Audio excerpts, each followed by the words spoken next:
Macmillan Audio presents The Swan's Daughter by Roshani Chokshi. Read for you by L. Potter.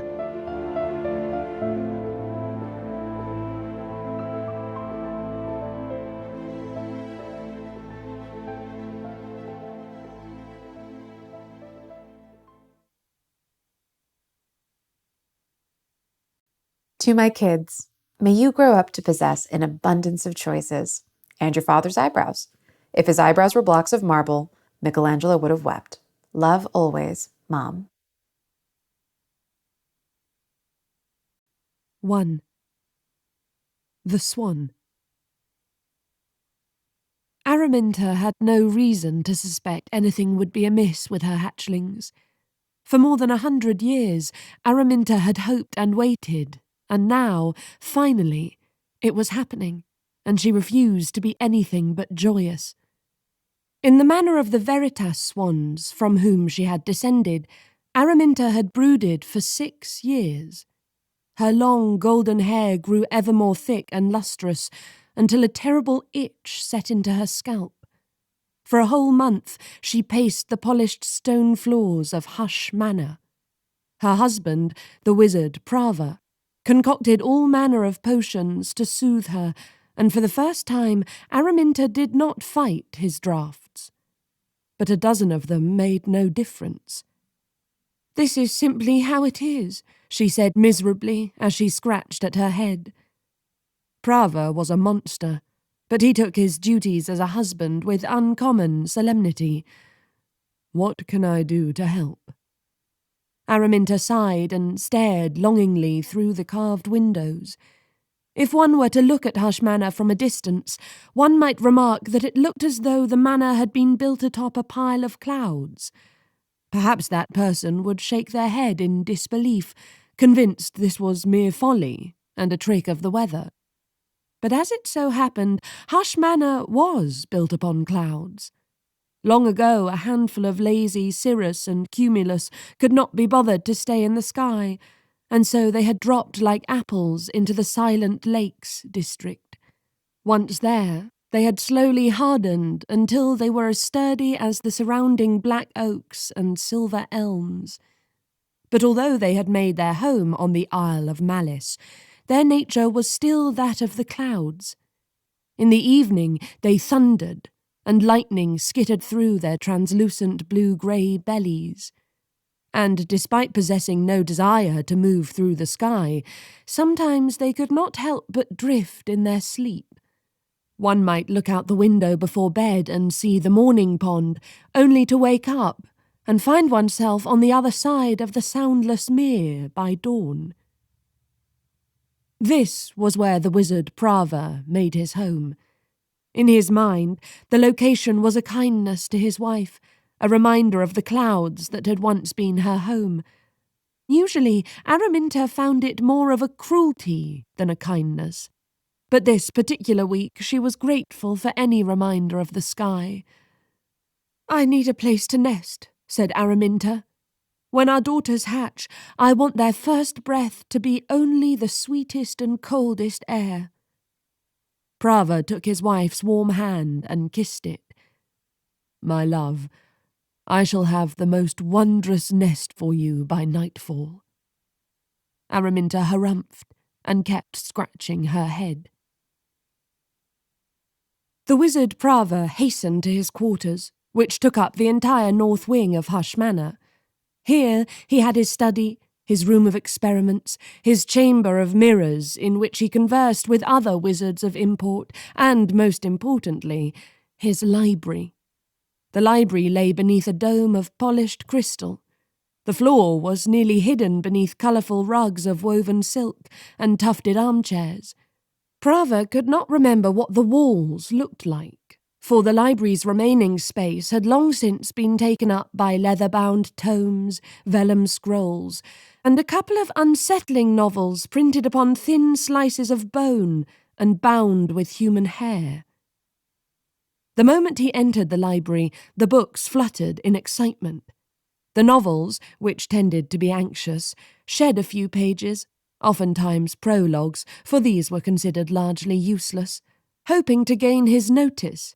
Some of his books did not even wish to be read, but longed to be used as tables for mugs of tea that might only be sipped from once or twice before being sacrificed in the pursuit of endless daydreaming. "Settle, settle," said the wizard. "Araminta is brooding, and I must make her a nest. Which amongst you shall help me?" The books quivered. A few of the cookbooks dustily settled back in their shelves. After a few moments, a shy, slim volume of pure white drifted toward him. The book was freezing to the touch, and the pages within were delicate panes of frost etched in the small, crimped writing of the Atos Mountains scholars. Prava opened the book and felt the secrets of the wind and snow rush through his thoughts. He smiled. 2. The wizard becomes a father. By nightfall, the nesting tower was ready, which was good because Araminta had begun to pull her hair out by the handfuls. Prava found her in the kitchen, walking in circles around the great hearth. Araminta did not normally venture into the lower levels of Hush Manor, but brooding had filled her with strange cravings. The cooks had offered bone marrow stews and hearty loaves full of milled seeds, butter cakes and winter berry porridge. But Araminta wanted none of that. "Oh, the very thought of such food turns my stomach," she moaned. "Don't we have any pondweed? Or perhaps salt marsh grass? Goodness, what I would not do for juicy little tadpoles and algae cakes. Perhaps a couple of spiders." When she began scouring the kitchen for lonely beetles, the cooks fled. "Beloved," announced Prava. Araminta honked. Veritas swans were breathtakingly beautiful women, but their natures were still swan-like, and as such they were wildly aggressive and prone to squawking. "If you have not come bearing a basket of widgeon grass and dragonflies, then I must beg of you to leave me," she said. "I have something better," said Prava. He snapped his fingers, and a delicate glass staircase appeared at Araminta's feet.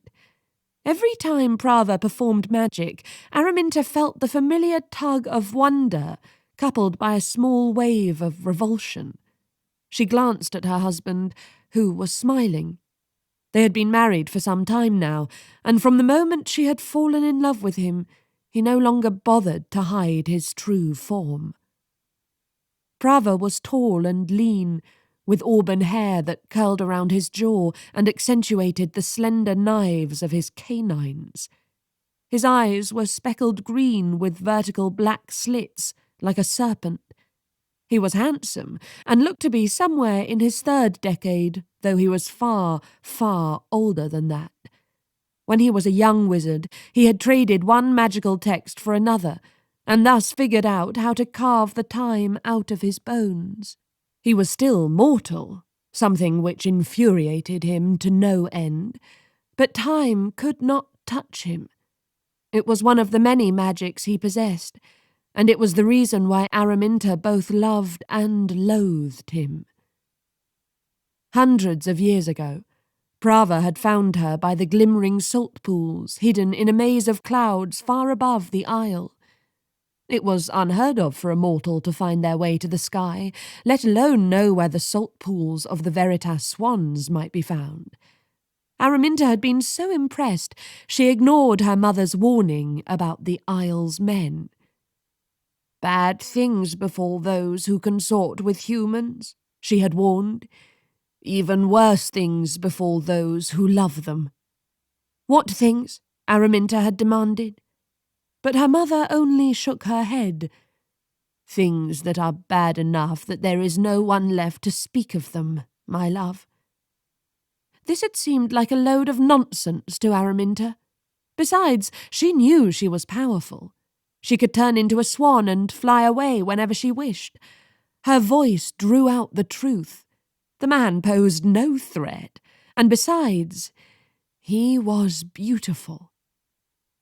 Araminta did not tell her sisters. She was the middle hatchling of her parents' brood, and as such often went unnoticed.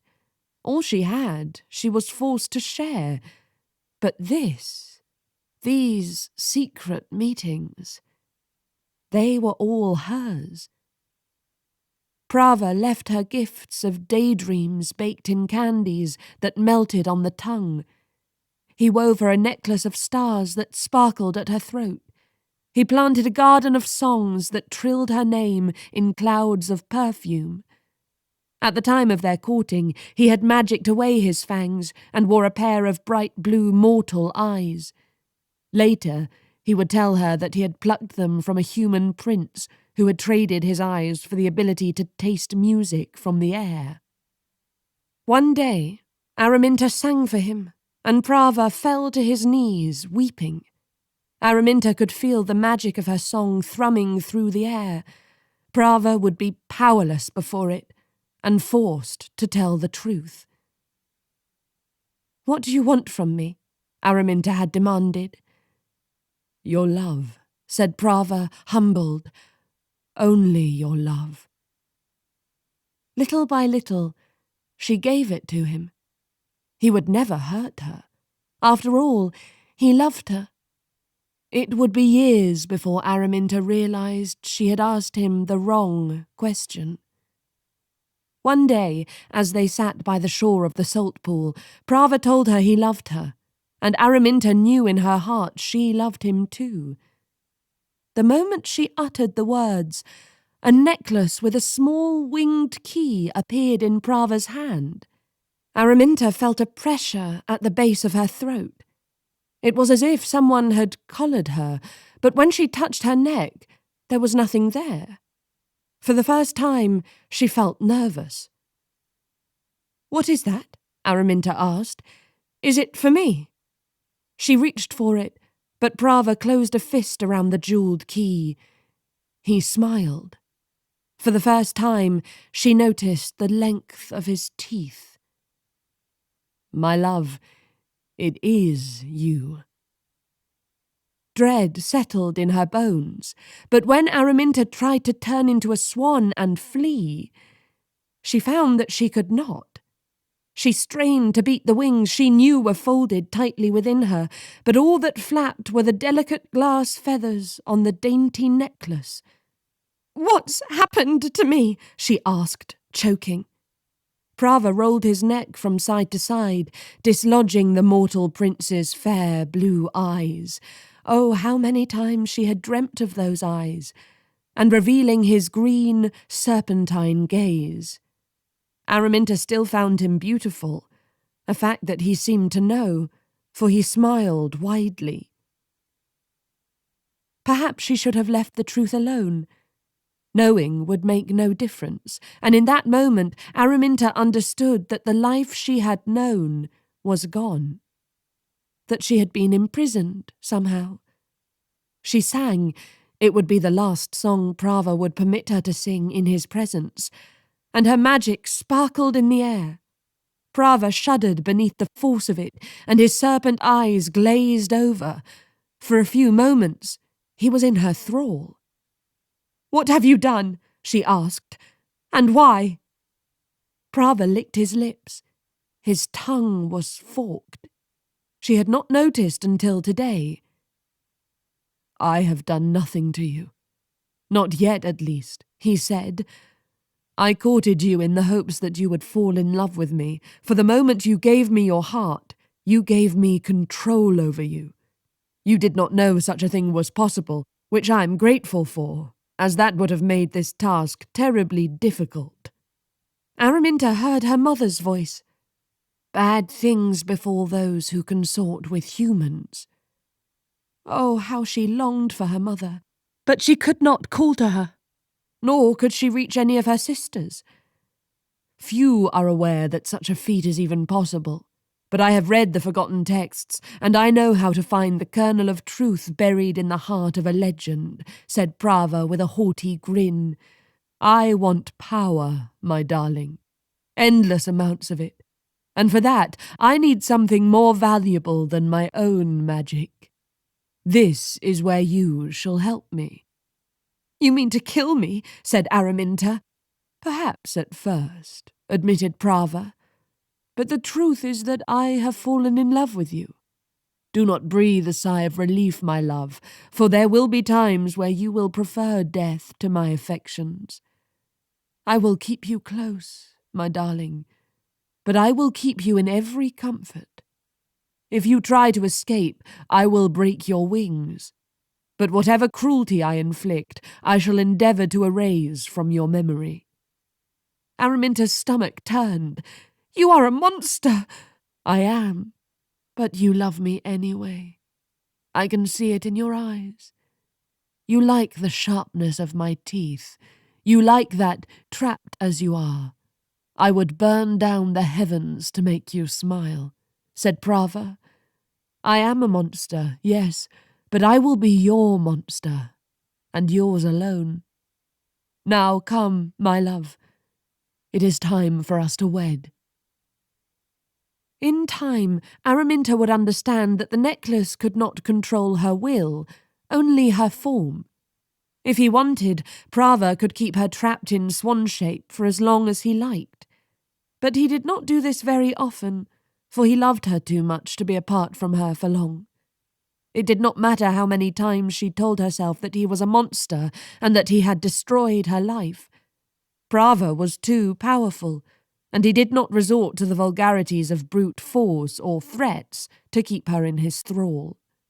What he did was far more subtle. Every morning he brought her a cup of tea, in which he had distilled a drop of hope. "Drink," he said. "You will die without it." Araminta had considered death, but Hush Manor was attended by a legion of phantom servants, and she had no wish to be tied to him in death as well. She thought of killing him too, but the death of one's beloved was the death of a veritas swan. How cruel a trap was love. "This is to make your life on the isle more comfortable," said Prava, holding out the tea. "You mean my imprisonment?" Prava shrugged. "It could always be worse." And so each day Araminta gulped down the hope. She hoped that Prava would change, that he would free her. Barring that, she hoped that what he said was true. It could always be worse. Araminta's nesting tower was a thing of extraordinary beauty. The glass staircase led to a platform lofted into the clouds themselves, which skimmed the edge of a marble platform shaped like a star. A carved onyx pillar stood at each point, connecting a hanging garden that arced above the floor. Araminta spied tendrils of billow lilies and gloom violets, bone lichen and great tufts of drifting roses. Her heart ached, for these flowers did not grow on the Isle of Malys. They belonged to the sky realm and grew by the edges of the salt pools. Araminta knew nothing of motherhood, but some ancient instinct reared up inside her as she brooded. The moment she saw the nesting tower, she sat in the middle of the floor and brushed her hair until she had amassed what looked like a pile of combed gold.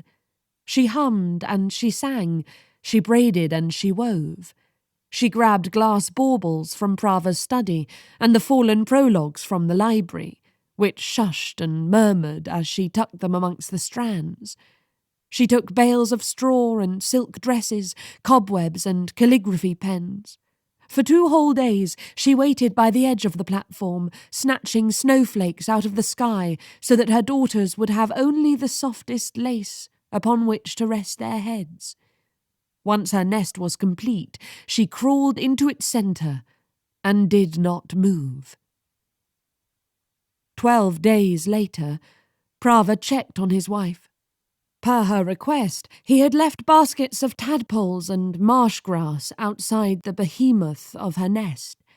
But today the nest was noisy. Little cries and chirps echoed, and Prava held his breath. "Come see! Come look!" called Araminta. Prava walked to the nest. It was a huge structure, shaped like a beehive, with the hanging garden of the tower serving as a living ceiling. The fragrance of the billow lilies suffused the warm nest. All around, the walls sparkled from Araminta's hair woven into and around 1,000 books and baubles. The floor was strewn with eggshells that were a riot of colours, mint and persimmon, sapphire and garnet. And the sound! Even when they were hatchlings, the powerful magic of truth glittered in the air like stars pulverised to a fine grit. It was thus that the wizard Prava beheld his daughters for the first time. Since they were part veritas swan, they were not red and wrinkled like typical newborns, but appeared more like toddlers. They were plump and mobile, rosy-cheeked and bright-eyed, with a pair of fuzzy wings folded between their shoulder blades. They sat amidst the wreckage of their eggshells, so that it looked as if they had emerged from shattered rainbows. His daughters had big, wet eyes and their mother's rosebud mouth, and the love that he felt in that moment was unlike any he had ever known. They are perfect, he said. He turned to Araminta and kissed her hands. Thank you. At first, Araminta beamed. She could not stop staring at her chicks. She was certain that any moment now she would collapse beneath the weight of this new love. She could see in Prava's eyes that he was equally smitten. But a monster's love is its own cage. Thank you. Her mind snagged on this. She swallowed. By then, Prava had waded into the nest. He sat amongst their chicks, cooing at them, counting fingers and toes, blowing raspberries on little bellies. Prava named them one by one.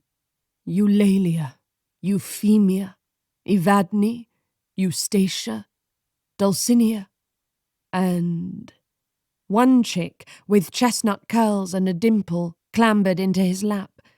Prava stroked her wings. And you shall be Corisande, he said, gently depositing her amidst her sisters. What do you mean to do with them? Asked Araminta. Why, use them, of course. What else does one do with daughters? Said Prava. They will be my greatest weapons. They will level empires. They will destroy kings. They will bring me the secrets of the universe. And all thanks to this. Araminta's heart sank. She had been too exhausted to notice it before, but the slender chain around each of her daughters' necks was unmistakable. Prava lifted one of the chains, revealing the pendant of a small winged key. But that can't be possible, said Araminta. Prava gathered his daughters' necklaces. With them, he took control of their ability to transform. The chicks did not notice. They were sleepy and had crawled over their shattered eggshells to gather in a soft, downy pile. I did not think such a thing was possible either, said Prava, with all the indifference of remarking on the weather. I came across the theory in a text made of mist, which wrote itself upon the moors for only a week before dispersing, presumably until the next decade. The necklaces chimed like bells in Prava's grip. Such a powerful idea that the union of a mortal and a veritas swan might bring forth a brood whose transformation is not tied to love. Can you imagine, Araminta? One merely has to possess the necklace, and all the powers of the veritas swan are theirs. Imagine what a ruler of a distant land would do to have such a beauty in their court. A courtesan who can sing before enemies and draw out the secrets of their military strategy. Invaluable. Imagine what they would give me in return. Prava smiled. You will barter them off, said Araminta, stunned. You will leave them powerless. I will make them formidable, said Prava, patting one of the chicks' heads. They shall not be powerless. They will have the magic of their song and the weight of my instruction. They will be bartered, yes, but armed with such skill that they will soon take over the ones they are betrothed to. Our daughters will be unstoppable." At that moment, a soft crack disturbed the silence. Prava raised an eyebrow. The sound was coming from the edge of the nest. Araminta followed the noise to a small egg nearly obscured by a trellis of gloom violets. The egg was the colour of an emerald and veined all over in gold. It was beautiful and exquisite, and smaller than all of its siblings. A crack appeared down the centre. "A late bloomer," said Prava, excited. "6 necklaces were already more than I had hoped, but 7 is a very good number indeed." When her daughters had begun to hatch, their chirps were the sweetest music to grace the silent lakes district in hundreds of years. Birds paused mid-flight. The sun halted its course. The sound coming from this egg was Araminta's first clue that something was deeply wrong. To call it a song would be an insult to music. It sounded like a cat trying to expel a cursed bell from its throat. Prava clapped his hands over his ears. "What in Rate's name?" he said, shuddering. The top of the egg popped off. The chick inside squeaked. Alone of her sisters, Demelza was her father's double. She had his russet hair, but by way of her mother's ethereal nature, so that it looked as if her locks were woven from the sunset itself. She had his serpent-green eyes, though the pupils were not vertical slits. She had his pearly skin, so different from the golden tones of her siblings. When the little Demelza toppled over, her parents gasped. Demelza had no wings. And when she was raised out of her cracked eggshell, there was no key around her neck. It was locked deep, deep in her heart.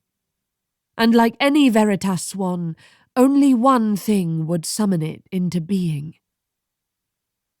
Love. 3.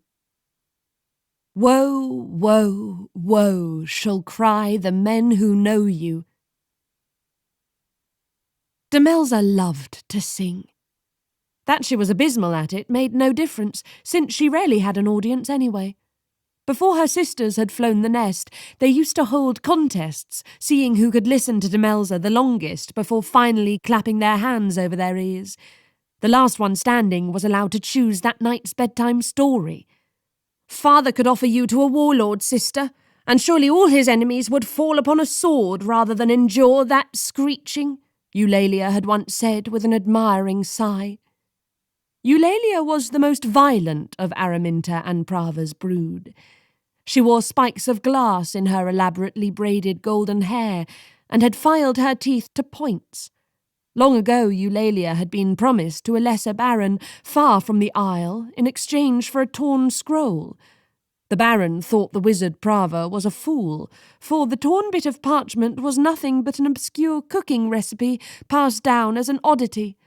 Prava did not correct the baron of its true import, a piece of the puzzle to life everlasting. Once the marriage contracts were struck, Prava gave thanks that the baron was a fool, for he loved his daughters and hoped they'd be quick about dispatching any husbands, if only so they could come home faster. Once Eulalia's wings turned white, she would be wed to the baron. The baron planned to use her to lure out his brother's secrets and take control of his father's land. After that, who knew what the future held? Eulalia's betrothed might think he could control her since he possessed her swan key, but he was no match for her. With the exception of Demelza, all the girls were promised to rulers in distant lands. Although the day they would fly the nest loomed over all of them, such an occasion felt as distant to Demelza as the horizon. At least, it did until it abruptly didn't. As a hatchling, Demelza's differences hardly mattered. There was only ever the warm weight of her sisters' fuzzy, fog-coloured wings, the sound of their mother's humming, and the wind rustling the gloom violets above them. In the dark nest, the chick's sole source of light was Araminta's hair, sewn through the twigs, snowflakes, and book pages like a living wisp of sunshine. Each night, their father, Prava, kissed their heads and sang them a lullaby to sleep. My darlings, my dears, my sweet little fears, together the world will be ours. Your keys are my might, your truth songs my sight. Woe, woe, woe, shall cry the men who know you. Now sleep and sleep, grow strong. Sleep now and develop your song. For one day you'll fly, and you'll be my eye, over mountains and river and streams. You'll bring me power, and you'll be my spy, and soon I shall have all my dreams. Woe, woe, woe, shall cry the men who know you. Sharpen your teeth and stretch out your wings, and the world shall be yours for the taking. One day you'll be grown, and then you shall sing, and you shall set all the lands a-shaking. Woe, woe, woe, shall cry the men who know you. Demelza remembered the day she realised that she was not quite like her sisters. It was early spring, and they were 6 years old. They had just finished their breakfast of toasted aphids and honey gruel, and were playing a game of hide-and-seek in the nest. Araminta sat in the middle, smiling and sewing, while her daughters tripped over one another in an attempt to hide. All of a sudden, a familiar whistle echoed through the nest. The whistle could only mean one thing. "Father is coming!" Corisande trilled, fleeing from her hiding spot. The others followed, their wings aflutter. Their father's visits were the best part of the day. When Prava visited, he brought gifts from all over the isle. There were bits of shimmering ribbons culled from the strange flowers that grew in the veil of silk, jewelled honeycombs from the cave bees of the glimmers, never-melt dolls carved of ice high up in the Athos mountains, and ropes of opalescent sea pearls from the bottom of the famishing sea. Father never visited them in the morning. Oftentimes he did not join them until supper, but once Prava was with his daughters, his attention never strayed. He played games, read stories, bathed them, always minding the spot behind their wings, and sang songs so that he was always the last thing they saw before they closed their eyes. Like the rest of her sisters, Demelza was eager to greet him, but she had tripped on a strand of pearls. As she righted herself, she caught a glimpse of her mother's face. Araminta had not moved from her seat at the centre of the nest. Her hands lay folded elegantly in her lap. Her mouth was curved in a smile, but her eyes were wide, shining. It reminded her of when her sister Evadne had tumbled down the staircase. Araminta had screamed, her eyes wild, until Evadne let out a wounded chirp. It was fear, Demelza realised. But what would Mother have to fear from Father? "Settle down, my sweet ones," said Prava, standing at the entrance to the nest. The nest was a curious thing. During the evenings it hunkered down, settling atop the chicks as snug as a blanket. But during the day the nest widened. The star-shaped pedestal upon which it stood clambered outward into the sky. The nest was constantly accommodating Araminta's brood, who sometimes wished for mazes to run through, and who, lately, had been craving little beds to sleep upon, rather than crowding together at the nest's centre. When Prava entered, the nest creaked as it expanded. A few of the billow lilies lost their grip in the garden ceiling and floated to the ground. Prava wore a long black suit with flashing gold buttons. Gold earrings winked at his ears, and his russet hair fell in mussed hanks around his shoulders. His slitted eyes were full of warmth. "Today is a very special day," said Prava, patting each of their heads. "Presents!" screeched Eulalia. "Please," added Dulcinea, fluttering her grey wings. Presents! Presents! Presents! chanted Evadne, Eustacia, Corisande, and Euphemia. It is better than presents, said Prava, smiling. I knew you would all be vital to my plans, and now I have proof. Today is your first step into glorious power, my little ones, for I have struck a bargain for each of your keys, and with the secrets you shall bring me, I shall have immortality within my grasp. Eulalia frowned. So, no presents. Power is its own present, my dear, said Prava. Can you eat it, father? Asked Corisande. Well, no, not exactly. Corisande pouted. Then I don't want it. Prava had been smiling, but now his grin fell. He crouched to Corisande's level and smiled. 6 delicate silver chains winked around his throat. Prava touched one of them, and Corisande gasped as her wings shot out and lengthened, surrounding her in a flurry of feathers. When Demelza blinked, her sister was a cygnet. Corisande cried out, or rather squawked, and their mother ran to her. Araminta, let the girl feel her feelings, said Prava, holding up his hand. She must learn. You all must learn.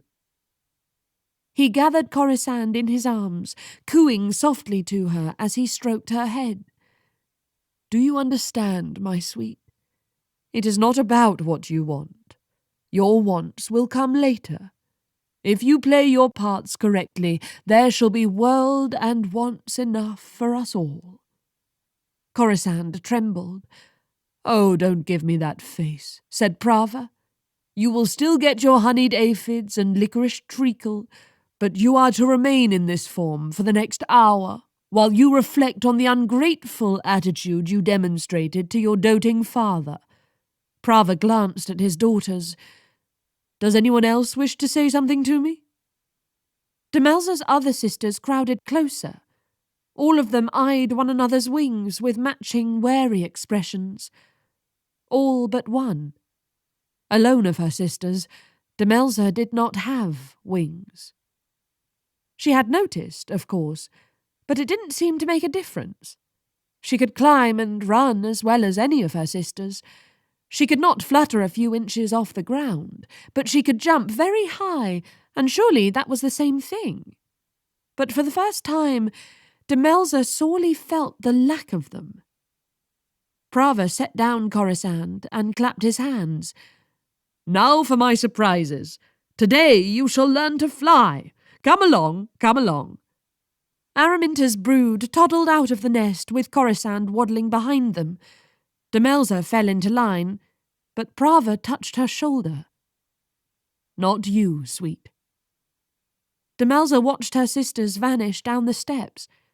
She felt a strange lump in her throat. Her palms felt hot. Now, now, Demelza, do not weep, said Prava, gathering her to him. Her father smelled like hot metal and bog smoke. Anyone else would think the wizard reeked of death, but the daughter of a monster knows only that the monster sits beside her each night to sing her to sleep. She does not concern herself with how he occupies the rest of his hours. I want to be... Demelza hesitated, searching for the word her father had used. I want to be vital too, father. I want to fly. Dry your tears, my child, said Prava. We all have different gifts in life. You may envy your sisters, but I am certain they will envy you. For while their days will be filled with rigorous instruction, you shall have free range of the manor and the lakes. I have instructed the library wyvern to compose a curriculum of independent study as well. Won't that be nice? Demelza sniffed. Running outdoors and reading in the library sounded very nice indeed. Perhaps it would not be so bad. She hugged her father, and Prava kissed the top of her head. Do not fear, my strange little bird, he said. The bottom of his fangs grazed her scalp. I will find use for you yet. 4. The Tale of Enzo the Fool. Demelza and her sisters loved Hush Manor, and Hush Manor loved them back.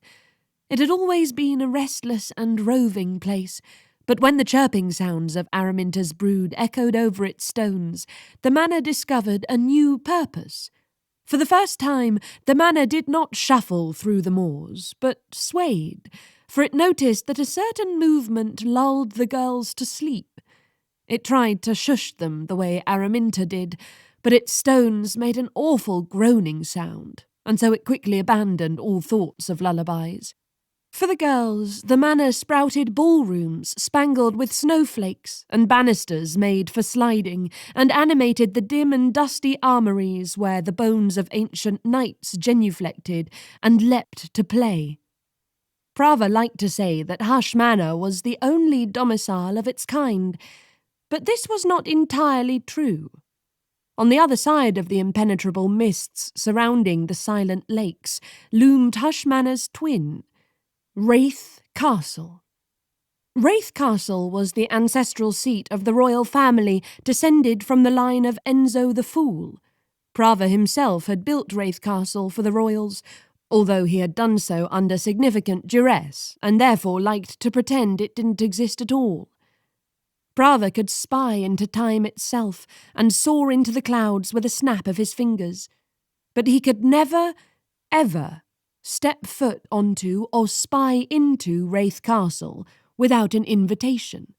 And since he had, more than once, expressed a desire to wipe out the monarchy and install himself as ruler, he was never invited. Banishment from the court had been a fair price to operate the Silent Lakes district independent of royal meddling. "I could rule this entire place and do it far better than those fools," Prava would mutter darkly. "Then why don't you, Papa?" Demelza had asked. "Alas, my love, no one but the royal family may sit on the throne, and it's all thanks to Enzo the Fool," Prava would say, practically spitting the name. Centuries had scrubbed the truth down to a tale, but for all the twists and flourishes the poets had added over the years, only one piece was never disputed. When Enzo found the Isle of Malys, he was greeted by the isle's reigning witch queen, or perhaps she was a goddess.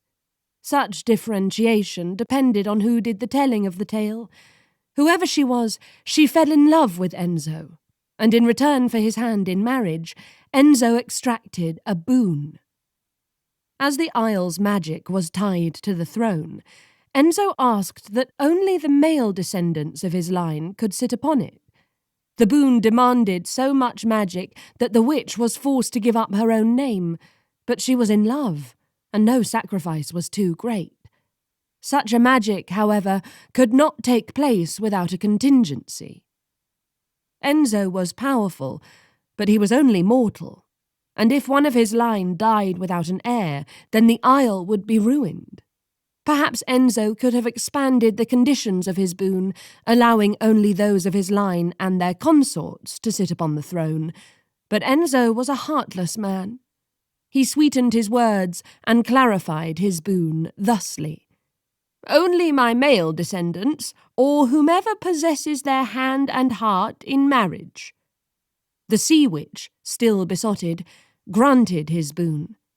Time passed, and Enzo waited until she had borne him a few children before attempting to divorce her and banish her from the isle. The sea witch was, understandably, enraged. "It was I who gave you your power," she said. "Repent, and perhaps there will be hope for you yet." "All the power is mine," Enzo laughed. "That is not so," pointed out the sea witch. "The power also resides in whoever possesses your hand and heart in marriage. My hand you have, but my heart has never been yours." "Is that so, husband?" The sea witch then promptly cut out his heart. "Well, now I have both." Thus the magic was hers. From that point on, marriage became a matter of life and death for the royal family. The gentry of the Isle often fought for the hand of Enzo's descendants, but once someone had it, They rarely wasted any time going straight for their heart. Everyone possessed 2 lives, but the first lives of the male descendants of Enzo the Fool were famously short. Nothing would have delighted Prava more than being able to send one of his own daughters as a potential bride, but it was impossible. Only the sons and daughters of the gentry were considered eligible partners for the descendants of Enzo. Prava found the whole thing very offensive. "Our daughters are beyond aristocracy. They are magic. It is insulting," he would say. "The stones of Rathe Castle and Hush Manor taunt me terribly. They whisper, for siblings' talk and such. They say that the latest royal sapling is gentle as a petal and searching for true love. Arris, I think he is called. Ha! Our daughters could have slurped out his trembling heart before the royal crown could even warm the boy's head." The only thing greater than Prava's anger with the royal family was the pride he felt for his daughters. 17 years had passed since the girls had hatched, and they had all but conquered many of the Isle's neighbouring kingdoms from across the seas, seizing treasure and magics, and sending these riches back to Hush Manor, along with bags of candied local insects for Araminta and coins for Prava, who fancied himself an amateur numismatist. With each land his daughters conquered, Prava pieced together the spell for immortality. From the island winds where Eulalia ruled and the shifting deserts that Euphemia pillaged, Prava stole half the spell. From the whispering caves of a lost land where Evadne seduced and the dusty library of a forgetful god where Eustacia connived, Prava wrenched the secrets of the spell's second half. From the enchantments of Dulcinea's baleful song and Corisand's soul-searing lament, Prava knew how the spell wished to be spoken. Now all that was left was the sacrifice. It was here that Demelza hoped, needed, to shine. Language and stories were her specialty, and it was she who realised the spell had been written in an ink distilled of midday sunshine, and thus could only be performed when the sun was at its peak. She had also been the one to deduce that the material upon which the spell was written was not vellum cured from the pelt of a white fawn, but winter moonlight reflected on the snow. One could only read the spell wearing the very same fabric, and missing that detail could have been disastrous. Prava had been so proud of her. "Should you ever doubt yourself, my little one, remember that wings are no match for wisdom." The words glowed through her entire being. Everything was nearly ready for Prava's spell. Everything except the sacrifice in question. A sacrifice of a something, born of something, and beast. No matter what Demelza did, she could not coax out the missing words. Someone had injured the sentence, and so it often collapsed from the mere stress of being observed. For the past year, Prava had been even more obsessed than usual, and spent long hours in his study trying to decipher the sentence. Demelza wanted her father to succeed, but in her heart of hearts, she wished to be the one to offer the missing piece. Perhaps then her mother would finally let her live. Demelza was the last of her sisters to remain in the nest, and if Araminta had her way, perhaps she would never leave. "You seem rather despondent. Did you get another letter?" Demelza turned to see the library wyvern at her feet. The wyvern did not look like a dragon. It looked, if anything, like a rabbit, but a rabbit with a long, scaled tail made of writing quills and who occasionally huffed out smoke. The wyvern's fur was the colour of yellowed parchment. Its paws were ink black, and wherever it hopped, it left behind lines of poetry. The only hint of its dragon self lay in the eyes, which resembled banked fires and ancient gold. Prava had hired the wyvern as his personal librarian when it was little more than a hatchling. It had been cast out of its hoard for collecting books instead of gold, out of the belief that knowledge was a far greater treasure to possess. Demelza agreed, though why it had chosen to take on the form of a rabbit made little sense to her. Books are very flammable, the wyvern once told her, and rabbits are delicious.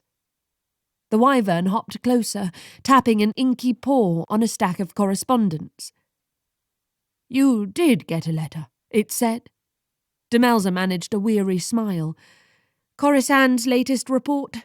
Shall I read it? The wyvern rose up on its hind legs, nodding eagerly. Demelza sighed. Her stomach growled, but she ignored it. She had no desire to go down and see her mother. In fact, she didn't wish to see anyone. The library had sensed her mood and cinched the room tight like the drawstrings of a purse. At the moment, the walls of books spiralled up and up, their endpoint obscured by the webs of fire spiders, whose intricate nests cast a soft glow on the rich green carpets and golden tables piled high with Demelza's abandoned teacups and notebooks. Until last year, it had just been Coruscant and Demelza left in the nest. Demelza had selfishly hoped that Coruscant might never molt, but then one day she woke up and saw a pile of brown feathers on the floor of the nest. The next morning, Coruscant was sent off to a faraway desert to serve in the court of a young queen as her personal secretary and spy. Demelza read the letter aloud. I have foiled yet another assassination attempt, though this one pained me. The Queen had ordered her master tailor to sew her a dress so bright that the moon would rise early out of envy, and goodness, Demelza, you would have loved the gown. It was poisoned, of course, and so deadly that the mouse that crept in the shadow of its hem perished on the spot. But still, one must admire the handiwork. Thinking of you, dear sister, and confident that you will be the one to solve Father's dilemma, I am sure by then Mother will see that you are more than capable of leaving the nest. My hope is that afterward you too shall know the joy of bringing down an entire kingdom, or conducting your first siege. You are Demelza the Dread after all.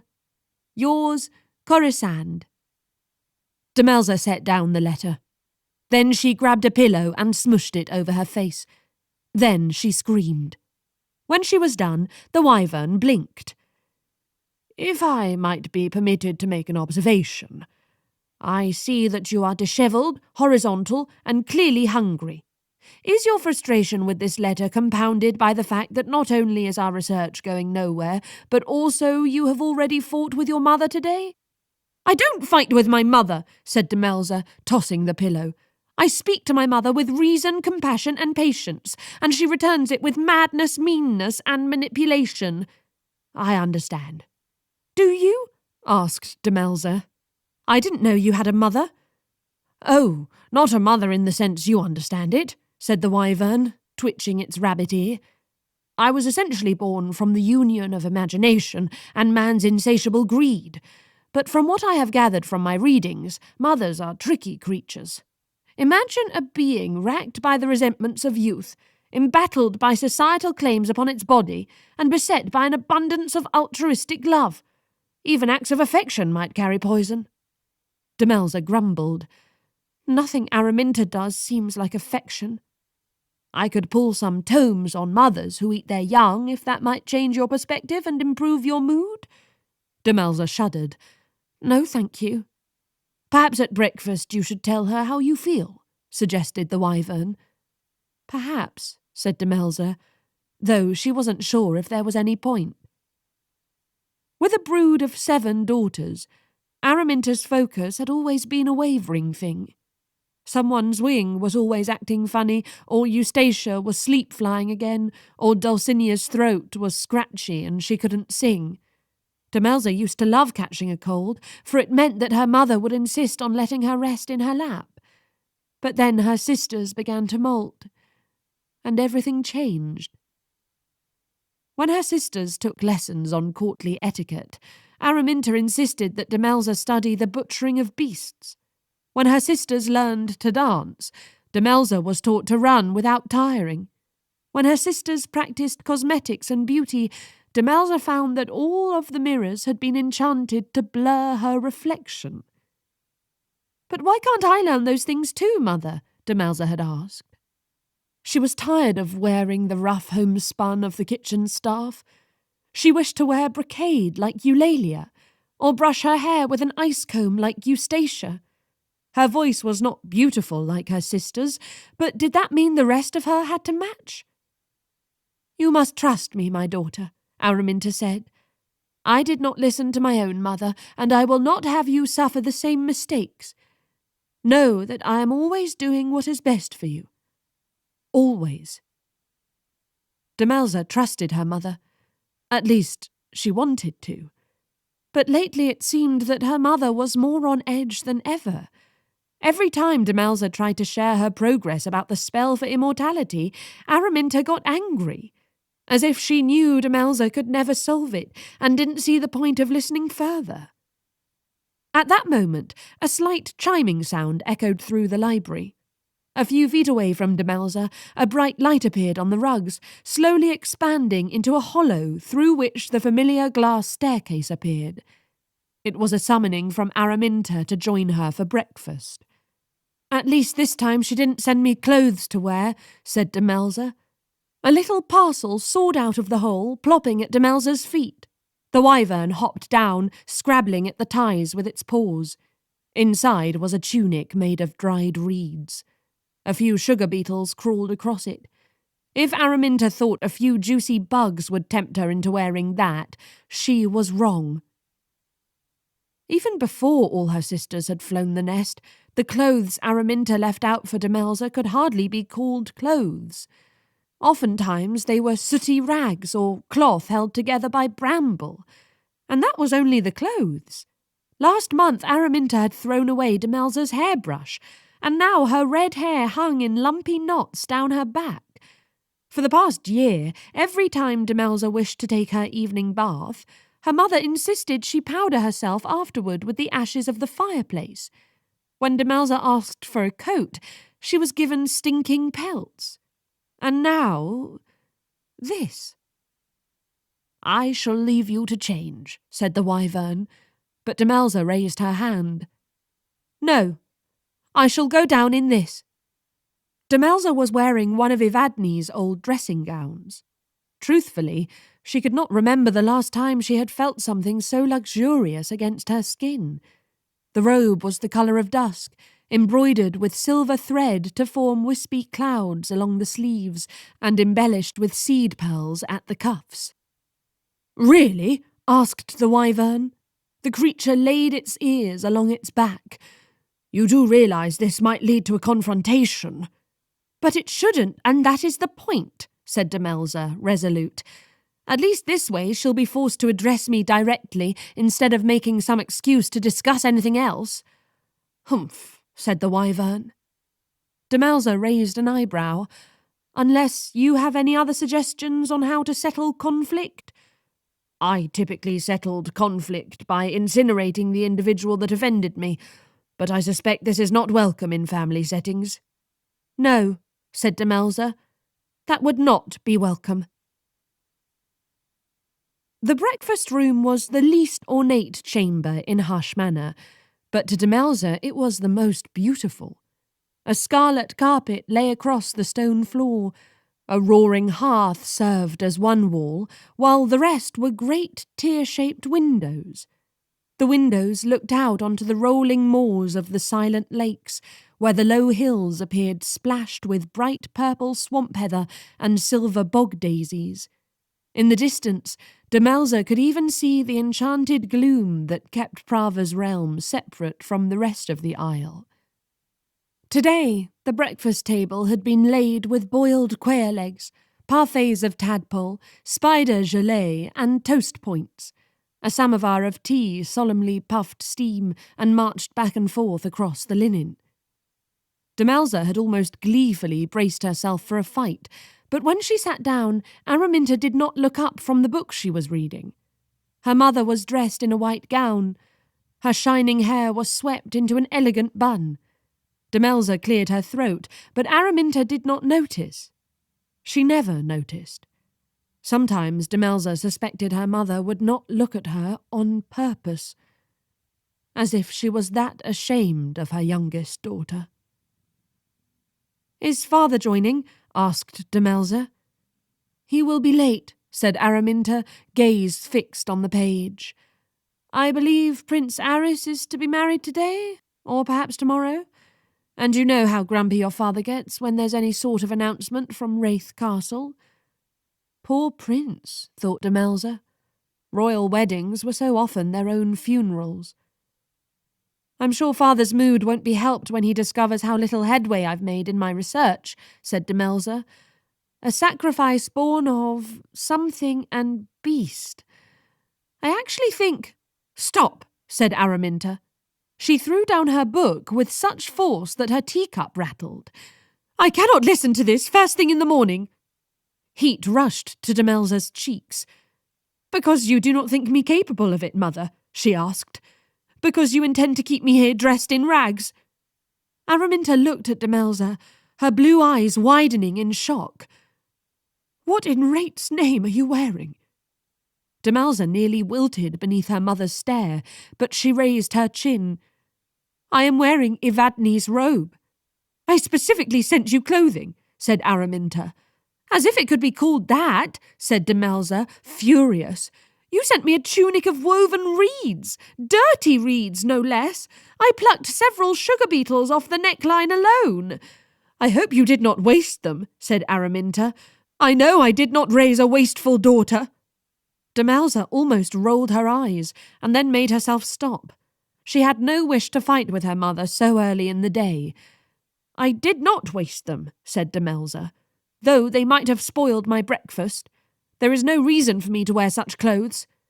There might be a time where you must make do with what the land provides. Not everything may be laid out before you like a feast," said Araminta, looking away from her daughter. "Go change your clothes. Now. I am very disappointed, Demelza."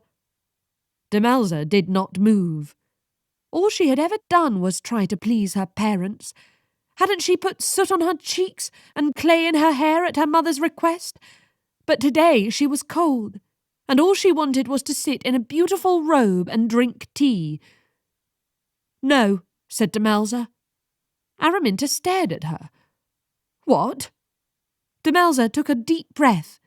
Losing her temper would get her nowhere, and so she reached for reason. "Mother, this is ridiculous.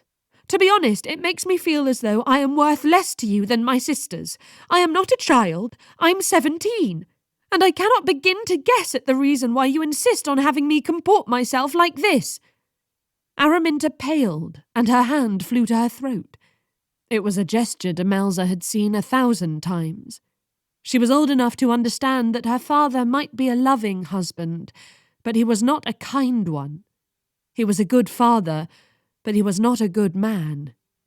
While her sisters relished their assignments, and all of them wished for Prava to possess eternal life and more powers than Rate himself, ambitions they had been assured were very normal for wizards and nothing to be alarmed over. It was not as though they had been given a choice. If her father wished, he could turn them all to swans and keep them locked in the oubliettes of Hush Manor. That he did not was only because he loved them. Demelza alone lay outside his reach. "I am your mother," Araminta said, her voice trembling. "How dare you disobey me, Demelza? Go to your library, now. I shall deal with you later." Demelza had charged halfway up the stairs when she stopped, took a breath, and stared back down the steps. She did not want to spend the rest of her day angry. Araminta seemed so distracted lately. Perhaps they could go for a walk, or talk by the fire, or simply get out of Hush Manor to understand one another better. Demelza was making her way back to the breakfast room when she heard her father's calm, low tone and her mother's shrill voice. "I've had it," said Araminta. "Be reasonable, my love," Prava started, but Araminta hissed at him to be quiet. "I will not have a stain on my lineage," said Araminta. "Demelza must go. Get rid of her." 5. The wizard considers raising chickens. The legend of the Isle of Malys began thusly. One moment, Rathe did not know of himself. The next moment, he did. Rathe was all the waters of the world, and he was alone. He wanted to know what else he could make of himself, and so he threw his skin into the water, and it stretched into the isle. He tossed his bones onto the land, and they became the white trees of the Ulva wilds. He tore out his teeth, which became the Atos mountains. He plucked out his hair, which became the veil of silk. He pulled out his eyes and buried them in the ground, where they became the glimmers. His spit flowed across the land and filled the famishing sea. And when Rathe had made something of his unmaking, the last of his longing became the silent lakes. But for all this he was alone, and when he realized that he would always be alone, he wept. The steam of his tears became the clouds. When the clouds scudded across the sky, veritas swans sprang into existence, and they became beings of truth, sorrow, and exquisite beauty. In their song, Rathe understood what he must become. From Rathe, 2 lives emerged. For mortals, the first life was spent in a human body. Upon the first death, one could elect to live a second life in the form of a tree, rock, or flower. The first life was for living and movement. The second life was for remembering and stillness. And in the second and final death, all returned to the endless waters of Rathe, bearing slivers of life's truths. In this way, Rathe was both a mundane multitude and a sacred singularity. And thus, he would find peace. It was said that when Rathe heard the song of the veritas swans and understood the nature of his existence, he shed a single tear. This tear took the form of a lake which became known as the Dole. To submerge in its waters was said to summon forth one's potential, to hasten destiny's footsteps, and to force the very hours to gallop toward the next day. No one knew where the Dole might be found, but Demelza and her sisters had long been convinced it was not only in the Silent Lakes district, but also no more than an hour's walk from Hush Manor. Their reasoning? None whatsoever, but it was a fun way to pass the time. Besides, Prava, who knew everything about everything, could not prove that the pool was not the Dole, which only cemented the little pond's mythical status in their childhood imagination. When they were little, the girls would pretend to claw their way out of the Dole while screaming at the stars for the cruel vicissitudes of fate, and then taking turns dying and being resurrected. It was all very amusing. They did not really know what any of the words they used even meant, but they were fun to say. And even when they grew older and no longer played at dying and being ravaged by destiny, the Dole became a place where the sisters shared their deepest fears, their deepest wishes, in the hopes that if something was listening, then such good fortune would quicken its pace to find them. At the bottom of the valley, the Dole appeared hardly bigger than a bathtub. It was tear-shaped, and its stone sides sloped with unnatural smoothness. Fuzzy tufts of dark blue hushbane grass swayed in the windless air. Demelza paused, gathering her breath. The wyvern hopped beside her, ears flattened against its body. "You know I hate being far from the library," it said. "I did not force you to come with me," said Demelza. "You are my pupil," huffed the wyvern. "Rogue knowledge is a dangerous thing when one is clearly charged with emotion." "Dangerous," muttered Demelza. "Is that why she wants me gone?" "Get rid of her." Demelza did not want to think of her mother's smell. She did not want to think of her cool hands checking her forehead for fever. All the little boxes Araminta would hide under her pillow, full of candied aphids and sugar beetles. "You are beyond precious to me, my little one." When had that changed? Demelza had read tales of heartbreak, but she had never known it. She had thought heartbreak was loud as a thunderstorm, But what she felt was far more quiet, sinuous. It was a venom slipping into the cracks of herself, corroding memory and shadowing words. Bit by bit, the poison exposed a gleaming and terrible question. What if Araminta was right? What if Demelza was a stain upon her family? What if she was better off gone? "You have not finished your thought," said the wyvern. "Who wants what gone?" "My mother wants me gone." The wyvern huffed. "Don't be foolish, my dear." "I know what I heard, wyvern," said Demelza. "Let us assume you heard correctly," said the wyvern. "Let us also assume that your thoughts on incinerating a parental figure after an argument remain outside the realm of possibility." It looked at her almost hopefully. "You assume correctly," said Demelza. The wyvern looked disappointed. "Well then, why haven't you confronted them?" "Who said I wasn't going to?" "You are marching with great determination toward a dried-up pond," said the wyvern. "It's tradition," said Demelza.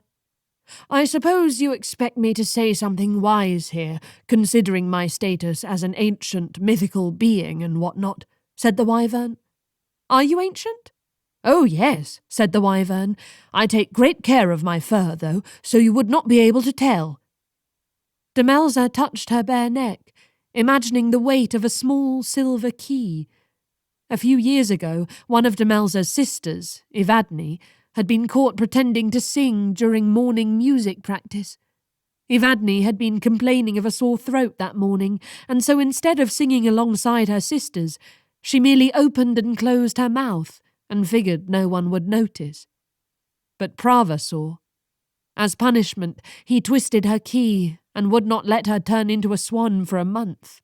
Evadne was scared of heights, and she often complained that flying through the cold, thin air made her eyes water. But when Prava twisted her key, she wept every day. She wept when she walked to breakfast with Demelza, and she wept as she rubbed her back along the stones as if she might coax out her wings by sheer force alone.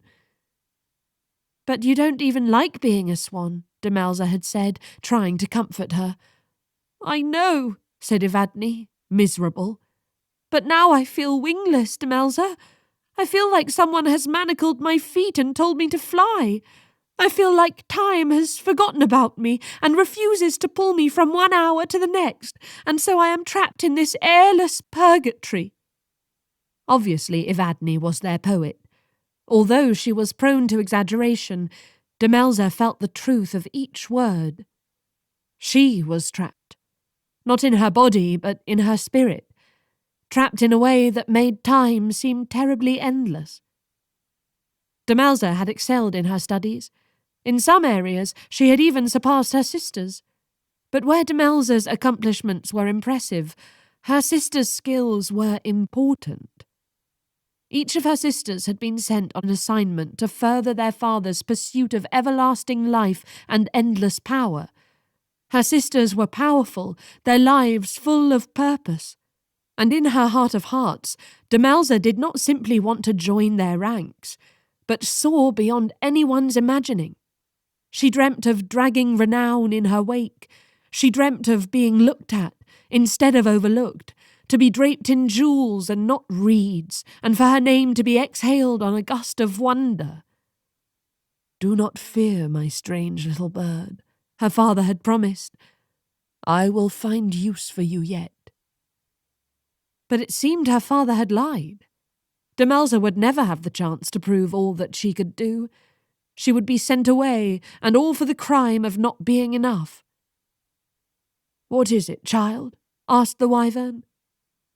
"I feel wingless," said Demelza at last. The wyvern blinked at her, its fiery eyes aglow in the dusk. "If that was meant to be profound and cryptic, I'm afraid that to me it reeks of intellectual flatulence." Demelza rolled her eyes. By now they had reached the Dole. It had rained a few hours before, and the usually bone-dry pond was now muddy. Demelza daintily lifted the hem of her gown, slipped off her sister's satin shoes, and jumped into the doll. It was a short and thoroughly anticlimactic hop. No thunder clapped, no lightning shattered, no wind blew. If this was ever a place where destiny itself might hasten forward, the world gave no sign of it. Demelza looked up at the sky. "Please," she said. After a few moments, she climbed out of the doll and began the walk back to Hush Manor. She knew that the pond held no magic, and that if anything, it was a farewell to the place where she had hoped against hope. If Araminta's desire was granted, as Demelza was certain it would be, considering Prava never denied his wife, then she knew she would never see it again. Demelza did not look back as she and the wyvern left. As they walked, the sky split open with rain. If Demelza had turned around, she might have seen little sparks of light gathering in the basin of the doll. But she did not turn. If Demelza had a mirror, she might have noticed how the rain sluiced the dirt from her hair and her face. But she did not have a mirror.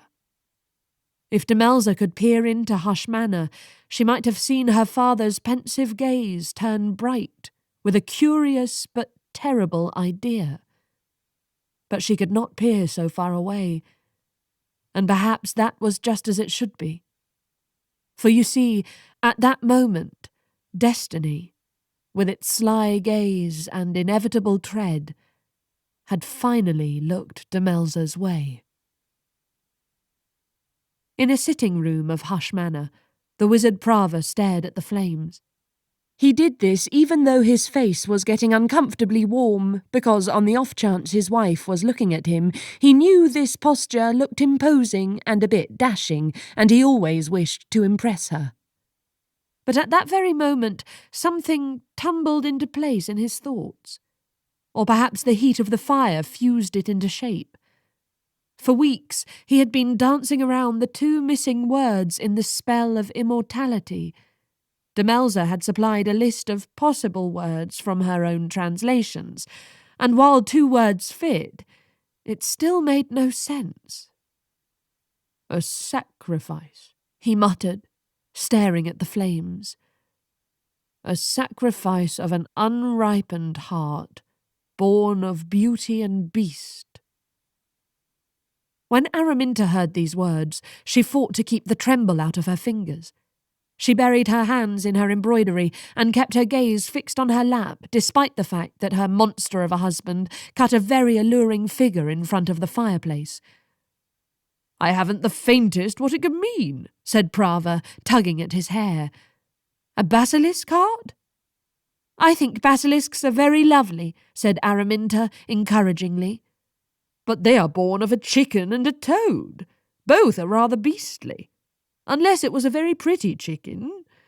Perhaps I should start raising chickens." "I think that's a worthwhile pastime, dear," said Araminta. She looked a touch nervous, but her husband did not notice. "Any news of the princeling, Arris?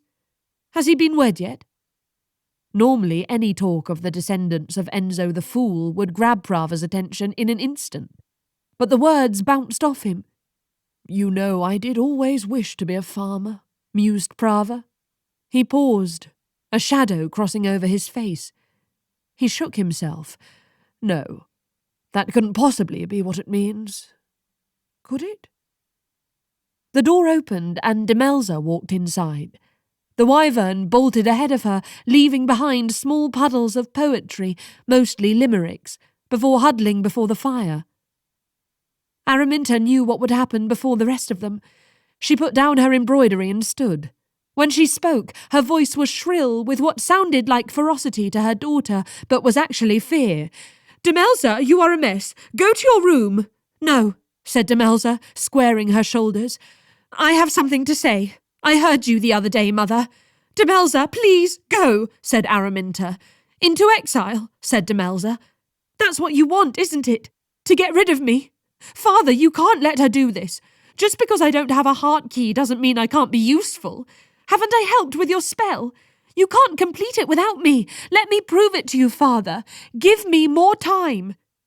Prava stared at his youngest daughter. Unless he was in deep concentration, he had made it a habit to blink at a human rate rather than allow the nictating membrane of his eyes to shear across his gaze. He was not blinking now. His stare was unnervingly reptilian. "Born of beauty," said Prava, turning his head to look at Araminta. He glanced at his reflection. "And beast." Demelza did not hear him. Her own heartbeat was so loud she could barely think over the sound of it. "You said you would find some purpose for me, and you have not. Meanwhile, Mother keeps me covered in dirt and rags and hidden away in the manor," said Demelza, her voice breaking. "I want my life to mean something. I deserve that chance." A look of remorse flashed over her father's face. But then he smiled. He held out his hand to her. "And you shall have it, my dear." Demelza beamed. She wanted to say to her mother, "Ha!" But Araminta's expression squashed any flame of triumph Demelza felt in that moment. It was the same expression she had worn when Prava had shown up in the nest all those years ago, promising to carve up the world for them. It was fear, and Demelza could not reconcile it. "Well played, my love," said Prava, smiling indulgently at Araminta. "You tried to hide her from me, didn't you? You spoke poorly of her, camouflaged her beauty, raised her to be wild, when all the while you understood the missing piece of my spell." Prava tilted his head. "You must have known from the moment she was born. Or perhaps you had a glimpse of the future. Araminta's lips were pursed tight, and if her father's clarity of the riddle was terrible, it was nothing compared to what Demelza felt when her father turned to address her. "My dear girl, you wished to be of use, and lo and behold, you are more than that. You are beyond useful. You are vital. I always knew you were my favourite for a reason," said her father, smiling. "All you have to do is let me carve out your heart." 6. The hand and heart of a prince. Araminta found her daughter in the nesting tower, sitting in a pile of feathers. They did not have much time, but Araminta could not stop herself from pausing to stare at her youngest daughter. Had Demelza not been of veritas Swan lineage, she could have sworn her daughter was a firebird. Her hair was molten silk. Her limbs looked stark in the gloom of the nest, as if she was a girl carved from flame and bone. Alone of her daughters, Demelza resembled Prava not just in features, but faculties too. Demelza could not fly, but she never quite seemed to touch the ground either, for she was always flitting from one fascination to the next. Long ago, Araminta had glimpsed a snippet of Demelza's future, and she had seen what use her husband would find. But she had seen Demelza's determination, too, and it was this that she had tried to hone to a blade, in the hopes that her daughter would outrun any danger. But it seemed as though all she had done was driven her straight to it. "Demelza, I am so sorry," said Araminta. Demelza looked up. She gasped when she saw her mother and looked her up and down. "Mother?" said Demelza. He turned you into a swan." Araminta honked. "For now. He'll turn me back. He always does. You know your father. Absolutely useless at finding any of his things. If he wishes for his spectacles and slippers, then I'll demand the use of my limbs." Demelza almost laughed, but she was too stunned by the last hour. "Ironic, isn't it? I only wished to be of use, and now look at me." "It is my fault, dearest," said Araminta. "In my effort to protect you, I drove you to this." The wyvern, who had decided to accompany Demelza to the tower partly for company and mostly to take notes of her demise, chirped, At least you may take comfort in knowing your mother loves you." Araminta let out a mournful honk. "To think you ever doubted it! Your father and I love you beyond reason, child." Araminta longed to stroke Demelza's hair, but settled for batting her wing across her daughter's leg. "Yes, father's love is a credit to him," said Demelza. "If it makes you feel any better, I believe that once he has achieved immortality, his next project will be reviving you from the dead, an endeavour that he suspects will be futile, but also drive him to despair and remorse, the product of which will cement his place as a tragic legend and fulfil the spell of immortality," said the wyvern. "This might shock you, but that does not in fact make me feel better," said Demelza. "Your father is a monster," said Araminta, "but he has never hidden that." Demelza drew in a quick, shuddering breath. "How hard is it to fall in love, Mother? Bring me someone. Anyone. What about the toad that father turned into a secretary? He'll do fine. I'll just give my heart away, and then he won't be able to use me." Araminta let out a low hiss. "Do you think so little of your heart?" Demelza cowered. "The minute I gave your father my heart, my life was doomed," said Araminta. "He loves me, but he does not trust me, and I do not trust him. And in that way, love is forever a prison. For love to control you is a fate worse than death, and I would sooner let your father carve out your heart if I could spare you that torture." Demelza lowered her eyes. "I'm sorry, Mother. I did not mean to be so glib." Araminta sighed, and her ruffled feathers smoothed. "Think of all that I have made sure to teach you, my dear. I did my best to teach you to survive. The rest is up to you. But you will not be without help. Take this." Araminta dropped a little knife into her lap. The runes along the blade glinted as Demelza interpreted them. A blade to cut through anything, even the mist surrounding the silent lakes. "Go, Demelza," said Araminta. "Run." "What about father?" "Let me worry about your father," said Araminta. "Perhaps I might convince him to turn his attention elsewhere, or perhaps your sisters will send him a different treasure to pursue."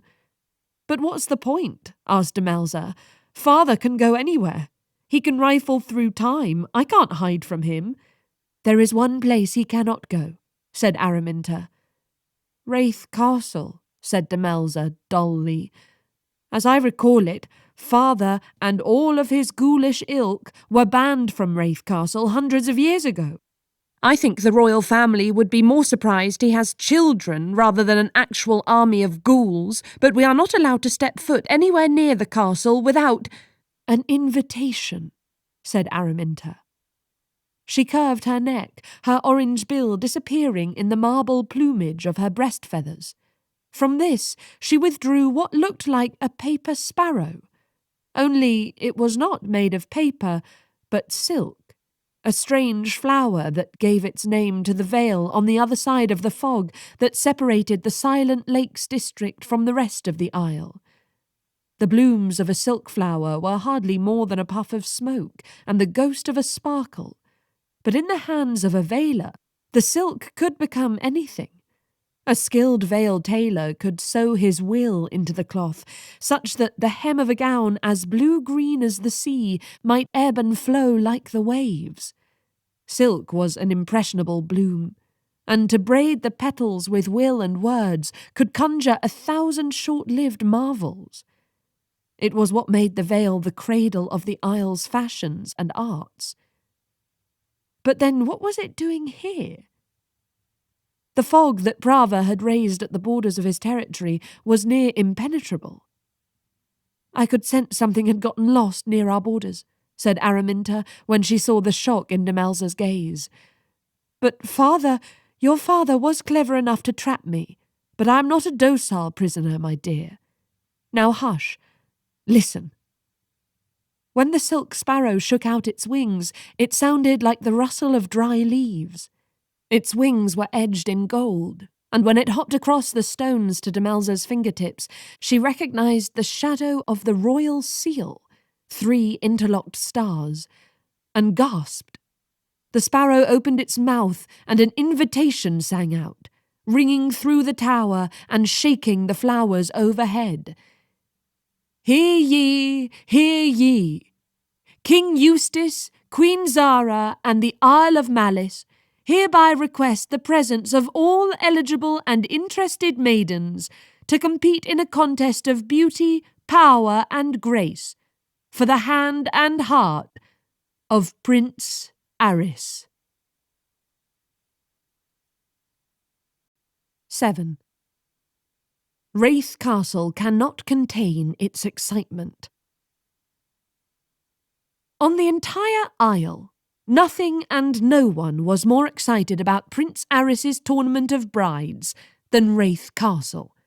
Not even Arris's mother, who had recently fired an atelier for conflating the shades of magenta and fuchsia as practically the same thing when it came to selecting the colour of table napkins, matched the zeal with which the castle threw itself into planning. First and foremost, Rathe Castle was a fortress. It was imposing and impenetrable, exceptionally observant, and possessed of ever-vigilant windows that peered into the corners of dozens of kingdoms, some of which had no idea that the Isle of Malys even existed. Rathe Castle was as wary as it was accommodating. It had kept the royal family safe and reflected their individual tastes with every generation. For Princess Evil, it had sprouted a turret overnight, crammed with laboratory instruments and strange specimens. For Queen Zara, it had bloomed a hallway filled with perfumes distilled from the colours of her moods. For King Eustace, a massive library where he might contemplate the making of the world. For Prince Arris, a room that was a world of his own making. Long ago, when its stones had been gathered and breathed with will, the wizard Prava had made a mistake. Prava had intended to imbue the castle with one simple instruction: keep out intruders. But in his haste, for wars waged on the isle at the time, he had forgotten the word out. And so there was a time when all the castle wished to do was, well, keep intruders. What was an intruder anyway? The family had never really said, and so the castle simply kept everyone. Its stones declaimed poetry with silver-tongued messengers snatched by the front door and kept in every comfort. The castle particularly enjoyed the company of artists, especially painters, for then it could show off how its windows might adjust the lighting based on the artist's subject. Eventually, the alarming number of missing diplomats caught the royal family's attention, and Prava was summoned to clarify the castle's main directive. For the most part, the castle did not mind. It wanted to fulfill its duty, and so it belched out dungeons and torture chambers as needed, and spat assassins into the ocean when asked. But it missed the challenge of entertaining a variety of company. Its social engagements were largely the same. It made grand entryways for diplomats, tasteful bedrooms for visiting aristocracy, ballrooms for revels, long hallways for royal dinner parties, and dark chambers for the occasional mausoleum. But then Queen Zara ascended the throne. At her behest, the castle had softened.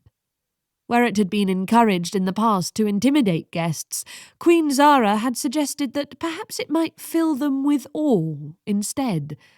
A subtlety, certainly, but the castle enjoyed the distinction. The castle revelled in elevating its atmosphere. When it straightened up, the ceiling soared, and the once needle-thin windows melted out into glorious frescoes of stained glass. No queen or consort had entertained at the level of Queen Zara in centuries, and while the castle enjoyed the liveliness, it sometimes longed for the early days of its architecture, when it changed all the time, constantly adjusting to the tastes of 1,000 strangers. The castle could have never imagined the enormous task now set before it. A competition for a bride? Why, that was not a single event. That was a whole slew of days, perhaps even a fortnight. The word spectacle kept echoing across the stones of Rathe Castle until the grey slabs of its floor gleamed silver in its excitement. Of late, the windows had widened, and the light that filled the castle was reckless and giddy. Once the invitation had been issued across the isle, preparations for the competition had occupied the castle's every spare moment. The landscape needed refreshing, and the pools required cleaning, and all the cabinets bemoaned the dearth of teacups. But that was only what occurred above ground. Below the ground, an entirely different conversation was taking place. After all, the invitation had been issued not only by Queen Zara and King Eustace, but by the Isle of Malys as well. It was not as though the king or queen had conversed with the isle directly. As far as anyone knew, such a thing was not possible. But the land was old and wily, and it was well aware that whichever bride claimed Arris's heart, in whatever manner that might look like, would determine its future. And so, far away from the eyes and ears of the mortals, and in the loamy argot of roots and brambles, the isle whispered to the foundation of Rathe Castle. It whispered of all the things it held in its soil, of heartache and sly glances, prayers murmured into flowers, the tiny splash of a child's feet in the tidal pools by the shore. The isle spoke of magic mislaid and misused, of the way things had been, and the way things could be. All the while, the castle listened.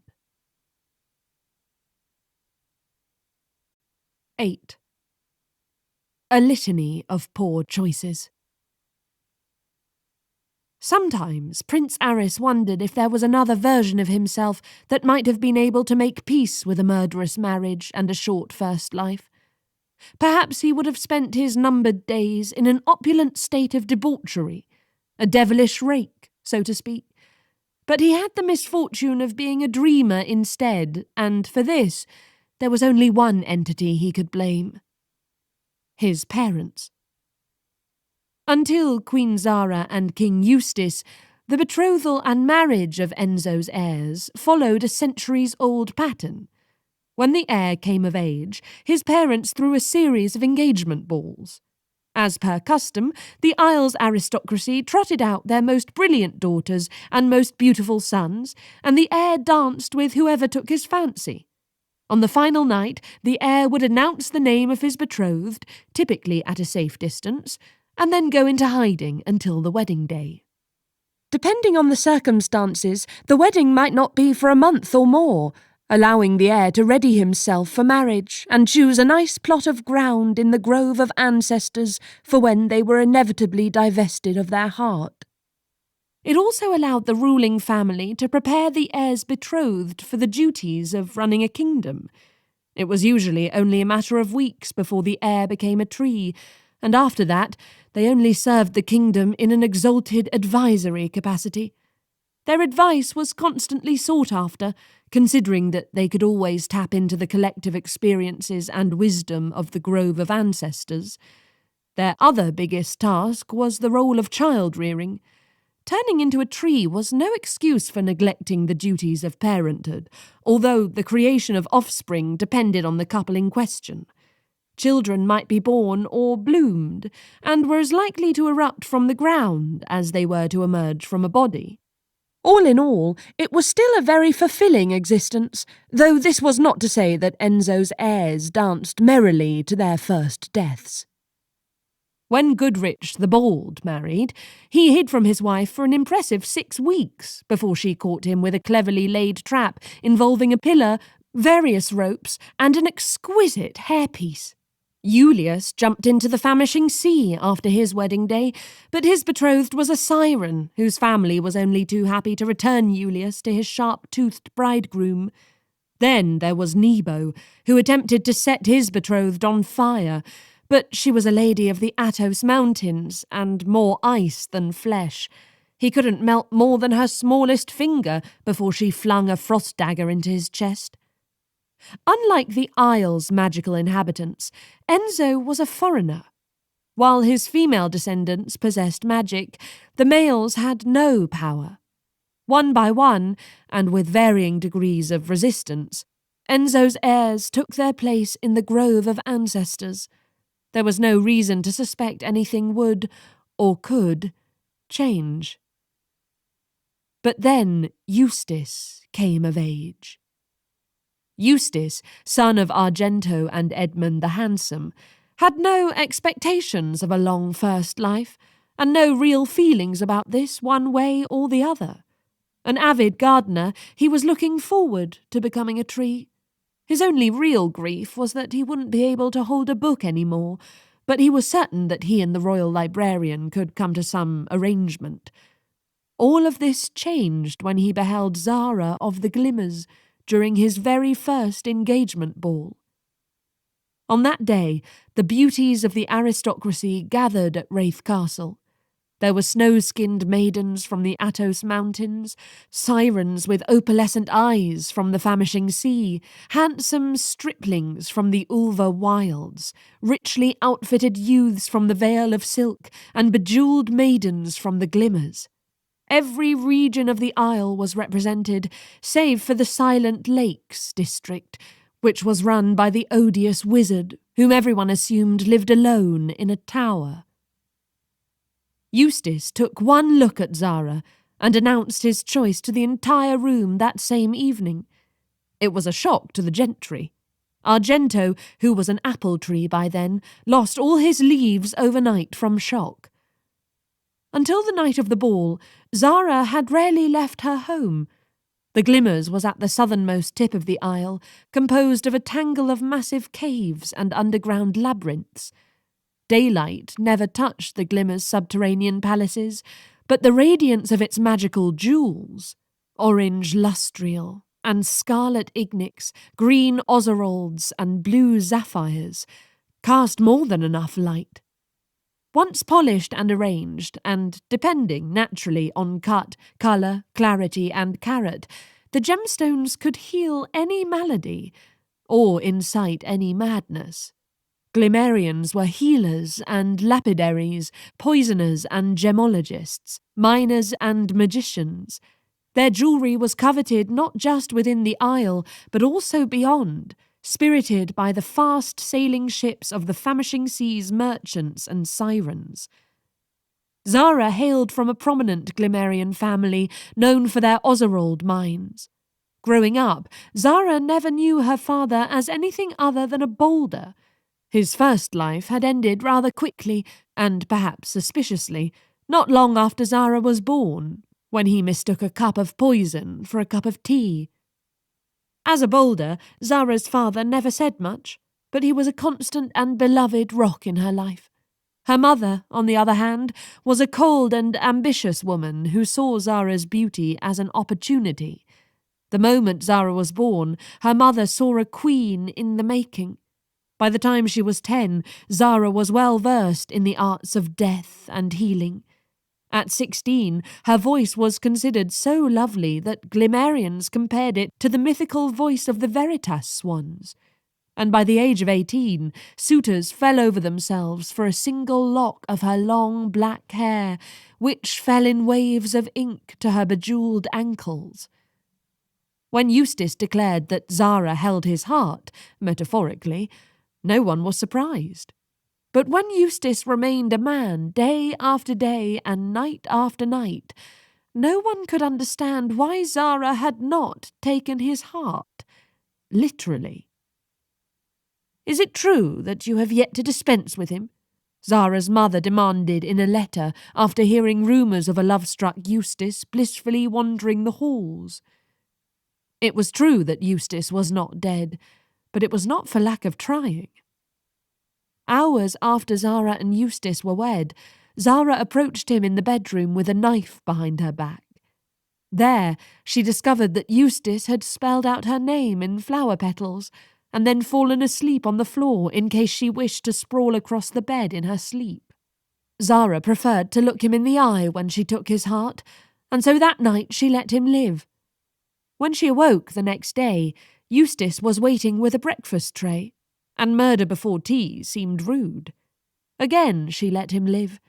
When she came down for dinner, she saw that he had constructed her likeness out of meringue, sugared violets, dollops of cream, and candied plums.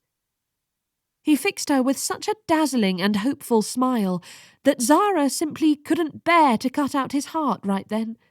Plus, such affairs were messy, and it was sure to get all over the cake, which would be a pity. "You know I am here to take your heart, don't you?" she asked. "I know." "All of these displays will not move me to mercy." Eustace shrugged. "I am not asking for your mercy." "Then what can you possibly hope from this display?" "Do you like it?" asked Eustace. Zara frowned. "The cake?" "Yes. Do you like it?" Zara was not sure. She had never actually had cake. In the glimmers, her mother had disdained sweets, informing Zara that it softened the mind and body. Indulgence of any kind was not tolerated, for it was a slippery slope to poor self-control. If her mother were here, she would have rolled her eyes. But her mother was not here. "I do like it," Zara allowed. Eustace beamed. "Your enjoyment is all that I want." Eustace was fair-haired, soft-jawed, and possessed a surprisingly deep voice despite his diminutive stature.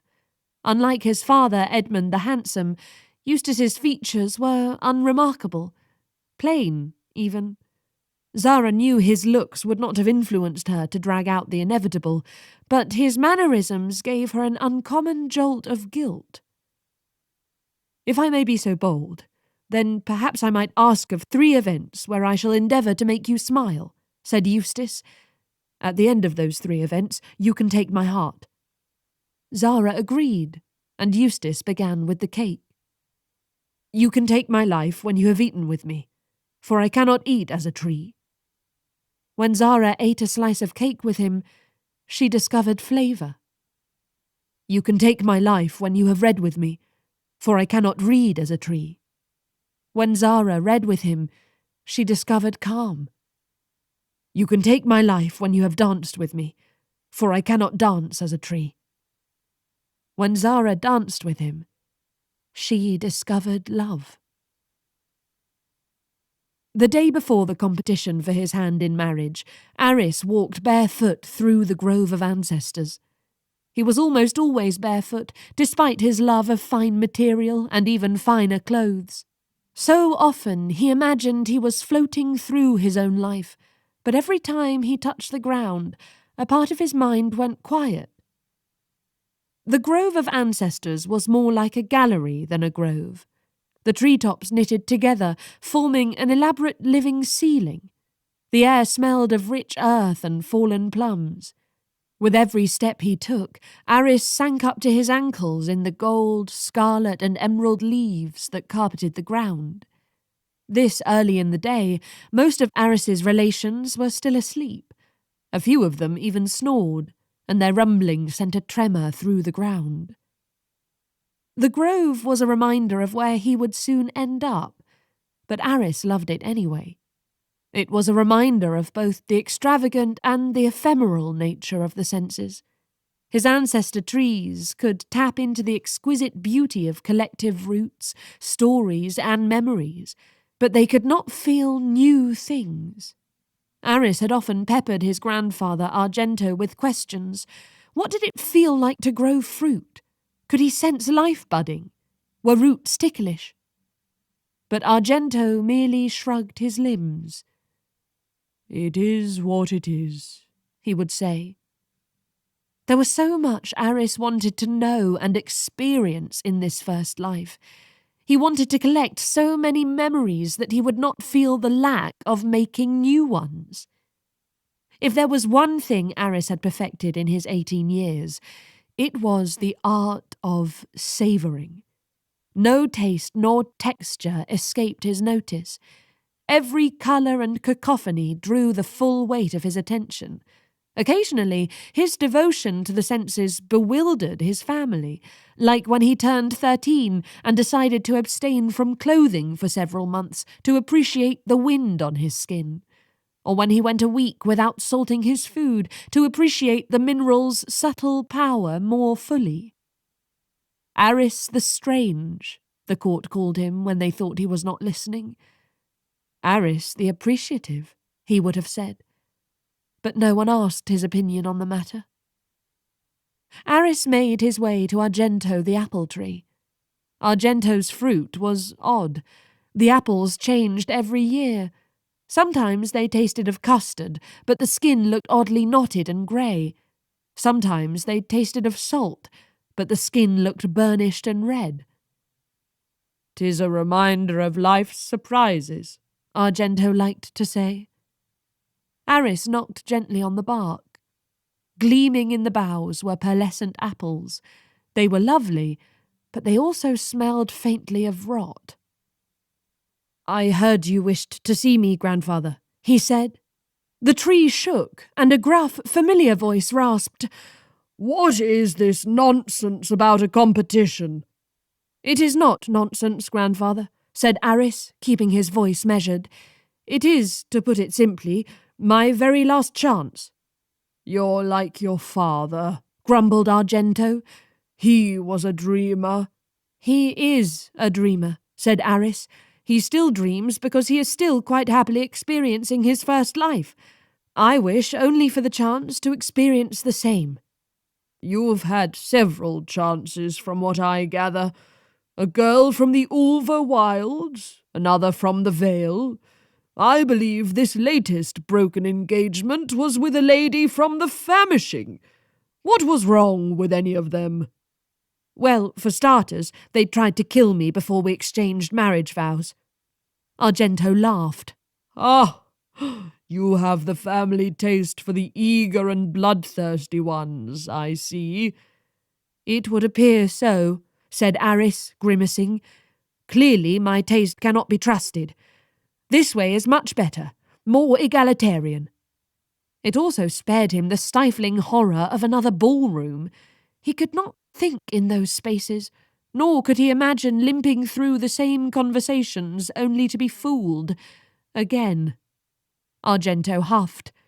"If I were you, I'd start thinking whether you're better suited to being a willow or an oak." Arris decided now was not the time to inform his grandfather that he wasn't even sure he wanted to come back as a tree at all. He could just as well keep going. His great-grandmother, Fauna of the Ulva Wilds, had done just that. Instead of a second life, she had chosen the final death. Her choice had so saddened his great-grandfather, Hadrian, that he did not put forth leaves for a whole decade. "Where did she go?" Arris had once asked him. "Only Rate knows," Hadrian had said, shrugging his branches. "Some say Rate made the Isle of Malys and then vanished. Others say he became the isle, for its magic must come from somewhere.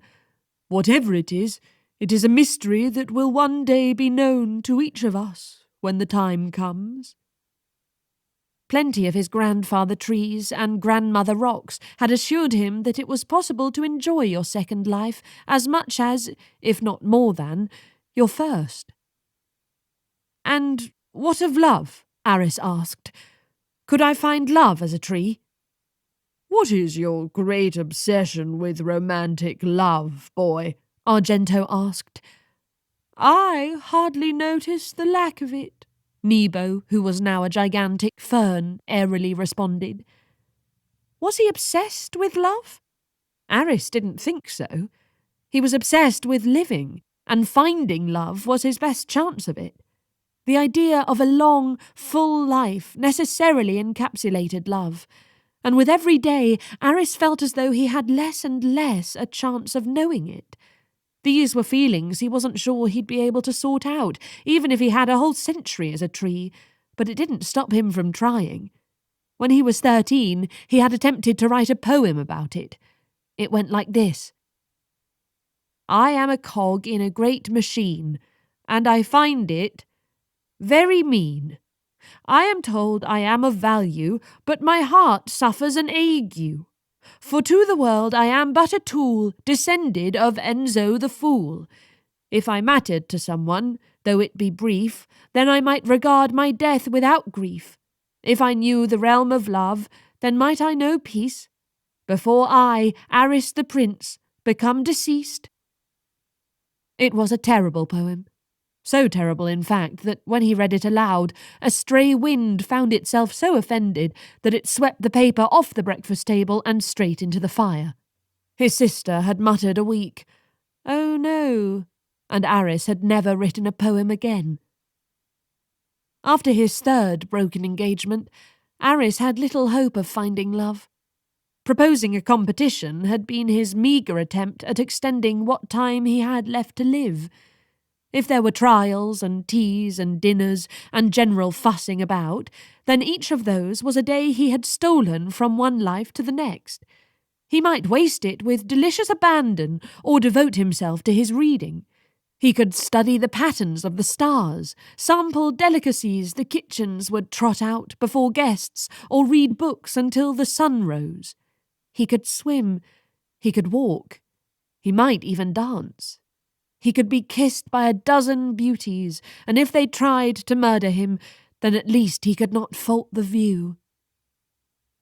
Arris had very little hope of love, let alone a long first life, but still, even now, he hoped. That he might love and be loved, that he might know the splendours of a long life filled with uneventful horrors, like finding silver in his hair, and repeating the same stories to the gentle disdain of his relations. Arris sighed. Beyond the families of the gentry, there might be someone who saw the world as he did. Someone who would view his heart as a powerful home for love, and not a haven for the love of power. Someone who would not just extend the days of his life, but expand the meaning of it. And if there was any chance that she existed, then this was his last chance to find her.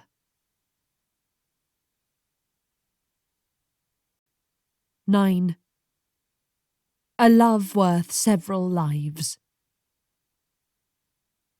The morning of the competition dawned, and Arris awoke to see his sister, Evil, crouched over his bed with a knife in her hand. Although Arris was nearly a foot taller, she was very obviously his twin.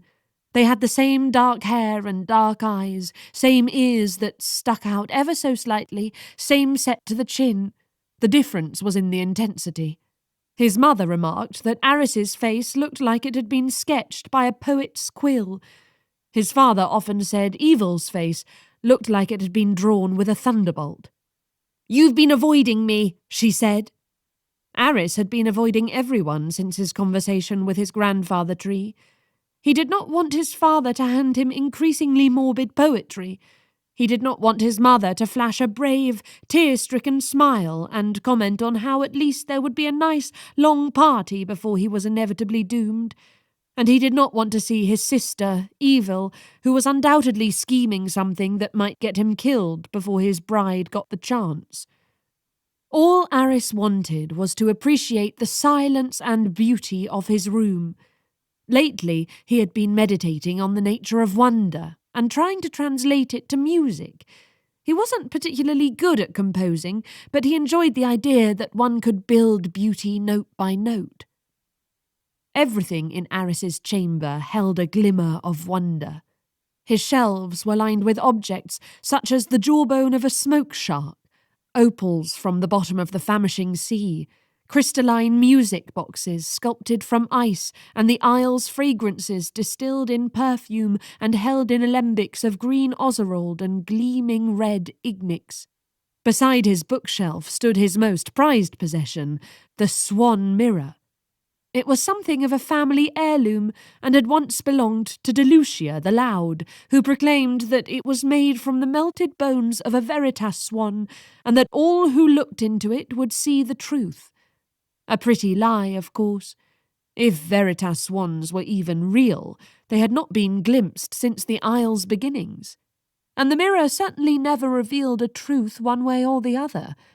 Nevertheless, it was a reminder of stories taking on grand shapes, and Arris found it a comfort. But despite all of his joyful plans of meditation and music, instead he fell asleep. Panic had a way of making him sleepy. Now alert, Arris stared at the knife in his face and his twin sister's grim and determined expression. He sighed. This was bound to happen. When Arris and Evil turned 8 years old, the twins became aware of what it meant for Arris to be Enzo's heir. At the time, the news hadn't really bothered Arris, and the idea of turning into a tree sounded enjoyable enough that he started practicing. Arris would stand still for as long as he could in the hopes that a bird would mistake him for a branch. Unfortunately, the closest he got to this was a bird defecating on him. While Arris had thought he might turn from a tree to a boy and back whenever he liked, all Evil knew was that someone was going to try and take away her brother.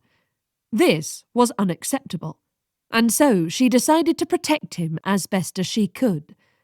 The consequence of this was that it took 3 days to find where Evil had hid Arris, and in the process of discovering him, several courtiers required extensive healing for severe burns, 3 cooks were poisoned, 4 servants suffered hallucinations lasting a fortnight, and Arris would not sleep without a nightlight for the next 6 years. Evil had figured that if Arris was entombed in one of the castle's secret chambers and encircled by various traps and spells, then he would always be safe. Perhaps some siblings would never speak after that kind of episode, but Arris understood Evil. When he eventually regained consciousness and saw his sister perched at the edge of his bed, he said only one thing: "I love you too." To be loved by Evil was to find oneself casually tortured. This was troubling. Still, it was love. Because of this, Arris was annoyed, but not surprised, when he saw her. "Are you trying to cut out the need for a wedding altogether?" asked Arris, pushing aside the blade. "On the contrary, I've decided I don't want you to die," said Evil. Arris blinked. "Just so I understand the depths of my irrelevance, is this a recent decision?" "In the past hour or so I made up my mind," said his sister. "Wonderful." "It will be," said Evil. She slashed the knife along the side of his arm. "Ow!" said Arris. "What in Rate's name was that for?" "To protect you," said his sister. She wiped the blade on a cloth, the strands of which looked like braided starlight. "The castle has been working tirelessly to prepare for the competition. The grounds are unrecognisable, all overgrown with romantic gardens, fanciful lodgings, hideous mazes, oozing fountains." The temperature in Arris's room dropped. Frost spidered up his blanket. Evil looked up from the knife and rolled her eyes. "I am allowed to have aesthetic differences from you," she said to the castle. "Clearly other people find your landscaping very alluring, or Mother would have burned it all by now." Grudgingly, the temperature returned to normal. "Anyway, this," she paused to raise the knife, "is to ensure some protection for you." "I feel very protected," said Arris, wiping his arm. "If the grounds catch anyone trying to harm you outright, then they will be removed from the competition," said Evil. Arris smiled. "Don't look at me like that," said Evil. "You're worried," said Arris. "I understand. But for some reason I find myself at peace. There is only so much I can control, but my hopes are—" "I still have a knife in my hand, brother," said Evil, shutting him up. "This competition is not simply about a bride, but a queen for the Isle. I will not see your first life ended by some reckless, violent creature that I will then have to endure across the breakfast table for several decades. If you must choose from a set of murderers, then at the very least this spell will present the very best of them." "I love your optimism," said Arris. Evil grumbled. "If only you had a little less, then maybe—" But she couldn't finish her sentence. If Arris had a little less optimism, then what? It wouldn't increase the likelihood that he would live any longer. All optimism could do was make the life he had worth living. It was why he liked walking barefoot, so he could appreciate the way the grass folded beneath his feet. It was why he listened to music with his eyes closed, so he could imagine the notes glossing his skin and translating him to song. Just because something was brief did not mean it shouldn't be beautiful, too. "What if you choose wrong?" asked Evil, not looking at him. "What if she takes your life anyway?" Arris shrugged. "If my betrothed must be the death of me, then may she make these final weeks worth several lives." 10. An assortment of brides. Rathe Castle sat upon a cliff, the size of which varied based on the whims of the royal family. Sometimes the cliff was a slender needle of rock, closer to the sky than the sea, and impossible for enemies to scale. Sometimes, when the cliff was in a languorous mood, it was a jetty stretching into the famishing so that it might be tickled by the white-capped waves. And sometimes, like today, the cliff and the castle conspired to become something else entirely. Arris understood that all he had done was step outside, but it didn't seem like that. It was as if he had stepped into another world altogether, a world of winter. The familiar gardens and fountains had vanished, paved over with acres and acres of cold wonder. A maze of white roses bloomed out of the snow. An iced-over lake, which had not existed yesterday, reflected the dark branches of the cliff's scarlet elms and honey oaks. Atop the lake, a glass dining boat carved in the shape of a wyvern effortlessly carried a shining feast. Towering sculptures of frosty swans and crystalline peacocks held lanterns in their beaks and strutted along a welcome path that stretched from the castle gates. All of this was encircled by slender diamond trees, each branch sleeved in snowy seed pearls that braided through the air. Arris looked around in awe, followed by mild horror. The horror was not, as one would imagine, about the imminent tournament where his life hung in the balance. His horror was of a more sartorial nature. Evil loved to mock how long it took her brother to get ready. Arris had a process. There was the morning's diary entry, the focusing of one's intentions upon a lit candle, his daily olfactory journey to discern the day's fragrance, his constitutional walk, his hour-long bath. And that was what he did before he selected his clothing, the process of which required an evaluation of the day's requirements, his mood, the dream from last night, the whims of the weather, and the cook's menu for the day. "You are the fussiest peacock on the whole of the Isle," his sister often said. Evil had no such qualms about her wardrobe, considering that she wore black at morning, day, and night. There were no exceptions. "I consider my morning ritual as an act of communion with the world around me," Arris had tried to explain. "It allows me to appreciate the length of the day to the fullest extent." At this point in the conversation, his sister had lobbed a fruit at his head. Today, Arris settled on a pair of cream felt trousers, a long-sleeved tunic with an embroidered fox that slunk from one corner of cloth to the next, and finally a cloak woven from moonlight reflecting off the sea. It billowed behind him, flashing silver and indigo, and was attached to his tunic by a pair of lustrial brooches shaped like branches.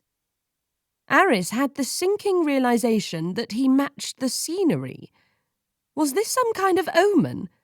And most importantly, should he change? Arris would have done so immediately, but just then a silver staircase spiraled down from the balcony several stories above him. It was a summons he could not ignore. At the top of the staircase, Arris saw his parents sitting on velvet chaises. On a low table before them was a pair of binoculars, ostensibly for watching the parade of brides, and a rich spread of figs, porridge, spiced tea, and egg tarts. Queen Zara was dressed in a mourning robe of blue silk embroidered with silver and encrusted with sapphires at the cuffs. King Eustace had disregarded protocol as usual and still wore his sleeping tunic and nightcap. He was thoroughly ignoring his bowl of porridge for a brand new book. Arris watched as his mother sipped her tea, reached into a pouch at her side, and dropped a scorpion into his father's breakfast. When Zara looked up and saw her son, a huge grin broke across her face. "There you are, darling. Doesn't the castle look splendid? My inspiration was—" Zara paused to sweep her hands through the air. "A new season of life." "It's lovely," said Arris. Zara beamed. "Speaking of lovely, you look—" "Like a sacrificial goat," said Evil, stepping out of the castle stones in a swirl of shadows. "Did you have to wear white?" "I thought it conveyed a sense of new beginnings," said Arris. "It is the colour of hope." "It is the colour of boring." "Mother," said Arris. "Father," said Evil. "Children," said their parents, exasperated. "This is an important day, not just for your brother, but for all of us. Must you antagonise him?" asked Zara. "No, but I want to, and therein lies the difference," said Evil. Eustace finally looked up from his novel. He reached for his bowl of porridge, stopping only to gather the scorpion on a spoon and fling it to the floor. He kissed Zara on the cheek. "You haven't tried to kill me in a week, my love.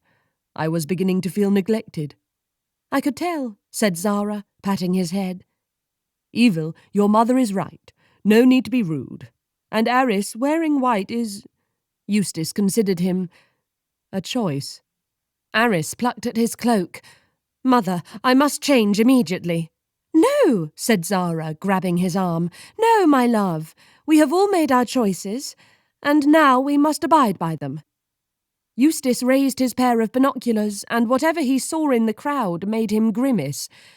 "Arris, you have assembled every option. Whoever wins will be your wife. There can be no further delay. You know what is expected of you." Hundreds of years ago, Arris's great-uncle, Bloody Felix, had refused to marry. But rather than risk the gentry forcing his hand, he sowed whispers to one court and the next that he had made a choice elsewhere. War waged, towns collapsed, whole lineages vanished, and magic on the Isle almost disappeared entirely. It was not a mistake to be made again. "Ours is a life of great privilege and great sacrifice," said Eustace quietly. "It is not an easy burden to bear, nor should it be. Of course it is heavy. Of course it is cruel. But what we do is in service of something much greater than ourselves." Before Arris could reach for his father's hand and reassure him, Evil cleared her throat. "Earlier, Arris literally said, 'If my betrothed must be the death of me, then may she make these final weeks worth several lives.' It was all very dramatic and solemn, father. You would have been pleased." Arris scowled at her. "Ah, well, in that case," said Eustace, and then he reached for a piece of toast. Next thing Arris knew, Queen Zara had pushed him gently to the front of the balcony. The realm of wintry enchantments that Zara had commissioned for the bridal contestants was separated from Rathe Castle by a wide strip of greenery.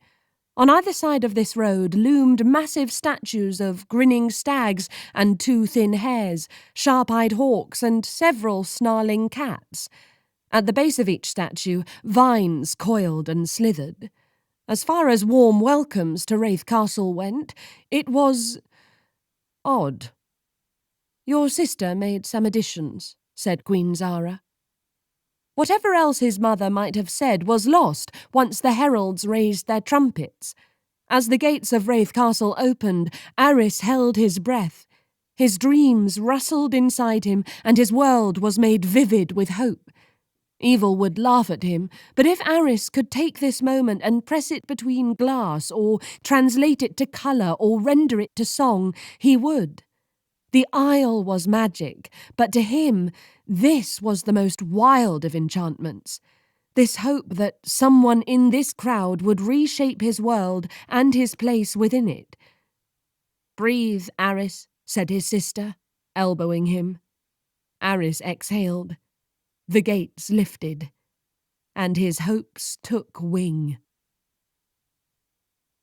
A giant silk balloon in the shape of a huge rosebud floated through the entrance. The rosebud unfurled, its petals opening to reveal a beautiful girl at its centre.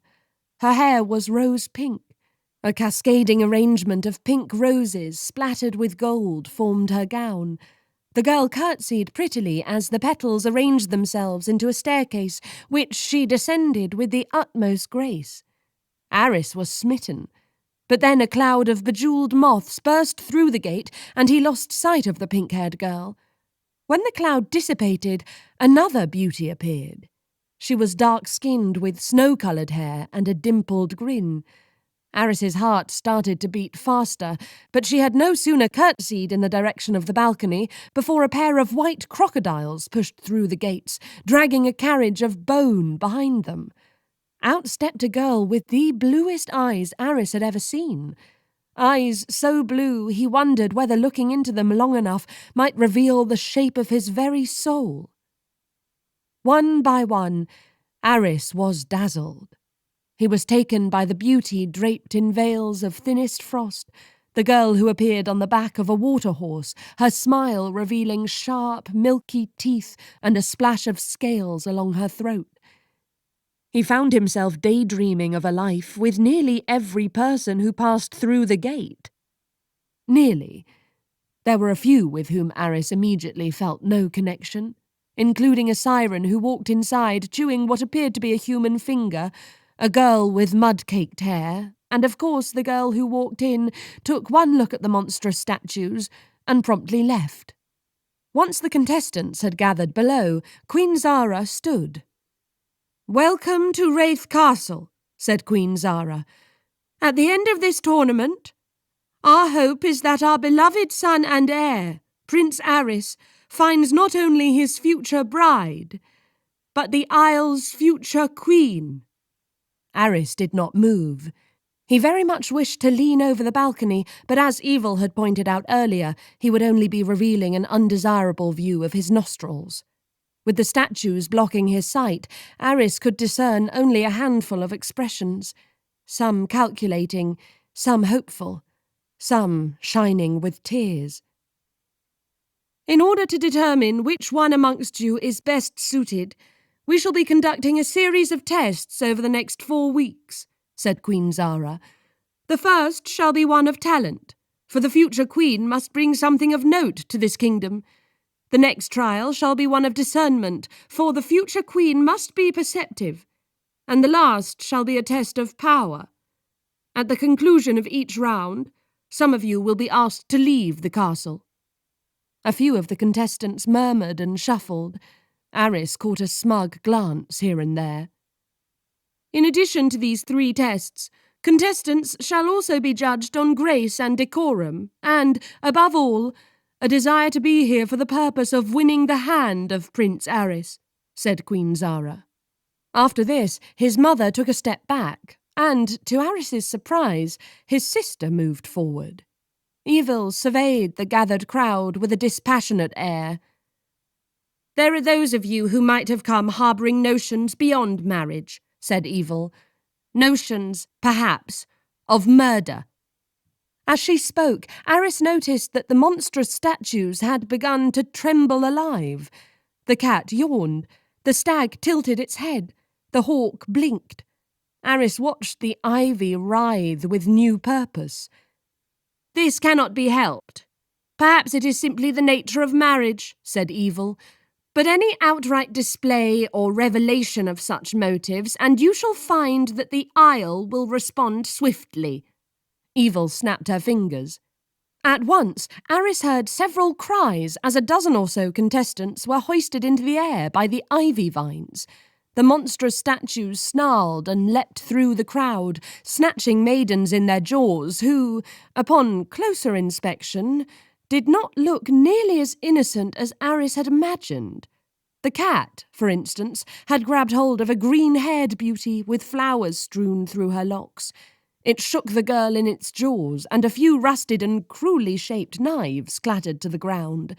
Another girl, with close-cropped hair and wild eyes, ripped free of the stone hawk's beak. The moment she dropped to the ground, she hurled a dagger to the balcony. "The throne is mine!" she yelled. Before Arris could move out of the way, one of the vines shot through the air, knocking the dagger off its path. A moment later, the girl found herself pinned by the paw of a huge stone cat. "What a trite declaration," muttered Evil. "At least she spared us one of those villainous monologues." "I actually like those," said Arris. "Knowing someone's motivations allows me to forgive them and find peace." Evil sighed. "This is part of the reason why women keep trying to kill you, brother." King Eustace cleared his throat and clapped his hands. At once, the statues dropped the weapon-bearing candidates to the ground. An instant later, the vines grabbed hold, dragging the would-be murderers down the strip of green where they would be tossed out of the gates. "Only detects weapons, I'm afraid," muttered his sister. "Still, it's better than nothing." Arris watched as the statues shrank back to a diminutive size. The snarls melted into docile expressions. The vines peacefully slouched, and a few even put forth little yellow flowers. He scanned the crowd of remaining contestants and felt a leaden weight settling in his chest. The ones who were left were the only ones who hadn't physically threatened him. He had no idea what they were thinking. These girls were completely indecipherable and possibly dangerous. Fortunately, they were very beautiful, so at least there was that. "Well," said Queen Zara, smiling at the contestants, "now that we have that out of the way, let us proceed to your new residence for refreshments." She waved her hand, and the great gates of Rathe Castle began to creak. From the balcony where the royal family sat, a staircase of frost and silver braided through the air, spiralling to the lawn, and the girls below. Arris had hardly placed his foot on the first step when a loud cry rang through the grounds. "Wait!" Arris felt the girl before he saw her. A warmth suffused him at the sight of her. She reminded him of a bird. A swan, maybe, for she moved with unnatural grace. The girl looked scorched, and her white dress was torn and covered in brambles, as if she had run a great distance. But her bedraggled dress could not hide her beauty. Her wide, dark eyes found Arris, and a spark went through his chest. "I have come a long way to find you, my prince," she said, and then she swooned to the ground. 11. An unexpected encounter. Considering the number of contestants who had entered Rathe Castle determined to kill him, Arris should have been in a sombre mood. But between reviving the scarlet-haired girl and dodging the flailing limbs of a number of maidens who then swooned at his feet, there simply hadn't been enough time to ponder his death. Perhaps he would have found time when he arrived at the glass boat, but by then Arris found himself exceedingly distracted. At a distance, the glass boat looked small and ornamental, its prow carved into the shape of a wyvern with its jaws flung open, while its stern resembled a massive scaled tail that narrowed into a sinister crescent. But magic had bent the boat's proportions. Upon boarding, Arris was greeted by a translucent deck the size of a palatial courtyard. Silver fish darted beneath the glass floor, their bodies so swift and luminous that it looked as if the depths of the lake had been lit up with candles. In the centre, a long crystal table groaned beneath the weight of a sparkling wintry feast fit for the 100 or so contestants who were making their way to him right that second. Arris and Evil stood at the boat's entrance. On the other side of a silvery veil, Arris could see the hazy, glimmering line of contestants waiting to meet him. It was a rather dizzying feeling. Or perhaps it was the rug. They were standing on a silver carpet embroidered with freshly caught shooting stars. The stars wiggled angrily, bucking against the enchanted thread and casting flickers and sparks along the boat's frosty hull. Tonight was for introductions and impressions before the competition began in earnest, and neither King Eustace or Queen Zara wished to cloud Arris's perception of the contestants. Evil, however, had every wish to do just that, and though Arris wouldn't admit it, he was relieved his sister was there. His judgment, after all, was famously fatal. Curious, said Evil, eyeing him. What? You don't match the decoration this time, said Evil. Considering Mother chose everything to be transparent, a rather pointed metaphor in my opinion, I was deeply concerned you'd show up naked.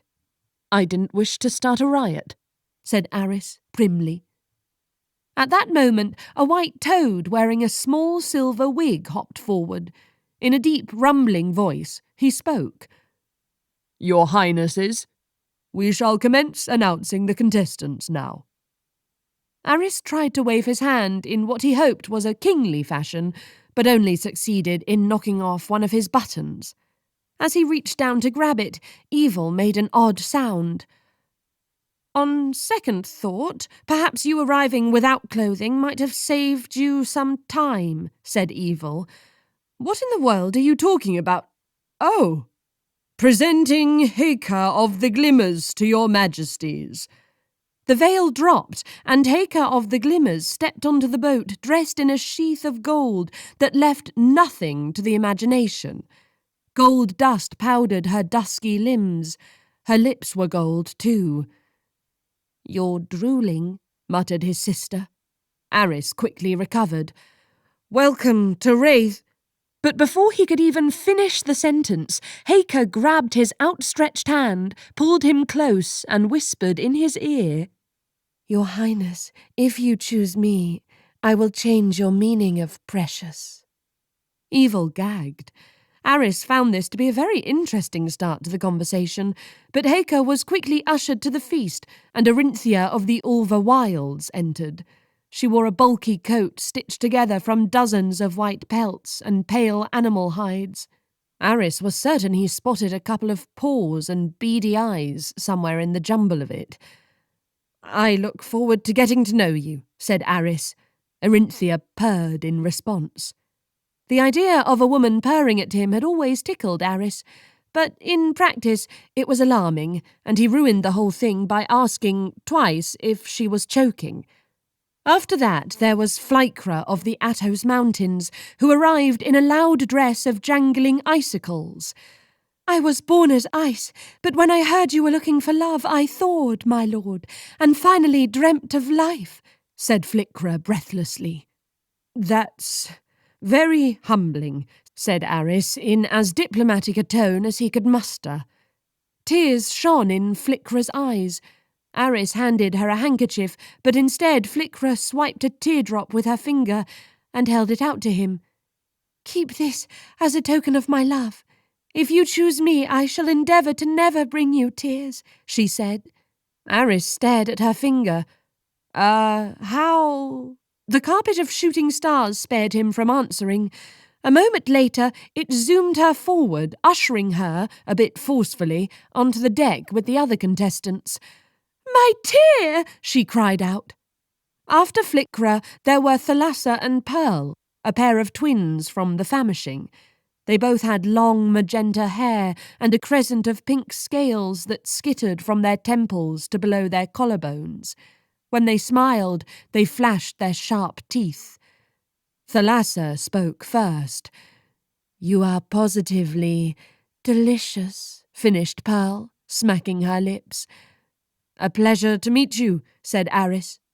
The twins blew him kisses and sauntered off. Arris turned to Evil. Thoughts? I think they are looking for a meal rather than a marriage, said Evil. Cannibalism is a very insulting stereotype of the famishing folk. Thalassa patted her stomach as she walked off. The contestants blurred a bit after that. There was Silver from the Ulva Wilds, who arrived wearing antlers and offering him a seed, a sign of our growing love. Then Diane, who, when asked about something difficult she had to overcome, remarked that her skin was exceptionally dry and irritated her constantly. There was lovely Una, who left a trail of slime in her wake, Irene the healer, who offered to mend any broken part of him, Neve, who wore an alluring gown of bubbles that became shorter and shorter with every step.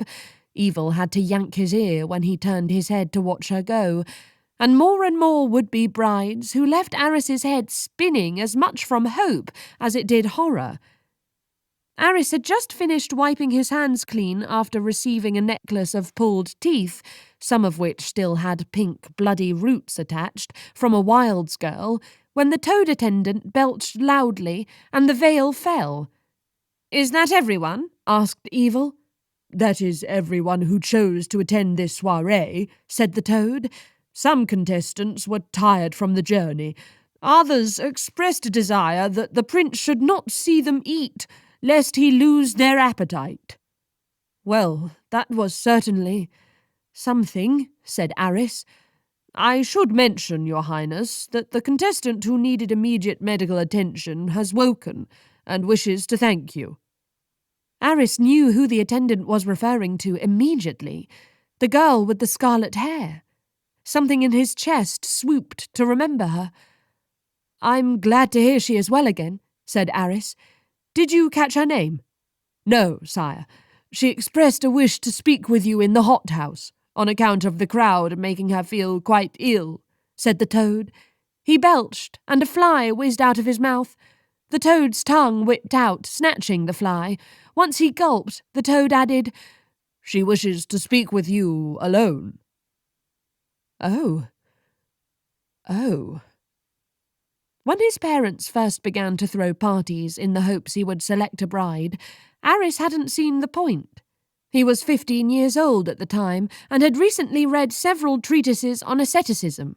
For several months he drank only mint tea steeped in morning dew and ate only that which he had grown in his small garden. At that time he longed to be a tree and even wore bark in an attempt to hide his skin. "I cannot fathom the appeal of the flesh," Arris had said on the eve of his first ball. But then he met Roxana of the Glimmers. Roxana had been fun, lively and gorgeous, and always pulling Arris into darkened corners of the castle and making him achingly aware of every corner of his limbs. He had not loved her, but he thought perhaps he could. It was the reason he'd proposed. When she accepted, he thought she would kiss him and, though it felt shameful, perhaps do a bit more than kissing. Instead, she drew out her long, sharp hairpin and tried to stab him.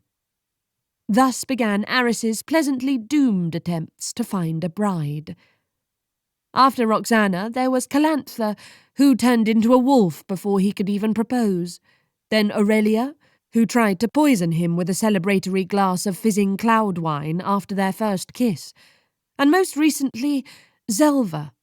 Zelva had refrained from attempting to murder him until the day before their wedding, when she lured him to the shore, transformed into an eel, and tried to drown him. Frustratingly for them, Arris proved too adept at avoiding murder. Even more frustrating was when they realized that if it was his power they wanted, all they had to do was wait. Enzo's curse allowed power to be shared with whomever possessed their heart and hand in marriage, not proposal. Had they simply walked down an aisle with him, they could have had all they wanted. When Arris had explained this to a weeping Zelva after he avoided being drowned and broke off the engagement, she had been even more upset. "But what about your heart?" she demanded. "Are you saying you never loved me?" It had been a very bad break-up indeed. "What shall I tell her, sire?" asked the toad. "I wouldn't go if I were you," said Evil. "If my future bride wishes to make an impression on me, what reason would I have to deny her?" said Arris. "Your record of courting bloodthirsty women?" "I have to follow my heart," said Arris, nodding at the toad. "I'm certain that's the organ motivating you at this moment," said Evil, rolling her eyes. Arris could not leave the boat fast enough. His sister had her own assumptions, which weren't entirely false, but the truth was that Arris was never good in a crowd. He found it hard to focus in large settings. Everything drew his attention: the shimmer of fabric, the pigment of rouge, the bubbles in fizz wine, and the glorious music. He could hardly catalogue those sensations alone before adding conversation to the mix. It wasn't that Arris disliked conversation, but tonight every word would be weighed and dissected, and he, in turn, would have to weigh and dissect every interaction. The day had already required too much of his energy, and if the quiet he longed for came with an amorous girl thinking that her kisses might turn her into a queen, well, Arris was only too happy to be exploited.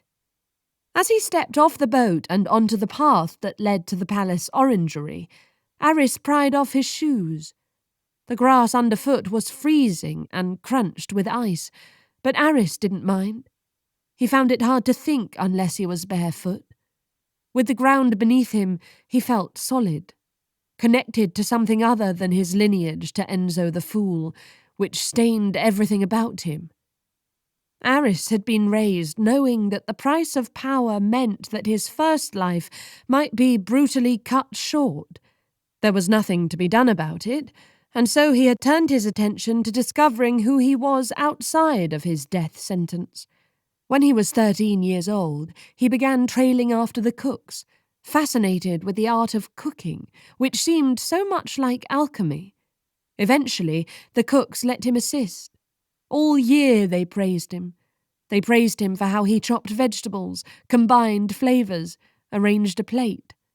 As an anniversary gift to his parents, Arris proposed that he would cook the entire feast, and the cooks heartily agreed. Arris spent a whole week thinking of the order in which he would serve the dishes. Glimmerian quail for his mother, trifle with glass berries for his father, a cake with alternating layers of sugared roses and singed lemon. Once he had made his decision, he prepared a list of ingredients and ran straight away to the kitchens to share his thoughts. Along the wall of ovens, Arris heard his name and stopped short. "A royal feast? We'll be up all night fixing any mistakes," said one of the cooks. "Why let the boy have a go at it anyway?" said the second cook. "Last week he made a fish that was so raw I was shocked it was not swimming on the plate, and I had to eat the awful thing and then smile." "Oh, go easy on him, poor doomed thing," said the first cook. "Aye, that much is true. 'Tis the least we could do for him." Arris might have thrown down his plan for the feast and gone straight to his room, but he didn't. He entered the kitchen, watched the shock and shame cross the faces of the cooks, and he asked, simply, to be taught. Until that moment, Arris had not known how to distrust what he was told, and now he would never forget. It was why he liked removing his shoes wherever he went. He could not remove someone's pity or perspective. He could not take away someone's bias or belittling. But he could slip off his shoes, and if there was anything he could meet in true honesty, it was the earth beneath his feet. The orangery of Rathe Castle leaned off the cliff's edge and appeared quite far from the boat where the feasting continued.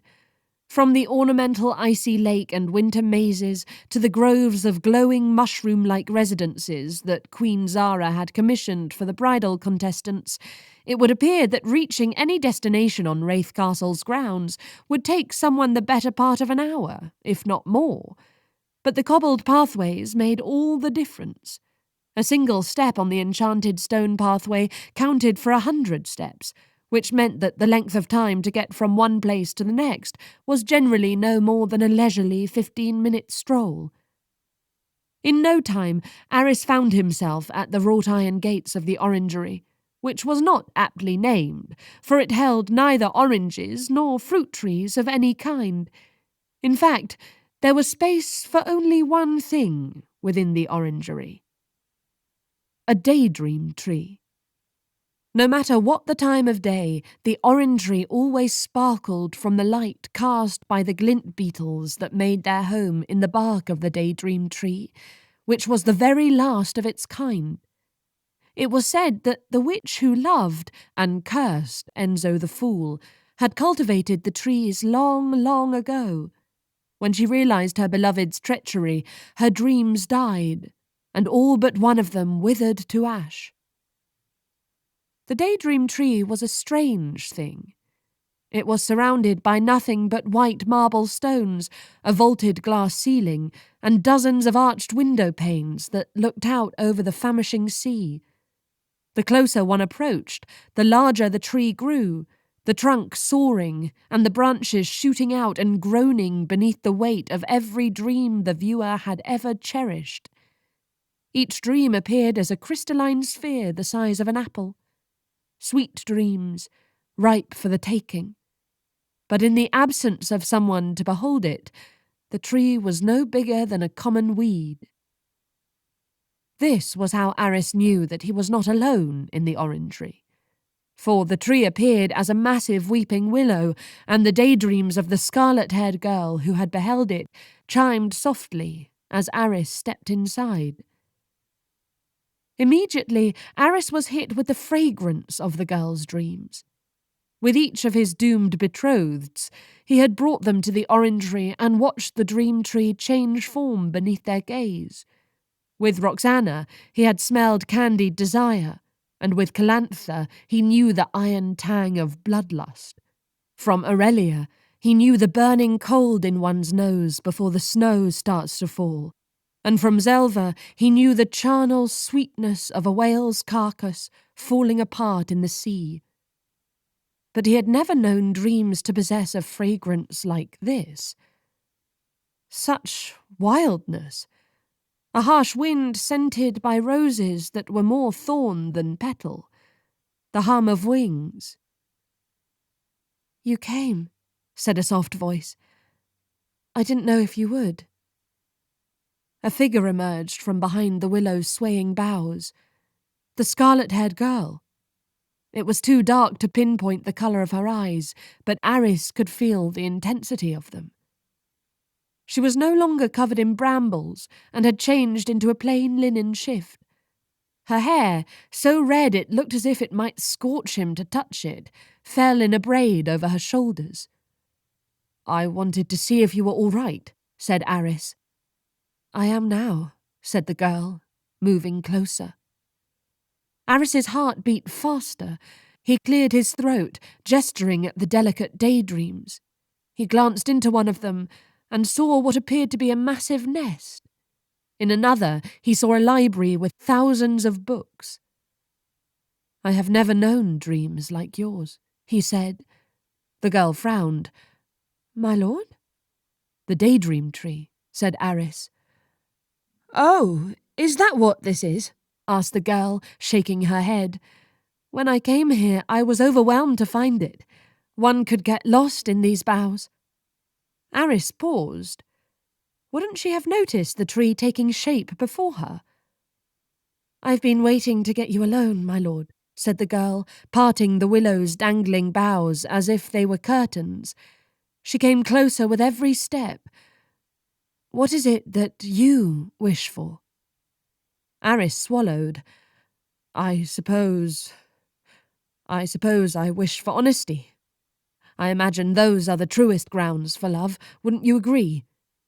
"Yes," the girl breathed. "I do." "Who are you?" asked Arris.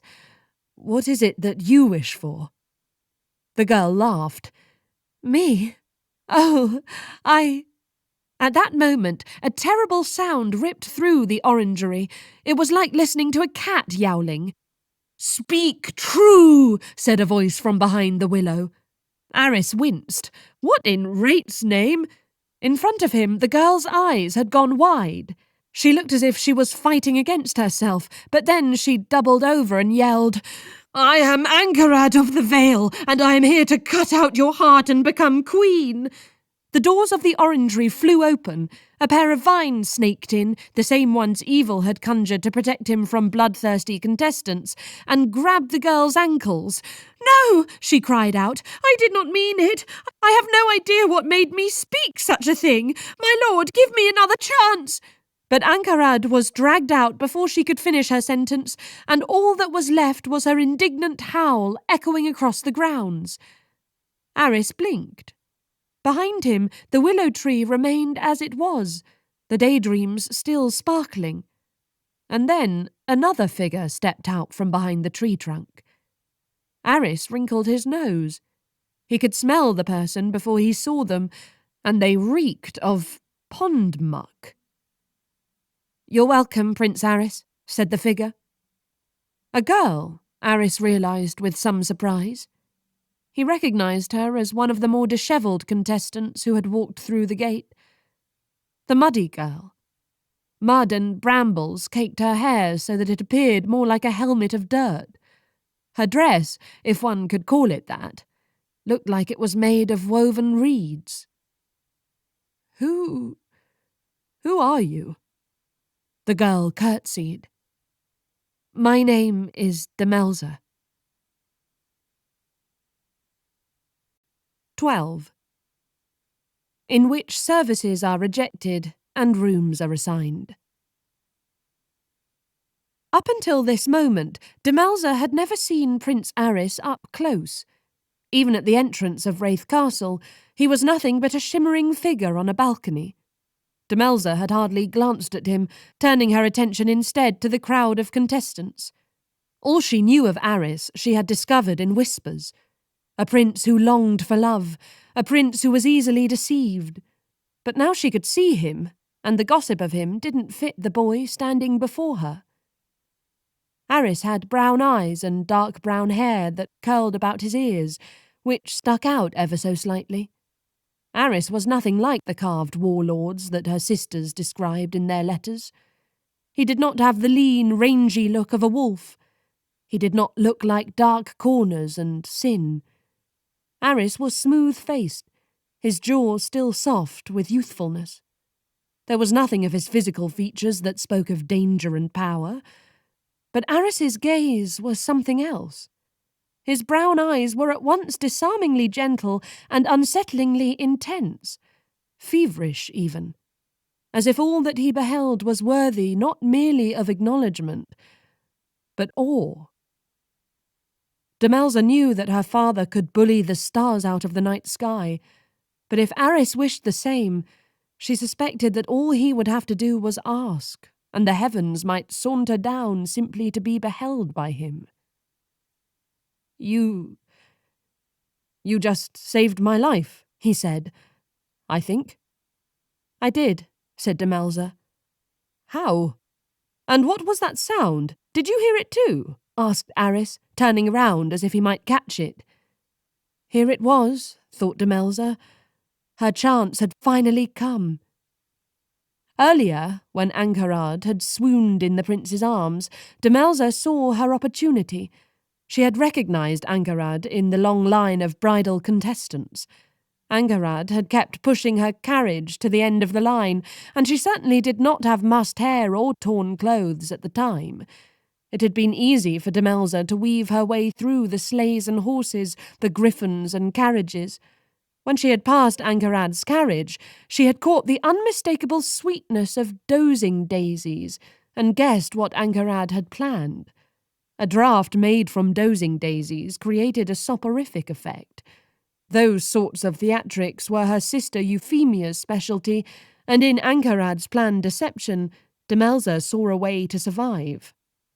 "Prince Arris, I am in need of your protection," said Demelza, reciting the words she had rehearsed for the past week. "If I may hide in Rathe Castle for some time, then I shall offer myself to you." "Oh, no, thank you. I don't mean to be rude." "No, my services," said Demelza. "See, I'm quite certain I don't want those either," said Arris. Demelza groaned. "My voice! I am of veritas Swan descent. When I sing, people speak the truth. That's what you want, isn't it? Honesty? The certainty that the bride you choose loves you?" Arris stared. "Veritas swans? If they're even real, their voices are, forgive me, supposed to be extraordinarily beautiful, and yours is horrible. Well, yes." Demelza shrugged. I know. Is this a joke? Demelza did not have time for this. She opened her mouth and trilled a quick tune, a snippet of her father's lullaby for them. Woe, woe, woe, shall cry the men who know you. Sharpen your teeth and stretch out your wings, and the world shall be yours for the taking. Singing it aloud brought tears to Demelza's eyes. Whenever Prava got to that part of his lullaby, he used to swoop Demelza onto his lap and hold out her arms before tickling her. You are precious to me with or without wings, little dove, he would say. Now she wished she had been a little less precious. I'm astounded your voice hasn't driven me to tears either, said Arris, grimacing as she finished. But his grimace fell away when he saw the air between them. It was spangled with her truth magic, flecks of light dancing between them. What is that? Proof, said Demelza. Now speak true, Prince. What is a secret you wish no one knew? Arris's eyes bulged. He tried to clap his hand over his mouth, but it made no difference. How did you... he spluttered out, before saying, I very much wanted a scar on my face because I thought it would make me seem interesting, and so for a while I was always bumping into things on purpose, but when that didn't work, I took a knife to my face, but then my sister frightened me and I poked my cheek, and now I have a dimple, which is, in fact, a scar. Arris looked mortified. I had no desire to share that information. I can't imagine why, said Demelza. Now do you understand what I am capable of, Your Highness? You really can bring the truth out, he said. Arris sank to the floor, staring up at Demelza in a way that made her feel extremely self-conscious. You could change everything. In the distance, fireworks shot off the boat. The smoke twisted through the night sky, forming the silhouette of a dancing couple. A moment later, the smoke configured into the shape of a great hand, which waved through the air in a beckoning gesture before pointing to a range of towering, glowing mushrooms, which were to house the bridal contestants for the duration of the tournament. Demelza had yet to be assigned a room, for the whole of her afternoon had been dedicated to spying on Ankarad. The velveteen frets of the mushroom caps emitted a silver light, and Demelza understood that it was a summons for the evening. They're calling me, she said. Arris looked out the window, frowning. But we've only just... fine. Listen, find me by the lake, yes? At midnight? He stood up and seized Demelza's hands. I think you might be the answer to my every wish, he said. He was looking at her as if she had put the moon in the sky. It was all... a lot. She snatched her hands back, and then, not really knowing what to do, since she had not even thought to imagine this far, she patted the prince on the shoulder. Thank you, he said as he left the orangery. Truly. All her life, Demelza had never slept anywhere but in the soft rushes of her mother's nesting tower or beneath the night sky ceiling of her library.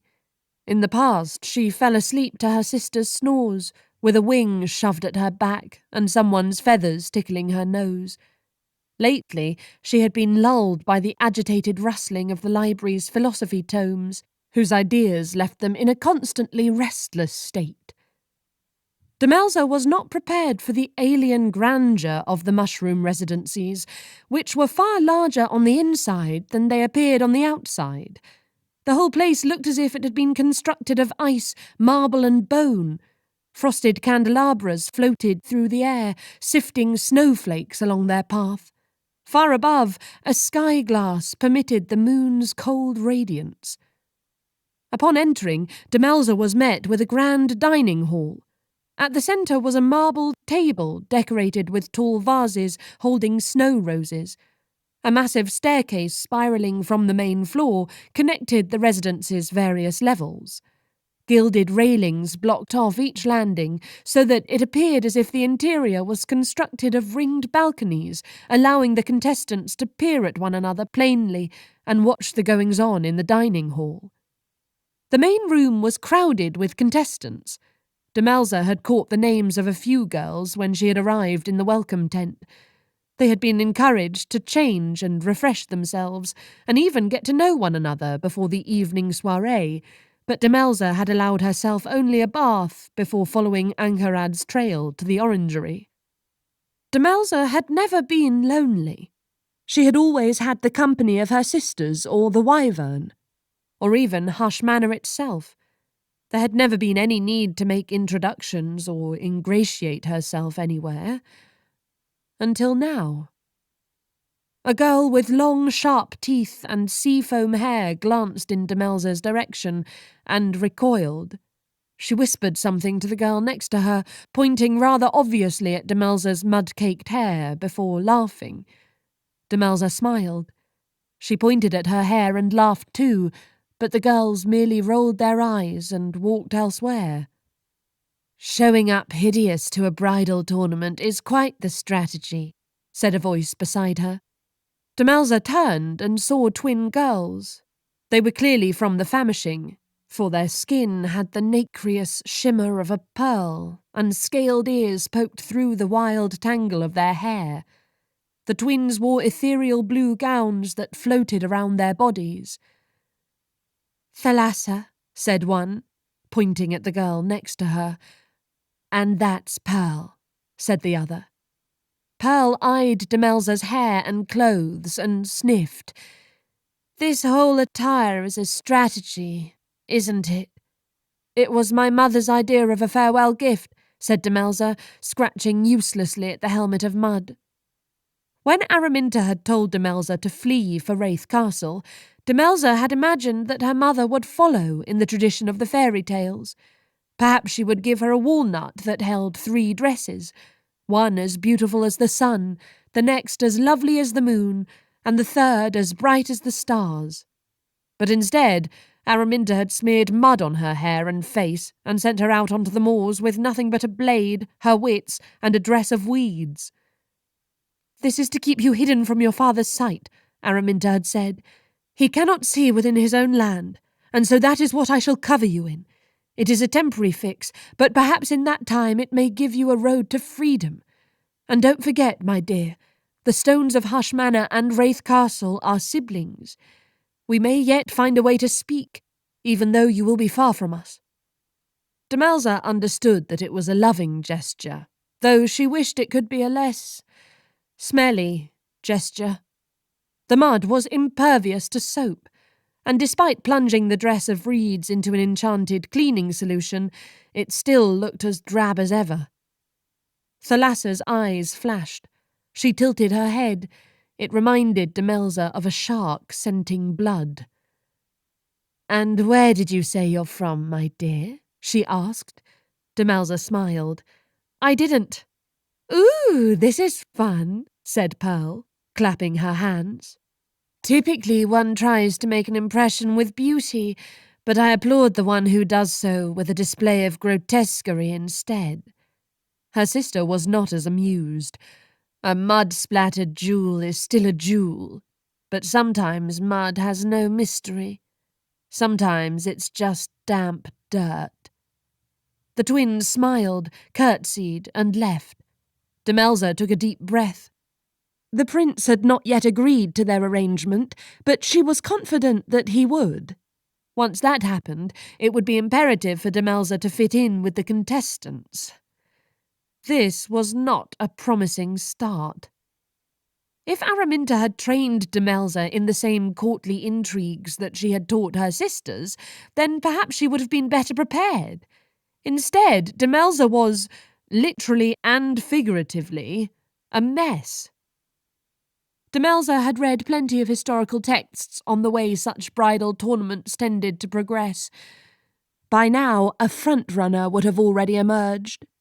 Those who thought they had a chance of beating her would be surrounding her to observe, mimic, and sabotage. Those who knew they would lose would play the role of admiring sycophants, for who wouldn't want to be on the good side of a powerful queen? If she was to convince Arris of her usefulness, then all Demelza had to do was observe. This was easier said than done, for the main room was swarming with ball gowns and towering hairstyles. Suffusing it all like a too-strong cologne was an unmistakable whiff of restlessness. Not 2 steps from Demelza, a girl from the Ulva Wilds howled and pushed the girl behind her. "Step on my tail again and I'll claw your eyes out," she snarled. The girl she had pushed was startlingly beautiful. With her fall of onyx hair, full lips the colour of rubies, and small diamond piercings at her temples, she reminded Demelza of a jewel. "Threaten me again, and I will be sure to remember the words and hang you when I am queen," said the bejewelled maiden. The wolf girl laughed. "As if he'd choose you." "We are destined to be together," she said. "He knows it too. He could not keep his eyes off me. Tonight he will whisper my name, and perhaps you shall hear it in your dreams. Zariah, Zariah, Zariah. You might think you're a predator, but you're nothing but a pest." The wolf girl shook her head. Her eyes turned yellow and her pupils widened. She pulled back her lips and might have lunged at Zariah, but she was shoved out of the way by a nearby commotion. "Did you just touch her dress?" demanded a shrill voice. Demelza pushed through the crowd and saw a pink-haired beauty surrounded by a tight knot of girls. Plenty of girls were beautiful, but none of them had the bearing of a queen like this one. It was something in the slight arch of her brow and the simmering indifference in her gaze. Her rosebud mouth was set in a haughty pout. Beside her was an Atos mountain girl. Demelza recognized her by the snowy down of her hair, which the girl kept closely cropped. Her eyes were a pale blue, and she might have been striking if it wasn't for the sycophantic expression. She was the one who had yelled at someone for touching the dress of the pink-haired beauty. "Does anyone even have a chance with Lady Edmere here?" asked a girl beside Demelza. Demelza turned and saw a tall, lovely girl with floppy rabbit ears that were nearly indiscernible in the fall of her brown hair. She flashed a gap-toothed grin. "I'm Zizarel," said the girl. "What's your name?" "Demelza." "That's pretty. Are you from the wilds? I can't tell beneath the, mud." "No, I'm not," said Demelza. She nodded in the direction of the pink-haired girl. "What did you say her name was?" Zizarel's eyes widened. "You don't recognize her?" "No," said Demelza. I don't get out much." Zizarel had the kindness not to express her lack of surprise. "That's Lady Edmere," she said.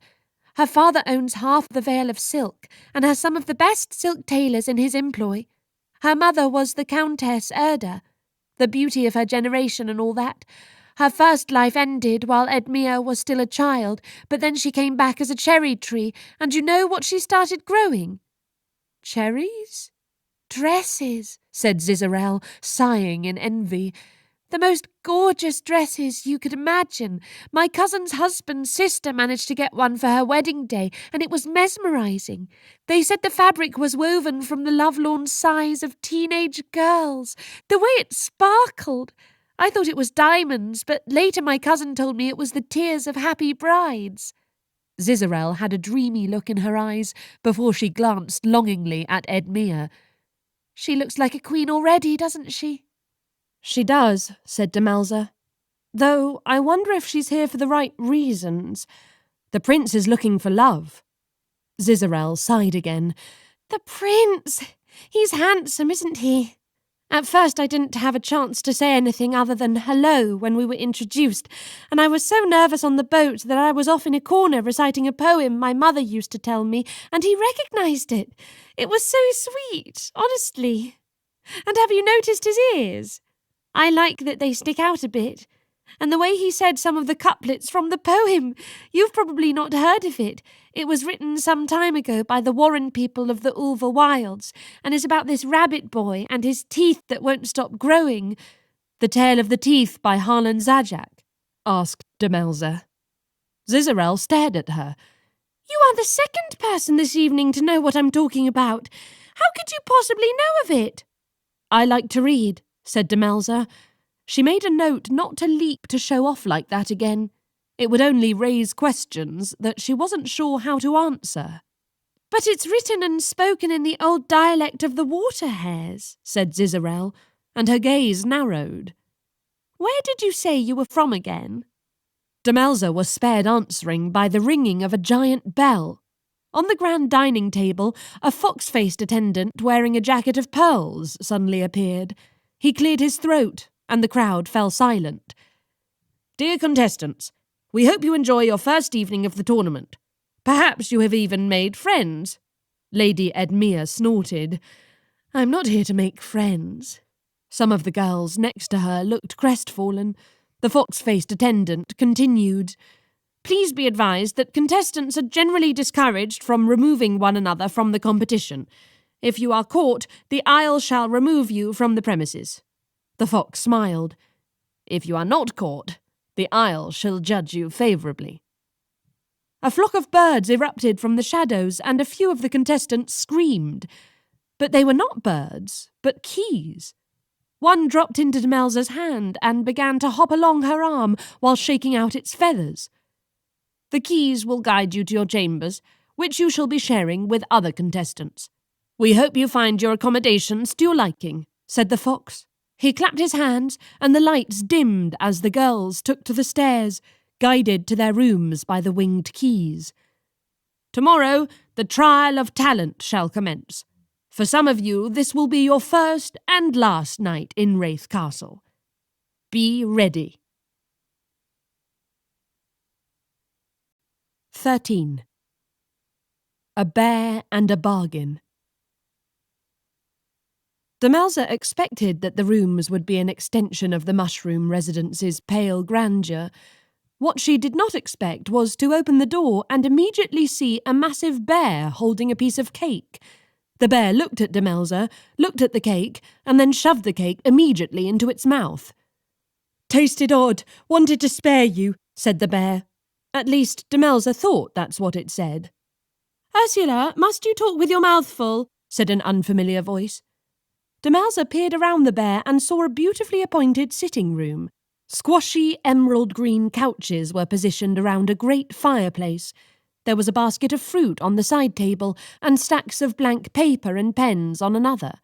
On the main table was a small service of fragrant herbal teas that made the room smell of chamomile and chrysanthemum. On the far end were a large window and a reading nook where a young woman sat with her back to the window. "I'm Talvi," she said, sliding off the cushion and coming toward Demelza. "That's Ursula."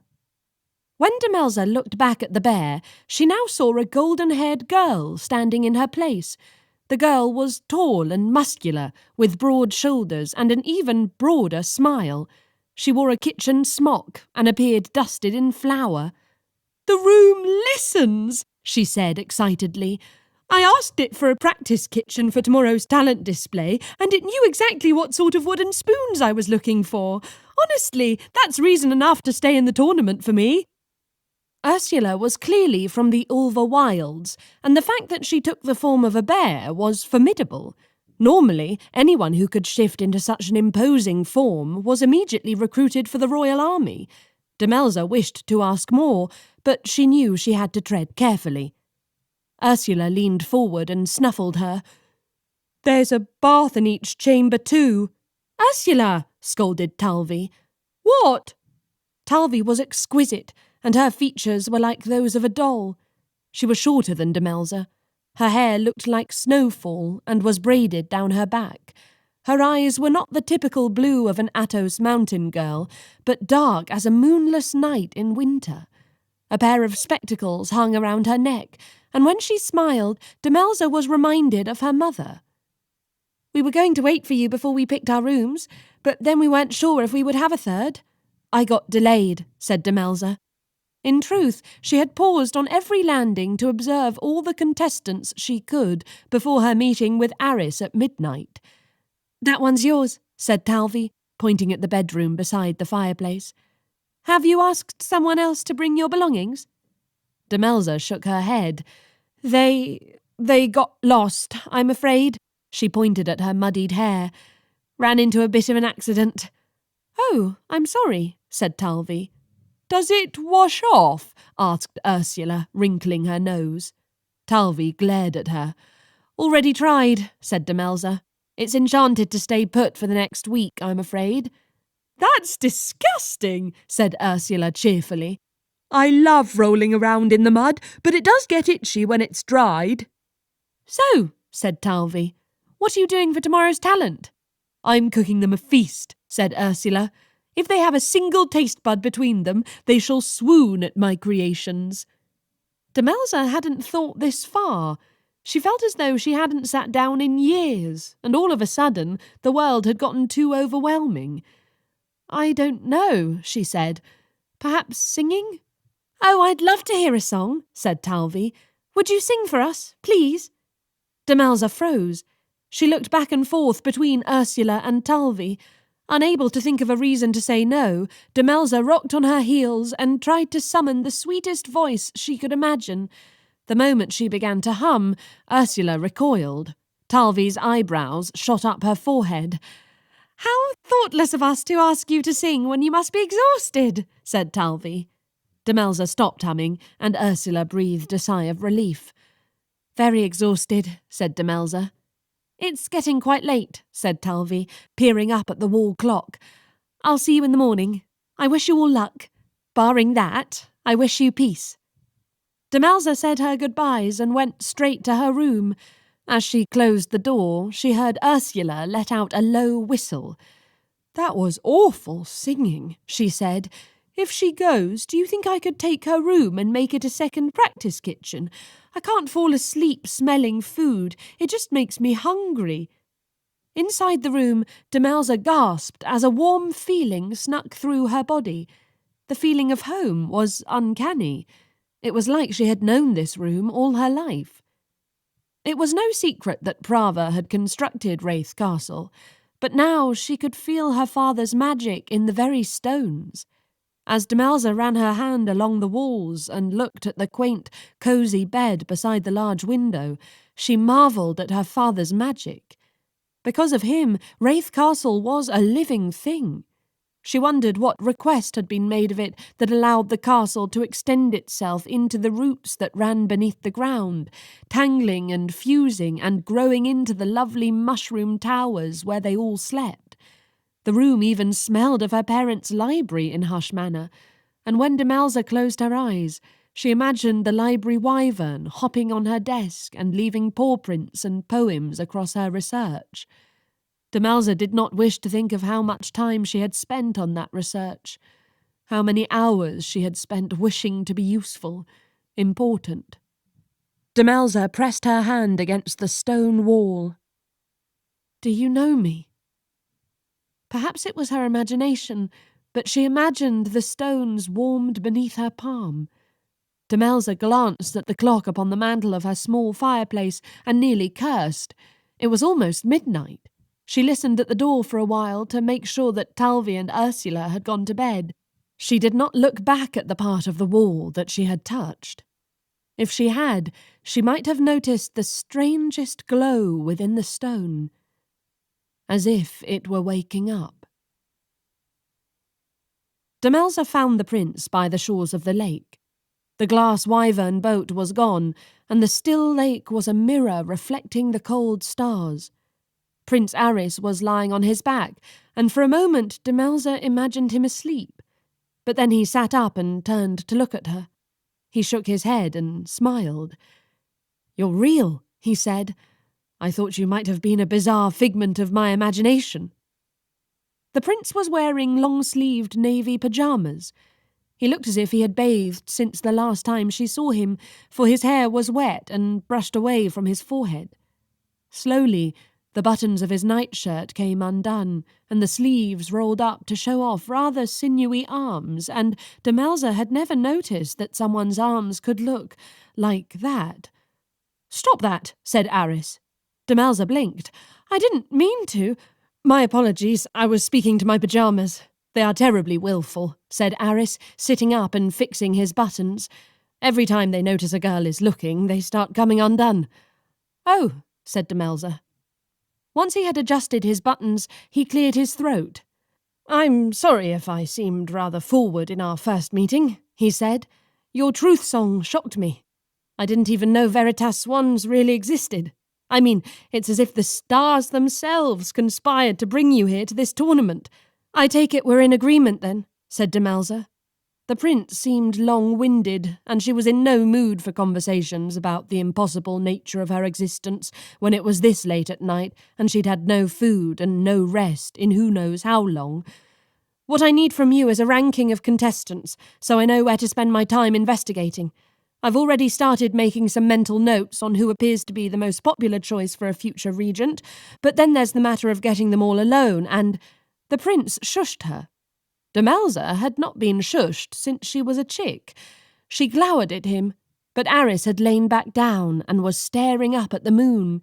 He looked positively giddy. I really think we should take a moment to acknowledge our great fortune here.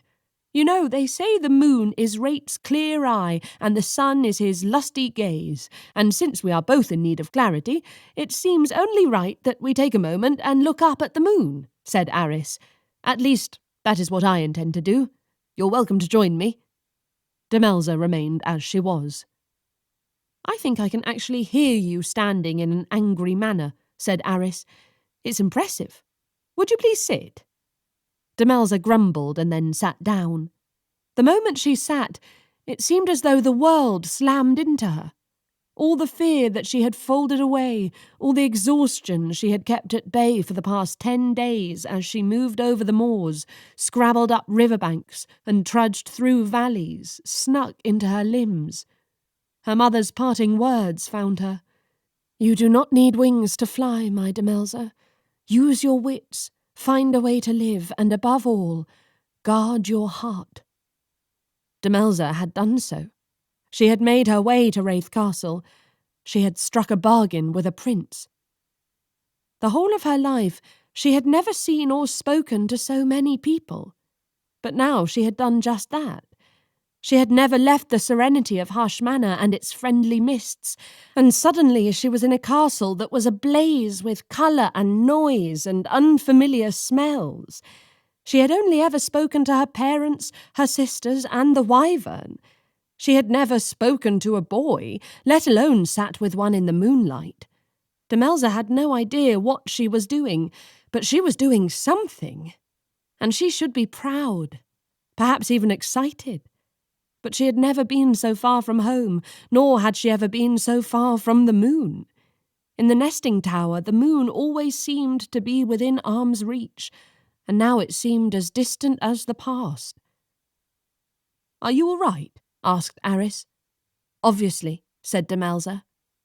Arris sat up. The moonlight silvered his hair. He looked even younger in the dark. The prince reached for something beside him, and Demelza tensed. He could be reaching for a dagger, a charm. But all he drew out was some kind of pastry. It was orange and studded all over with pieces of candied ice pear.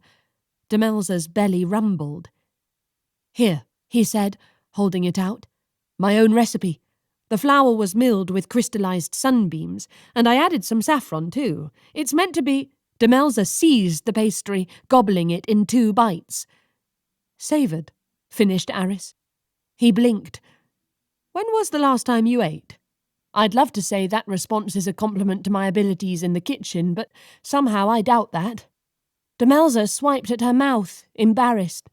When her sister Evadne flew the nest and entered the service of a king, Demelza had been terrified for her. The king had her necklace, after all. If he wanted, he could turn her into a swan at a moment's notice. But Evadne was unfazed. The trick is never to reveal what you lack. I tell the king I yearn to be a swan, and so he does not give it to me. Men delight in that, Demelza. They delight in the joy of withholding, and it is for us to delight in their foolishness. I could get you some more if you'd like, Arris said. I do not want any more, said Demelza, even as her stomach growled in dissent. It wouldn't be any trouble, said Arris. Well, perhaps a little trouble. The flour came from cave wheat near the eastern borders of the Glimmers. Most people don't realise this, but without direct sunlight, the wheat must be sung to in the language of flames in order to grow, finished Demelza. She mimicked the molten speech of fire. Speaking the elements did not, as one imagined, extend to control over them.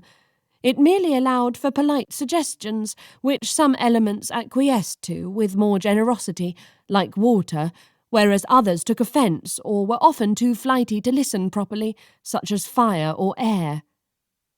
"That's exactly right," said Arris. He looked stunned.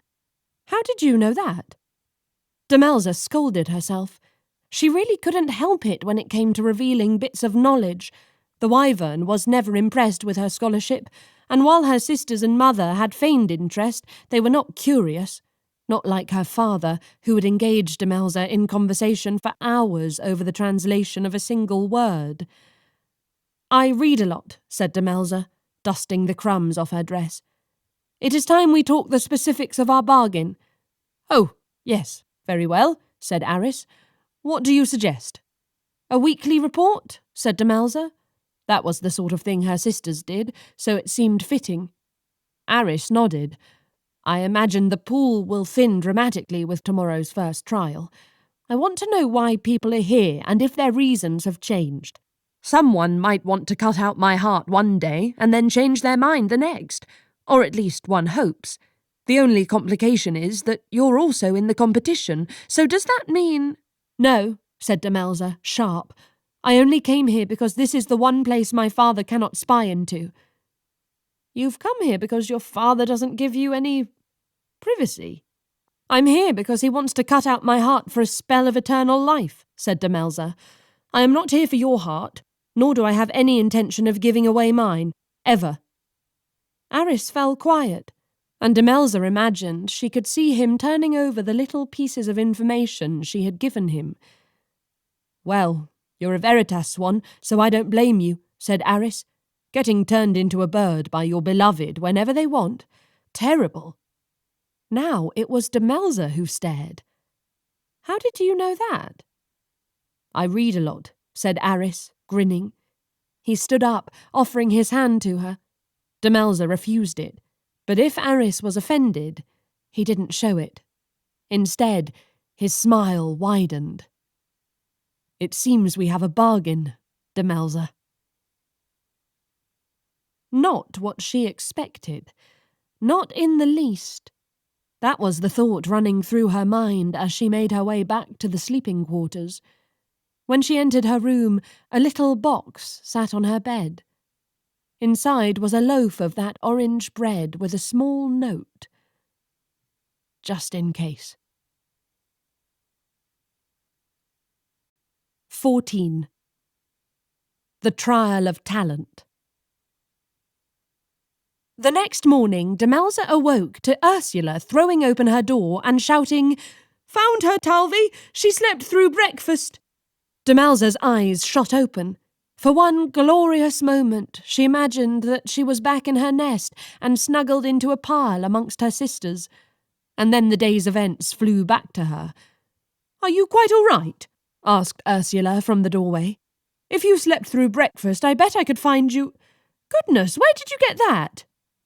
Ursula walked into the room and picked up the prince's orange pastry sitting on the little table beside the fire. Ursula was wearing a dark blue gown sewn with flowering brambles and wild berries. With her golden hair arranged in a pile atop her head, the effect was striking. I saved it from the welcome tent yesterday," said Demelza. "I must have grabbed the last one." Ursula closed her eyes, inhaled deeply, and then sighed. "Is that milled cave wheat? Goodness, it smells delicious.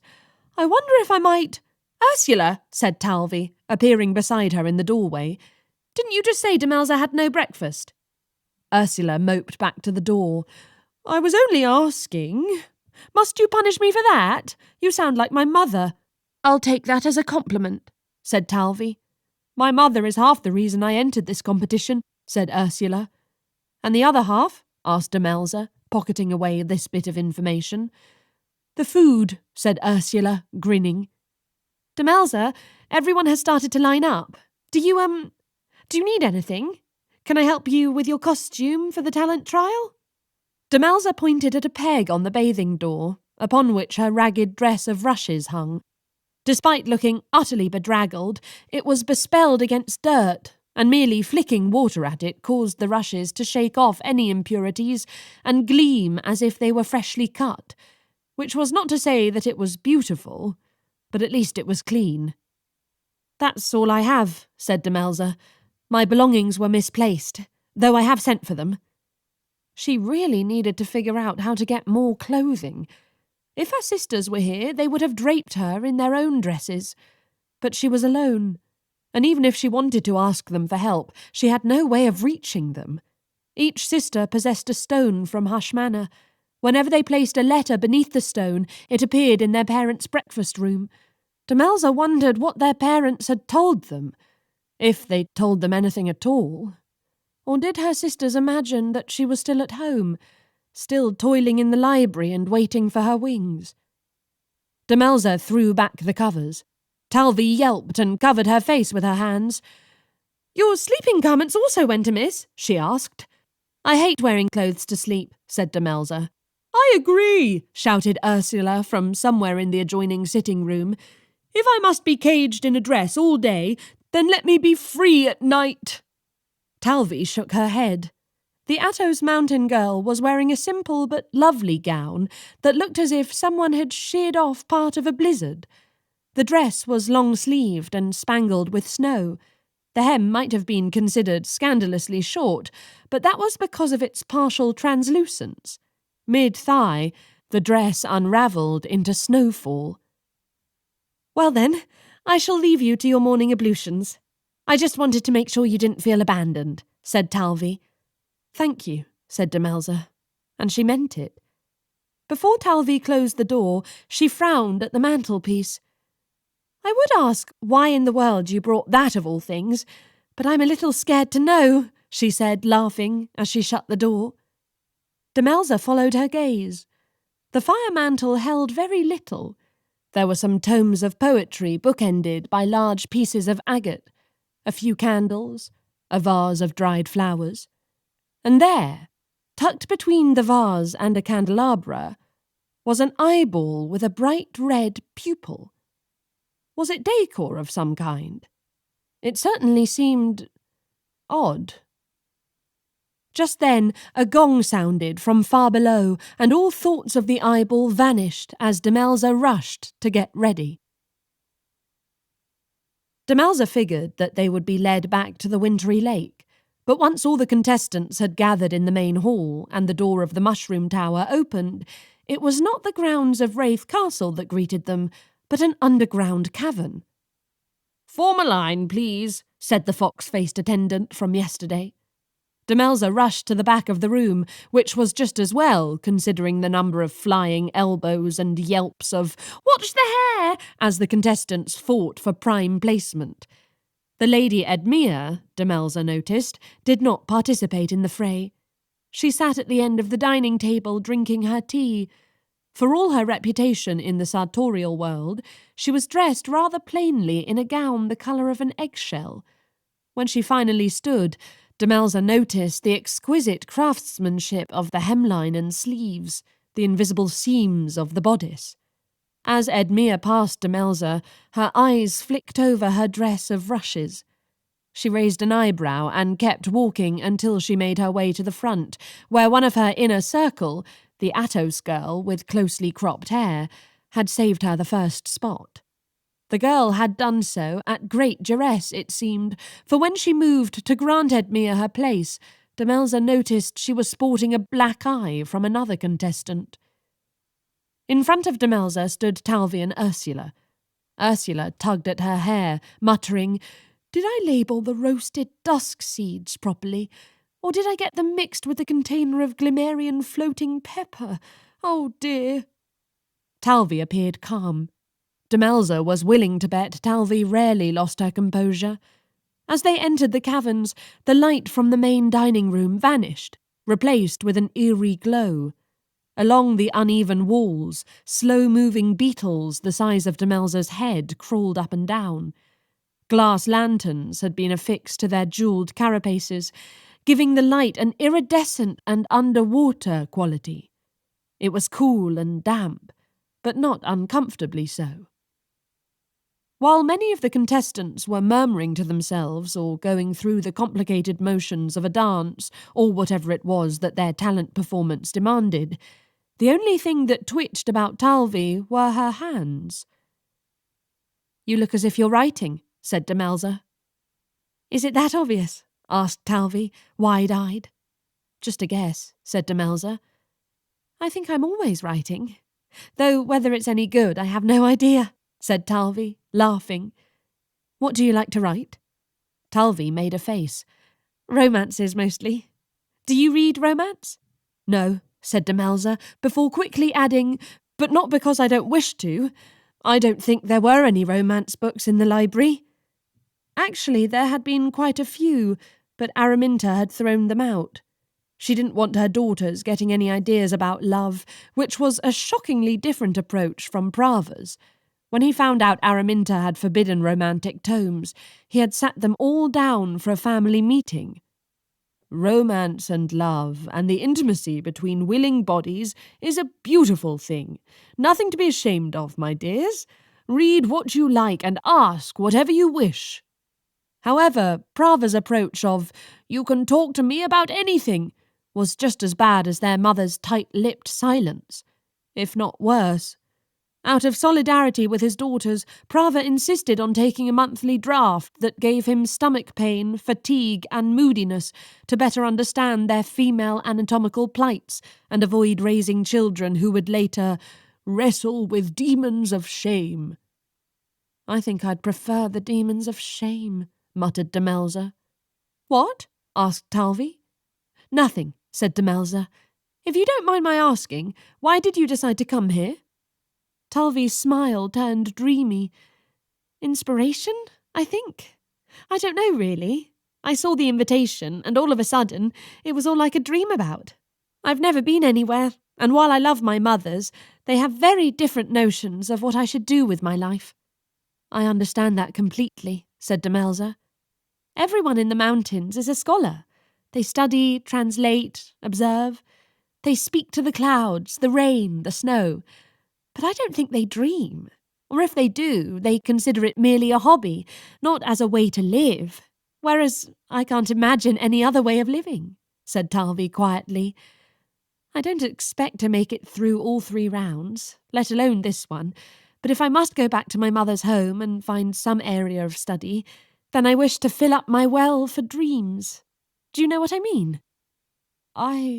Demelza started to speak and then trailed off. No, she thought. She had no understanding of making space for dreams. With every step, her life painfully crystallized. The other contestants had made space to cultivate talents, but Demelza had never made space for such a thing. She and her sisters had been raised to fulfill Prava's ambitions. What would follow, they had been promised, was a paradise of power. No one had asked her if that's what she wanted. Did Demelza even like what she had studied? Or was she simply good at it and in pursuit of praise? Prava had called her gifted in the study of history and languages, but Demelza wasn't sure if she had ever approached her studies with the same dreamy joy that Talvi felt when she spoke of writing romances. Talvi touched her arm. "Are you all right, Demelza?" What even is a Demelza? If one is simply raised as an instrument in service of another person, then are they even a person? I'm not certain I follow." "Shh," said someone ahead of them in the line. "The attendant told us to be quiet." The girls were soon ushered into an antechamber with dozens of star-shaped windows cut into the rock walls. Through the windows, Demelza glimpsed a large theatre that was softly lit by the fire beetles clinging to the jagged stalactites of the cavern ceiling. The walls had been carved out to form tiered benches, which were entirely empty save for 3 individuals: Queen Zara, Princess Evil, and Prince Arris. 1,000 alarms went off in Demelza's head. She had no talent. She couldn't possibly subject them to her singing. Maybe she should dance? What about that juggling trick Evadne had taught her last year? One by one, the contestants were summoned to the theatre. Demelza's panic congealed. Focus, she told herself. She was here to observe, and so she must. An idea was sure to come to her. And if it does not? Whispered a voice in her head. Demelza tried to ignore it. She tried to focus on the sounds around her, but the roar of her racing heart kept stealing her attention. Lady Edmere was the first to perform, still dressed in her plain gown. Her rose-pink hair gleamed in the light. At the sight of her, Arris sat up straighter. He was dressed in an ochre jacket with brass trim and copper buttons. Demelza had never seen the Princess Evil until today. The princess wore a patch over one eye, but even with that addition, it was clear that they were twins. But while they had similar features, Evil had an unsettling intensity about her. Demelza noticed that she seemed to stroke the shadows beside her, as if they were a tamed beast. Between the siblings sat their mother, Queen Zara. She was dressed similarly to her son in a bell-sleeved dress of hammered copper and a circlet of rubies at her brow. The Queen waved her hand. "Begin." "Your Royal Highnesses," said Edmere, curtsying. "I am Lady Edmere of the Vale. As you might have heard from my own reputation, I love the latest fashions, and I am not humble about the fact that, more often than not, I am the one who sets them." Edmere shrugged. "Many are under the impression that beauty is something one is born with, rather than a carefully curated presentation that requires immense talent and skill," said Edmere. "Some might think I'm merely being coy when I ignore questions of who makes my gowns. Others assume that they are created by my mother, the Countess Erda. The truth is that I make them." In the antechamber, a number of the contestants gasped. A few muttered, "I knew it." Some rolled their eyes. "I bet she's lying," Demelza heard a few people say. "I have been trained, of course, by my mother, whose skills are renowned across the Isle. If I may be so bold, my queen, I notice that you are wearing one of her autumn designs from 10 years ago," said Edmere. A number of girls sucked in their breath before Edmere added, "It looks resplendent on you." In the stands, Queen Zara arched an eyebrow. Demelza guessed that the queen was more intrigued than offended. "My talent today is to demonstrate that I am not merely a beauty in the bloom of youth. I may determine the season's fashion, but my perspective and influence can transcend time," said Edmere, raising her hands. "If you choose me, Your Highness, you will find that you have a queen for every season." At once, the pale gown began to change. Like all silk tailors, Edmere had infused it with her very will and imagination, and now it overtook the stage. Huge icicles burst forth from the shoulder straps. Frost clambered up Edmere's neck, fashioning itself into a diamond collar and a matching tiara. Edmere snapped her fingers and veils of snow-flecked winter winds unfurled from her bodice, billowing out into a small storm.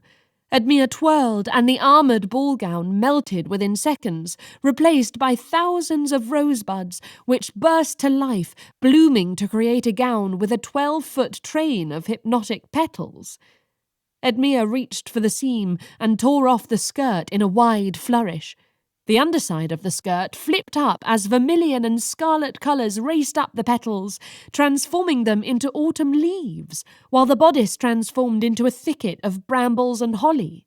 With each outfit change, Edmere grew taller and taller, as if some invisible podium hoisted her into the air. The effect was mesmerizing, and it ended with a great crescendo of water as Edmere transformed the dress into a final interpretation of summer on the Isle of Malys. The skirt fell away, replaced by a form-fitting gown of hammered gold and braided sunlight. The dress was so bright that it was almost painful to behold, but Edmere did not wince from the radiance. Instead, she stood there with her arms raised, crowned victoriously in light.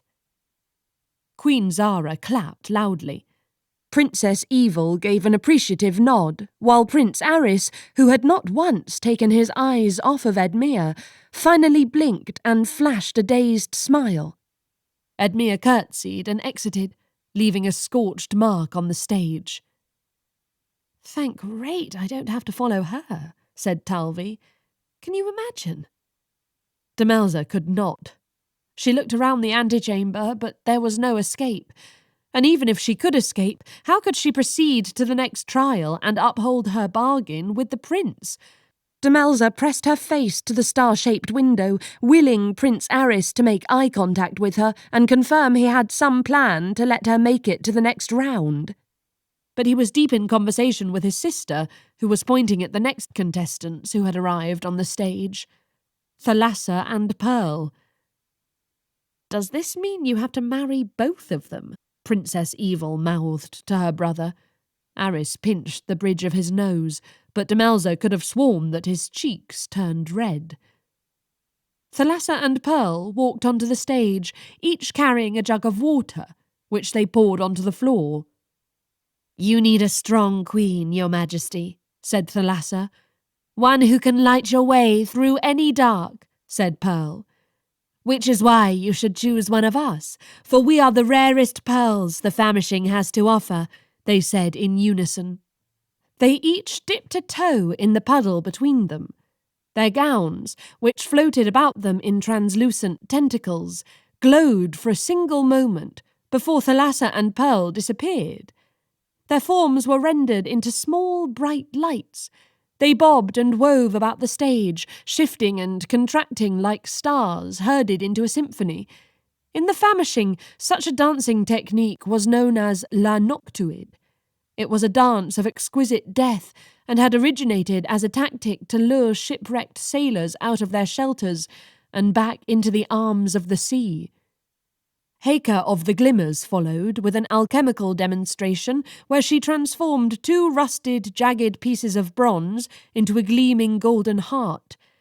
"The cracks might still be visible, but they do not detract from its beauty," said Heir. In the audience, Evil mimed retching. Arris did not seem to notice. The contestants' performances went on and on. Demelza recognised the rabbit-eared Zizarel from the evening before, who proceeded to perform an improvised skit about a hare who could not stop hopping. At least Demelza thought that's what it was about, for she had no idea. Neither did the royal family, it seemed, for no sooner had she finished than the ground opened up beneath her, and Zizarel vanished with a howl of, "You do not understand my art!" Zizarel was quickly joined by Miella, who impersonated a boulder, and, well, that was it. And then Zanaza, who sang a song so piercingly awful that stalactites cracked off the ceiling, and then Aolda, who proceeded to cry a literal river and was nearly swept away by her own current. Some contestants appeared to pass to the next round without comment, but others impressed.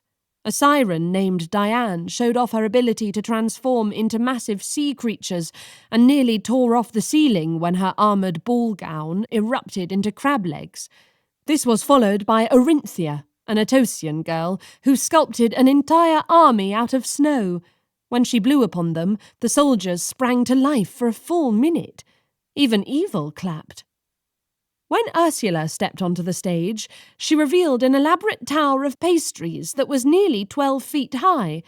At the snap of her fingers, an enchanted knife sailed through the air, shearing the sugary tower onto plates so that the royal family might sample her creations. "I present to you my interpretation of the first day of autumn in the Ulva Wilds," said Ursula. Demelza noticed that Ursula was not lumbering and joking as she had been for the past day and a half.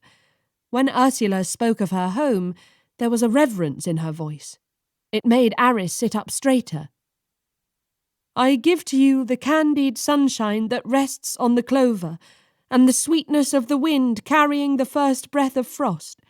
I have baked the dreams of the dormice, hoping for fat acorns and warm tree hollows. I have sweetened this with the sap of the fire maples and the rare spices brought back by my mother from her travels." Arris took a modest bite of the food before his eyes widened. Evil did away with the silverware after one bite and shoved everything in her mouth. Queen Zara sighed after her first bite, and when she opened her eyes, she stared most curiously at Ursula. "You mention your mother, but not your desire to be queen of this realm," she said. Ursula shrugged. "You asked for a talent, and I don't know that my skills in the kitchen would make me a good queen, but I do know that a belly full of good food and drink wards off stupid decisions, and if a ruler knows how to ensure that is always the case, then perhaps it'd make for a happier kingdom." Arris laughed. "Well reasoned," allowed Queen Zara. "But who, pray tell, is your mother?" For the first time, Ursula looked uncomfortable. "I would rather not say quite yet, Your Highness." The Queen made a grumbling sound before nodding and waving Ursula off the stage. Demelza watched Ursula join the antechamber holding the contestants who had already performed and were now watching from the shadows. "Next!" called out Queen Zara. Only Talvi and Demelza remained. Talvi took a deep breath and grinned at Demelza. "May we meet happily on the other side of this," she said. By now, the royal family looked rather exhausted.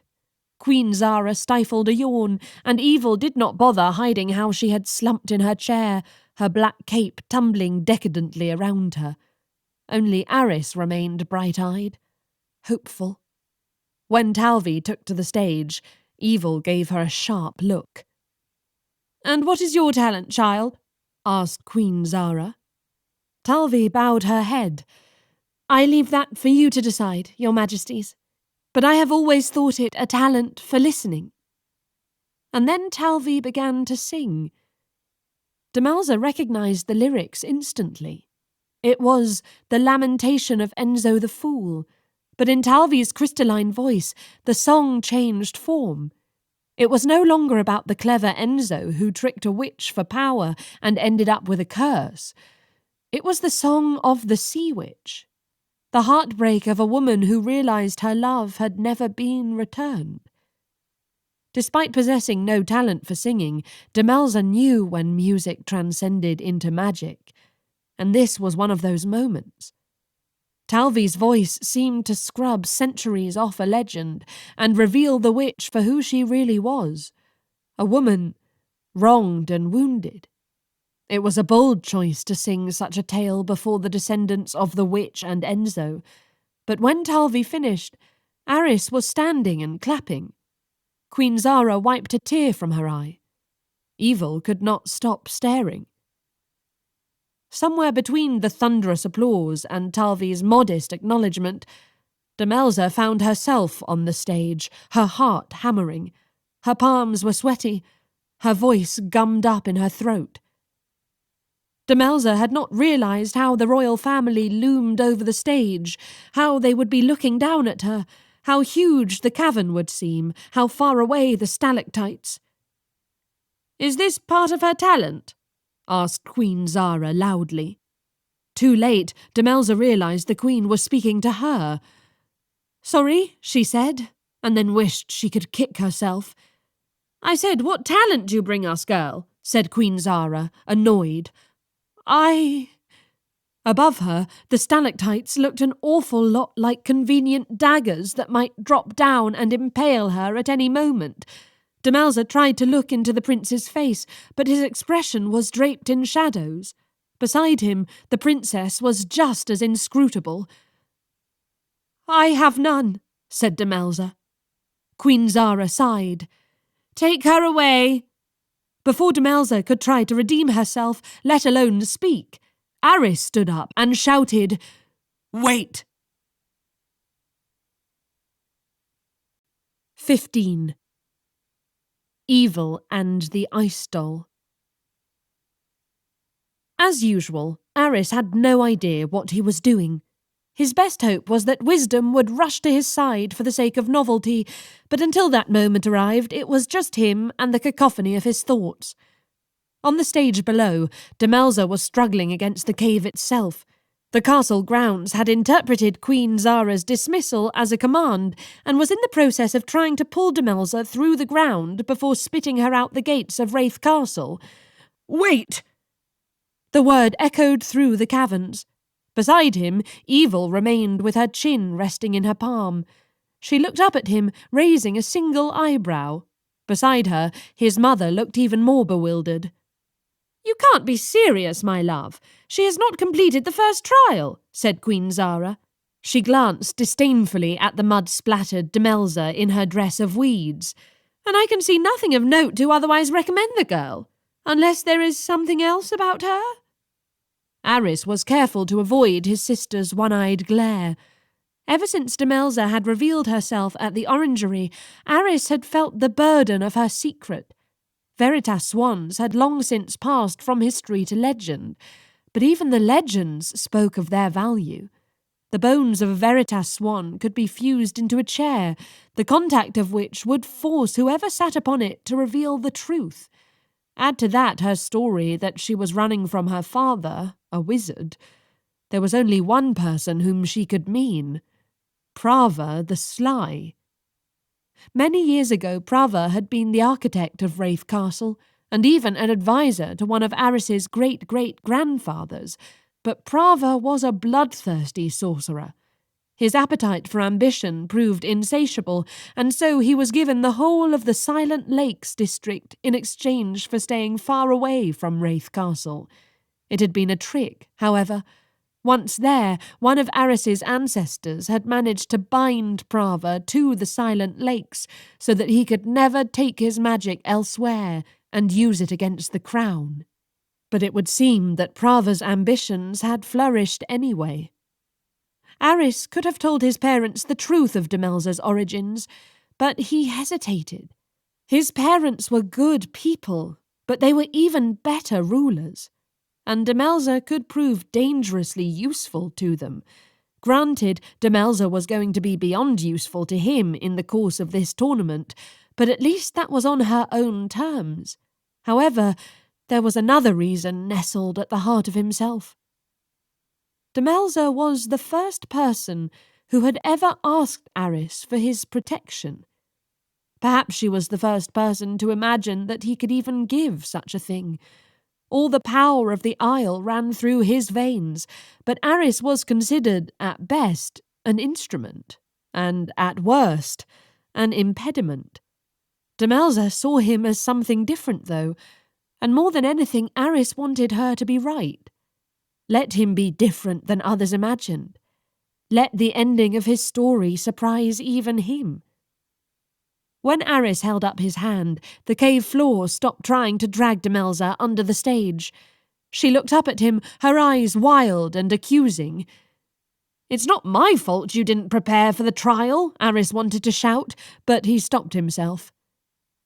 "The girl has professed to having no talent. What is the meaning of this, my son?" demanded Queen Zara. Arris cleared his throat.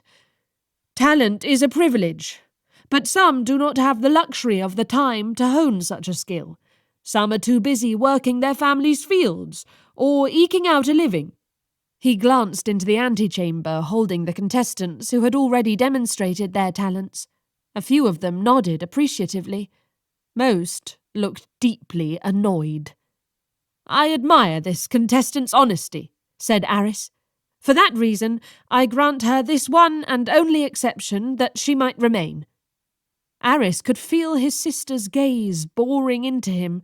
She was trying to suss out his secrets. Arris did his best not to look at her. "Talent, after all, can only take one so far," he said. "After that, determination is the truest steed." What in Rate's name was he saying? Steed? What steed? How did a horse wander into his metaphors?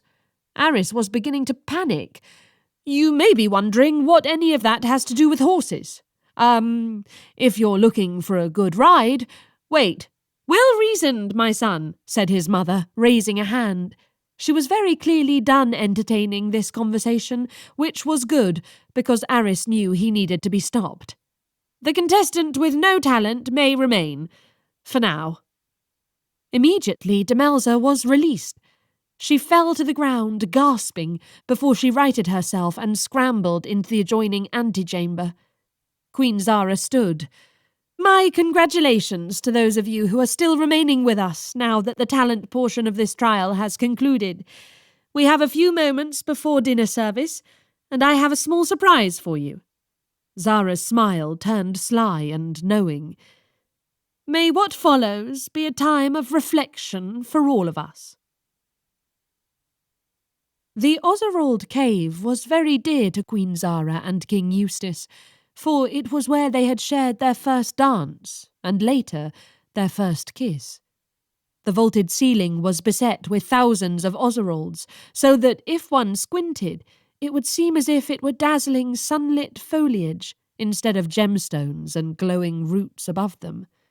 The floor was polished onyx, flecked with bits of silver. His mother had once told him that of all the things that made her realize she loved his father, it was the floor of the Ozerald Cave. She had told him in the early days of their marriage that he could not avoid his fate, and that the stars themselves had marked him for death. Eustace had not minded. He told her that for her love he would crush the very stars beneath their feet. "That was how it looked when I danced with him that first time," Zara said, "as if we were smashing the stars to dust simply by choosing to love one another." When Arris entered the Ozerald Cave, he had been expecting lively music and a bevy of floating drinks, but instead he found a seemingly endless row of mirrors. Each one was at least 20 feet tall, and each frame was simple, hammered gold. There was something odd about the mirror's silver. It looked frosted, and Arris could have sworn something darted beneath its surface. The contestants, who had just entered by way of a nearby arch, looked as confused as Arris felt. Perhaps they had been expecting a panel of judges or 2 doors, one that would lead them to the next phase of the tournament, and another that would cast them out of Rathe Castle. Instead, the room was austere, eerie. "In marriage, you will not always love one another," said Queen Zara. "That is normal. It is a sign of growth. But in these turbulent phases, there is one way to move forward, and it requires immense work. You must decide to see the person you have chosen for all that they are, not just the bad, which rises to the top of your thoughts in times of distress, but the good too, the odd, the whimsical, the curious. And so I invite you to wander through these versions of yourselves, and, forgive me, reflect upon it." His mother smiled as she gestured the remaining 50 or so contestants to take to the onyx floor. "You know, I thought eliminating some contestants would be more intriguing," said Evil. "I wanted to see 2 girls get into a screaming match and then challenge each other to a duel. Something about them merely being sucked into the ground stole all the fun out of it." "Fighting to the death for the sake of my hand?" asked Arris. "Sister, I'm honoured to know that you believe I can inspire such passion. Please do not ruin my fantasies with your fatuousness," said Evil. "Your fantasies have no place in my bridal tournament," said Arris. "My future wife is somewhere in that crowd, so I would prefer you refrain from ogling any of them." "Half of them wish me to do far more than ogle, brother," said Evil, smirking. Arris hated when she smirked. As twins, it only made sense that they should be able to do the same things. But for some reason, Evil was capable of whistling and smirking, and Arris could do neither. When he tried to whistle, he ended up spitting, and when he attempted to smirk, he looked as if he had been hexed. "Go," said Queen Zara, pushing them onto the dance floor. "Go speak to people and open yourselves to wonder." Evil winked at him. "That's exactly what I plan to tell some of your contestants, Arris." Arris rolled his eyes. He thought his mother would scold her, but Queen Zara was misty-eyed. She flashed a trembling smile before excusing herself and leaving Arris to the mercy of the contestants and their hundreds of shifting reflections. There was no true music in the Ozerald Cave, but somehow a stray wind had found its way into the cavern. The way it brushed the gemstones above sent a whisper that bounced off the mirrors.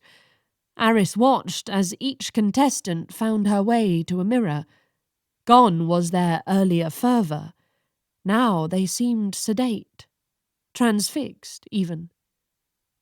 Arris had only just stepped onto the onyx floor when he heard a shrill cry. Not 10 feet away stood the Lady Edmea, once more attired in her pale gown, who was pointing furiously at her reflection. Arris went to her, curious. When she had performed her talent, she had mesmerized him, and when he stood beside her, he tried to imagine what their lives might be like and pictured a riot of colour. It made him smile. "Are you well?" he asked. "Oh, Your Highness," said Edmea, curtsying. She could hardly bear to tear her gaze away from the mirror. "I'm sorry you have to glance at such hideousness. I can assure you I have no intention of becoming that." In the reflection, Edmea was older, much older. Her pink hair had dulled to a mere blush. Her neck was loose and her face was crinkled. And yet in this reflection she was smiling, and her eyes twinkled with liveliness. "I find her lovely," said Arris. Edmea looked stunned. "You do?" He nodded. "Sometimes I think that even if my mother had the chance to grow old, she would have refused for the sake of beauty," said Edmea. She spoke archly, but Arris could sense the pain under her voice. She was looking at him as she spoke, but when he glanced in the mirror, he saw a glimpse of a different version of her. A little girl with rosebud hair standing in a pool of gowns, laughing as someone dropped a scarf over her head. Edmea shook herself. "You know, for all my mother's beauty, she was famously cold," she said. She glanced at Arris from beneath her lashes, and his heart beat a little faster. Whatever softness had stolen over her expression now hardened to elegant iciness. "You will find that I am quite the opposite, Your Highness." She curtsied, and Arris, smiling, continued down the row of mirrors. He thought there would be more conversations with the contestants, but not everyone wished to reflect on things. Whatever Orinthia saw in the mirror made her storm toward him and kiss him so hard he nearly stumbled. But she was shoved out of the way by the bejewelled Zariah, who had tears in her eyes as she said, "I need you to know that what I saw in the mirror convinced me that I am exactly where I am supposed to be," she said, "and by the end of this tournament, you'll know it too." She stroked her finger along his cheek, and Arris, still a bit dazed from Orinthia's icy kiss, leaned forward rather hopefully, but Zariah only winked and walked off. In the distance, the dinner gong rang, and Arris began to make his way to the entrance of the Ozerold cave. Along the way, he found that some of the contestants had left him messages on the mirrors. One message, by the siren Cordelia, was so daring that the mirror was still steaming. "I was hoping to speak to you alone," said someone behind him. Arris turned, and his heart skipped a beat. Talvi, of the Atos Mountains, stood there with her hands clasped. She was exquisite. He had always thought the Atos mountain girls to be icy beauties, but Talvi's loveliness was the delicate wonder of frost and soft snowfall. He thought of her song about Enzo's sea witch consort, who had loved him and then cursed him when her love was not returned. All his life, his ancestors had cursed the sea witch for setting the precedent of carving out hearts and shortening the life expectancy of Enzo's male descendants, but Arris had always felt bad for her. How much pain must she have known to inflict such damage on her own line? "Your song was beautiful," said Arris. Talvi smiled. "Thank you, Your Majesty." "It was quite the bold choice to sing the woes of the woman who essentially cursed me," said Arris, before adding, "I'm glad you did." Talvi smiled. "I was hoping you'd say that. There's something I was hoping to show you." Talvy reached into the folds of her strange dress, which resembled falling snow. As she was withdrawing her hand from a pocket, there was a blur of shadows to her right. Evil stepped out of the shadows and grabbed Talvy's wrist. "Drop your weapon." "Really, Evil?" said Arris, annoyed. Talvy did not flinch, nor did she gasp. She levelled Evil with a cold stare. In Talvy's hand was a slender book. Evil scowled. "I stand mistaken." "Did you?" asked Talvy, rubbing the spot on her wrist where Evil had grabbed her. "Knowledge is a formidable tool. Perhaps you were right in your assessment, though brutish in your approach." "I believe you owe her an apology," said Arris. "Do I need to apologise for looking out for my brother's welfare?" asked Evil. "What is that, anyway?" "It's a rare tome from my mother's library. They have a whole collection on the poems and dialects of clouds, the majority belonging to cumulonimbus, for they are the loudest," said Talvy. "Fascinating," said Arris. "I've read quite a bit of cloud poetry, and I'm always delighted by the cleverness of the noctilucent and the bawdiness of the cirrus." Talvy's eyes widened. "You are well read, Your Majesty." "I try," said Arris. "This is a poem by a nimbostratus," said Talvy. "As you know, it is considered the rarest of cloud speech, for they are often the shyest. It was recorded hundreds of years ago, and was considered a rarity for its focus on the sea witch consort of Enzo. I thought you might find it interesting." "I'm honoured you would think of me," said Arris, taking the book lightly in his hands. "Although I am most sympathetic to the plight of the sea witch, the one who is most obsessed with that question is actually my sister.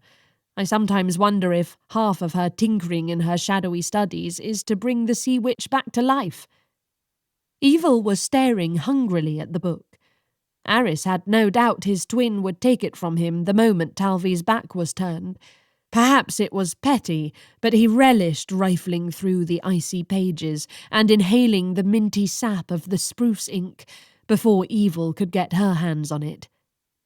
"Is that so?" asked Talvy. "I have a number of scholarly interests," said Evil, curt. "Odd," said Talvy. "Scholarship is a delicate art, and requires a patient temperament." Evil tilted her head. Evil was tall, nearly as tall as Arris, and she towered over the diminutive snow maiden. "Are you suggesting I lack such a temperament?" "Well, you certainly exhibited a lack of patience in your hostile search of my person," said Talvy. "I would hardly call that a search," said Evil. Talvy faced her fully. "What scholarly assessment led you to believe I was hiding a weapon?" "You know, I think this is the most excellent-smelling book I have ever come across," said Arris. "Anyone else want a sniff?" "It was your dress," said Evil. Arris shrugged. "I will take that as a no." "My dress?" said Talvy. Evil gestured at the skirts of Talvy's gown. Around the bodice, the white fabric sheared away so that it resembled snow falling outside one's window. As with true snowfall, there were patches of translucence, and when Talvy had walked off the stage, Arris had glimpsed a bit of her ivory legs. Apparently, he was not the only one. "It caught my attention," said Evil, before adding, "It could be hiding anything." Talvy laughed. "All my dress is hiding, Princess, are my legs. I invite you to study them more closely in my retreat, as I imagine I now hear the second chime of the dinner gong. I take my leave of you both," she said, curtsying to Arris, before lifting her chin at Evil. "If you wish to search the dress, I am sorry to tell you that when it is not on my person, it is merely a pile of snow. I hope you're not too disappointed." And with that, she sauntered off. Perhaps it was Arris's imagination, but the gown seemed a little more form-fitting than it had been earlier, as if proving that there was nothing else she could be hiding. It was certainly an alluring dress. Arris glanced between Talvy's retreating form and the stormy look on Evil's face. Then he looked down at the book. "It really does smell wonderful," he said. "Do not pick that one," Evil muttered. I can't imagine having to stare at that smug face every day across the breakfast table. Well, that's a shame. I think she's lovely.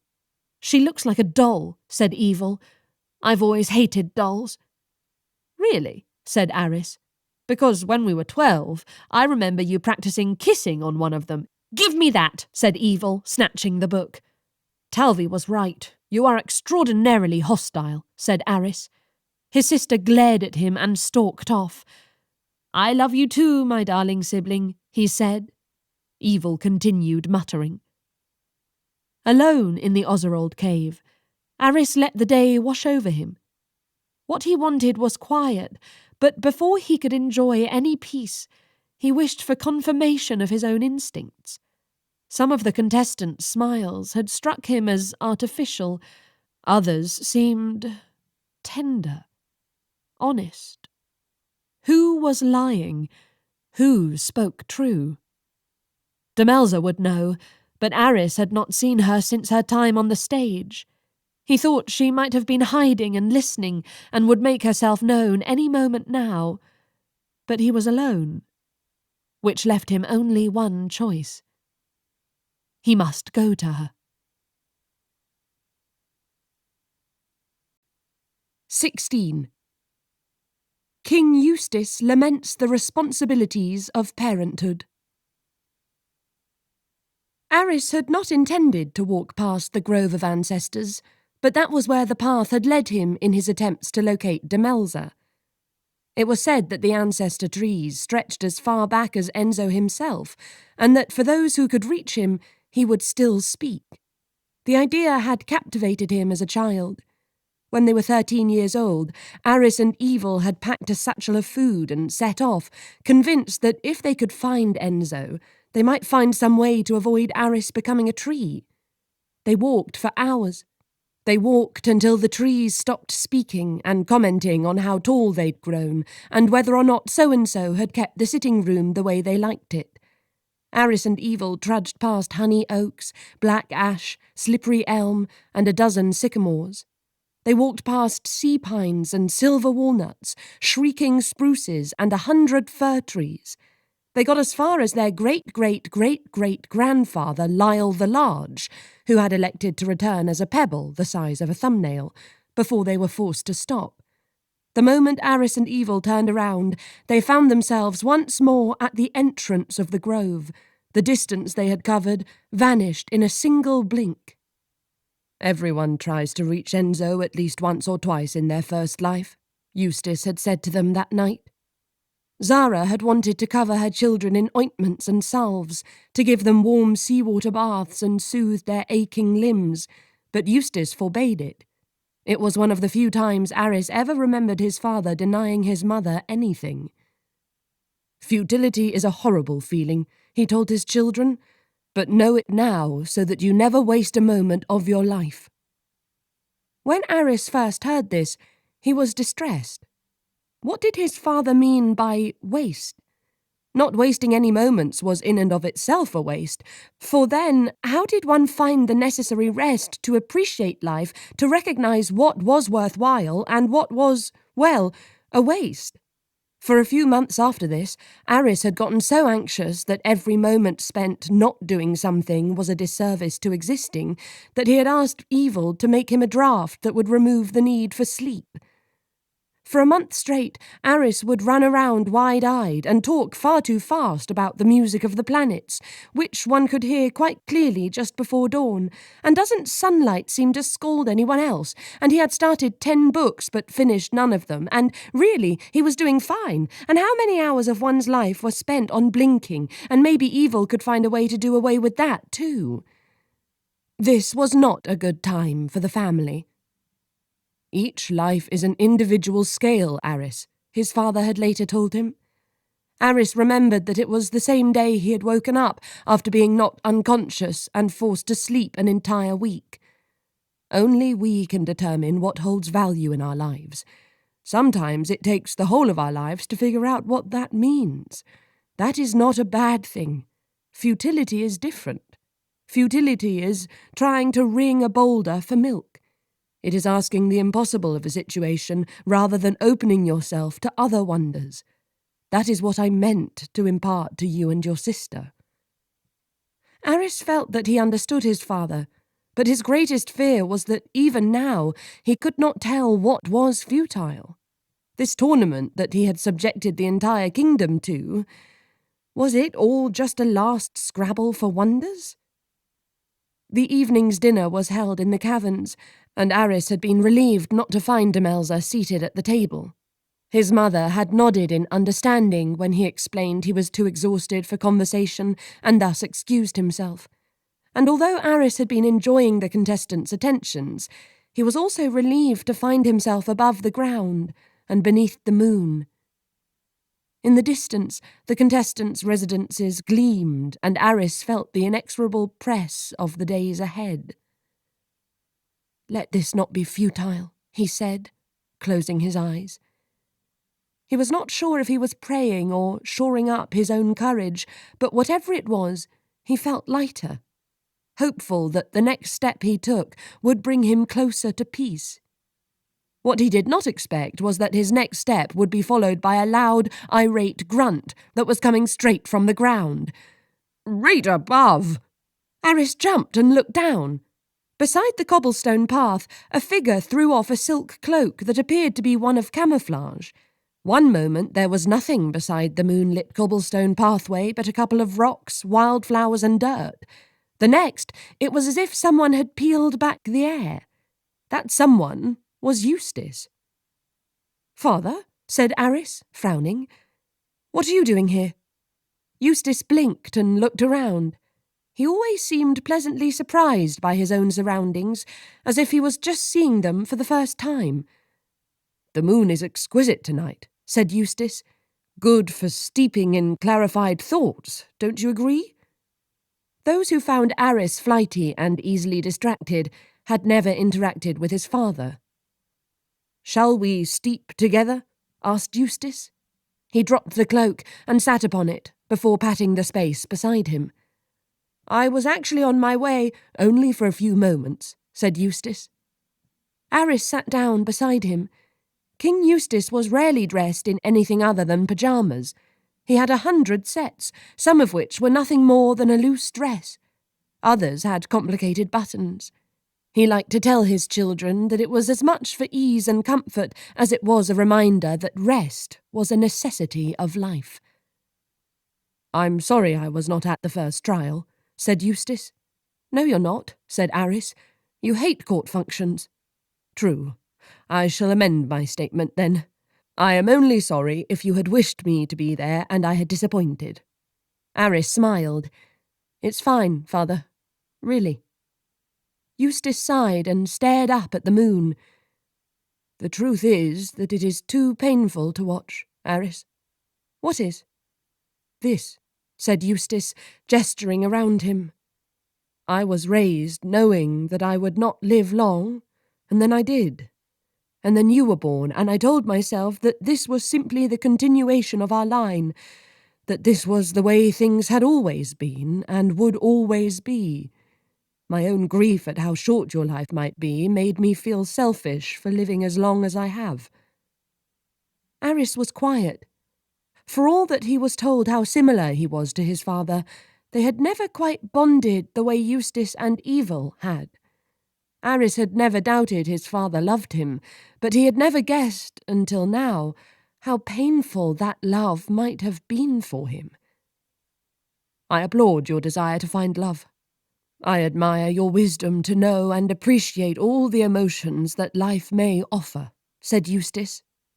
"But I suppose part of the reason I wished to find you was to tell you that in the moments when you think you will never love, to remember that you are and always have been deeply, deeply loved. I know I have not been able to express it as well as you might have wanted, but Arris, if I could forfeit my existence to extend yours, please know that I know, Father," said Arris. "I know." It was all too much in that moment. Arris wanted to feel appreciative, and he did, but he was ashamed that he also felt annoyed. He did not wish to bear the burden of his father's grief and regrets on top of his own, And it wasn't as though that's what his father was asking. But love is a burden, Arris realised. He loved Eustace, and he did not wish for him to feel this way, but he also wished he didn't have to go through any of this in the first place. "What are you thinking about?" asked Eustace. "The inconvenience of possessing emotions," said Arris. Eustace laughed. "Yes, they are quite terrible." The air, so stuffy and oppressive the moment before, lightened. Arris looked up at him and grinned. "So you were lurking in the dark all this time to tell me that? You couldn't have waited until breakfast?" "This is hardly a breakfast conversation," said Eustace, huffing. "And I was not lurking, per se. I was waiting for you to emerge from the cavern, because I knew you would not stay for the dinner with the contestants." "How could you possibly know that?" asked Arris. "Give me some credit for my powers of observation," said Eustace. "Anyway, I figured you would emerge and be lost in your thoughts and hopelessly beleaguered by the days ahead, because that's how I felt when I went through my own selection of a bride.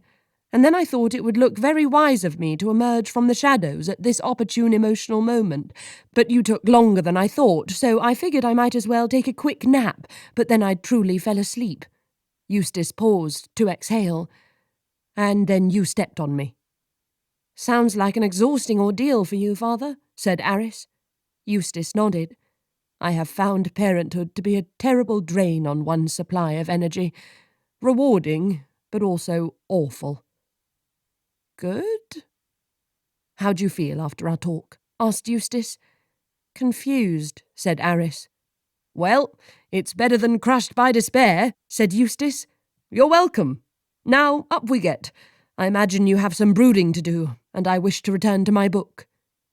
Eustace made a great deal of harumphing sounds as he hoisted himself up. Arris paused before he stood. He looked around at the spot where his father had been waiting for him for long enough that he fell asleep. He could picture Eustace rehearsing what he would say, then getting overwhelmed by the thought of speaking, and lying on the hard ground. Arris was still annoyed, but warmth flickered through his chest regardless. He may not find the love he sought, but he did not doubt that he had known love all his life. Perhaps that was the double-edged sword of such a gift. Such love had given him the strength to imagine that even the impossible could be within reach.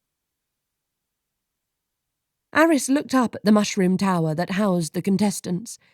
It was a towering thing, draped in thick vines of ivy and swirled up and down with hundreds of windows carved in the shape of teardrops.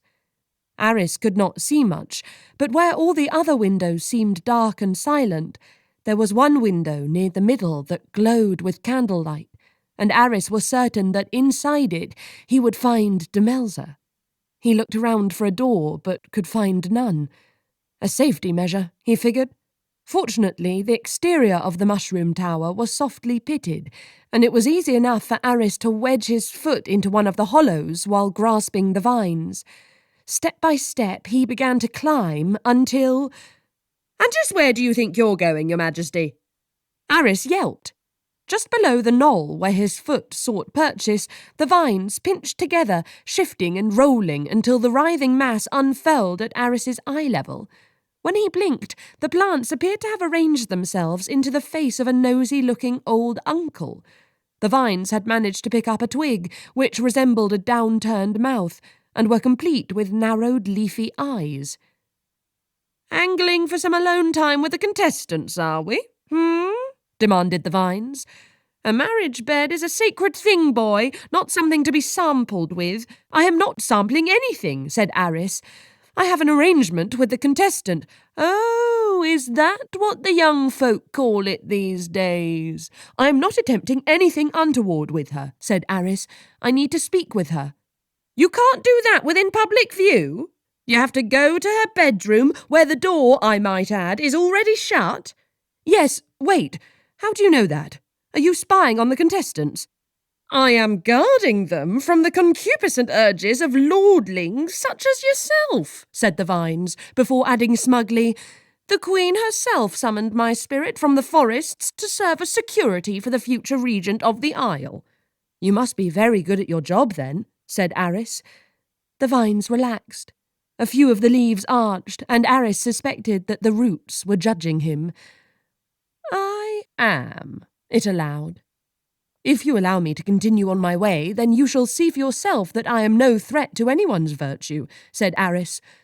"Humph," said the vines. "Any manner of carnal mischief will be immediately disrupted. I shall be watching. I shall raise the alarm. Do you understand?" "I can assure you that I am alarmed," said Arris, and a bit disturbed too. This answer seemed to satisfy the vines, who pulled back, though not before poking Arris's hand with one of its thorns, and allowed Arris to scale the rest of his way to Demelza's window. Arris did not wish to be rude, but had the vines seen Demelza? The girl was covered, literally, in a fine scrim of dirt. She had charming eyes, which stood out all the more in her grubby face, but there was nothing short of bodily force that would induce Arris to be above or below that girl. Arris opened her window and was immediately met with bodily force. Within moments he found himself pinned beneath Demelza. Not that he immediately recognised this. The Demelza he had encountered was grubby-faced and soot-streaked. Arris wasn't sure he'd properly seen her face until this very moment. Her skin was pale and luminous, like the inside of a pearl, and her eyes, which had earlier stood out, were not charming but arresting, the colour of leaves upon still ponds. She sniffled when she saw him, and he realised that her tears had dislodged some of the mud that had been stuck to her face. "Oh," she said, "it's you." 17. An eye for a secret. Demelza would have leapt off the prince herself, and was actually on the verge of doing so, when her window started shrieking and the walls rattled as seething vines pushed into her bedroom. "There shall be no carnal mischief during the tournament. I meant it, boy. I do not care if you're Rate himself." "That was my fault," said Demelza. The vines paused. "Oh, well, never mind then." Sulking, they spiralled back into the dark until all that was left was the faint muttering about the moral corrosiveness in the heart of the youth and such. Demelza shook her head and then glanced at the ground, where Prince Arris remained sprawled. He was still dressed in the coppery attire he had worn during the trial. He groaned as he righted himself, and Demelza was annoyed to notice that the candlelight illuminated shades of auburn in his chestnut hair. And then Demelza was annoyed at being annoyed, because he'd spared her in the competition and made that grand speech while she'd skulked back to the shadows with the other bewildered and pitying contestants, because finding herself indebted to the prince was one thing, but finding herself attracted to him on top of it was pathetic. "What are you doing here?" she asked. "You were not present in the Ozerold cave," he said. "I was overcome," said Demelza, hoping that sounded like something fine ladies said. Her sisters had told her that a lady being overcome was something of a conversation ender. But Arris was nonplussed. "By what?" Demelza sighed. "If this is about my report on the contestants, you shall have it by the week's end, though I can say with reasonable certainty that I do not believe Talvi or Ursula are here to harm you." "Really?" asked Arris, brightening.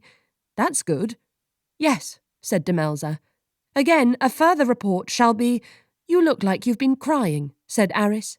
He still had not moved from the floor, and was now regarding her curiously with his arms wrapped about his knees.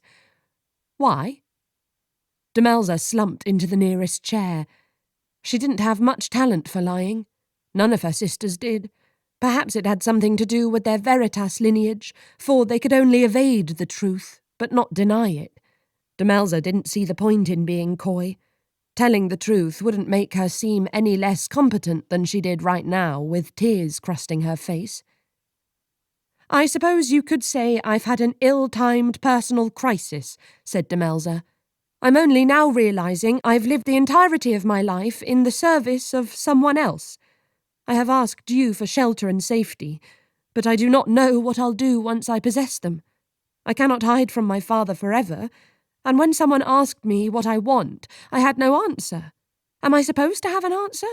I don't think I've ever asked myself what I wanted. I wanted to be useful to my father. I wanted to be needed, necessary. And now I find that I am, but for all the wrong reasons. I'm not wanted for my intellect or whatnot. I'm simply wanted for my heart. It's horrible. Demelza finally drew a breath. Does any of that even make sense? Yes, said Arris. I understand that perfectly. The prince's eyes possessed an unnerving intensity. At first, Demelza felt as if the whole of her being was rifled through, but then his eyes softened, as if he was letting her peer inside him as well, and when Demelza looked at him, it was like stumbling upon a mirror. Here they were, two individuals whose purpose outweighed their personhood. How do you stand it? She asked. Arris laughed. I suppose I don't fight it, and that helps. I find a certain comfort in knowing that I'm not supposed to possess all the answers to the universe. It lets me approach each hour as a gift, which my sister tells me makes me exceptionally annoying company. Are you the sort of annoying that waxes philosophical about the sunrise? Asked Demelza. No, but I once wept over what I considered to be my first and last experience of a perfect spring breeze, said Arris. Demelza didn't want to laugh, but she did. Arris grinned. It made his ears stick out a bit more. For however long it lasts, it's my life, and I shall live it as I wish, said Arris. He leaned forward, and the sparkle vanished from his gaze. But I've had years to fight my way to that perspective, and there are many days where I cannot find my way back to that sense of peace. As for what you said about not knowing what you want, I think that's good. Demelza scowled. How so? Sometimes the space to want is a worthy enough goal, said Arris. I don't know what I want except to keep wanting, which is a choice that would be taken from me were I to turn into a tree. Arris stood, dusting off his copper-coloured tunic and fussing with his hair. He looked a little rumpled, but no less handsome. He extended a hand to her. Help me find my future bride, Demelza, and I shall do my utmost to make sure that you too find the space to discover your wants. Very well, said Demelza, and they shook upon it once more. Demelza sank back into the chair. She felt like an open wound. It had been humiliating enough to announce to the royal family that she had no talent. It had been even worse sulking back to the antechamber holding all the other contestants who had at least managed to do something. Edmure was at the front of the group, arms crossed and looking at Demelza as if she was something discovered upon the bottom of her shoes. I hadn't even considered extreme patheticness as a strategy, but well played, said Edmure. It was a dismissal as much as it was a declaration. Demelza was not one of them. Demelza groaned. For the 100th time that day, she longed for her sisters. They would know how to fix this. I need to gain the confidence of your contestants again, said Demelza. My performance for the talent portion was not well received. You know that was a one-time exception, yes? If I pull that stunt again, they'll think I'm smitten.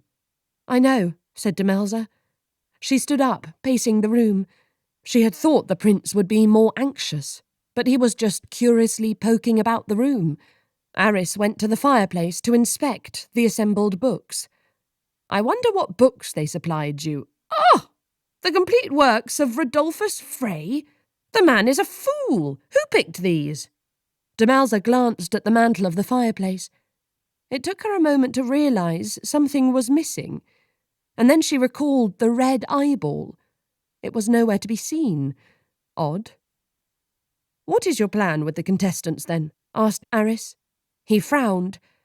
What is it? I could have sworn there was something else on that mantel. Well, never mind. It was unsettling anyway, she said. I need to get close to the contestants. Dressed like that, I don't think they'll let you anywhere near them, unfortunately. said a new voice. Against the wall, the tall dressing mirror began to tremble. Demelza leapt back as shadows darted across the surface and evil appeared in the reflection. The princess wore black silk pyjamas.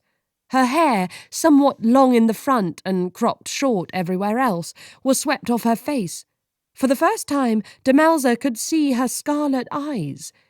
Again, Demelza was struck by the fact that Evil and Arris were twins. Same handsome features, but a different hand, a crueler hand, had sketched the princess. "It was your eye," said Demelza, pointing at Evil. "On the mantelpiece." Yes, shock, disbelief, etc., said Evil. "Now what's this about a bargain between the two of you?" Arris marched forward. "You were spying? Have we no right to privacy?" "Of course not, brother. This is an absolute monarchy. You're fortunate that it teeters on the side of the rational more often than not," said Evil. "So, you are a veritas Swan with a murderous father? Where are you from?" Demelza thought about not answering, but didn't see the point. "The Silent Lakes," she said. "I thought no one lived there but the wizard Prava. He is my father." Demelza glanced at Arris, whose shocked reaction looked a bit delayed. He must have known, and yet he had kept her secret. "Arris, how could you be so profoundly incurious about this girl whose services you've enlisted?" said Evil. "It is a wonder you're still tethered to this life." Arris did not appear to be listening. He had taken Demelza's seat by the fireplace and was now dragging his finger through the flames. The light caught on his fingertip, and he began to swish shapes and sigils through the air. "Fire calligraphy," he said, when he caught Demelza looking. "Excellent for the expression and articulation of love poems.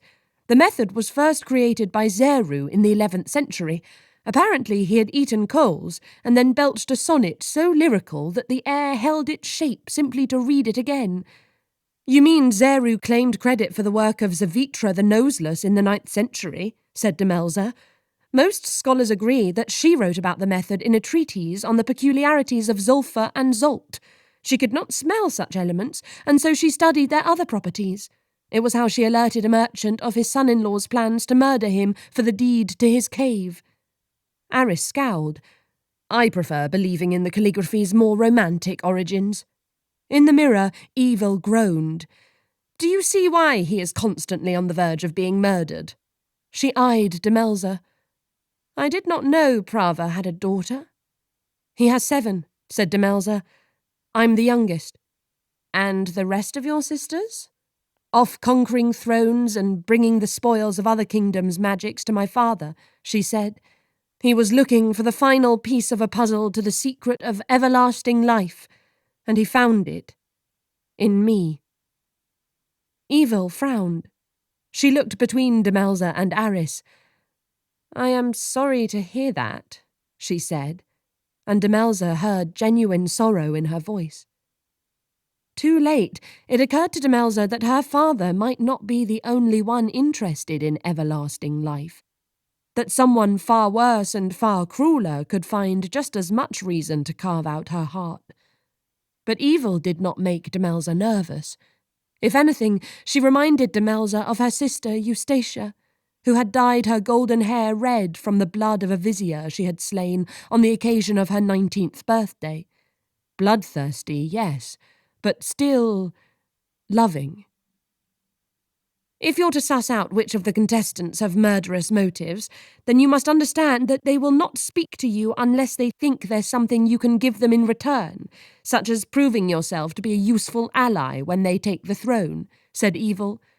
"I could help you, Arris. You are my favourite brother, after all." "I'm your only brother." Evil shrugged. "Fine. Why not? I'm in between experiments anyway. Now, what to do? What to do?"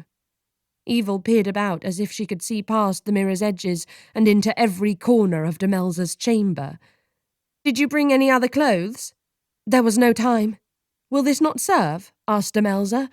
"The cloth is enchanted to clean itself." "And the mud?" "Enchanted," said Demelza. "My mother's idea of camouflage." It has begun to fall off, but it will take some time. What else can we do? What do you think they might be drawn to? Power, said Evil, which you have but cannot reveal. I disagree, sister, said Arris. It is not power that draws the eye. It is mystery. A dazzling king can be poor fodder for the imagination, but a pauper with a tale? Now that can dazzle a crowd. Evil made a sound. The next trial is in 1 week's time, and by then Mother will want the contestants narrowed down even more, said Evil. There shall be teas and what not. Nothing planned in the evening, for you know how she is about a grand ball. Tomorrow, I believe there shall be a tour of the palace menagerie. I know how Mother feels about the place, but I can't imagine why she'd want anyone there. How one treats an animal says more about the person than the beast, said Demelza. Both Arris and Evil eyed her, as if slightly perplexed. Fair point, Demelza, said Arris. Then I suppose it's settled. Naturally, Demelza's secret stays between us, sister. Evil scowled. Obviously. I have no desire to see what madness would be unleashed on the palace if they knew what she really was. A slight thrill raced through Demelza's body. She had always longed to go on missions like her sisters, and although these were dramatically different circumstances, there was still intrigue. Glamour, even. Demelza felt positively giddy about it, which made her wonder if she'd bumped her head in her rush to get to Rathe Castle. Demelza had never been singled out for this sort of attention. Never been fussed over like this either. Never had a chance to prove what she could do, only show that she could do enough. It was exciting. I will fetch you in the morning, said Evil. If there's nothing to be done about the hair, then at the very least we'll begin with a new wardrobe and figure out what tale to tell of you. Brother, get out of her room. I can hear the vines mumbling from my quarters in the castle. Arris shook his head, smiling. Good night, Demelza. Good night, Your Majesty, said Demelza. He paused. I think we're beyond that, don't you? Call me Arris. Arris, thought Demelza. The door closed. Demelza glanced at the mirror, but Evil lingered. My brother is a strange one, but he deserves a chance, you know, she said. To what? Evil smiled. To live. 18. The Royal Menagerie. Of all the strange and wondrous places on the grounds of Rathe Castle, the menagerie was Arris's least favourite.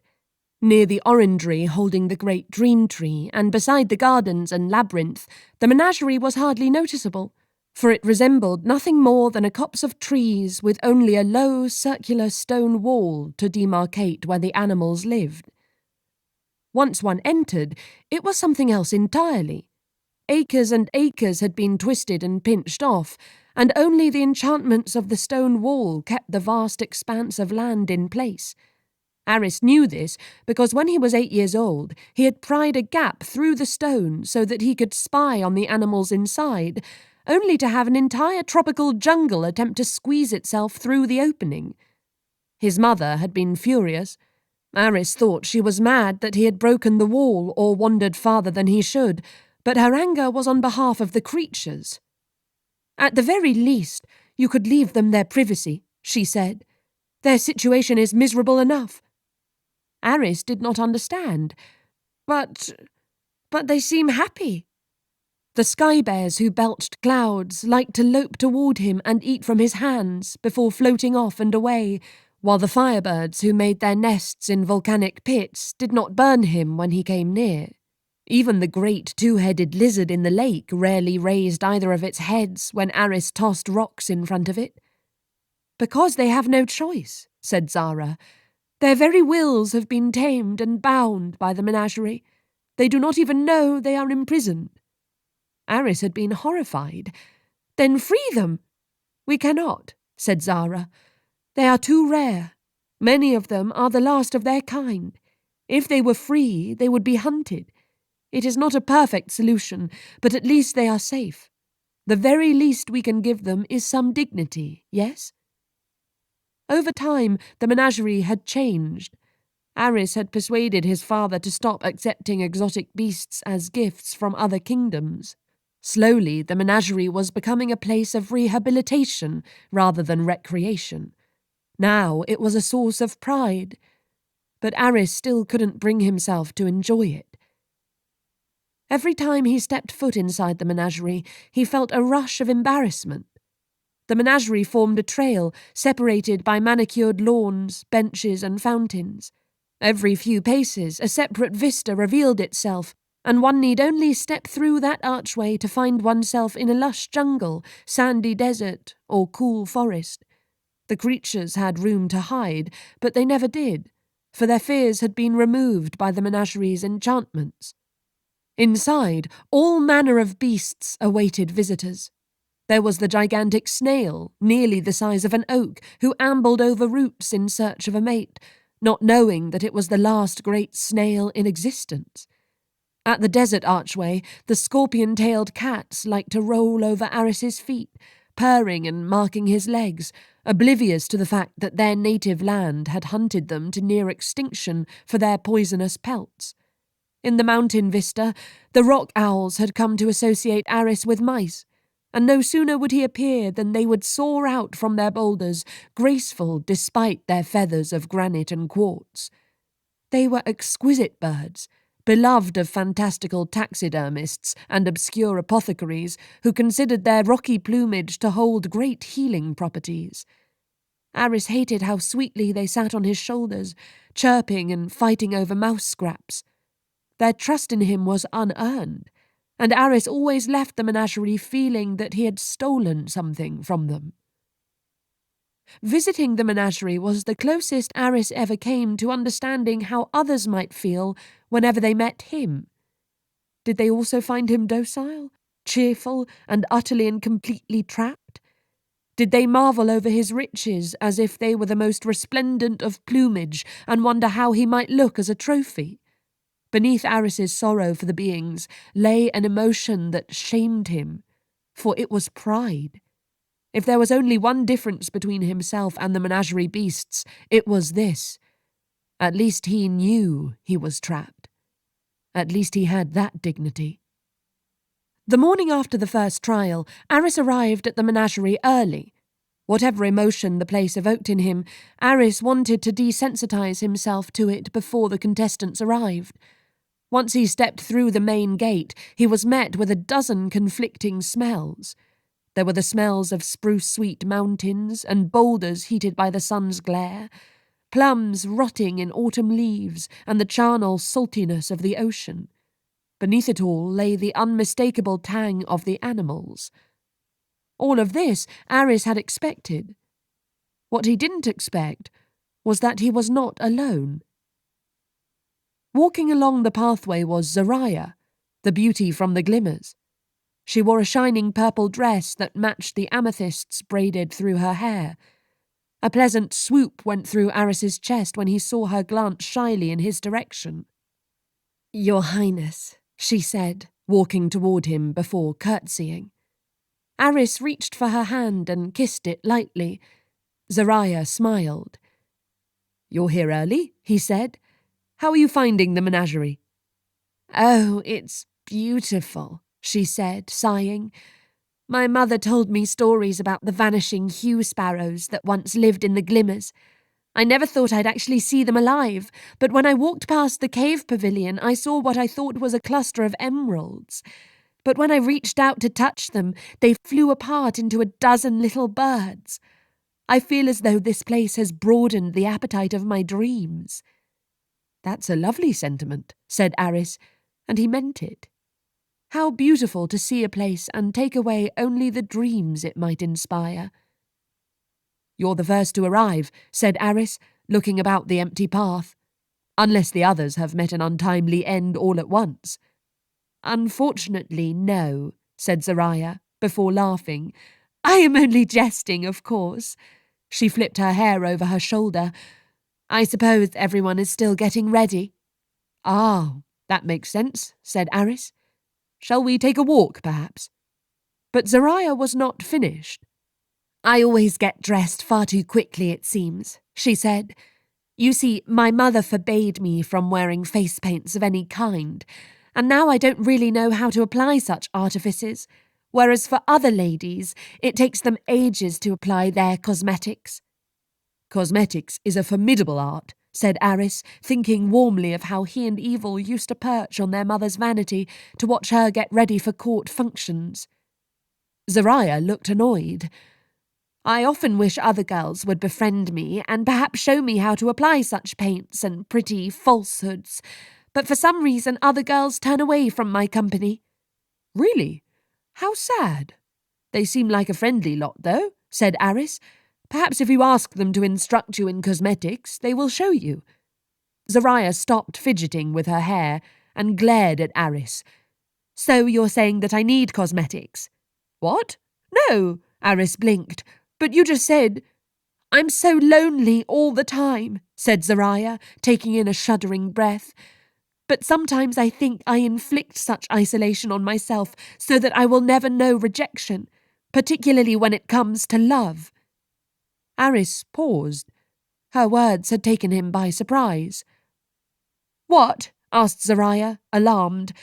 "Did I say something wrong, Your Majesty?" No, not at all," said Arris. "I am very much in agreement with you." "You are just being kind," she said, moving closer. Her voice was breathless. "You must think me a fool." Zariah had beautiful eyes. They were as dark as caves and as bright as the jewels found within them.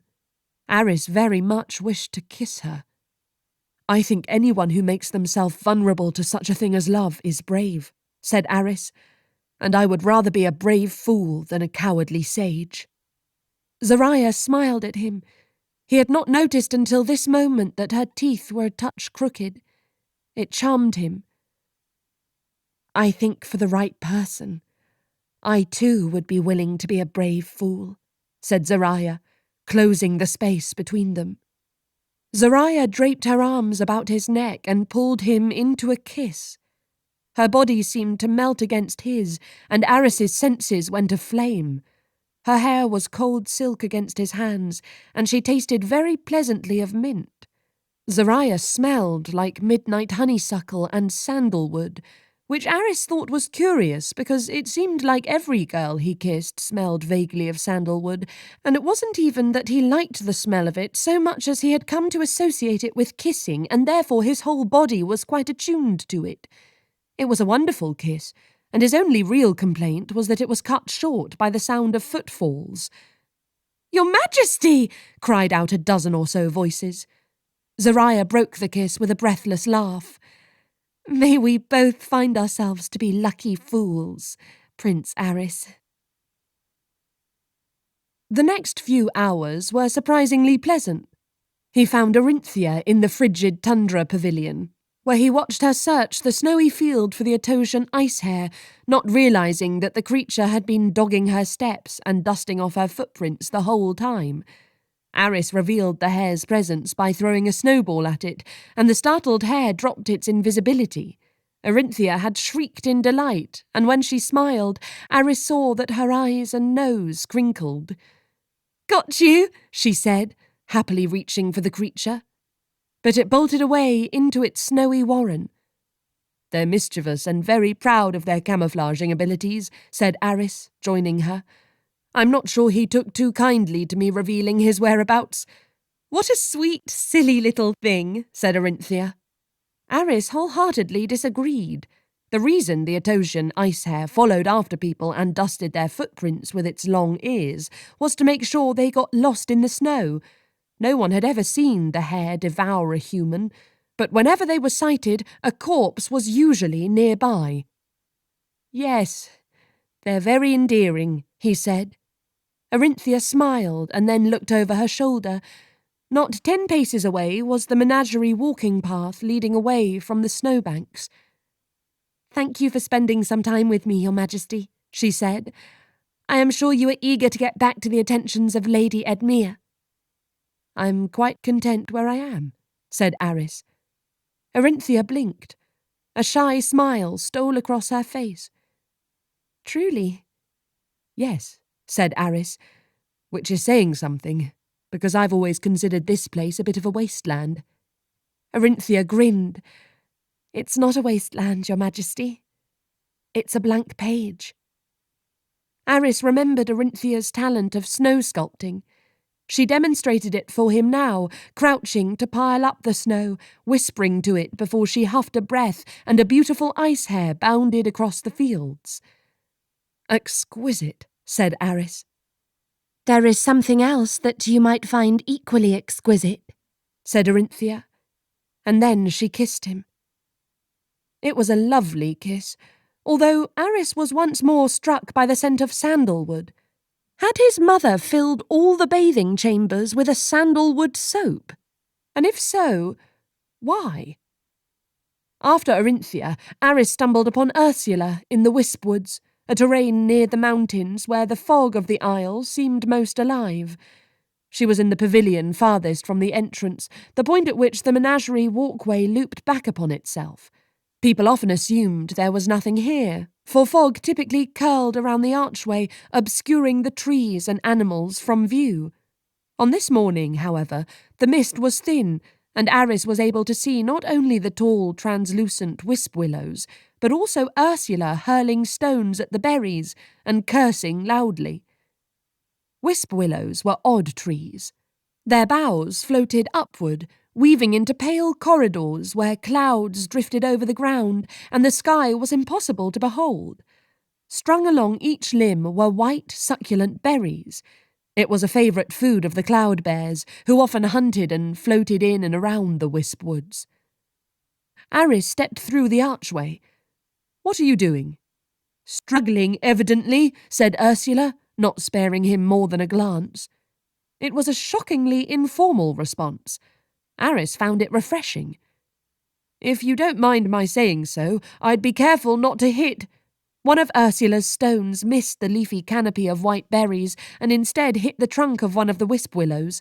Upon contact, the willow burst apart, leaving only the ghostly impression of a tree where it had once stood.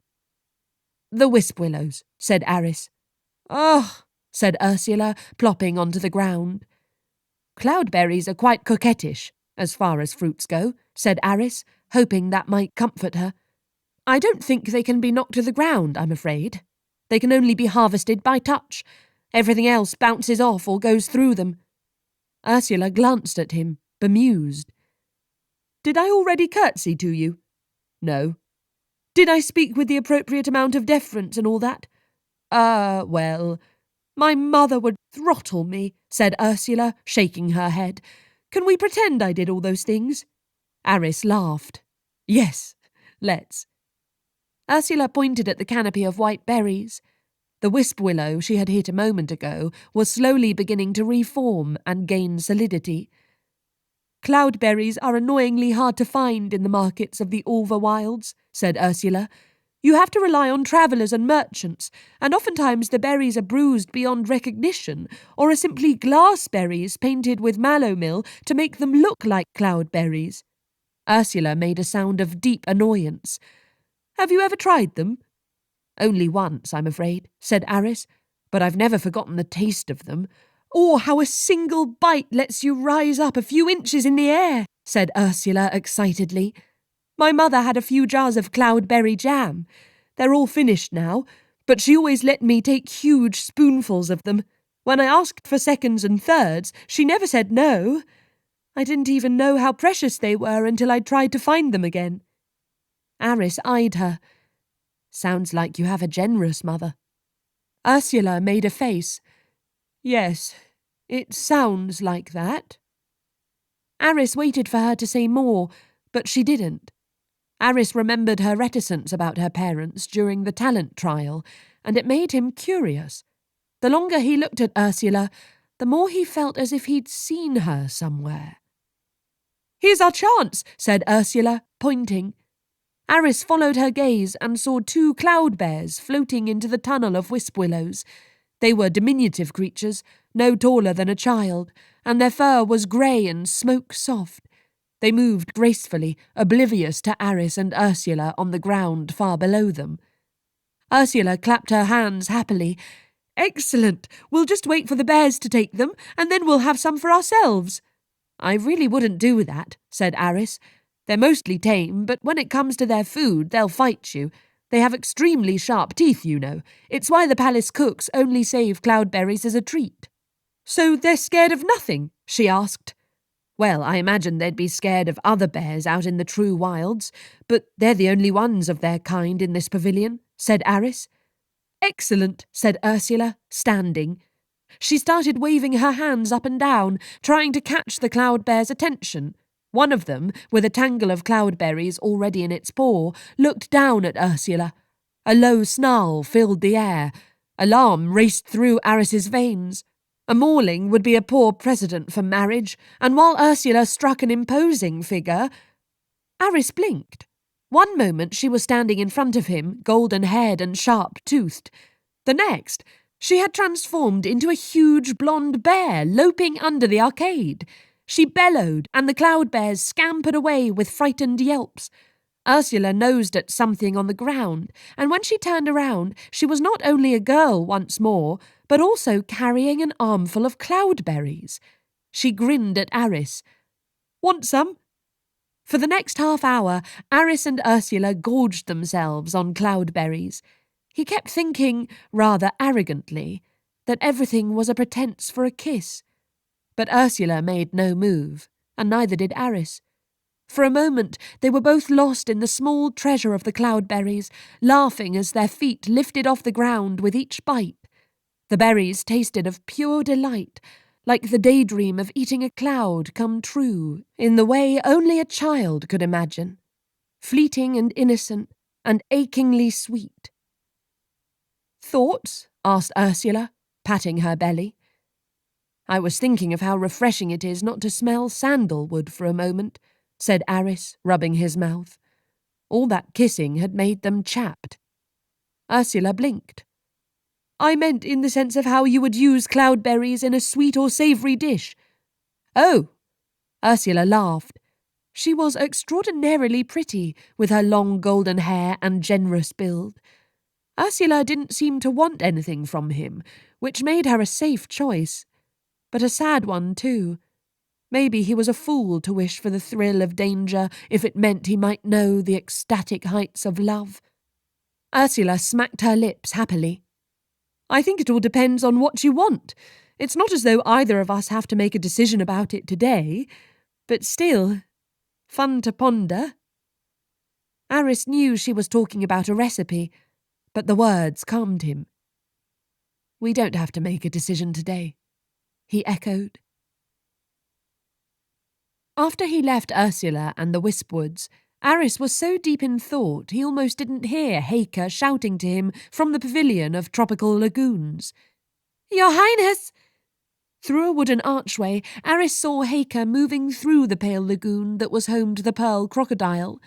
All of Heike's clothes were quite sheer, which put Arris in the awkward position of looking as respectfully as one could, while also acknowledging that the fabric, when wet, appeared as if it had been painted onto her curves. He felt a bit like prey in a trap. Arris walked through the archway. Here it was warm and humid. He took off his shoes and walked to the sandy riverbank. "Come swim with me, Your Highness," Heike shouted. I am not appropriately dressed, unfortunately," he called out.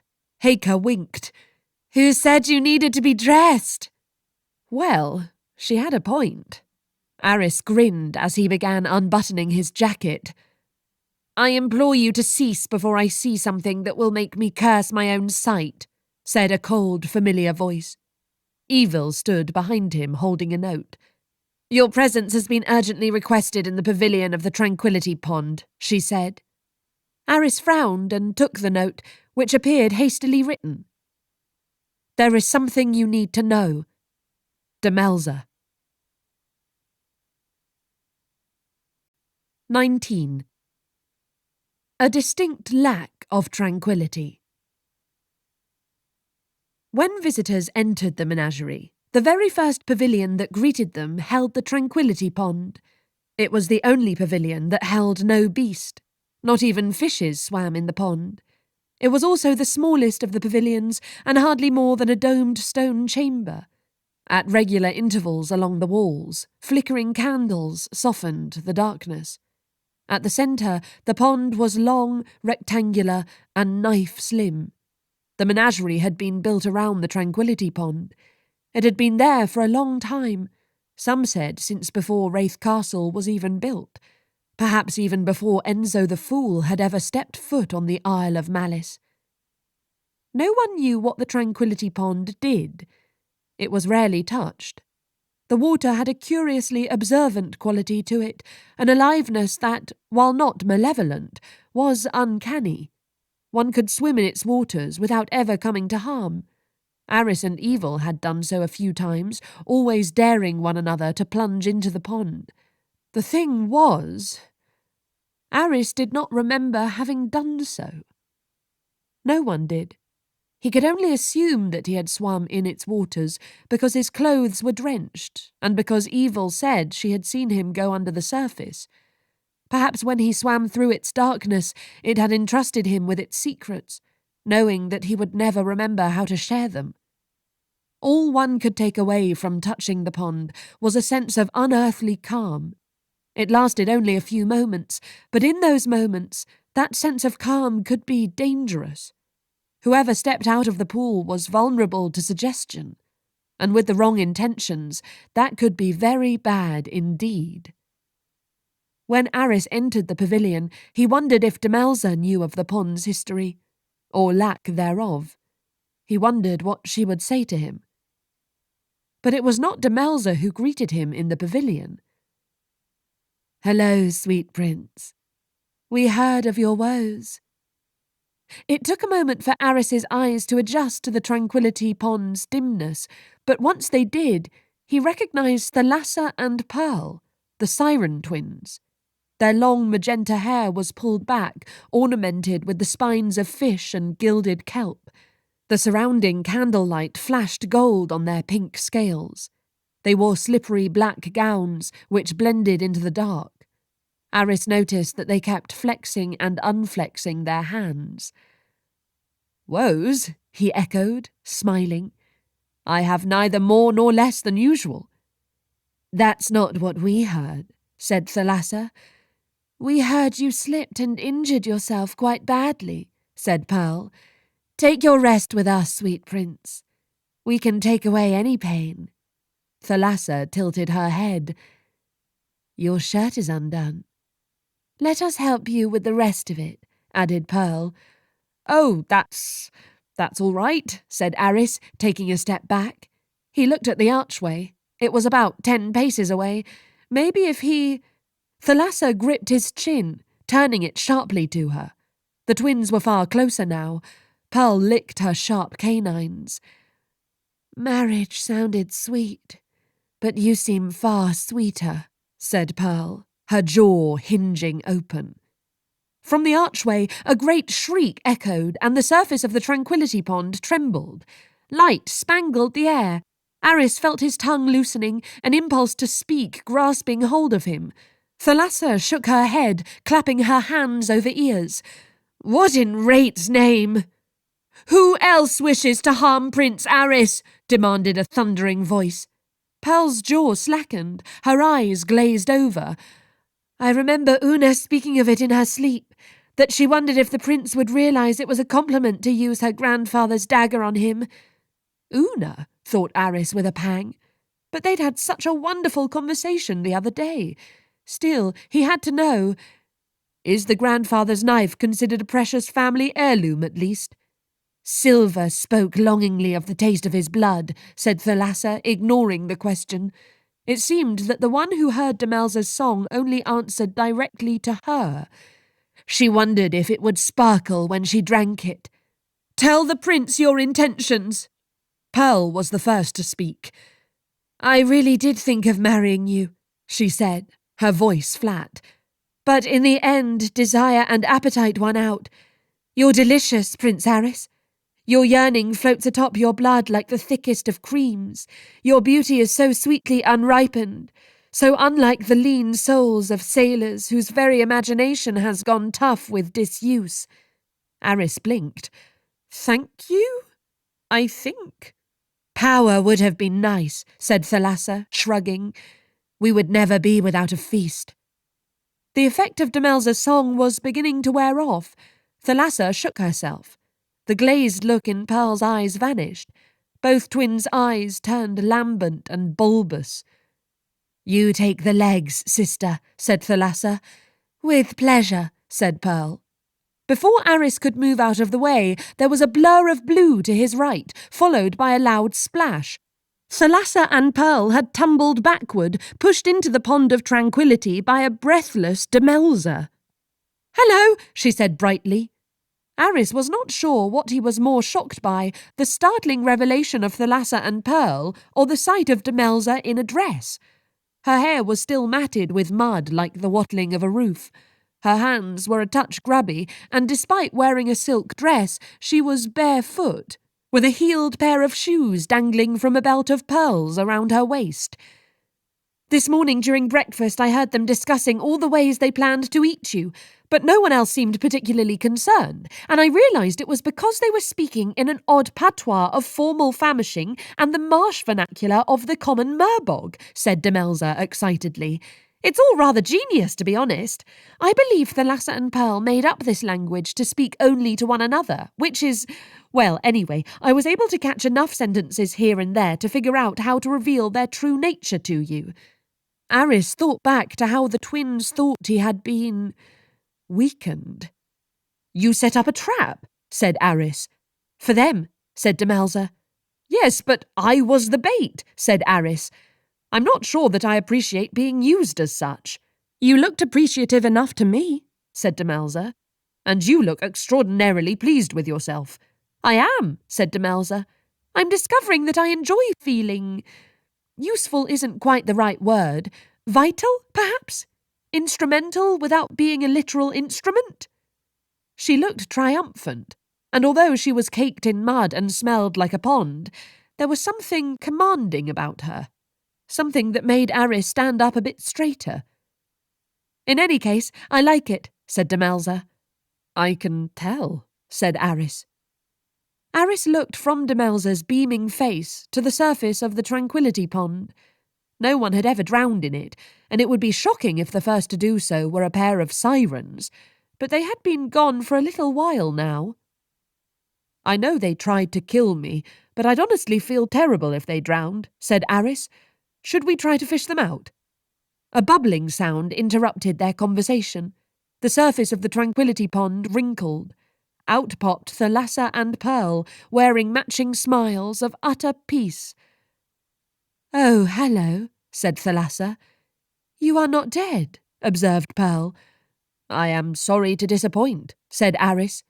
We would only be disappointed if it happened by another's hand, said Thalassa.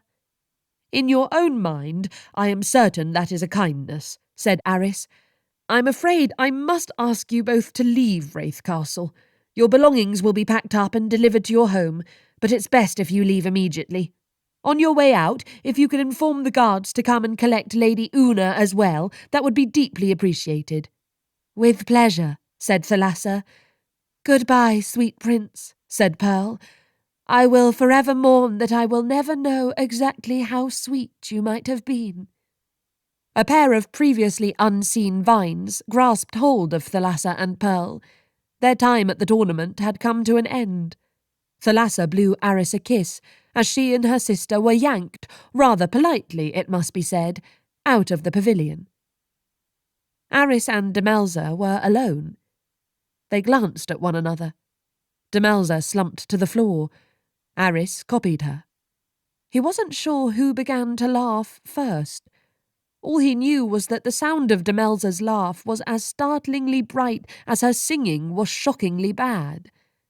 When all the laughs had tumbled out of them, Demelza unlooped her shoes and began to put them on. She glanced through the pavilion's arch. I wonder when I'll catch the next contestant, she said. You seem awfully enthusiastic about more attempts on my life, said Arris. Not enthusiastic, said Demelza. She paused. Well, Not exactly.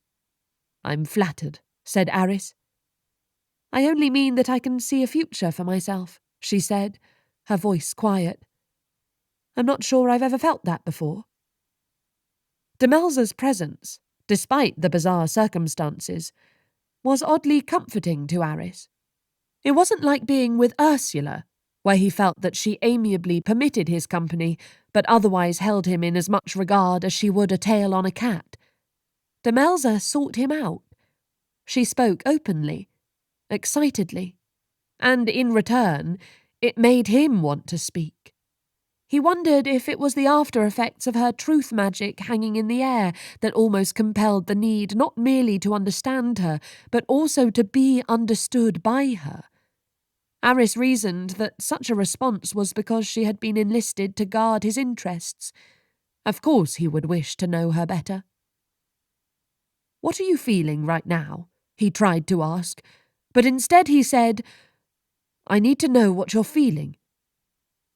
All his life, Arris had felt as if he was swimming from one day to the next, always looking for something to grasp hold of to make sense of his surroundings. Whenever Demelza spoke, things felt different. Her honesty had a way of crystallizing a moment. Perhaps it was her truth magic that made the world feel a little more real when he was in her presence. If Demelza was taken aback by how he had phrased his question, she did not show it. Her smile was almost beatific. "I feel like I can want and want and want," she said. "You?" "Yes," thought Arris, and his whole soul felt like an exhale. "That's exactly how I feel."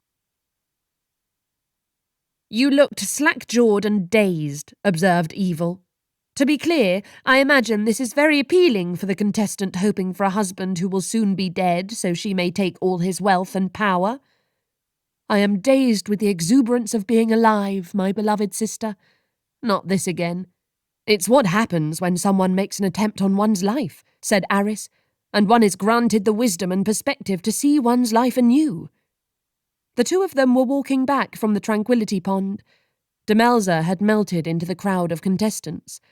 A few were still visiting the pavilions, but most of them were on the walkway, speaking in scandalized voices of how Thalassa, Pearl, and Una had been eliminated from the competition. When? What did they do? How did he find out? Arris was only half listening, and thus he nearly crashed into a young woman on their path. "My apologies," he said. The girl turned, and Arris recognized Talvi. "Your Highnesses," she said. She curtsied to Arris and Evil, then lifted her chin at Evil, as if daring her to be hostile once more. "I hope you find no fault in my dress today," said Talvi.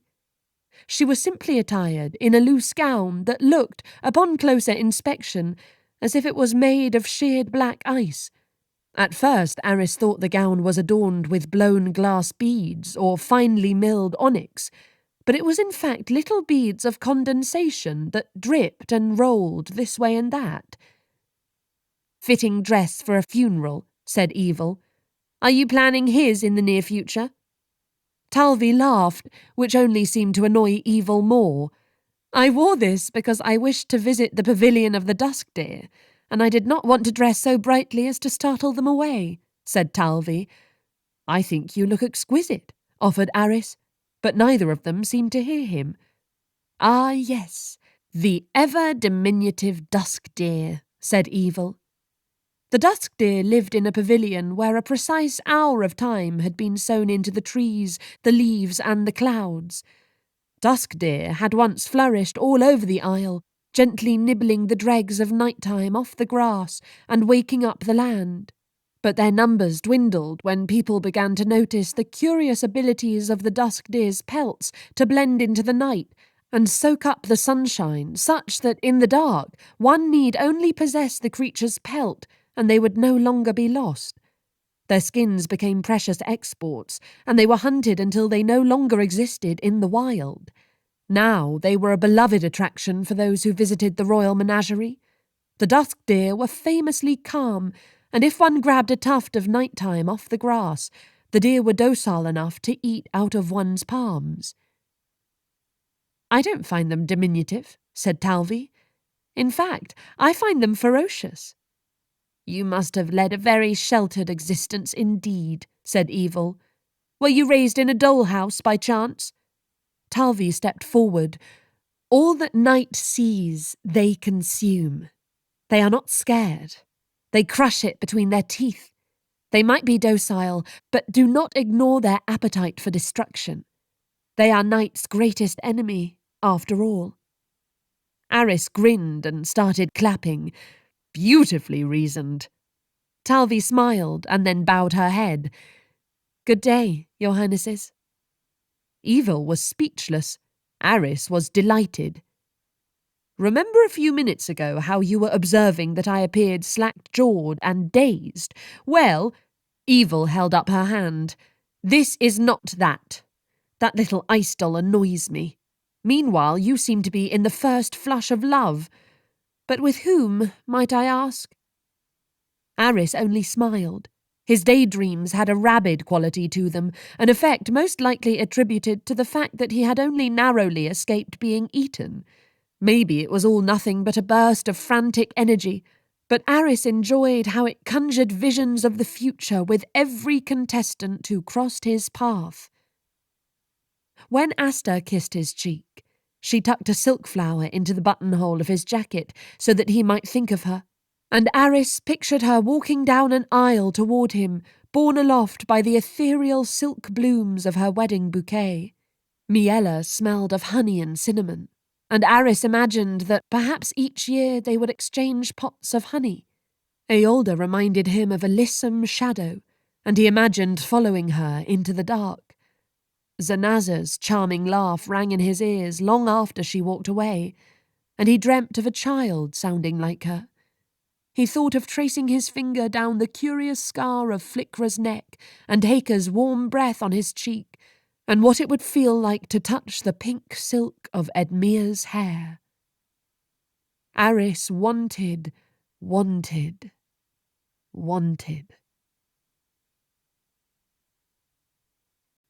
20. Ursula's secret. A few days after the first trial, Demelza woke to a piercing howl. She bolted upright in bed. Every time she woke up in the mushroom residences, Demelza imagined she was in Hush Manor. She pictured waking up in the library with a rare book nuzzling her fingers, her father's latest research assignment waiting beside a steaming cup of tea.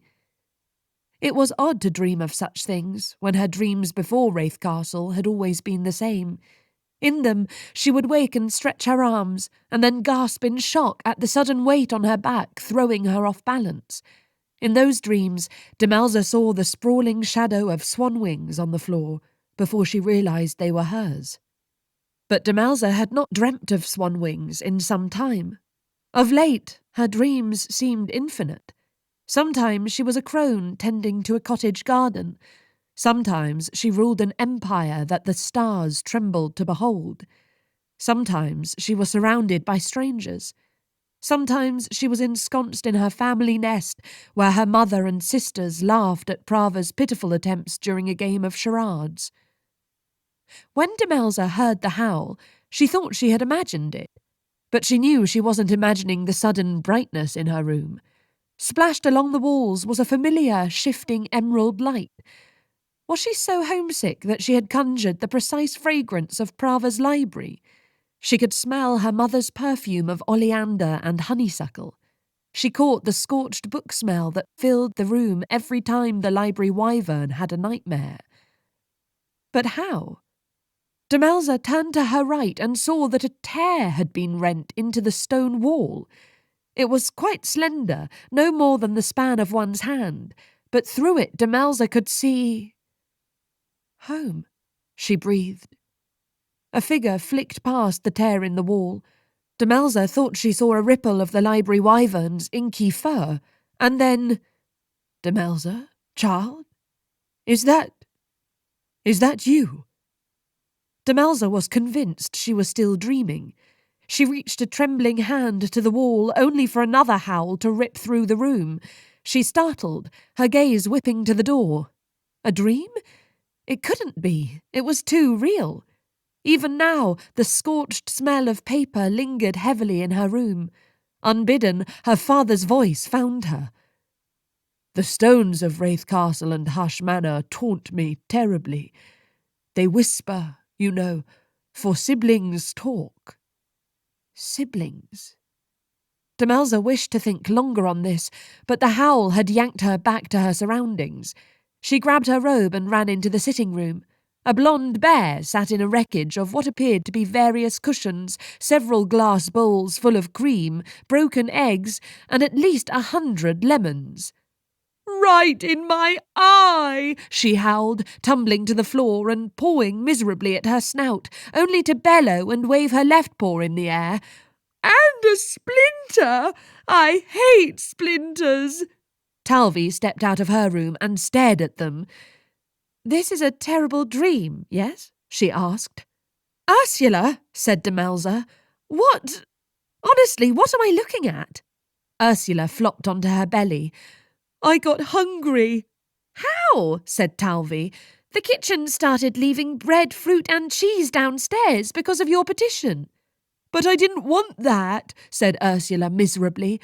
"I wanted lemon cake, and it was going fine, but lemon juice got in my eye, and I got startled, and then a wooden spoon broke, and now—" Ursula held out her paw. "And now I have a splinter. I've been trying to get it out on my own for the past hour. Someone else has to do it." Talvi looked around the room. Her gaze lingered on the ripped cushion. She scowled and tightened her robe around her. In that moment, Talvi reminded Demelza of her sister, Corisande. Corisande was the sweetest of her sisters. In her spare time, she was always bandaging the limbs of broken animals or soothing one of the ghost servants when they had to endure their death anniversary. Corisande always had time for everyone, except if she was woken up before she was done resting. Then she was downright ferocious. Prava, who had once gotten it into his head that their family ties would be stronger if they went on early morning hikes through the moors, made the mistake of waking Corisande with a small trumpet. The shrieking honk she let out in her fury made the foundations of the nest tremble and turned the fur of the wyvern hair white for an entire day out of pure shock. Corisande didn't even remember getting upset. When she finally awoke at a more reasonable hour, she laughed as she spread beetle jam on her toast and told them all about how she had the silliest dream. After that, Prava decided they would do evening puzzles as a family instead. "Ursula, I cannot remove your splinter, as I, firstly, have no wish to be decapitated, and secondly, am so sleepy I am convinced that I am a figment of my own imagination," said Talvi. She turned to go back to her room, but then looked over her shoulder at Ursula, who pitifully waved her wounded paw. Talvi snarled. Demelza sighed and held out her hand. "All right, let's see that splinter." "No," said Ursula, reflexively tucking her paw against her chest. Talvi dropped her head in her hands. "Make it make sense." "Have you considered changing into your human form?" asked Demelza. "Would that make it less painful, perhaps?" Ursula stared at her in horror. "Bear anatomy is nothing at all like human anatomy. Imagine someone took an axe to my hind leg. I'd probably be able to scamper off and tend to my wounds, but if I turned into a human after that injury, I'd lose the whole leg." "So you're saying that splinter," Demelza pointed at the splinter in question, which was impressively long but incredibly thin and very shallow, "would take out your whole hand?" "I don't know, but I have no desire to find out." "Very well then," said Demelza. "Deep breath, and on the count of 3. Ready?" Ursula kicked her legs.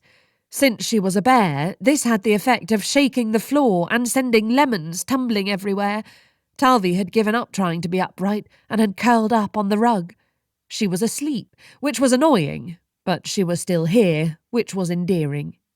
"Surely this cannot be your first splinter," said Demelza. Ursula mumbled something. "What?" "First one away from home. My My mother had a way of very deftly removing them." It was rare for Ursula to discuss her mother.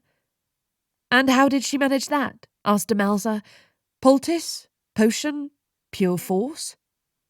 If Ursula could turn into a bear, then her mother must be just as imposing.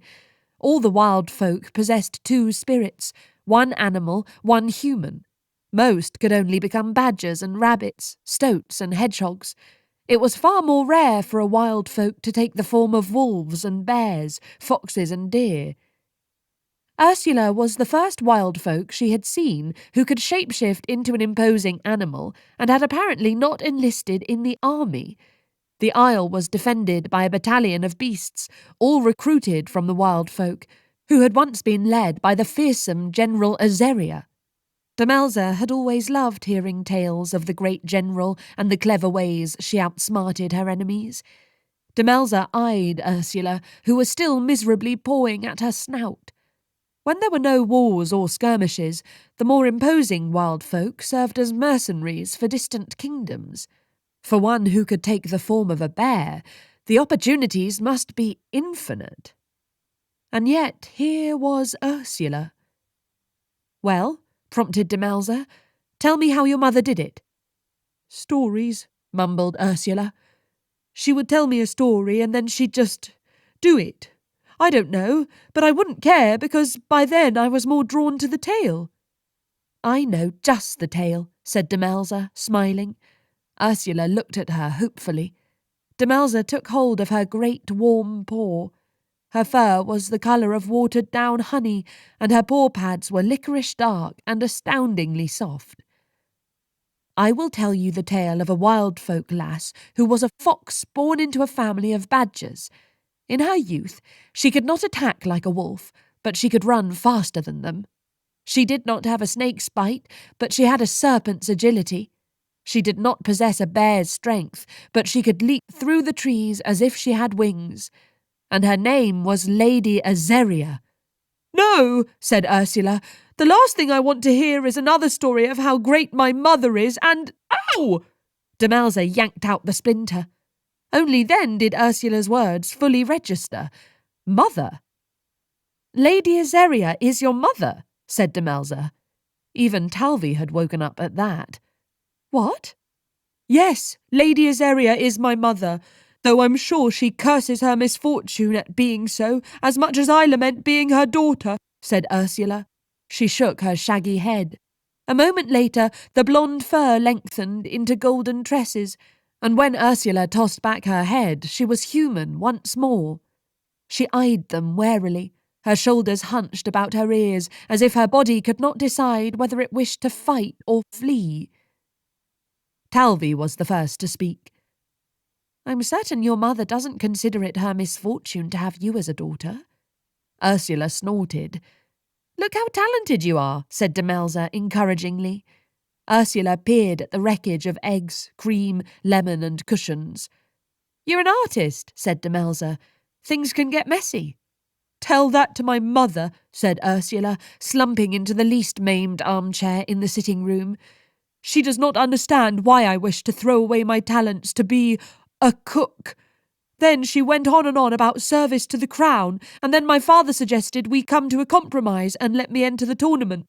If Arris picks me, then as queen I'll live in service of the crown. If he doesn't pick me, then at least I've had a run of the kitchens and an introduction to the cooks." "The cooks do seem to, like you," said Talvi. "They do not like me." "They're terrified of you, which is far more useful than affection," said Demelza. Ursula grumbled, but Demelza caught the flicker of a smile. "This competition is not what I thought it'd be like," said Ursula. She towed a lemon back and forth across the floor. She did not look up. "I thought I was here to escape my mother, or at least make a new path for myself.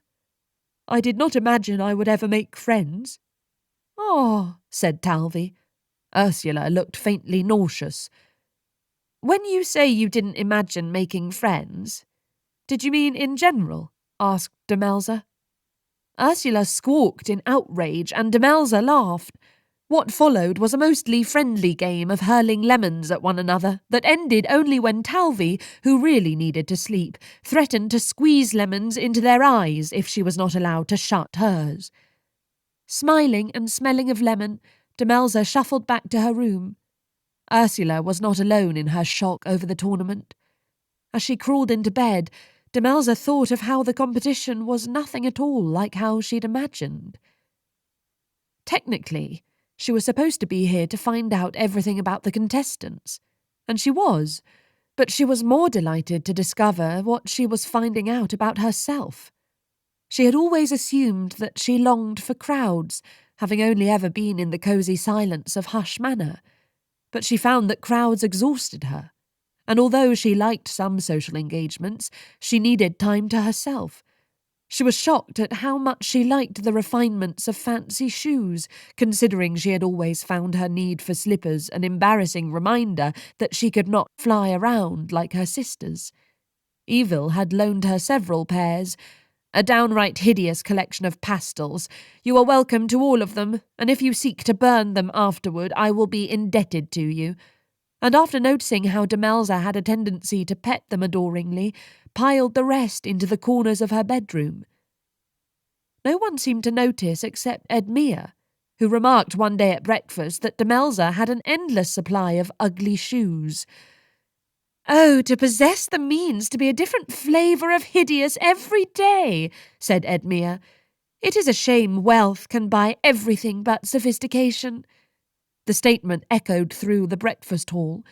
Demelza felt the crush of 1,000 options when Edmea spoke to her. Should she be cutting? Was she even a person who could keep up with the endless banter of small, elegant cruelties? Would her earnestness be endearing or annoying? And then Demelza dismissed all the ways in which she might be caricatured for the truth. "I think it's fun," she said. Edmea raised an eyebrow. "It's about as unfashionable as coating your hair in muck."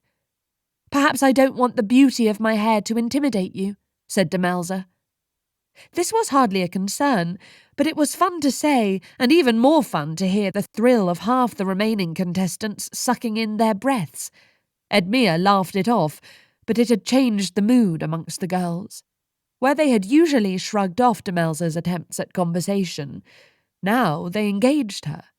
It was nice to be sought out. Plus, it made it easier to determine which contestants posed a threat to Prince Arris. The next morning, the Queen hosted a concert on the Glass Wyvern boat. On board, a musical trio of snow sylphs from the Atos Mountains launched into a performance of mournful singing accompanied by ice flutes and frost-furred zithers. "Prince Arris adores this music," said the Queen. "He finds it extremely relaxing and often meditative." The music was awful. Of the 20 girls that were left, every face was a stoic portrait of endurance except for Talvi. Talvi whispered to Demelza, "My mother's made me sit through these performances every year when I was a child, and I have always detested them. If the prince wishes for an explanation, I'm happy to give it, but there is no way I shall willingly endure this a moment longer." Talvi stood, smiled politely at the performers, and descended to the hull, where refreshments were to be served. Queen Zara watched her, that cryptic smile still curving her lips. When Asta, another Atosian girl, got up and left, Demelza followed after her. Drowned out by the din of the terrible music, Demelza waited until they were alone on the staircase before uttering a single note. The ice ribbons on the banister melted at the sound. "Do you intend to kill the prince?" asked Demelza. "Not today," murmured Asta thoughtfully, "though I don't think I'd need much cause. If he didn't like this music, I'd do away with him within a week." Demelza frowned. "Wait, you like this music?" "Oh, I adore it," said Asta, wiping a tear from her eye. "Then why did you leave the performance?" "I am out of handkerchiefs, and the music is so poignant that I know I shall soon weep, and I do not wish to disturb my cosmetics." "Oh, said Demelza. She stepped aside and Asta continued on her way. Demelza had discovered that, for some reason, no one seemed to remember speaking to her when they heard her sing. It was odd, considering that Arris had remembered. But perhaps that was because she had wanted him to, an impulse that was absent from her dealings with the other contestants. After Asta left, Demelza waited in the shadows of the staircase until another contestant appeared. Zariah. Zariah looked faintly ill, and when she saw Demelza, she flashed a sympathetic smile. "I see we had the same idea," she said. "That music is wretched." "Not as wretched as some," said Demelza. And then she sang. Zariah's gaze went unfocused. "You're right. That is dreadful." "Quite," said Demelza. "What would be really terrible is if the prince stayed alive and someone actually had to go through the process of marrying him, don't you think?" Zariah's eyes suddenly welled with tears. "I would only find it terrible if the person who married him wasn't me." Zariah started sobbing. "We were made for each other. All the prince has ever wanted is love, and that is all I have ever wanted too." Demelza found it a little hard to believe that no one had ever loved Zariah. "Are you truly telling me that no one has ever told you they loved you?"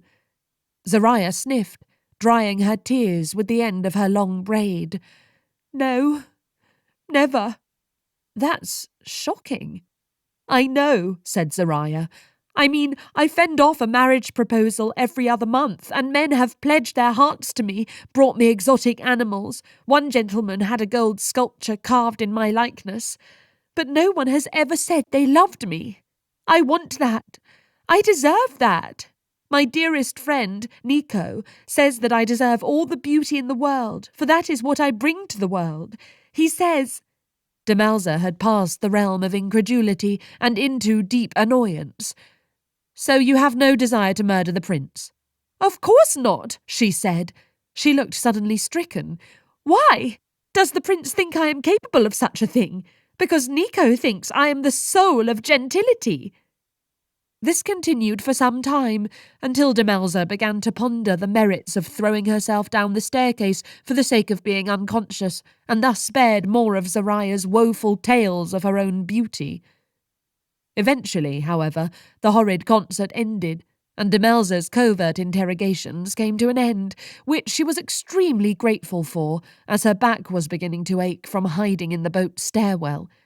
When dusk fell, the mushroom residences unfurled out of the ground, and the girls trooped inside for dinner.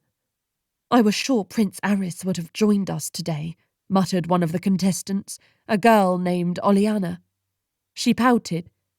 "I nearly snapped my ankles wearing these shoes because he said he liked the colour grey and they are most uncomfortable." "Perhaps he is deliberating which one of us should go home next," said a girl with the spotted and swivelling ears of a deer. "Did you notice that Erinia wasn't there when the boat docked? I heard she got thrown overboard." "Serves her right. She was so pompous. And I hated her perfume. She smelled like a wet dog." "Well, that's fitting, considering she's an absolute—" Demelza tuned out the chatter, dragging herself up the stairs and into her room, where she wanted nothing more than to peel away every thought and throw herself into her bed.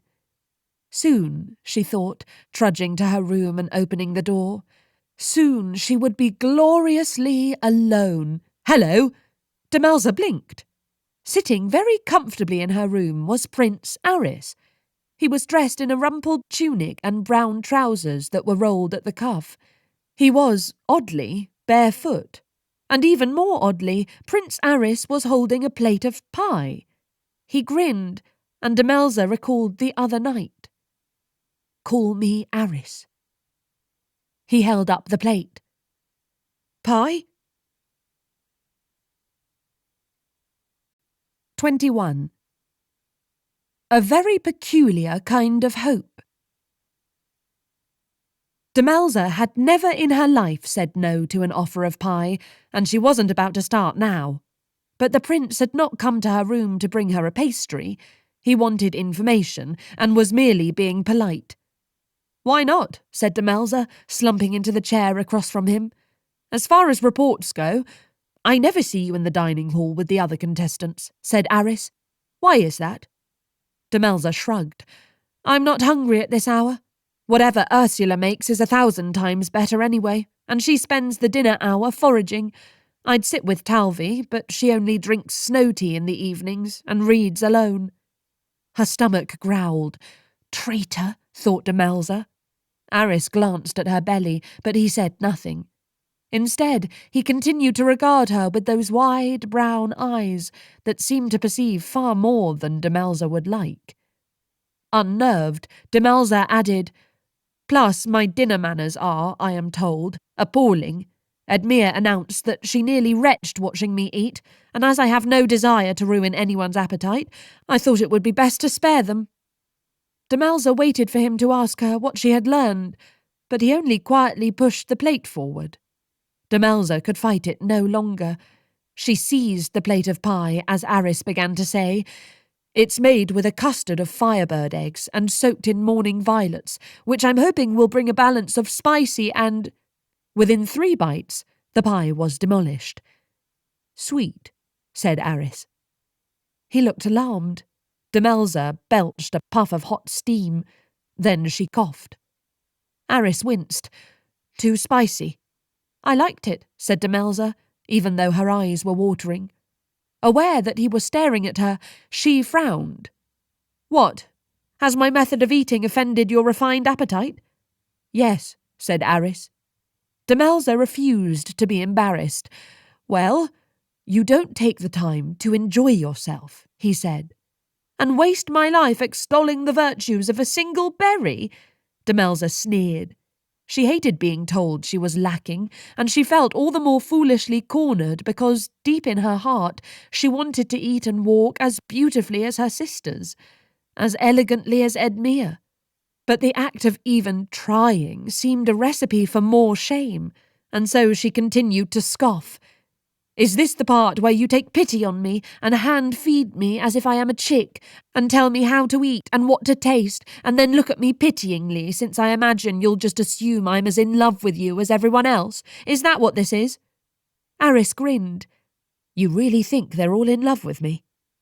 Demelza threw her hands in the air. Again, Arris spoke. This time, his voice was softer. An abundance of time is a luxury that most assume only the rich may afford. But that is not true, said Arris. When one is impoverished of hours, days, and years, the art of savouring becomes an act of defiance. I take the time to enjoy things not because I have the time, but because I don't.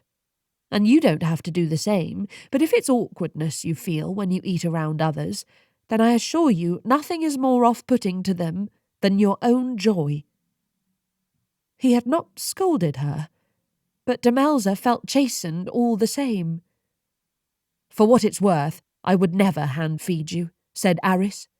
Good, said Demelza. You seem liable to bite, and I'd like to keep my hand. Demelza laughed. Afterward, they spoke of the contestants, and Arris left, and Demelza figured that was that. There were more efficient ways he could get his reports from her, and it was probably just coincidence that he had been experimenting in the kitchens and wished to have someone sample his concoction. But the next evening when Demelza went into her room, there he was again. This time he had brought something savoury. Rock quail in a sauce of almonds and snow cherries. Arris paled. Right above, do you even eat quail? I mean, you are a bit of a... Bird, answered Demelza. Arris nodded. Well, only on my mother's side, said Demelza. Would this be considered cannibalism? Hope not, said Demelza, helping herself to the quail. It wasn't the first time she had eaten poultry. Her sister, Evadne, even enjoyed hunting game on the moors, which Prava happily encouraged, accompanying her in stalking about the property during the season, though it had to be said that Araminta abstained from any entree that had previously possessed feathers. I feel as though I have committed some awful sin in preparing this for you, said Arris. It's delicious, said Demelza, not bothering to look up from her plate. Ah, good, said Arris. Well, in that case, I suppose I feel absolved. Thank you for this, said Demelza. She was trying to make herself slow down as she ate, but it only served to anger her stomach. I am in the company of a mythical being who is helping me survive. I am the one who is thankful, said Arris. He reached for a glass on the table and raised it in her direction. Demelza decided not to inform him that he was holding a candle. Mythical, echoed Demelza, laughing. If I may, how did your parents meet? My father plucked out the eyes of a blue-eyed prince so he would look more innocent. Then he courted my mother until she fell in love with him, thus trapping her to his side forever, said Demelza. Arris blinked. What? As far as these things go, they're reasonably happy, said Demelza. Is that bit about the necklace true? Asked Arris. That when we fall in love, a necklace appears in the hands of our beloved? Arris nodded. It is, said Demelza. She touched her bare throat. Does it hurt? I wouldn't know, and I hope I never do. Really? Asked Arris. I have no desire to be trapped, said Demelza. And I have no desire to be killed. But you have to admit that love is dazzling, said Arris. Can you imagine it? To be entrusted with someone's heart, to be all the radiance in their world, to be the only shelter in which they know both safety and bliss. Against her will, Demelza found that every word pulled on her like an enchanted tether. She was leaning toward him. The firelight splashed over his face, and his brown eyes turned luminous. What would it be like to make room for someone in her very soul? A log snapped in the fireplace, and Demelza drew back. Once more her hand went to her neck. She busied herself with the rest of the dish, ignoring the frantic cadence of her heartbeat. And what would it be like to know that your safety is not guaranteed? She asked. What would it be like to live as prey, your very soul in the hands of someone who could change their mind and devastate you? Not one for trust, are you? A veritas swan's love is the end of her life, said Demelza. Once she loves, her life and limb are tethered to her beloved. Once they have the key to her heart, they can change her form. And even if she tried to be free, even if she tried to kill them to get away, there's no point. The loss of a veritas swan's beloved is the loss of her life. That's terrifying, said Arris, but he did not seem too bothered. And you? Asked Demelza. How can you possibly hold any trust in love? I am in possession of a very peculiar kind of hope, said Arris. It's a strong variety, of the kind one usually only finds when approaching the hangman's noose. He raised the empty candle again in a toast. That said, I trust my instincts. I know what I'm doing. You have been raising toasts with a jar that used to hold a candle. In fact, it does not even remotely resemble a goblet. Arris glanced at the jar, momentarily bemused. To imagination, then, he said. And to love. May the existential panic of such a devastating emotion be worth it. Demelza huffed out a laugh. She reached for a candle that was actually lit and clinked it to his. And though earlier she had imagined the room felt a touch cold, when Arris smiled, all she felt was warmth. Somehow, this pattern of visits continued. The next time, Arris brought blown sugar baubles that tasted of wild roses, followed by a roasted fish with mirror-bright scales, and then a tea of steeped bloodgrass, and then an edible bouquet of spicy, stinging lilies. Each time, Demelza told him she wasn't hungry. Each time, she ate whatever he offered, and more often than not, she enjoyed herself. Demelza noticed she sometimes ate slowly just to put off the hour at which Arris would leave. But this didn't alarm her. It was for the sake of her own research, for how could she ask questions about a person she did not know? But when their conversations concerning the contestants were finished, they spoke of books they had read and books they had not. They talked of music, and while Demelza found his taste astonishing, bordering on the abysmal, she liked how animated he was when he spoke. So it was that the days bled into a week or two, and now, with 2 days to go until the second trial, Demelza fell into a pattern that left her comfortable. That night she slept easily, for she knew what the morning held, and she felt inexplicably safe. In this, she was wrong. 22. A scarcity of carnal mischief. The next morning, Demelza made her way to breakfast. Unlike the first trial, there was no way to prepare. A test of discernment. Of noticing? Noticing what? For the past few days, breakfast had been a time of speculation. Some of the girls had taken to memorizing details of Arris's face, reciting them in an odd chant. Others studied maps of the ever-shifting and sprawling grounds of Rathe Castle, convinced that a test of discernment was one where a future queen would need to know her future home. All this is to say that Demelza was not particularly concerned by the hushed whispers that met her in the breakfast hall. It was only when she plopped into the seat across from Ursula and Talvi that she realised something was wrong. For one, Ursula had a full plate and was not eating. Talvi sipped her tea, and a book, usually opened, lay closed before her. Both of them watched her oddly. "Yes, I know. My hair is still muddied," said Demelza, yawning. Eyes half closed, she fumbled for a cup from the tea service on the middle of the table. "It's not that," said Ursula. At that moment, wind gusted through the dining room. Demelza and the others looked up to see a swirl of silver near the chandelier of glowing root tendrils. The silvery drift solidified into the fox attendant with a sudden pop. "Ladies," it announced, "considering the second trial will begin the day after tomorrow, this remaining time shall be focused on cultivating the mindset needed for it. Today's event is optional. Should you be interested in a demonstration of cloud sculpting by the palace artist, Lady Stratacia, you are welcome to join the royal family in the winter courtyard at your earliest convenience." At the mention of the royal family, the mood in the dining room turned frantic.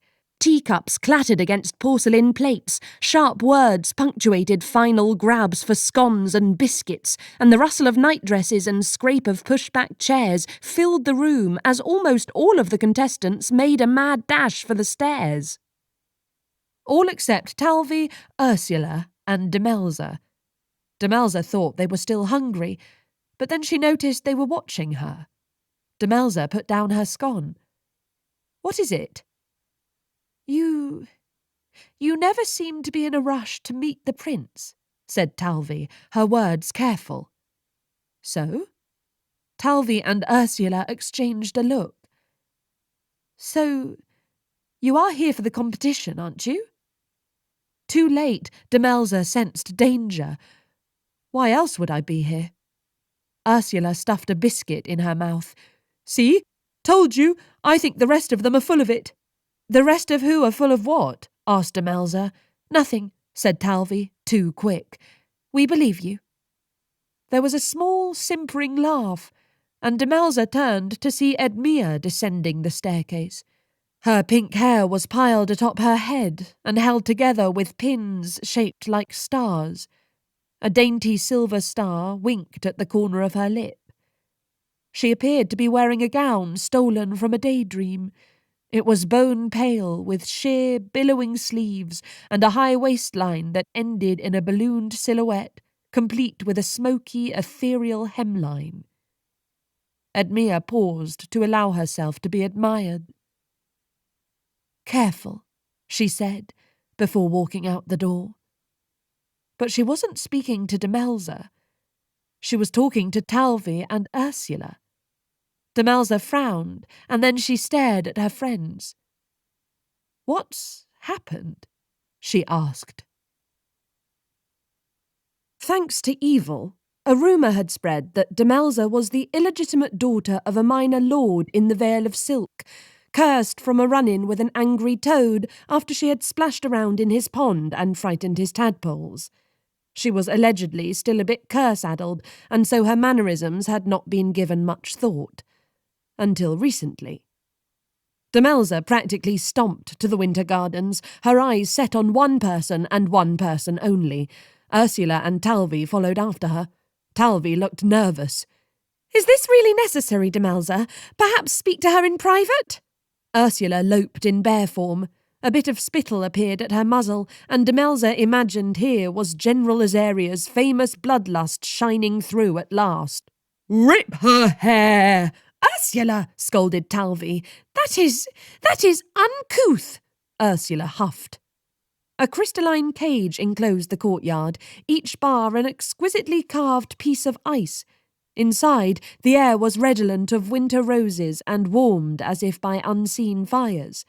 Clouds of all sizes, some no larger than a cherry and others briefly gargantuan, floated past Demelza. A pair of life-sized lovers danced to invisible music, twirling once, then twice, before their forms stretched beyond recognition, flattened and then dissipated to mist. A great whale dove down from the courtyard ceiling, turning gracefully and leaping as if to breach some hidden surface before the clouds unravelled like sea foam. Amidst these wonders stood Edmea, surrounded by her small cohort of admirers. In her arms, a huge white snake sinuously coiled about her shoulders before melting into the air. "You," said Demelza, pointing at Lady Edmea. Edmea did not turn, but she did remark in an exaggerated whisper, "Careful, ladies. I can't imagine which is worse, getting your dress or your reputation muddied by proximity to this creature." Beside Demelza, Ursula snarled, "Definitely rip out her hair." "Surely some wound in her spirit is causing her to react in such a fashion," said Talvi. She was out of breath from keeping up with Demelza and Ursula. When a cloud mouse scurried toward her, she demolished it with a single exhale and then looked extremely distraught. "Edmea," said Demelza. As she walked farther into the courtyard, she became aware of the remaining contestants' weighted glances. Orinthia had smiled at her yesterday. Now she was stony-faced. Zariah had offered to give her a recipe to nourish her hair after the mud fell off. Now she seemed preoccupied with a hive of cloudy bees. Every single one of the contestants who, as recently as yesterday, had been friendly, must have heard Edmea. But they did not look in Demelza's direction, and they did not speak to her. She felt herself turning translucent and fading into the background. She had known that feeling all her life, and the thought of turning invisible once more made her heart race and her thoughts jumble. Edmea turned, looking innocent and shocked. "Are you speaking to me, Demelza?" "Yes." Edmea laughed. "And what could you possibly have to say to me?" "I don't take kindly to liars," said Demelza. Edmea tilted her head. "And what, pray tell, have I possibly lied about?" Demelza's panic hardened. She looked around the room and knew immediately what the others saw, an uncouth girl who did not know how to play this game. Her face turned hot. Demelza and her sisters always had trouble lying. It was agony for a veritas Swan to lie, and whenever Demelza tried, each false word poked her tongue like a hot needle. If she spoke the truth, she would be seen as an overly sensitive and hot-headed fool. Why was she turning herself into a spectacle? Because her feelings had been hurt? Because she was terrified of being shunted to irrelevance and invisibility? What kind of annoyingly earnest reasoning was that? Demelza started to say, but Edmea spared her. "All I said was that the tail of the toad seemed awfully convenient, and that perhaps the prince must have some reason for keeping you around. He took pity on you during the talent trial, which, trust me, I can understand why. said Edmure, smiling. "But I see no revelation of talent or gifts since then. What I have noticed is that you're curiously not around. And no one has ever seen you in the company of the prince, so perhaps you are here for different reasons. Are you here to spy on us? To report back to their royal highnesses? What is your relationship with the prince?" "That is a private matter," said Demelza, hating that she was unable to lie outright. She could salvage this, she told herself. "Love is a private matter." "Love," said Edmure, her voice flat. Immediately, Demelza knew she had made a misstep. Beside her, Ursula shook her muzzle. Talvi sucked in her breath. Edmure looked about the room. "She thinks the prince loves her. Well then, my apologies, Demelza." Demelza realised her finger was still outstretched. She dropped it. She glanced at the contestants. She had not wanted to be invisible, but she didn't want to be this either. An object of incredulity. "I see now that assuming you might be a spy was giving you far too much credit," said Edmure. "I am certain that time would cure you of such ridiculous fantasies. But I dare say after the second trial, we won't be seeing much of you." As usual, Arris climbed into Demelza's bedroom once evening fell and the dinner service had concluded. The guardian of the residences had become accustomed to this pattern. In fact, these days it seemed a bit concerned. "No efforts at youthful mischief? Are you quite all right? At your age, one could not tear me away from the company of nymphs. I used to creep and crawl and sneak out of anything designed to contain me. Your generation is an utterly bloodless lot. I find it deeply concerning." As had become his pattern, Arris carried a small satchel that was no doubt safekeeping his latest kitchen experiment. And, as usual, the smell of whatever he had made was nothing short of intoxicating. The only difference was that this time, Demelza had no appetite whatsoever. All day she had tried to recover from the awkward and heated exchange with Edmure, but it was useless. Flickra walked right past her. Heike pretended not to hear her question. Zariah looked at her pitifully, but made herself scarce whenever Demelza approached her. At lunch, Demelza stared at Talvi and Ursula. Neither of them had quite met her eye after the exchange in the winter courtyard. "You believe me, don't you?" asked Demelza. "You don't think I'm a spy?" "No," said Ursula. Talvi shook her head. This should have comforted Demelza, but she could sense they were holding something back. "But," she prompted. Talvi and Ursula exchanged a look. "Love, Demelza?" asked Talvi. She grimaced. "I mean, I have to admit, I don't think I've ever seen you alone with the prince, or even seen you seek him out." "Have you seen Ursula alone with the prince?" asked Demelza. "Well, no," admitted Talvi. "See?" said Demelza, triumphant. "But he also mentioned sampling cloudberries with her the other day," said Talvi. "I heard him mention it to Begonia." "What did you do when you were alone with the prince?" asked Ursula. "Where were you?" "In my room," she thought. "On the grounds," said Demelza vaguely. "And we didn't do anything. We just talked, mostly about books." Talvi nodded, so at least the conversation seemed a fitting one to have with the prince. "Keep your secrets, my friend," said Ursula. Even though Demelza still felt like the whole day had her cornered, a part of her thrilled at the mention of being someone's friend. "But just know that we can't defend what we don't know." The rest of the day passed in a blur, and it was only when Arris waved a hand in front of her that she came back to herself. "Does it look revolting?" Demelza looked at the table and saw a slice of sugar beetle pie. It wriggled in a congealed iridescent mass, and Demelza felt a pang of homesickness. "You mentioned this was a favourite of yours at home," said Arris. "I must admit, I have no desire to try it, but if you say it's a delicacy—" Demelza picked it up and bit down. smiling when the beetle legs tickled the inside of her cheek. Arris had added pond nettle, which gave the flavour a peculiar brightness. Her sister Corisande would love this. Arris walked across the bedroom to fix a silencing charm to the doorknob. His brown hair was mussed and dusted with sugar. There were faint signs of sleeplessness under his eyes, but his gaze was bright as always.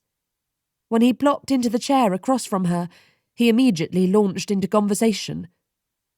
"Do you think Begonia meant it when she said that her future husband not liking the colour green was a matter of life and death?" he asked. "I would imagine so, considering I confirmed it for you," said Demelza.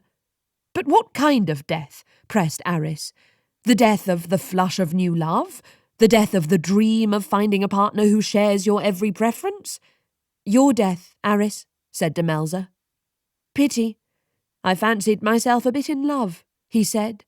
"You've said that about every contestant." "Considering I've got to marry one of them, I can't imagine that's a bad thing," he said. He grinned, and Demelza registered that she should laugh, but she could not focus. Thanks to Edmure, she was at best invisible, and at worst irrelevant. If none of the contestants would speak to her, then she would be of no use to the prince. Even if she somehow made it past the second trial, he would be certain to cast her out, and Demelza did not want to go. She had grown to love the grounds of Rathe Castle and its strange wonders. She had made friends in Ursula, Talvi, even Arris. Did he think of her as a friend? Would he notice if she was gone? If she returned to Hush Manor, she realised she would still think of this slice of pie, and the boy who had made it for seemingly no other reason than that she had mentioned it was her favourite. The very thought touched something within her that was as tender as a fresh bruise. "What is it?" asked Arris, leaning forward. "Is the pie that bad?" "They're avoiding me," said Demelza. "Who?" asked Arris. "Everyone," said Demelza, miserable. "None of the contestants will let me come near them any more." "Is it the mud, do you think?" asked Arris. "I've actually gotten used to the smell. It's almost pleasantly like rotting leaves and summertime ponds." In the corner of her room, the surface of the mirror rippled. Evil stood in the reflection with her arms crossed, her black sleeves rolled to her elbows. Something winked and flashed in the princess's fingers, and it took Demelza a moment to realise it was Evil's eye.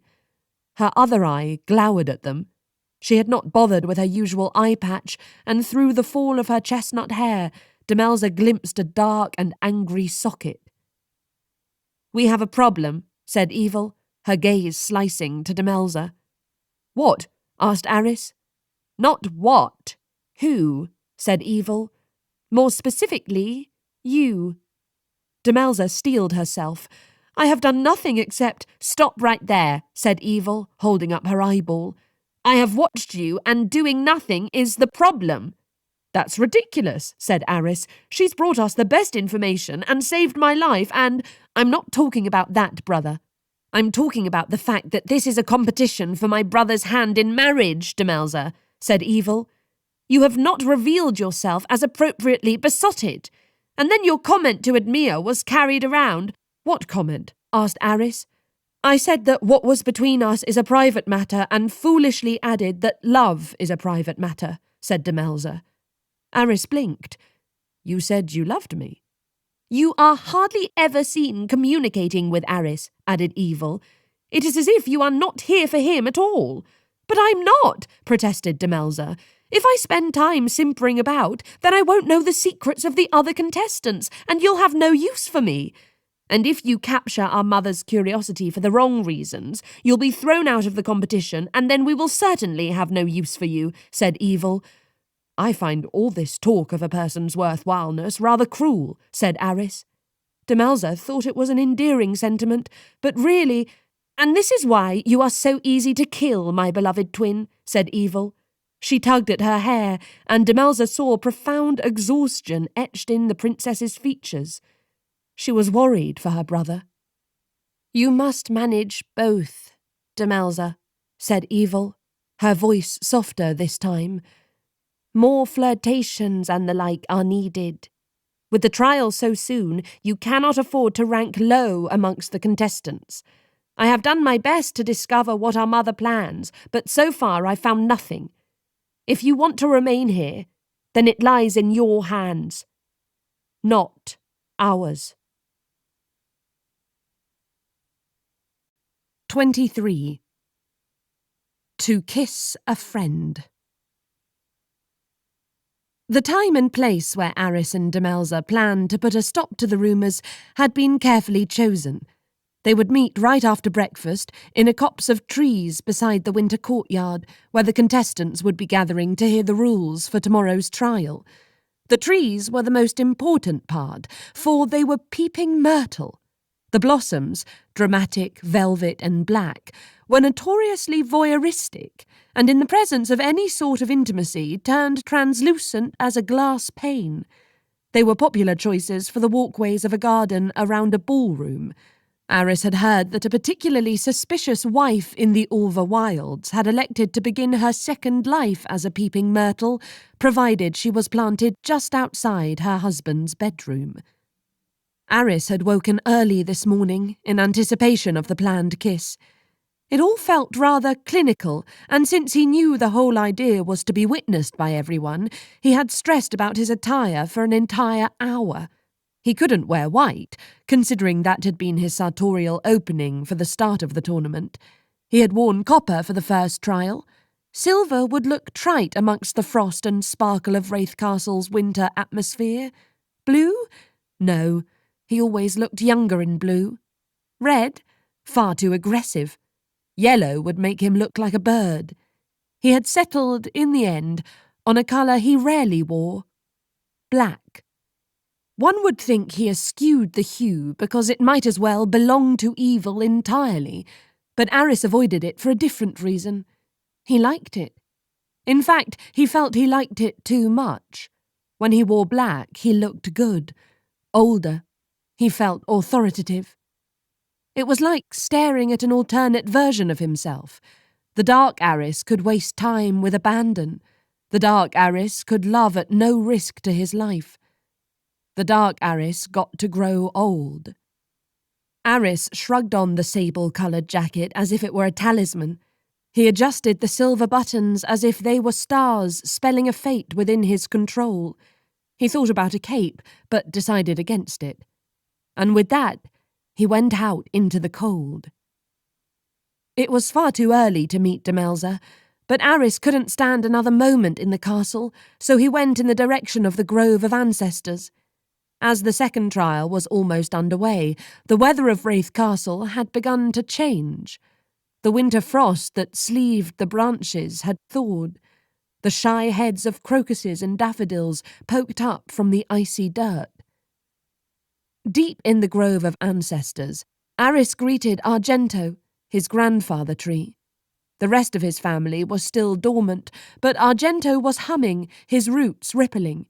In his boughs, a family of squirrels had made their home.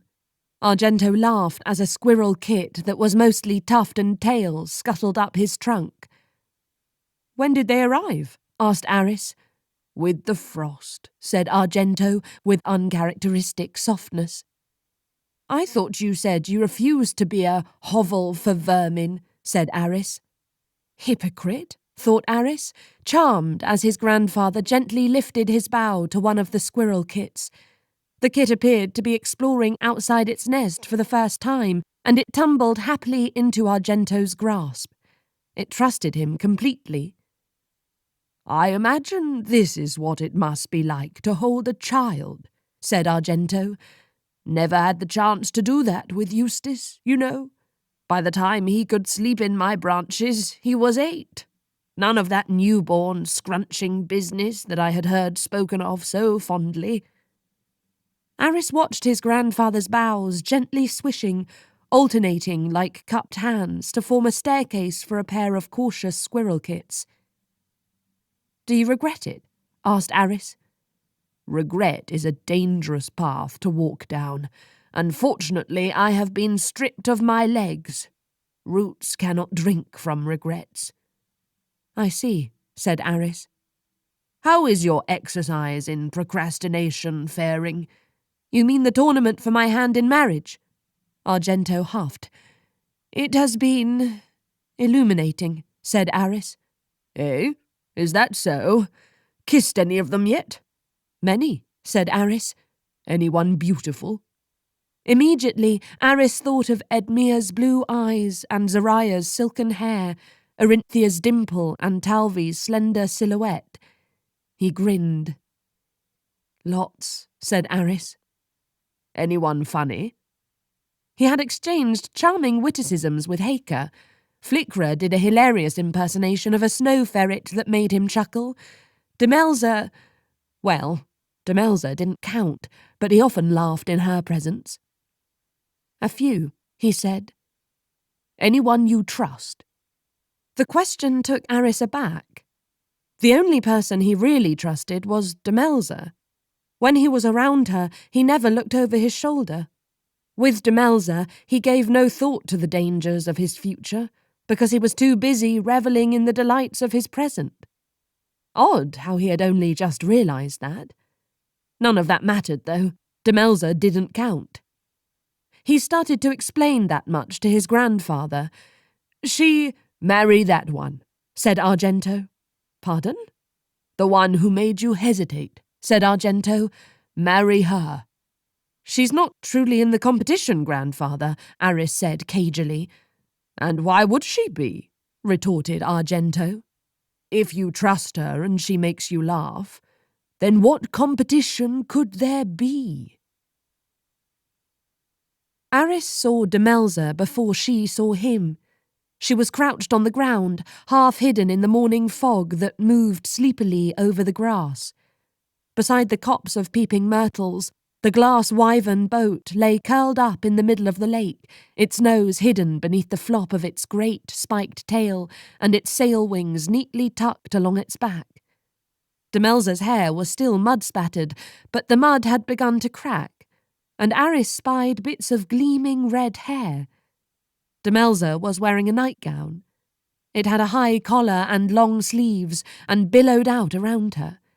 It hid her body completely from view, but Arris blushed anyway. He had kissed girls who revealed far more skin than Demelza, but he had never kissed a girl in a nightgown. It was strangely intimate, scandalous, even. It was the only garment meant to know one's skin as well as a lover. His heart beating uncommonly fast, Arris cleared his throat as he approached. Demelza turned and grinned. She looked bright-eyed, the previous evening's panic gone from her eyes. She pointed at the shrub's peculiar blooms, which looked like roses with petals of grey smoke. Arris had not noticed them until now.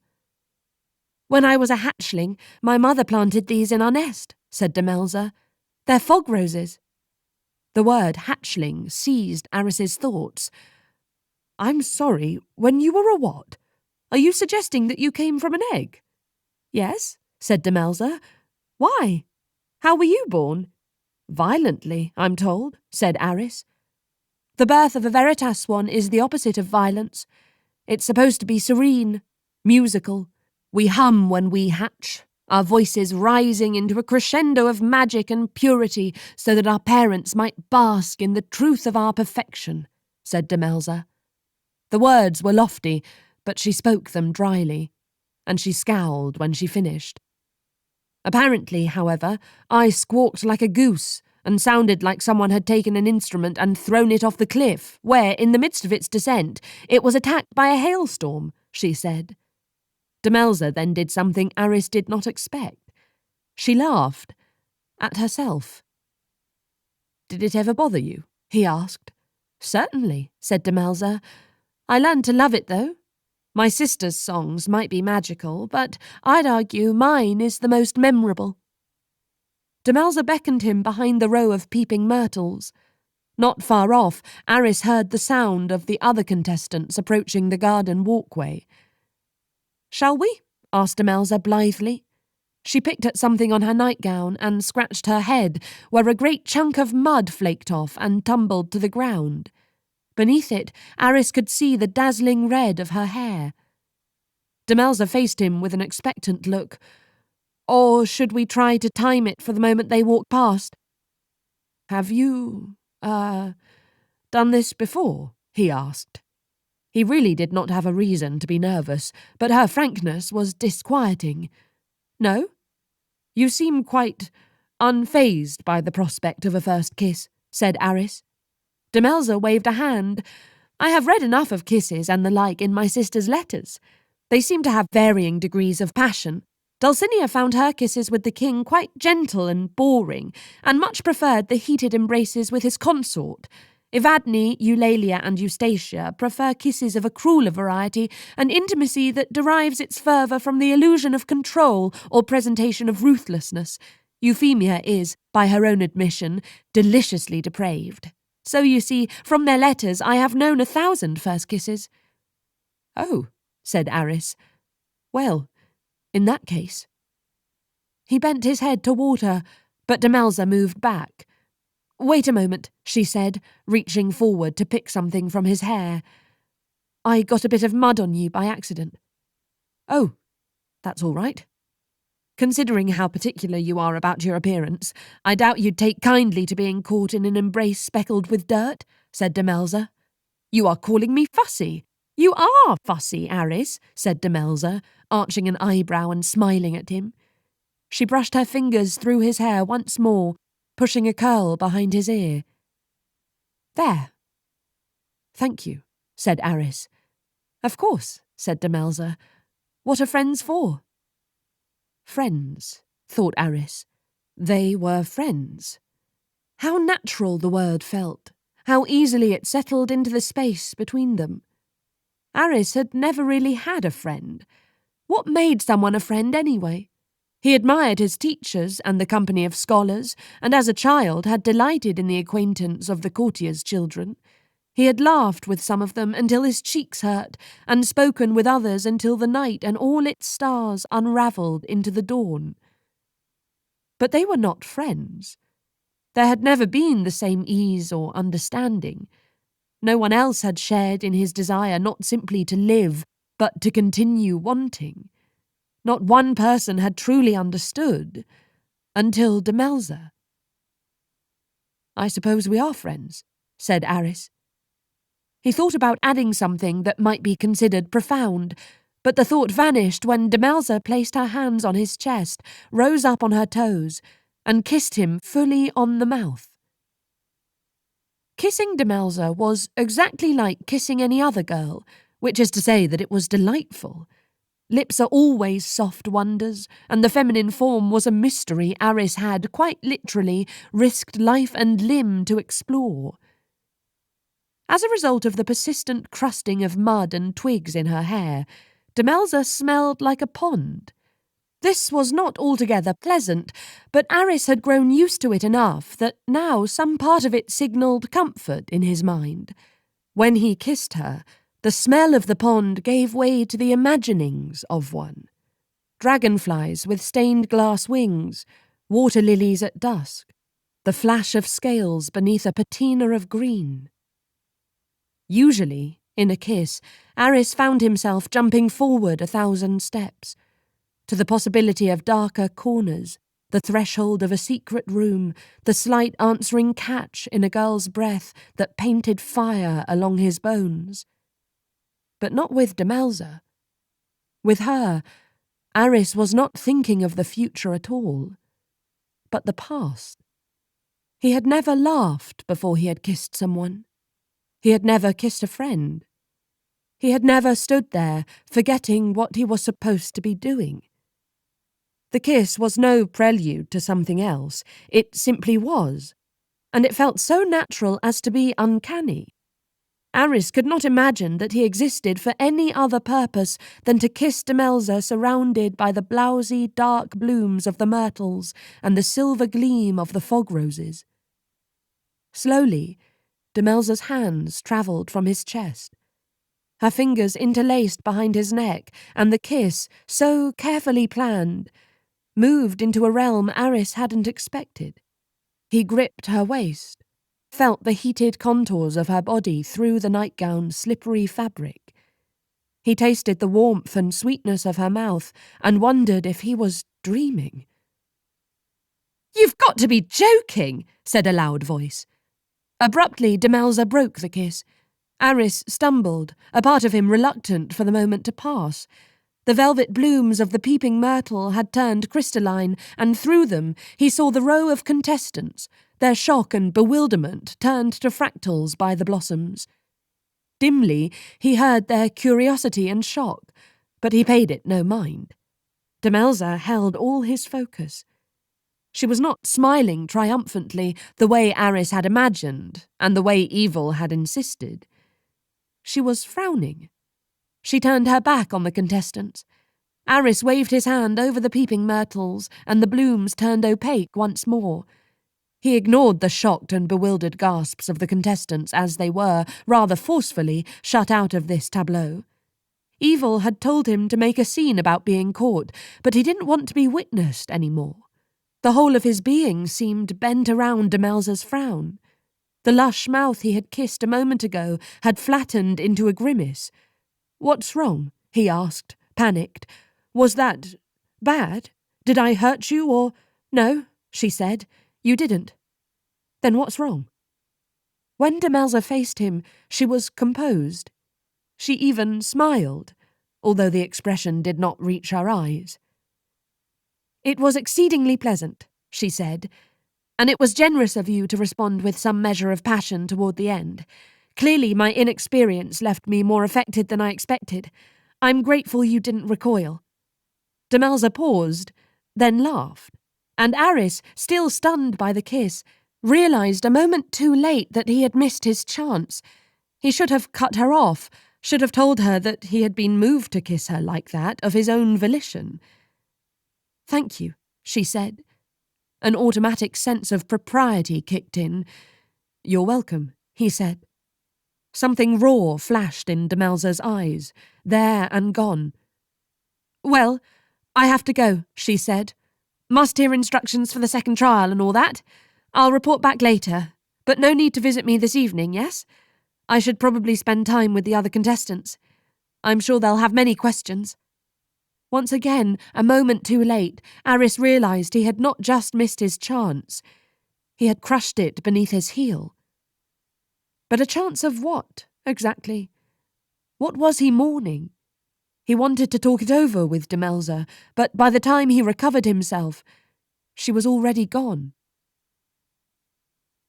As Arris walked back to Rathe Castle, the world changed.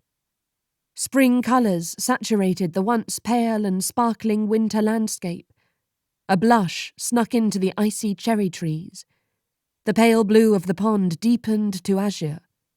Snow-covered bushes of trembling hollies and purple itchweed ripened with honey-hued blooms and iridescent berries. A patch of slow time, so named for its soporific effects, which were rumoured to enhance an hour of lovemaking, put forth a redolent fragrance that Arris, if he was feeling fanciful, might have described as the smell of music at midnight. But Arris was not feeling fanciful. And, truth be told, he didn't even notice the theatrics of springtime. His mind was elsewhere. At least it was until he entered the castle, walked into the dining room, and saw his parents. Eustace was hunched over. His hair was lank and stuck to his scalp. His skin was grey and covered in a pale sheen of sweat. Arris stopped short. His father was dying. 24. King Eustace at death's door. "Oh, hello, darling," said Queen Zara, smiling. A thick sheen of silver coated her lips. "Your mother is besting me at poisoned chess," groaned Eustace. "Again, I might add. I'm at death's door." "And there you shall remain until you yield your knight," said Zara. "Honestly, I am a bit insulted you are not eager to lose." "Mercy is the ambrosia of the sinner in the gallows," said Eustace, reaching out a trembling hand toward Zara's face. and since I shall know such succour from thy lips, I wish to relish their sweetness." Zara smiled. She reached for her husband's hand, cradling his blue fingertips with such gentleness that Arris felt he had intruded upon something. Eustace smiled at her. "I have never seen anyone die so beautifully," said Zara. Eustace kissed her hand. Somewhere to the left of Arris came a loud retching sound, and he turned to see Evil standing and glowering at everyone.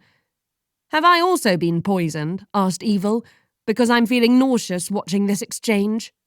"Witnessing love is certainly unsettling to the body, my viper," said their mother, before turning to Arris. "The competition will thin considerably after tomorrow, my dear, and that is for the best. Simply because a marriage requires one to be charitable does not mean that it is a charity. There shall be no more exceptions out of pity." She was talking about Demelza. "I stand by that choice," he said, "and I admire your tenacity, darling. I'm just reminding you, that's all," said Zara, grinning to herself as Eustace's chess piece wobbled forward. "You're slipping, husband." "No, I am certain the cherry pie has feathers in it," muttered Eustace. Zara sighed. "I knew I made that tincture too strong. Evil, will you be a darling and put that towel on your father's head? I poisoned him too much, it seems." "It's not that the feathers don't taste good, but I suspect the ostriches have good reason for keeping them. Maybe they didn't want to be in a cherry pie. What if they preferred apricot?" Evil looked unbothered as she threw a towel over their hysterically giggling father. Eustace slumped forward. Immediately, he began to snore. "We shall call that a surrender," said Zara, patting her husband's head. "When you are conscious once more, I am confident you shall agree." The Queen turned her attention back to her son. "I am serious, Arris," she said. "No more pitying pics after this round. Deciding upon a bride is a serious endeavour, and choosing to allow some innocent and mud-bedraggled creature the chance to become a queen reflects poorly on the family." "Her name is Demelza, mother," said Arris. "I am quite aware," said Zara. She took a sip of tea and left a silver imprint upon the rim. "I am also aware that she has the manners of a boor and apparently refuses to eat with the other girls. What kind of behaviour is that in a future queen? I would not be sorry to see the back of her." Arris cleared his throat. "But no, my love, my word is final. If she does not do well in this round, you shall not be rescuing her. Understood?" Arris considered telling his mother that Demelza was of veritas Swan descent, but he hesitated. Demelza often said her father loved her, and yet he had been willing to cut out her heart. His own mother had no such emotional compunction toward her, and although Arris found her exceptionally loving, Queen Zara was not known for her mercy.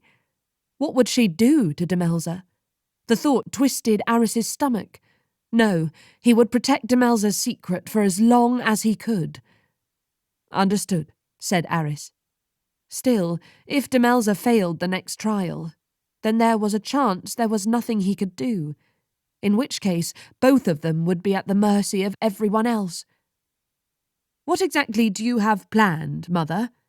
Zara smiled. "You'll see soon enough." All night Arris and Evil tried to wheedle a hint out of their mother, but with every question the Queen's cryptic smile only stayed more resolutely in place. When Arris eventually hauled himself toward his bed, he knew this was the end. There would be no more delays of the impossible, no more experimenting in the kitchen, no more music practice on the balcony, no more reading in the trees. Once Demelza was eliminated, his arboreal future was certain. Arris walked about his room, touching his belongings. "Goodbye, collection of seagull poetry," he said, stroking the spines of a pair of winged tomes. The books were sleeping, their wings tucked and pages folded inward in the manner of a dozing bird. They squawked at his touch. "Goodbye, my strange fragrances," said Arris, waving at his collection of vials and alembics. In an effort to create a signature fragrance of his own, Arris had distilled all manner of smells: essence of lightning bolt and bog violet, snowfall and sun-warmed rock, flea musk and spider venom. I am sorry that we were never able to come to an agreement." On the Isle, fragrance was as much a frivolity as it was a force to be reckoned with. Without fragrance, Queen Vania the Vain would not have been able to stabilise relations between the aristocracy of the Famishing and the lords of the Ulva Wilds. Arris assumed that fragrance-making ran in his veins. He had always wanted something that spoke to his present and hinted at his future, but fragrance was an art, and it was not an art Arris seemed to have been born with. Arris's efforts had gotten progressively worse, to the point that the last time he had gone to breakfast to debut a new scent, autumn wood smoke, ink, shredded sunshine, peppercorns, and musk of the common swamp rat, renowned for its prodigious skills at reproduction, Evil had conjured a rain cloud into the dining hall to drench him thoroughly. "Goodbye, moon," said Arris, standing by his window. "I stand here in your light, the resplendence of Rate's thoughtful eye, and hope that as my end days draw near—" "Oh, stop that," said Evil. Evil was standing in the doorway. What appeared to be a blue glass bottle of perfume was clutched in her hand. "I would scold you for intruding upon my solitude, but soon enough, solitude is all that I shall have," said Arris. He sighed and stroked the window. "No, you won't," said Evil, marching toward him. "If you turn into a tree, I shall use you for kindling." "At least I shall have some use then," said Arris. "All this because you are convinced Demelza shall lose tomorrow?" asked Evil. Arris nodded. At that moment, a tiny frisson of surprise ran through him. As he had bid goodbye to his belongings, he had, of course, been thinking of Demelza leaving. Without her, he would lose certainty in the truth of the candidate's motivations. But Arris had not been thinking of that when he said goodbye to his room. He was thinking of each time he had climbed into her chambers and sat in the squashy armchair by her fire. He was thinking of their conversation, the ease of their laughter, the way she had risen up on her toes to kiss him. "She may surprise you," said Evil, holding up the perfume bottle. "What's that?" asked Arris. "It is in your best interest, brother, to get some rest." "I would if I could," said Arris, "but I am too frantic. And honestly, Evil, what is in your hand? It looks like perfume, but you're holding it at an alarming angle, and—" Evil aimed the perfume bottle at his face and sprayed once. "You're welcome," she said.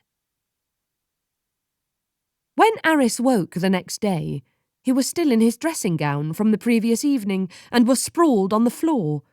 A thin blanket had been thrown over his body and a couch cushion had been placed beneath his head. Arris scowled. He wasn't sure whether his sister was spying on him, so he addressed the room instead. "You couldn't have at least dragged me to my own bed?" Arris hauled himself upright. He felt wonderful, actually. The last time Evil had robbed him of his consciousness, he had felt woolly and distracted the next day. Evidently, she had improved her formula. Not long after he had awakened, came a knock at his door. "Enter," said Arris. He stretched his neck from side to side. Though he felt well rested, that slippery coil of dread had yet to leave his body. The second trial would soon be upon them, but at least he had the morning's hours to contemplate and write, to centre himself and his thoughts. "Your Majesty, the contestants have gathered downstairs and the trial shall begin shortly. Are you ready?" Arris whirled around and stared in absolute horror at his frog-faced valet. "What?" There had been no time, none at all, no time to bathe, let alone carefully select his attire. And what had his valet meant about the contestants gathering downstairs? Did that mean they were all assembled in Rathe Castle? Out of choices, Arris had no option but to leave his chambers wearing his dressing gown. The best that could be said of the situation was that at least his clothes were comfortable. Oh, he hated this. The morning was in shambles. And on top of that, he had skipped his daily diary entry, and he had been so consistent about it. "You look well rested," said Evil. His sister was waiting for him at the bottom of the stairwell. As usual, she was attired in an all-black ensemble. "You couldn't have woken me up earlier?" asked Arris. and endure an entire morning of you moping about and slowly working yourself into a fit. I wished to spare myself and our parents, said Evil. Now come on, everyone is here. Arris stopped short. Do you mean to say that I have to greet my future bride attired like this? I have principles, you know. Everyone is here, but they do not know what here is, my brother, said Evil. For today's trial, you are meant to be invisible. The dining hall of Rathe Castle was not merely the most beautiful room, but also the most important. It was a place of shape-shifting and whispering, a place where deals were struck and power switched hands. The doors to the dining hall opened only on special occasions. Otherwise, it was kept locked shut, for of all the rooms in Rathe Castle, it was the one that was the most suggestible, and such raw power was not to be dealt with lightly. When he was a child, Queen Zara would allow Arris to remain in the dining hall only if he promised to be very quiet. The dining hall could only listen to one person at a time, and it did not listen for long.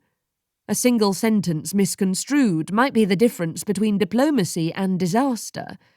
Before dinners with dignitaries or members of the Isle's aristocracy, Queen Zara would utter aloud her needs and wishes with the utmost precision. The ambassadors who shall visit are renowned to be a cold folk, and I wish them to warm to us. But such warmth must be a conflagration too, for they should remember who possesses the real power to scorch, she would tell the stones. Instantly a hearth would spring up in the middle of the room, while the dining table broke apart, arranging itself into a circle around the flames that were both lovely and leering. On another occasion, Zara might say, "The Duke's late wife was quite dear to him, and her favourite flowers were black daffodils. The Duke is more likely to be in a calm mood if he is reminded of her. Let such a memory be a mere whisper, however, for we would not have our guest too lost in thought." Again the dining hall would comply. Arris remembered how the grain of the table's wood softened until it resembled the sparkling striations of a black daffodil's petals. The glass cups took on a blousy shape, like an overturned flower. The room was redolent of rainwater upon roses, and the sweetness of laundered sheets and baked bread.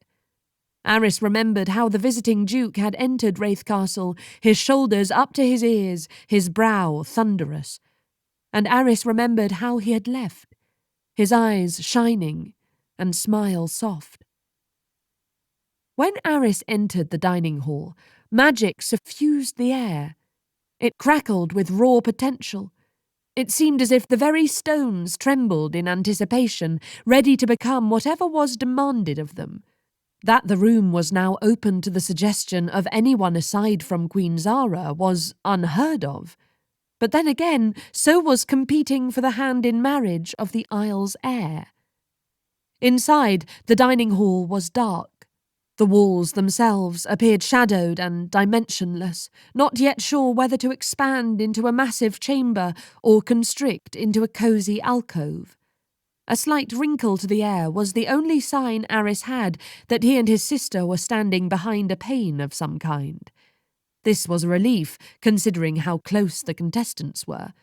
They were lined up not more than 10 feet from where he stood, each one of them wearing a plain black dress. Arris tried to step forward and see where Demelza had gone, but he only succeeded in running into the enchanted pane. "Ow!" he said. Zariah, who stood closest to him, turned and looked suspiciously in his direction before shaking her head. The dining hall was entirely bare except for the table, where a feast sprawled across the surface. There were several carafes of wine, some dark as blood, others pale and silver, and tureens of fragrant soup.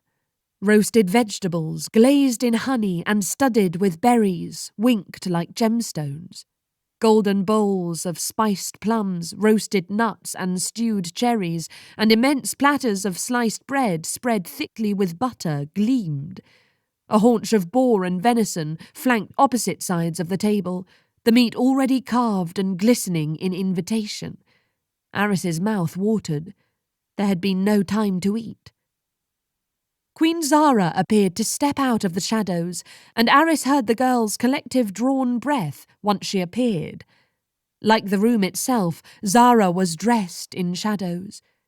In place of her crown, she wore a diadem of onyx braided with silver. As queen of this realm, you shall be expected not merely to entertain the appetites of your guests, but also to envision the needs of our kingdom, said Zara. In this, you will find that the dining hall of Rathe Castle is a willing conspirator, but only if you understand how to discern what the situation truly demands. For this trial, you will be asked to make a single addition to this room. Only one. Zara paused, and Arris studied the faces of the prospective brides. To that end, I ask you to envision that you are hosting visiting dignitaries from a city whose occupants are famed for their appetite. Imagine they are homesick, and that they have been travelling for many days to be in your company, said Queen Zara. She raised an eyebrow. Tell me, what is missing? Everything, thought Arris. There were no lights, no chairs, no music. Clearly that was the point. It was a test to see what his future queen would consider most vital. But it was not a fair test. Whoever went last would have the hardest task. You shall be called in an order reflective of your current standing in this competition, said Queen Zara. Oh no, said Arris. Beside him, Evil's mouth pinched in a grim line. Edmure, please start us off, said Zara. Edmure stepped forward, smug. Her pink hair was pulled back with a black ribbon. She also appeared to have made some effort with the loose, dark gown. A bejewelled clip that Arris had earlier seen in her hair now pinched the fabric to accentuate her waist. She looked, as always, glorious. Edmure was quiet for a moment as she surveyed the space, and then she dipped her head.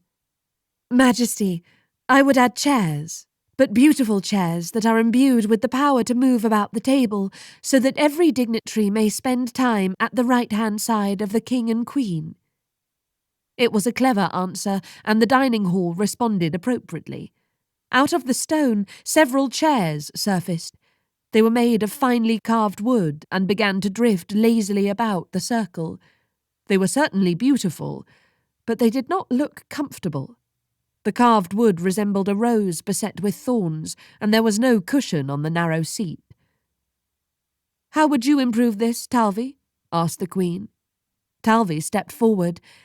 They are homesick, so I would add a fragrance that brings them instant comfort, that they might be relieved of their weariness, but not forget the reason why they travelled so far.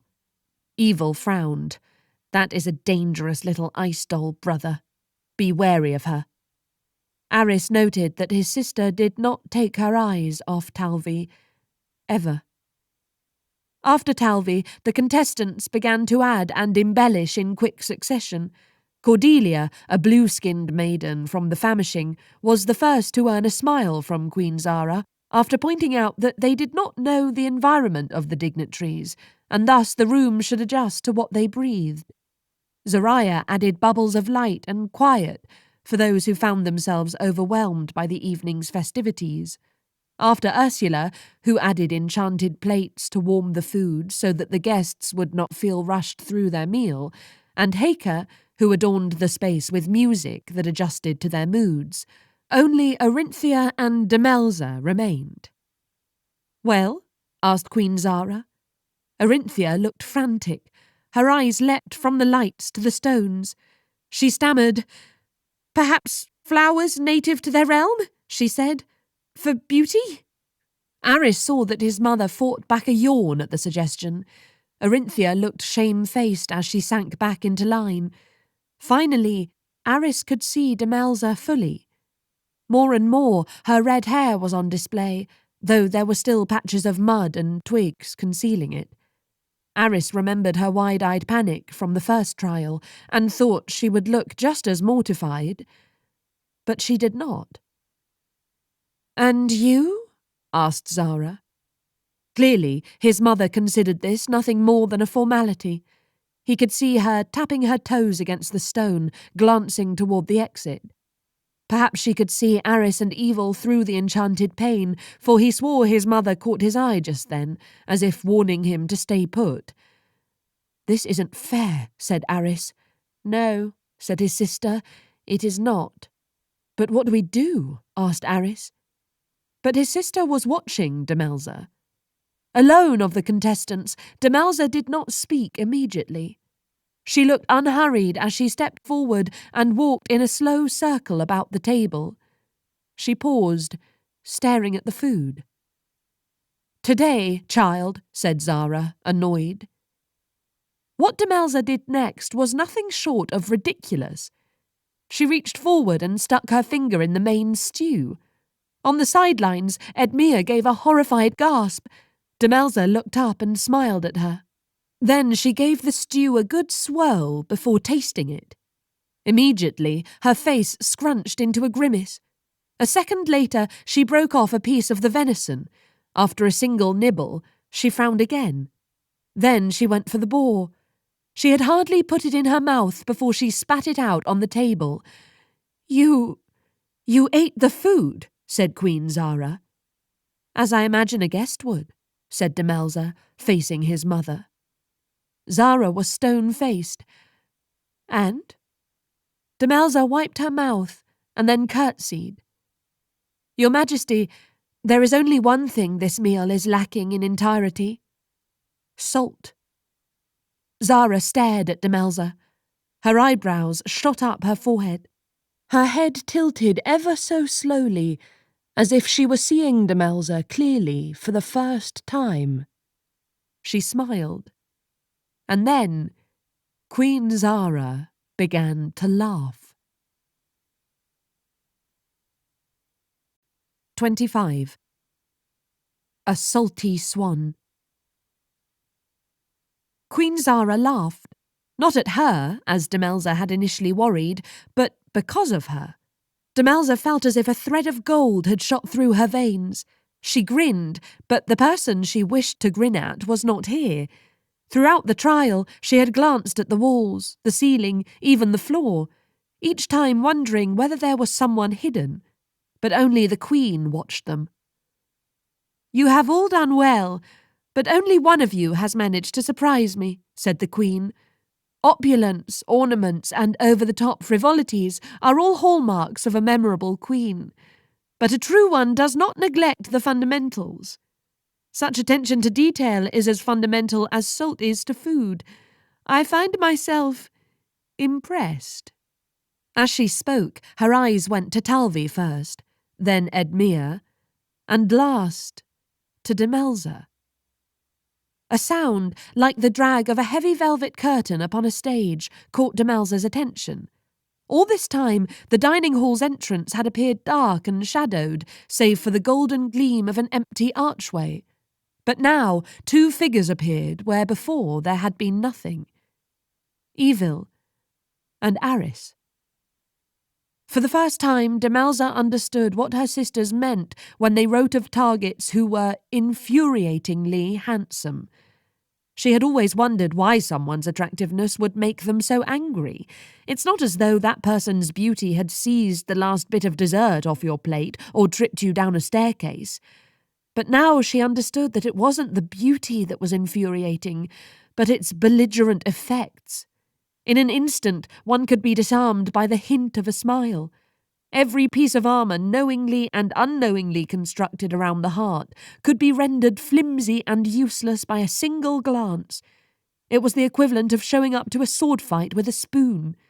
There was nothing to be done for it, nothing to protect oneself against it. All you could do was hope to survive this feeling with your heart mostly intact. Demelza briefly catalogued Arris. His unbrushed and rumpled chestnut hair, his boyish cheeks still creased by last night's pillow. She registered his floppy dressing gown of midnight blue and his wrinkled navy pyjamas. He was wearing slippers, which was unusual for him, and even more odd was that one of the slippers appeared to have the swivelling ears of a rabbit. When he saw her looking at him, he gave a small wave. His lips, she had kissed those lips, pinched to an awkward, tight line. Reason told her that he seemed extremely self-conscious in this moment. Rage informed her that he was dressed so artlessly because this trial meant very little to him. Thus, Demelza's rather outstanding performance deserved nothing more than that miserable smile. She was suddenly overcome by a desire to hit something. Queen Zara cleared her throat, frowning as she looked at her son. Evidently, my son is so enthused by the prospect of the companionship of marriage that he decided to dress informally in celebration of such future closeness? Yes? Arris shook his head. If you must know— Ow! His sister elbowed him. Yes, said Arris woodenly. That is the reason. I had intended for a celebratory luncheon to follow, but perhaps a small respite would be appreciated by all, said Queen Zara, clearing her throat. Contestants, if you please, make your way to the exit. Those of you who will not be moving forward in the contest shall find yourself at the gates of Rathe Castle. Those who will be continuing to the third and final trial will arrive back at the residences. Edmea did not hesitate as she walked straight through the exit, though not everyone was quite as confident. Flickra sobbed. But I'm not ready. She stretched a beseeching hand toward Arris, who was plucking at his pyjamas in dismay. My prince, do not forget the token of my love, Flickra shouted. Arris looked up, frowning. He was very far away and hadn't quite heard Flickra. Had she said something about the luncheon? I think it is a brunch affair, he called back. Flickra sobbed. I'm certain the kitchens can make adjustments if that's not to your taste, said Arris. With a shudder and a scowl, Flickra followed after Edmea. Talvi waved encouragingly to Demelza, while Ursula clapped her hard on the back. See you on the other side, she said, winking. I wouldn't be so sure of that, said Heike, sidling up beside Demelza. I have it on good authority that I've actually been moved to an even higher suite to reflect my status as a top contender. My congratulations, said Demelza, though she doubted that very much. Allow me to keep you company on your journey out of here, my dear, said Heike, fluffing up her hair before she linked arms with Demelza. I would promise to remember you when I am queen, but the truth is that you and I are on completely different paths.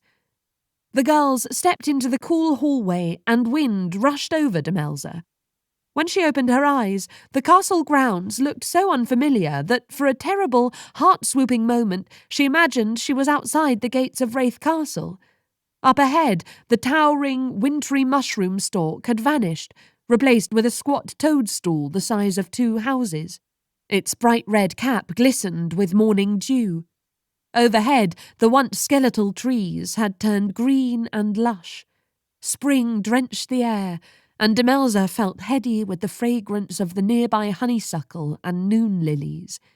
Dusk hyacinths, whose petals reflected the last evening sky, flanked the path leading to the contestants' residence. The sky above was blue and cloudless, and only the dozen or so puddles left on the path remained as evidence of the earlier rain. Demelza looked to her left and then to her right. She was alone. Heike was gone. Different paths indeed, she muttered, and allowed herself a moment's smugness. Not wishing to dampen her skirts from the puddles, Demelza had hoisted up her dress when a familiar voice called out, Right above, I am so sorry to intrude. I swear my eyes are averted. Demelza let go of her dress. She frowned, turning in a circle. Arris? And evil. Where are you? Asked Demelza, for she could see nothing around her but the trees. Down here. On the path before her was nothing but a pattern of stones and puddles. One of the puddles appeared to have something wriggling in it. When she looked into the water, the wavering reflections of Arris and Evil greeted her. They stood in a library and leaned forward as if she were the one looking up instead of down. Well done, said Evil, grinning. I cannot believe we are on the third trial, said Arris. He shook his head in disbelief. How did Evil manage to get the hint to you? Demelza frowned. What do you mean?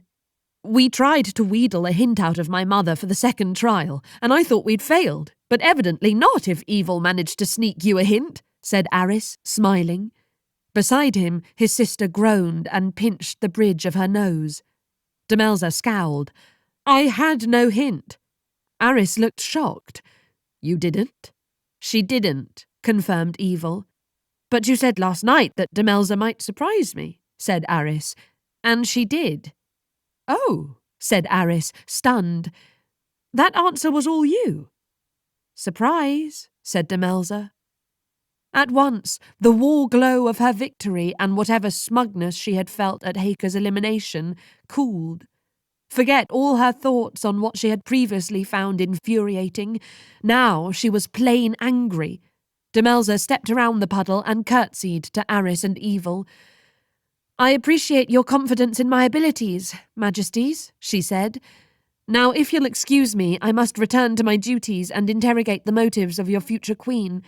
I bid you good day. Even though Demelza marched out of their sight, she could still hear them. Would you like a pie or a cake to celebrate? Called Arris. Demelza? She pretended as though she had heard nothing. Was it something I said? Asked Arris. Evil sighed. Brother, you are a fool. 26. An unlikely ally. When Demelza entered the new residences, she found the interior much changed. A great fireplace draped heavily with moss took up one side of the stone wall, which was nearly invisible from the tangles of ivy and wisteria. A semicircle of strangely mismatched chairs and couches surrounded the fireplace, while an impossibly soft rug of woven flowers, pink larkspur and fuzzing daisies, cat's ears, tulips and slumber nettle, sprawled across the floor. The ceiling was the leafy canopy of a squat oak, the trunk of which disappeared through the floor. Held aloft in the branches were a half-dozen glass windows that allowed sunlight to glaze the room. Nearly hidden by the tangle of ivy and the sprawling oak appeared a slender hallway lit by fireflies, through which Demelza could only assume she would find their new bedchambers. As with all things in Rathe Castle, the chamber defied logic and beauty, and Demelza loved it with a ferocity that almost rivaled her love of Hush Manor. Demelza, said Talvy, waving at her from a chair carved of ice. Come join us. Demelza slid off her shoes and let the petalled carpet tickle her tired soles. The remaining contestants had also only just arrived, and were each flopped in their respective chairs, wearing mixed expressions of exhaustion and delight. I'm finding it a bit crowded, said Edmure, rising from her pink and gilded chaise. My advice would be for everyone to refresh themselves. For those of you who can, perhaps rid yourself of any mud and grime? Edmure shot Demelza a parting smirk before vanishing down the hallway. For a moment, Demelza was struck by how lonely the other girl looked, bereft of her usual attendants. Normally, she wouldn't give Edmure's comments a second thought, but there were so few of them left that her words seemed to dangle in the air. Amidst the collection of strange seats appeared an armchair that looked identical to Demelza's favourite seat in Hush Manor. It was as if it had been placed here just for her. Demelza hesitated. If she took her place amongst them, would they recoil? Laugh at her? She wanted to be the sort of person who was confident that such things didn't matter. And in terms of her agreement with Prince Arris, the reaction of the contestants meant nothing. But it still hurt. Demelza forced herself to look at the girls and saw Talvy smiling encouragingly. Ursula raised her hand in acknowledgement. But it was Zariah who startled Demelza. Her chair, a gold winged-back construction, was right beside the empty one. Zariah patted the empty seat. Don't mind Edmure, she said. I think she feels like you outdid her in the trial. Demelza felt a spark of warmth as she took the offered seat. There were so few of them remaining. Only Zariah, Talvy, Ursula, Edmure, Cordelia, and her. "So we're," started Demelza. "The finalists," said Talvi. "I almost can't believe it." Cordelia smiled, and her sharp teeth glinted. "Now it's only a matter of removing the remaining competition." Ursula's stomach grumbled. "Do you think they've actually cancelled the luncheon?" "Did you see the prince?" Zariah asked, leaning forward rather conspiratorially. "Dressed in his nightclothes. How odd! Do you think he spent his evening in someone else's bed?" The thought immediately unnerved Demelza. She could guess why that was, but she had no desire to examine the feeling. "I doubt it," said Ursula. "I was up all night foraging in the woods, and I saw no sign of anyone lurking about the grounds." "What do you think, Demelza?" asked Zariah. She sounded a touch annoyed as she added, "You seem to be able to keep secrets with the prince." "Yes, in fact it appeared you were quite taken with one another the other day," said Cordelia. "It was—" Demelza could tell she was searching for a word both polite and cruel, and did not see the point in entertaining it. "Surprising, I know," she said. "The prince has unique taste, one might say." "Agreed," said Ursula. "We were going to do a recipe exchange, but he wanted me to try mixing cheese and fruit, which I think is disgusting." "That's exactly what Demelza meant," said Talvi. "He's a rather good kisser, isn't he?" said Cordelia, twirling a green strand in her hair. "I took a tiny nibble of him and was rather delighted when he bit back." "I found it a little underwhelming, to be honest," said Zariah. "I thought he'd be more, I don't know, sad? Where is the urgent kiss of someone who thinks they will die any moment?" "Perhaps he has had plenty of practice with that and is no longer quite so bothered by mortality," said Demelza, annoyed that her voice came out a touch higher than intended. "Shame," said Zariah. "You know, Edmea said he has a talent for knowing exactly what to whisper into a lady's ear. He can charm anyone, and he smells divine." "That's true," said Ursula. Demelza looked at her sharply. "Have you kissed the prince?" "Just once," said Ursula, shrugging. "Hasn't everyone?" "I haven't," said Talvi. "You're the only one, then," said Zariah, laughing. Demelza forced herself to sit still and listen. She spoke of kisses she'd never had and laughed at all the right jokes. And all the while, she recognised that she was being ridiculous. What she felt was entirely normal, down to her jealousy and irritation. The kiss had affected her. It had been her first, after all. She had no claim to his lips. She was not even in this competition. Even when she had succeeded on her own merits, Arris hadn't noticed. He hadn't even believed it was possible. Was it because of the mud spatter in her hair? Did she reek of something uncouth and unpolished? She wasn't a feral girl. Her mother was Araminta of the Veritas Swans. Elegance ran through Demelza's veins. Or at least, it should have. Arris would never have any reason to doubt that Talvi or Edmea were capable of both cleverness and elegance. "Pardon," she said, standing. "I suppose I should change." "For the luncheon?" piped up Ursula, hopefully.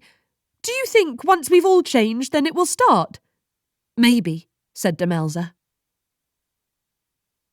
A few hours later, Demelza could not believe her luck.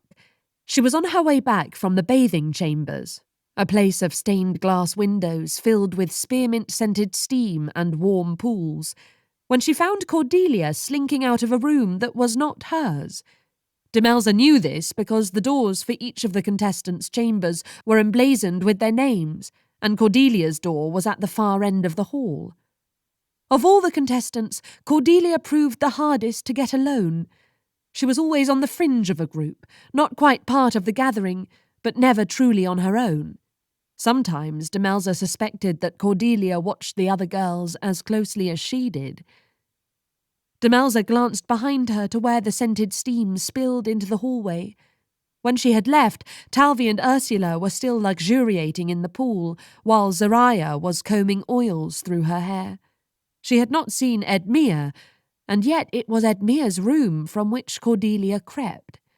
She watched from the shadow of the archway as Cordelia carefully removed a pair of inky black gloves. And then Demelza opened her mouth and sang. The tune was like a drunk raven cawing, and Cordelia winced to hear it. Demelza knew she did not have much time. "Who were you trying to harm?" asked Demelza, crossing the floor. Cordelia went rigid.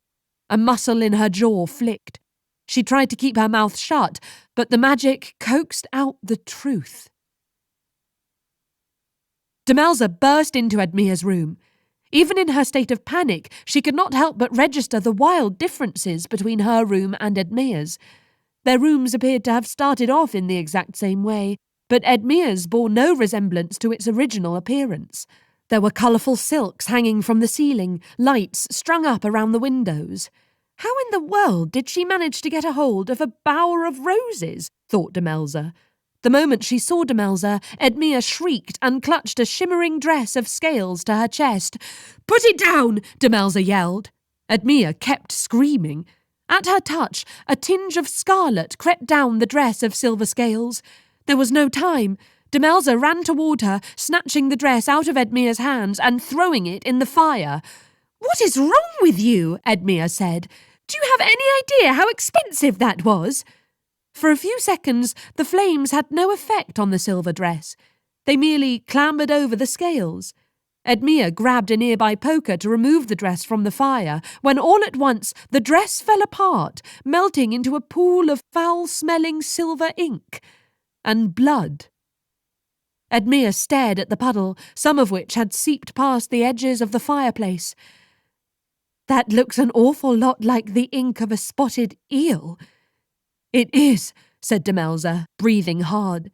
She yanked the poker out of Edmia's hands and pushed the dress even farther into the flames. The scales, still impregnated with the malice and venom of the poisonous creature, emitted a low-pitched whine of displeasure. "But that would mean that someone tried to kill you." "Yes," said Demelza. "Did you prick your finger on anything recently?" "No. Well, actually," Edmia blinked. "Cordelia handed me a note, and I might have gotten a small paper cut. I remember being very angry about it, but Cordelia apologised, and I thought nothing of it. Cordelia must have kept hold of the bloodied paper and managed to mix it with eel ink," said Demelza. The knowledge chilled her. Eel ink was one of the most venomous substances on the Isle. That Cordelia had possessed it and used it only now suggested that Edmia might not have been her intended target. There hadn't been time for Demelza to ask whether Cordelia had intended the poison for Arris, but just the thought made her chest tighten. She imagined his open grin going slack and pictured death's grey filming over his brown eyes. All the poison needed was a drop of the target's blood. "How would Cordelia know where you kept your supply of silk to make your gowns?" asked Demelza. "And didn't you keep it under lock? How could she have broken into it?" The first day the contestants had arrived, the attendants had warned them to keep their possessions safely stowed. After all, contestants would not be penalised for attempting to murder one another. They would only be punished if they were caught. And while there had initially been concerns about the whole contest dissolving into a bloodbath, it had appeared that to the majority of the contestants, murder seemed messy and, frankly, unsatisfying. Edmia looked at the ground, embarrassed. "We shared a suite and she was so, well, adoring and all. So I'm actually a very nice person, you know. I might have shown her where I keep things to, well, show her what I have and what she doesn't." "You're the portrait of kindness," said Demelza. Edmia plucked at her shift. There were odd bits of paper rolled up in her pink hair. A greasy, thick paste was under her eyes. It was incredibly unfair that even now Edmia looked knowledgeable and poised, while Demelza looked like a scruffy child waiting for a pat on the head. "Right," said Demelza. "I'll leave you then." "What? Just like that?" asked Edmia. "I've already saved your life. You're welcome, by the way. And I can't imagine what else you'd want from me," said Demelza. "Surely my very presence must be hard to stomach." Something flashed across Edmia's features. If Demelza hadn't known any better, she might have said it was shame. When Edmere said nothing, Demelza turned toward the door, only for the other girl to grab her wrist. Edmere cleared her throat and her familiar haughty expression took hold. I refuse to be in your debt. You must ask something of me. What do you want in thanks? Nothing, said Demelza. This was a lie. In every glance, Demelza was trying to hoard all the ways Edmere comported herself. Where had she gotten that shift? Should Demelza have one? What were those things in her hair? What was that stuff on her face? Araminta had taught these refinements to her sisters, but she had never gotten around to showing Demelza. Her mother had never expected her to have use for them. Clearly, her mother was right. No one expected Demelza to dazzle crowds or embody the essence of elegance. Arris hadn't even believed that she had secured her own victory during the second trial. Over the course of the tournament, what had surprised Demelza over and over was not the magic of her surroundings or the people she encountered, but herself. She wanted to keep surprising. There must be something I can give you, Edmere continued. Truly, I cannot have this hanging over my head. The gravity of it all will cause my skin to sag, which would be unconscionable. Teach me, said Demelza. Edmere paused. What? Teach me how to... Demelza gestured at Edmere's room, and then Edmere herself, before her words trailed off. It wasn't that Demelza felt embarrassed or ashamed to ask for such a thing, but she also didn't like being looked at so pointedly. Growing up, every lingering gaze from her parents was so full of concern that Demelza wondered if all she inspired was pity rather than potential. She did not want Edmere to pity her. You're serious, said Edmere. There was no jest in her voice. Demelza nodded. I don't know what you expect from my instruction, said Edmere. Do you imagine that you shall emerge from your chrysalis of poor clothing choices and tactless manners and suddenly be an exquisite butterfly simply because you would have me and my considerable prowess to instruct you? And how fast do you suppose I could even manage such a feat? A matter of days? You really think I could do such a thing? The words did not sound particularly kind, but Edmere was grinning in the manner of a cat that had seen a juicy and slow-moving mouse. Fine, I'll do it, said Edmere. It'd be nice to have some real competition anyway. But don't expect that we're suddenly going to become friends, or that I've harboured some desire to get to know you because I find you a bit threatening or anything. That was very specific, said Demelza, who was trying to keep the delight off her face. Edmere frowned, as if she hadn't meant to say that. Perhaps when Demelza had shouted, it had let loose the barest bit of truth magic. Right, well, let's start with your gait. I have seen drunk animals walk with more grace, said Edmere. I must know, is your whole clumsy infant dear thing an act? If so, cease. I'm not clumsy. Oh, I suppose that's true. You just seem like you would be clumsy. Thanks, said Demelza, scowling. Edmere circled her. Demelza wondered if this was how prey felt. That mud is nearly gone, said Edmere, poking at Demelza's braid. I could almost do something with this. And the shade isn't dyed? No, said Demelza. She glanced at Edmere's pink hair. Is yours? Never ask another girl whether her hair is real, said Edmere. If you wish to draw attention to its obvious artifice, do so with a compliment and do so loudly. And if you are confronted in a crude fashion, always be honest. It's not like there's any shame in it. When I asked to be taught, I didn't mean, shh, said Edmere. Her eyes were bright, and Demelza had the impression that she was warming to the request a little too well. You shall be the recipient of all my wisdom, and you shall be grateful for it. Edmere stopped circling her. She looked Demelza in the eye. They say you are the daughter of a minor lord in the Vale, but I have spent all my life there, and I have never seen you. Where are you really from? My home is right beside the Vale, said Demelza. This was true. Said Edmere. She shrugged. Keep your secrets, then. When I am queen, I shall find out, and then you may go back to your strange little village and tell everyone how benevolent I am." Edmea clapped her hands. "Now, you want to look striking when you enter a room, Demelza. You do not want to leave the room stricken." "I don't leave the room stricken," said Demelza. Edmea ignored this. "We shall begin with a lesson on colours. I would ask if you are familiar with them as a concept, but judging from that yellow gown you wore the other day, I am forced to assume otherwise." 27. The Lingering Legacy of Queen Vania the Vain. The new configuration of the Mushroom Tower allowed contestants to control their surroundings down to the knitted quality of a carpet and the design of a window. All they had to do was speak and the castle would adjust to their taste.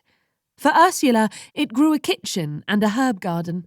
For Talvi, it constructed a chandelier of ice and coated the room in frost. For Edmea, the castle gilded her walls and transformed her linen sheets to silk. Zariah's room was essentially one large mirror. No one knew what Cordelia had done with her room, for it was now submerged in water. Demelza hadn't altered anything about her room, except for one thing. She had removed the window. The vine-like guardian of the residences had been perplexed. "What? Are you certain? But what about your philosophical discussions with the prince? Last time you were engaged in a rather spirited talk on whether or not magic was evolving or disintegrating the universe, and I found it all very interesting." "I would actually prefer not to see the prince for a while," Demelza had informed it.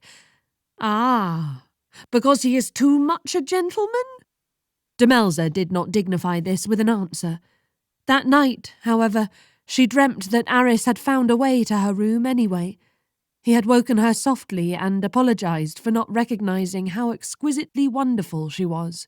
He had a dessert in his hand, but his other hand cupped the back of her head, and then he was talking about how sugar was no comparison to the sweetness of her lips. And then Demelza had woken up. On the second evening in a row that she had not seen Arris, evil appeared in her mirror. "I hear there was an attack," said the princess without preamble. She wore her eye patch this evening, which meant that one of her eyeballs was rolling about the premises, spying. "On Arris?" asked Demelza, suddenly panicked. "No," said Evil. "On one of the contestants.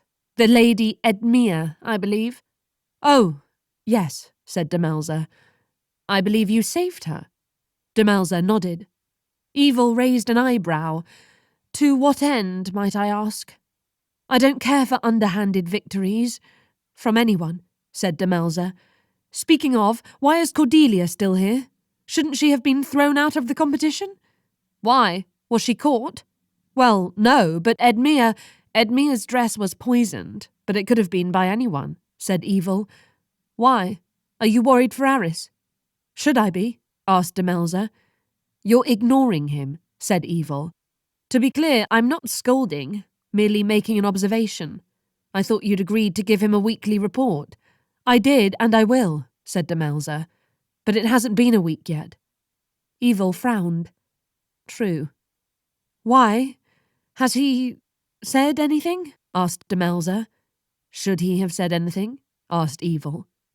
Demelza was tiring of this. The princess was sometimes coy or cruel or both, and Demelza could not discern why. Curiosity would normally keep her rooted, but today Edmea was teaching her all about hair-curling contraptions. Demelza, who was trying not to look too eager about the whole thing, had mentioned this to the other girls, and somehow it had become a planned evening for everyone to fuss about with their hair in Edmea's chamber. Edmea had been horrified. "My mother disdained female gatherings. She said they were common," Edmea had declared this morning. "She often said that no man would be able to discern one diamond from a whole plate of them, and thus it was best to stand alone." When Demelza said nothing, Edmea added, with a touch of eagerness, "What time shall we be gathering? And don't look at me like that, Demelza.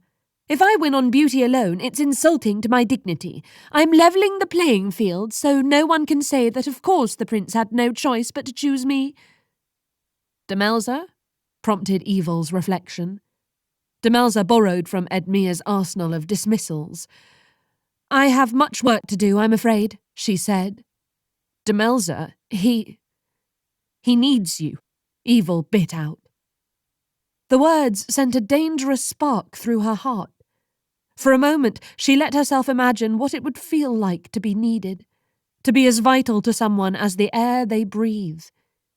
Evil added in a rush, "For your intel, of course.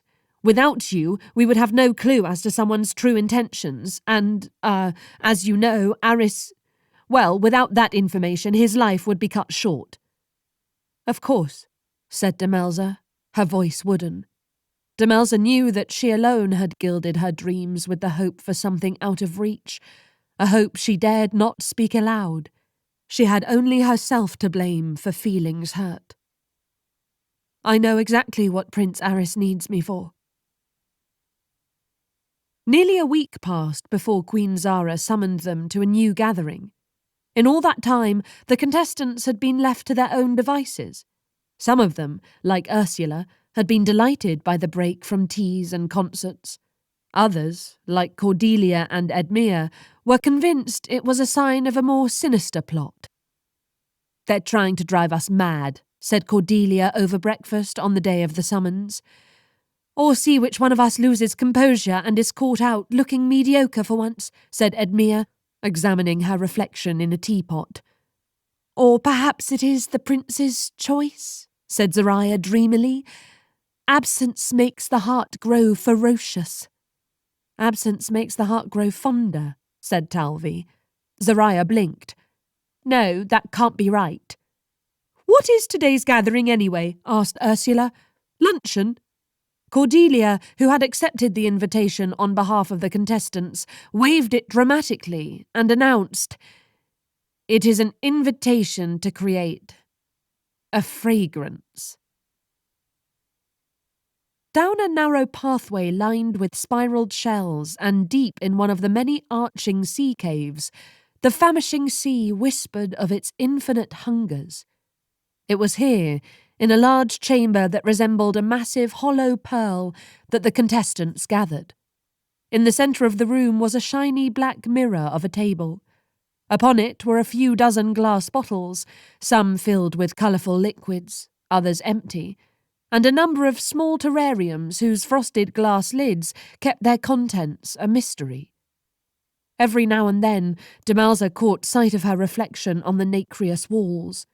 She had expected her reflection to warp into something opalescent and glossy, but she had not expected the noise of the pearly room.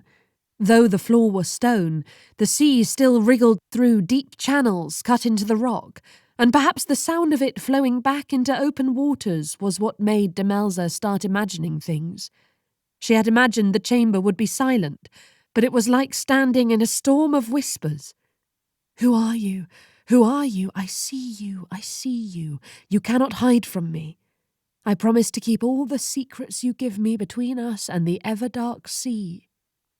Beside her, Zariah shook her head, as if ridding herself of a buzzing insect. Cordelia, who called the famishing her home, looked even less comfortable and kept shuddering despite the room's humid warmth. Talvi appeared entranced with her own reflection, while Edmea looked faintly ill. Even Ursula, the most stalwart of all the contestants, shuffled awkwardly, uncertain of where to look. "I am grateful to each of you for joining me," said Queen Zara, stepping out of the pearlescent walls to take her place at the head of the table. "It is our pleasure," said Edmea, with much effort. "No, it is not, but I admire your efforts," said the Queen kindly. "You are standing in the workshop of the late Queen Vanya. It is a strange place, a place of utter honesty, which is inherently uncomfortable. Do you know of her?" "Was she not called Vanya the Vain?" asked Talvi. "She had many names, many faces even," said Queen Zara, smiling. "She was the wife of King Alpheus the Abrupt. who was so concerned that he would be killed on his wedding day that he did not look where he was going and walked off a cliff. I believe he is now a palm tree in the grove of ancestors.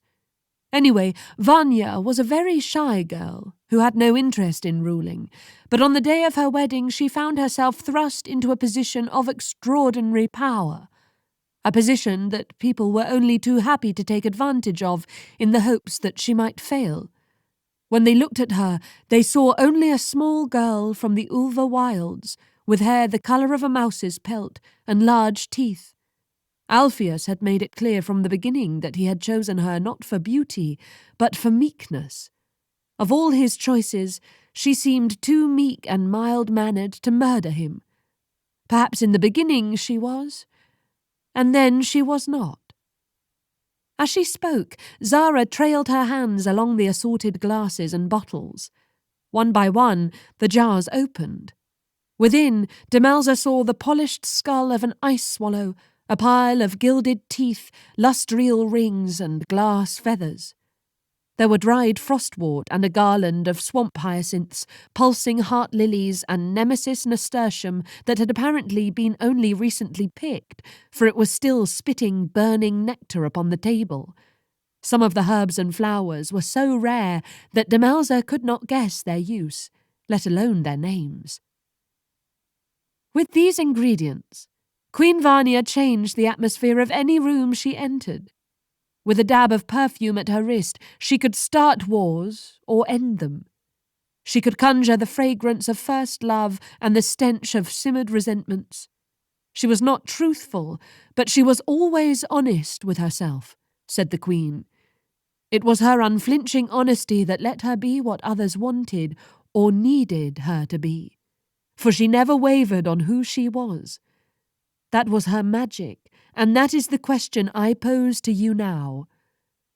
One of you is the future queen, but who are you?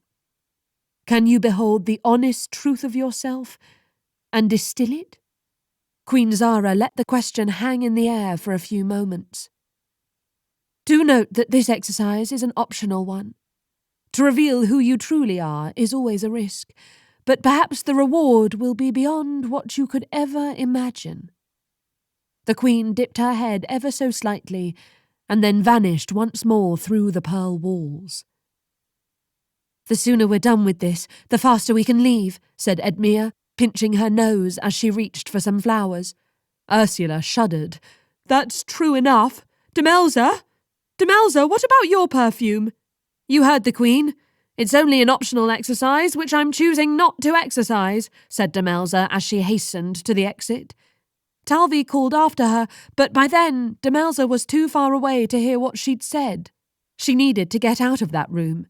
Inside that chamber of pearl, all she could hear was a storm full of whispers. Little bird, what do you want? Your past is a hunger and your future is a taunt. Little bird, you want all you can get. You and your reflection have only just met. Demelza had not been the only one affected by the pearl chamber, but the whispers had revealed that she could never answer the question of who she was. And in truth, there was no need for her to do so. It wasn't as though she was a real contestant anyway. Outside the pearl chamber, Demelza tried to forget the whispers, but they scuttled about in her mind. Annoyed, Demelza tried to sing them away. She continued singing as she stared at the water, watching the lace of sea foam that the waves knitted one second, only to unravel the next. Her voice rose higher, matching the ocean's chaos, until— "This is either a fortuitous or dangerous meeting," said a familiar voice. Not far away stood Prince Arris. He was attired rather informally. The sleeves of his ivory shirt were rolled to his elbows, and his trousers were cuffed to his knees. His vest, black silk embroidered with silver stars, was unbuttoned. As usual, he was barefoot. Less usual, he looked thoroughly rumpled and creased, as if he had not slept well in ages. When he saw her, he broke out into a huge grin, which immediately annoyed her. "What are you doing?" demanded Demelza. Arris did not look as though he wished to answer, but the truth magic of Demelza's song was impossible to withstand. Arris looked mortified. He clamped his lips shut, but the words snuck out anyway. Daydreaming. Demelza wasn't going to push the question any further, but perhaps her magic felt as if it had been improperly utilised, because Arris gasped for breath and, in a rush, declared, "For some reason I have been daydreaming about being cursed and turned into a statue that women from all over the world weep over and kiss in an attempt to bring me back to life, but it's to no avail, and then hundreds of years later a beautiful woman says she longs to know who I really was and kisses me, and that's when I come back to life, and all this stone and rubble falls off my arms as we embrace, and birds sing, and everyone I ever wooed feels terrible about having tried to kill me." Arris blinked. His face turned red. He heaved and gasped for more air before holding up his hand. "Demelza, I beg of you, please do not ask any more questions. My daydreams are a theatrical and depressing realm, and they are bad enough to wander through without the embarrassment of divulging them to anyone else." "Fine," said Demelza. She almost crossed her arms, but didn't want to look upset. There was no reason for her to be angry. "What are you doing there?" asked Arris. "Avoiding your mother's optional trial of fragrances," said Demelza. "Ah," said Arris. "I take it you had no interest in distilling the essence of Demelza. It's intended as an exercise for the future queen, and as you know, I am not a real contestant." Arris's grin fell. "Yes, true. I keep forgetting that." Demelza was clearly in a mood to torture herself, for she then added, "Unless you wish for me to be a real contestant?" Imagine, thought Demelza, if she didn't come home because she'd run off to become a queen instead. Her father would be furious not to have her heart for his spell. But then again, Prava had always hoped for a greater presence in Rathe Castle. "Are you—" "Wait," said Arris. "Are you saying that you've fallen in—" "No, of course not," said Demelza, cutting him off. She did not want to hear him say that word. On instinct, her fingers touched her neck, as if desperate to clutch at a winged necklace that was not there. Such a necklace would never be there until her heart decided it had found her true love. "I am not looking to be controlled. I am looking for security," said Demelza. She cleared her throat. "We could have a marriage of convenience. We could wed and I'd be safe and you could live your life and I'd still be able to discern who is lying to you and who isn't." Arris stared at her. "Is this a proposal?" "Do you want it to be?" asked Demelza. What in the world was she doing? It was like testing the tenderness of a bruise, seeing how far one could go without more injury. Arris studied her. His gaze flicked to her hair, which Edmure had styled in a fashionable pile atop her head to disguise the remaining mud and brambles, and then to her dress, a high-necked confection of green lace that Demelza thought made her look like a shredded frog, but which Edmure had insisted was the height of fashion, and finally, her lips. Edmure had painted them with the slightest bit of rouge. It was quite subtle, but as Edmure said, loud enough that if you kiss a man, it'll leave a mark. The thought had made Demelza blush that morning, and now she was blushing a second time, all because the prince's scrutiny dragged her back to the moment where they had kissed, and something had beat violently inside Demelza's chest, like a pair of wings. "You and I want the same thing," said Arris. Demelza's heart skipped a beat. "We both want security. We both want to trust that we shall be safe," said Arris. "And I don't think we would have it in such an arrangement. How do I know that you would not find it more useful to kill me? After all, I'm sure the wizard Prava would be thrilled to have one of his daughters installed in the castle, wouldn't he?" Demelza said nothing, but her silence spoke for her. "I thought as much," said Arris, looking away from her. For a moment, neither of them spoke, and then Arris moved a little closer. "You look different," he said. "Have you—" "Edmure and I have been spending time together," said Demelza, patting her hair. "Why? Does it look bad?" "No," said Arris. Well, I guess what I'm trying to ask is if things were different." He trailed off, and now it was Demelza who moved a little closer. And in the space between them, something urgent and fragile seemed to bounce between their very bodies. It was a moment that might become anything. A truth. A kiss. But it vanished when Talvi stepped out of the sea cave. "Oh," said Talvi, "I'm so sorry. I hope I wasn't interrupting anything." She curtsied to Arris and smiled at Demelza. "No, not at all," said Arris quickly. "I was actually looking for you, Demelza," said Talvi. "They're about to put away the table of ingredients, and I wasn't sure if you wished to give it a try." "No," said Demelza. "I wasn't planning on participating." "Are you sure?" asked Talvi. "It's quite fun, you know." "Well, once you get used to the strange walls." Ursula got mad that the ingredients weren't edible. "Yes, I'm sure," said Demelza, smiling. "As you wish," said Talvi. She curtsied to Arris. "We look forward to your company at tonight's feast, Your Highness." "I am counting down the minutes," said Arris, nodding. Arris fell quiet again, and at first Demelza wondered if she felt his gaze on her. But when she looked at him, he was staring in Talvi's direction. "What?" she asked. "Oh, I was just thinking about how it always catches me by surprise, how someone can be almost ordinary in one moment and, well, breathtaking the next," he said. When he met her gaze, he looked embarrassed. No doubt he felt extraordinary pity for her and had no wish to rub someone else's beauty in her face. It was kind of him. "Yes," said Demelza. The sea wind ruffled his hair and the light danced on the ocean. Arris looked handsome and soft and within reach in a way that Demelza could not explain, but that she knew would hurt her. Clearly the day was conspiring to make a fool of her. "Breathtaking," she echoed. "Demelza, I have nothing new to report," said Demelza. She should not cut off a prince, but he looked pitying, and she could stand many things, but not his pity. "If I do, I'll let you know, but I'm not certain there will be anything to gather after tonight's feast." "Oh," said Arris. "Of course." "See you at the feast," said Demelza, walking off. "Goodbye," called Arris. Only when everyone had left did Demelza creep back into the pearl chamber. The whispers might have chased her away, but she would not let them define her. Alone, Demelza surveyed the wreckage of the table.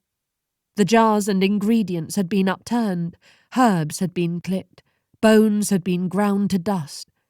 At the far end of the black table sat several gleaming fragrance bottles. "Who are you? Who are you, little bird, little bird? Or perhaps, you can't find the words, find the words." "You're right," said Demelza to her warped and glimmering reflection. "I don't know who I am." But she wanted the chance to find out, and it was that pure want that she distilled. When she ran her hands over the table, the ingredients of her own unfinished self called out to her. Spring buds and pond lilies, an ever-burning ember and a tincture of morning fog. All her yearning, her frustration, the things she did not yet know that she loved and hated, and all the hope that followed, she braided together through the strange magic of the pearl chamber. Who was she? She didn't know. Not yet. It was an adventure still unfolding, and Demelza was determined to greet it with open eyes and an open heart. 28. The Preferences of Beggars.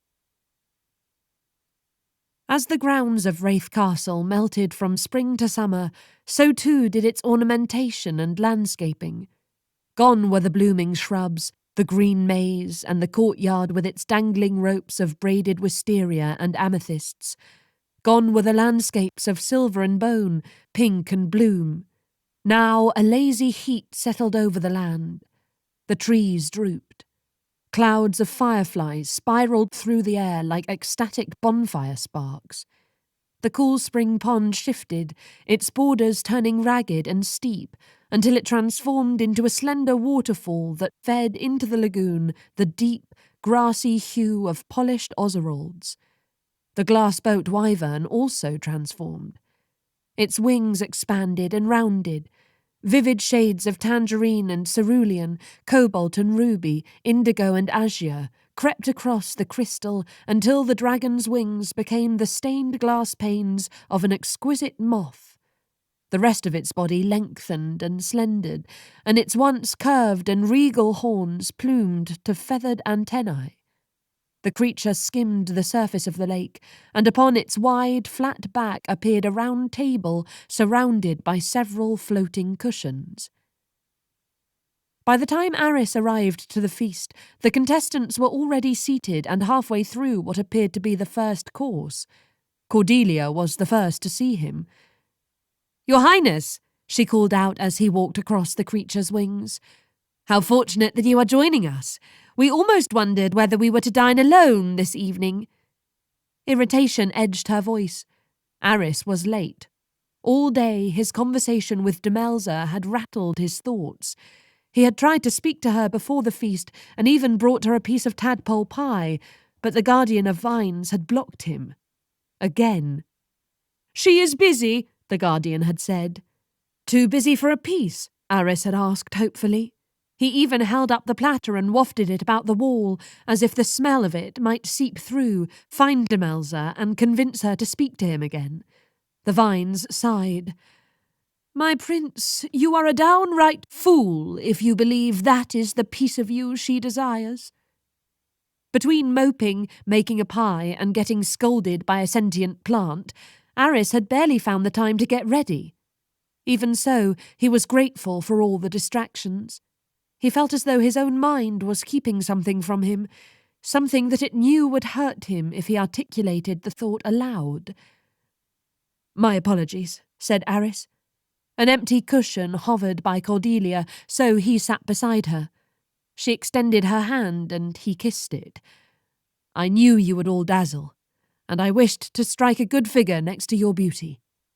The girls laughed, except Ursula, who grunted, and although Arris smiled at all of them, his attention was elsewhere. The moment he had stepped foot onto the wyvern's wing, Demelza was all he could see. It was unnerving, honestly. Her loveliness had crept upon him so slowly that he almost hadn't registered it until he had run into her outside the sea cave. Her features were striking, but that wasn't what had grabbed him. For if he could be lured by beauty alone, he would long since be married and dead. It was the fact that every time he looked at Demelza or spoke to her, he recognized a bit more of himself. Arris possessed a rare appetite for existence that he thought no one else had understood until he met her. Demelza always seemed on the verge of furious, and it made him feel vivid in her presence. He suspected he had offended her this afternoon when he had rejected her proposal. Not wishing to offend her again by commenting on how she looked breathtaking that afternoon, he had done his best to avoid her ire, but that only seemed to make her more angry. Clearly that anger lingered, for she did not meet his gaze at the table. When it came to girls, Arris had inspired lust and curiosity, pity and murder, but never grouchy irritation. It was refreshing. The realization made him grin, which was the exact moment when Demelza looked up at him and frowned. The mud had all but vanished from her hair. Only a small patch remained near her temple, but it had been covered up by an array of pearl pins. Demelza wore a velvet burgundy dress that seemed almost ridiculous considering the balmy late spring evening. But it made her look all the more startling, as if she were a defiant winter rose. Beside her, Edmea clucked and fussed with Demelza's sleeves. "Honestly, Demelza, the idea is to feed yourself, not your gown," said Edmea. Goodness, if I ever have daughters. Arris stole a moment to look at the beautiful girls seated around him. Edmea wore a blush pink dress, and feathers gently fanned out behind her elaborate updo. Zariah wore a golden caftan with a matching diadem. Cordelia appeared to have risen out of the lagoon itself, and her dress of deep green complemented the glossy blue of her skin and deep purple of her hair. Talvi wore a confection of frothing snowflakes, and Ursula wore what appeared to be a pelt of some kind. By the end of the week, any of them could become his bride. Thanks to Demelza, he felt reasonably certain that none of them would kill him, or at least not outright. Perhaps they'd give him enough time to finish reading those volumes he had collected on the history of tapping dream trees for sugared nightmares, the syrup of which could create both a potent weapon on the battlefield and a delicious aperitif for any meal. He should have felt relieved going into the third trial, but Arris was dismayed. He wanted to live, but if he had the chance to live a long life, then who would he spend it with?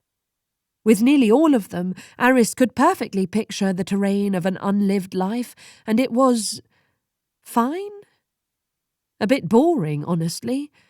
Beggars cannot be choosers, said the rational corner of his mind. Beggars can still have preferences, Arris thought. At the table, there was one person he could not envision a future with. One person who had proposed to him a few hours ago, even as she admitted that she would not be a safe choice. Arris told himself not to think of her in such a way, but once she had put the thought in his head, he was finding it hard to remove. When he imagined a life with Demelza, he felt none of the world weariness he envisioned with the others. He felt wonder.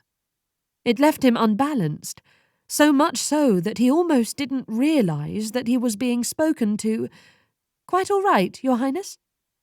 Arris blinked and saw Talvi staring up at him with her frosty blue eyes. "Apologies, I was... Well, it doesn't matter," said Arris. "What were you saying?" Belatedly, he realised that Cordelia was now opposite him. At some magical interval, the cushions, and the contestants, migrated about the table. Arris did not. "We were just discussing the third trial," said Zariah. Her voice was plaintive as she clasped his hand on the table. She whispered, "Only one more obstacle lies between us and eternal love." "A contest of power, is it not?" asked Cordelia. She traced the rim of her wineglass. "Yes," said Arris. Though what that meant, he could not be sure. His mother was, as usual, cryptic.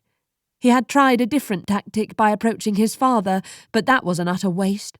After nearly an hour of Arris pestering him, King Eustace held his son's face between his hands, looked him deep in the eyes, and said, "My darling child, even if I knew, I would not tell you. I have escaped death from your mother's hands enough times that I worry good fortune is growing weary of me."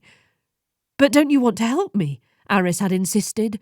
"Of course I do," said his father. "But trust me, knowing what she plans will not help you. It will merely unnerve you." "What is power to you, Prince Arris?" Arris looked up to see that it was Demelza who had posed the question. She fixed him with an unblinking stare. A tendril of red hair escaped from her braided coil and fell against the pale skin of her neck. Arris's second fiancée, Calantha, had told him that it was the height of romance to tuck a strand of hair behind a girl's ear. Later, Arris realised this advice had been a ploy to kill him, since she regularly combed venom through her locks. But he thought of it now, that gesture of romance. He had no desire to tuck away Demelza's hair. He wished, rather, to watch it come undone in his hands. He wondered whether Demelza had caught a glimpse of his thoughts, for a blush suddenly crept up her neck. "I think it depends on who you ask," he said. "I think the truest power is observation," said Cordelia. "What is it that one can see that no one else does?" Arris noticed that her gaze lingered on Demelza when she spoke. "I think it's strength," said Ursula, before adding, All forms of it. Though someone could stand to tell that to my mother. She thinks if you can beat it to a pulp, you've bested it. But that doesn't apply to cooking down a perfect Zaza mandarin, you know? If you haven't the strength of will to peel it, and know that your eyes will weep a torrent, then you don't deserve the unparalleled complexities of its nectar. The strength to withstand a Zaza mandarin. That is power. Yes, said Arris. Well reasoned. Ursula toasted herself and drank deeply. Power is knowledge, said Talvi. Power is beauty, said Edmere, winking at Arris. Well, I think, started Zariah, before her voice broke. Power is love. Only love. She attempted to reach for Arris's hand again, but her cushion zoomed backward, and now it was Demelza who sat beside him. And what do you think, Demelza? Demelza's gaze flicked over his face. She did not look away from him as she said, Power is a matter of perception.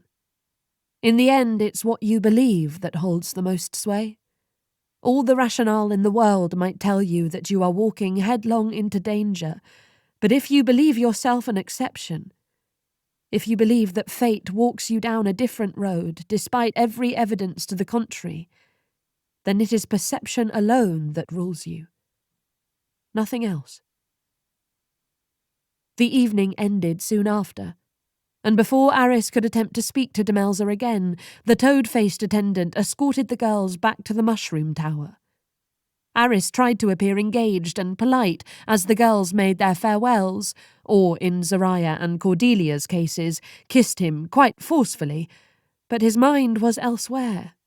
He watched them vanish down the pathway, swallowed up by the dusk in a final rush of laughter, whispers, and rustling silk.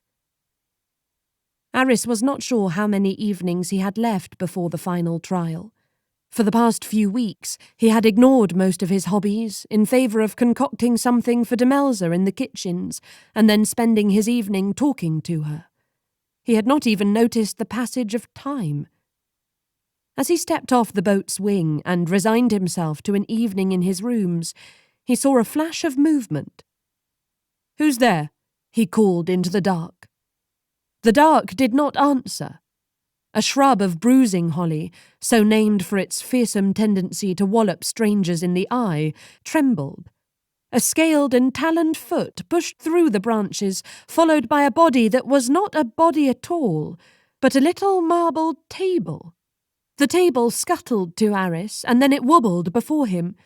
It was only as high as his knees, and when Arris touched its surface, the table wiggled before staying put to scratch the ground with its chicken feet.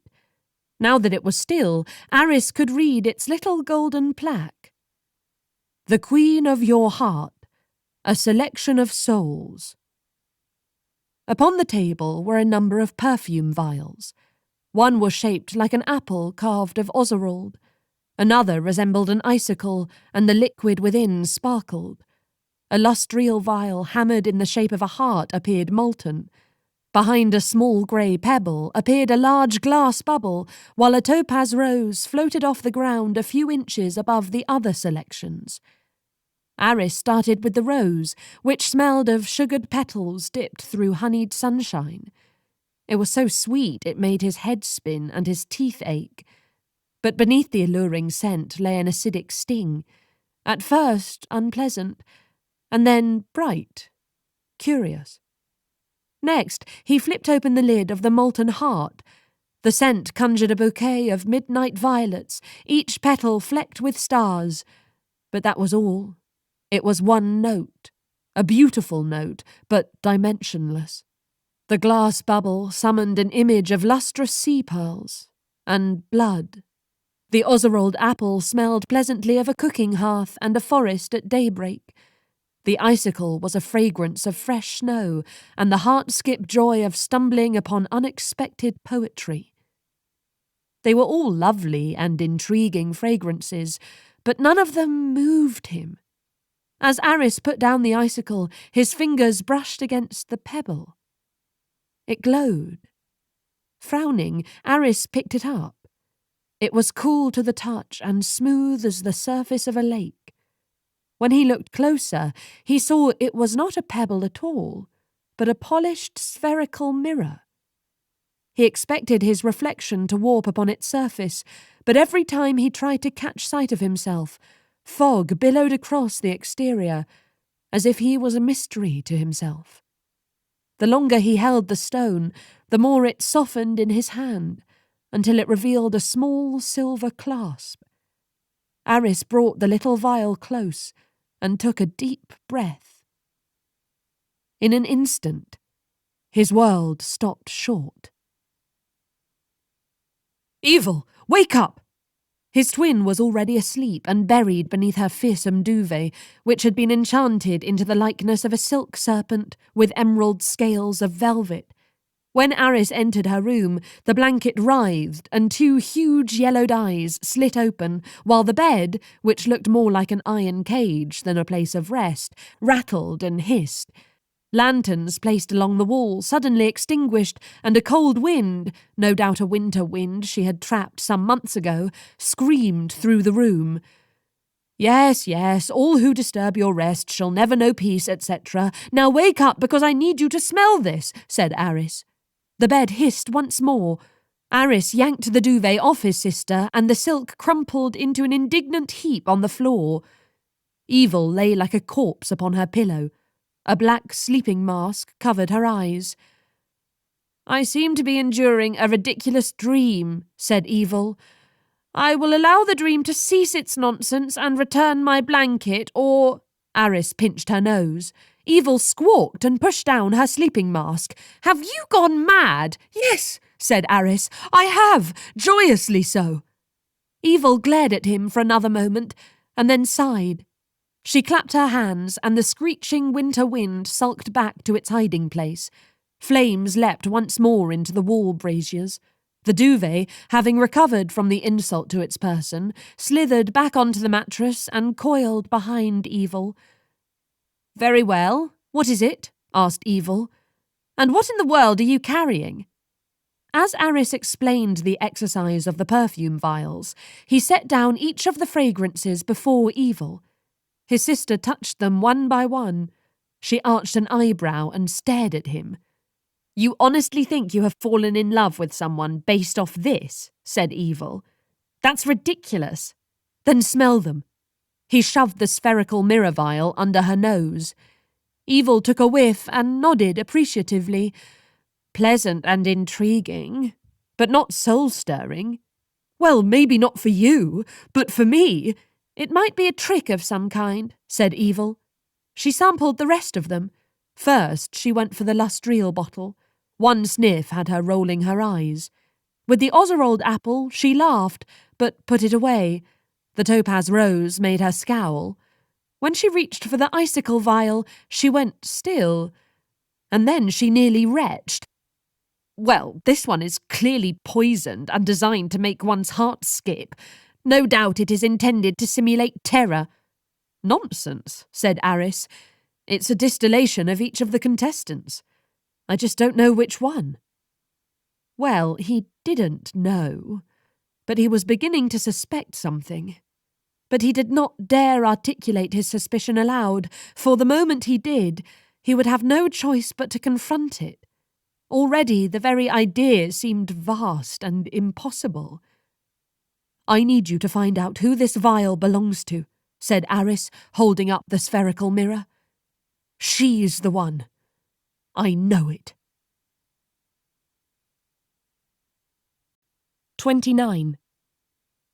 Secrets upon secrets upon secrets. Evil rarely meant to walk down the pathway of the Grove of Ancestors, but somehow she almost always ended up there. Slung over her shoulder, the satchel of perfume vials jangled angrily. Despite being carefully sealed off, she imagined she could still smell that frost blue vial. Evil was not given to fanciful imaginings. That was the provenance of her brother. But when she thought of that blue vial, she thought that if dreams could possess a fragrance, then it would smell like whatever was in that blue vial. Night painted a sinister pall on the trees. "Come find me, they seemed to say. Perhaps they missed her, she mused. Nearly every night since she was 14, Evil had walked and walked and walked through the Grove of Ancestors. She had gone as far back as Ongus, the half-an-hour king, and Yosemina, whose tomb of glass was rumoured to reflect the face of one's true love. Evil had found this to be a downright lie, for when she had stood before it, she saw nothing but frost. But she had never found her most famous ancestor, Enzo the Fool, nor had she ever found any sign of the sea witch who had loved him and cursed him and doomed her descendants. There was a rumour that if one could only find Enzo, then he would grant them a boon. For as long as she had known about the curse, Evil knew exactly what she would ask for. Evil had walked through the woods until she had run out of food, of water, of strength. She had walked until her feet blistered and her head swam. She walked until she was certain that weeks, if not more, had passed in Rathe Castle. But always, she was forced to give up her search. The moment she turned, she was once more at the entrance of the Grove of Ancestors, all the miles she had crossed vanishing in a mere blink. The hours she had been gone turned out to be mere minutes. Sometimes she wondered if the Grove took pity on her, for all her cuts and bruises tended to disappear, no matter what she had endured trying to find Enzo. All that remained was an intense fatigue that seemed to go straight to her bones, but it was an exhaustion that was invisible to everyone but her. Evil was not one to admit defeat, but even she had to acknowledge that she had run out of time. Perhaps, however, she was more like her brother than she would ever admit, for even though she had run out of time, she had not run out of hope. Hope was the only reason why she agreed to try and match these infernal fragrances to their contestants, though how she would do that, Evil wasn't sure. Maybe she could bribe the guardian of the vines. Frankly, it would be a great deal easier if she could ask the contestants up front, but at this hour, who in the world would be awake? You have got to be joking. Standing in Evil's path was Talvi. The Etosian ice doll was clutching a book to her chest and wearing a long dressing gown over a nightdress that Evil thought was ridiculously short. How do you manage to procure clothes that are literally made for dolls? Talvi remained nonplussed. What are you doing skulking about at night? As a necromancer, I assumed you already had a wall of corpses ready for your reanimation experiments. I do, said Evil, but one could always use more. Both of these things were true, but the corpses of the Isle of Malys were odd. The bodies of those who chose not to live a second life as a rock or tree or whatever other piece of nature were little more than palimpsests. There was a time when Evil thought that if she was able to dig up the oldest body on the isle, then she might find the answers she sought about Enzo the Fool's final resting place, or the unknown whereabouts of the witch he married. But corpses weren't much for conversation. A miller who had been beheaded during a magic show gone terribly wrong was only capable of mumbling about bread burnt in the oven, and after a week of this, Evil sewed his lips shut. An apothecary's daughter who died of a broken heart spent days writing the same words over and over again. Have you forgotten me? Have you forgotten me? Have you forgotten me? Reanimating a corpse for information on their life was not a way to get answers, though they provided very useful and otherwise hard-to-find ingredients for darker magics. Contrary to Talvi's opinion, however, Evil rarely had to skulk about in the night for a body. The coastline of the famishing was deadly enough that walking it once or twice in the summertime, which is when the squalls were the deadliest, gave her enough supplies for a year. Don't fret, little doll. You are not what I'm looking for, said Evil. You certainly are not what I'm looking for either, said Talvi. Evil tilted her head. What were you looking for? I hardly see how that's your business. It was said amongst her family that Evil spent too much time with the undead, and that was why she had no idea how to speak to the living. This couldn't be further from the truth. It was simply that so often the living were more predictable than the dead. Their wants, needs, aches, wounds. All of it had always seemed the same. Evil knew that Talvy was no different, but Talvy kept saying things that were unexpected. When Evil thought she would act one way, she did the exact opposite. Against her will, Evil felt equal parts annoyance and intrigue. "Tsk, tsk," said Evil, walking closer. She let her shadows unfurl about her. Her hair was brushed back from her forehead, and this evening her eye was sitting on a shelf in the office of a silk merchant suspected of insider trading. She wore no eye patch, and she knew her socket was a ghastly, red thing. But Talvy did not flinch. "I don't take lightly to impertinence," said Evil. "Well, if we are to be family one day, then you might as well get familiar with my impertinence," said Talvy. The words grated. Evil felt the satchel of fragrances against her back. Speaking like this to Talvy was unwise. "This is my land, therefore everything is my business," said Evil. "What were you doing?" Talvy sighed. "If you must know, I was searching for inspiration." She added theatrically, "I even looked upon Rate's eye and begged him to reveal all that was my unspoken dream. And then you, very inconveniently, I might add, appeared," said Talvy.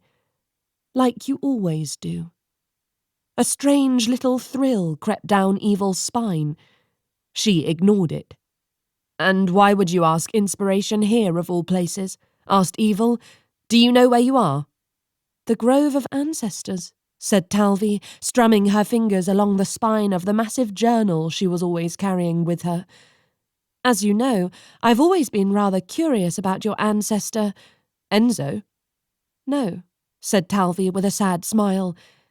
"His consort, the one whose name is lost. My mother's always said that the ones who are lost are the loudest to speak to us. They speak to us in the wind, the rain, the poetry of clouds," said Talvy. "But your ancestress doesn't speak, and for the longest time I've wondered if it is not that she cannot speak, but that she refuses." Talvy looked embarrassed by her own enthusiasm for a moment, but then she shook it off. "You must be wondering why I'm even fascinated at all. But I'm a made thing, you understand. Until my mothers breathed their lives into me, I was inert. Nothing but ice." Talvy's blue gaze flicked up to meet Evil's.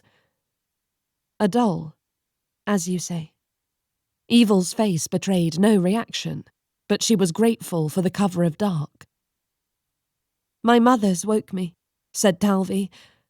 "I suppose I'm hoping that if I imagine hard enough, if I concoct a story so outlandishly off base, then perhaps the sea witch will wake up. Perhaps she'll be annoyed enough by my conjecture that she might speak, as I was made to speak."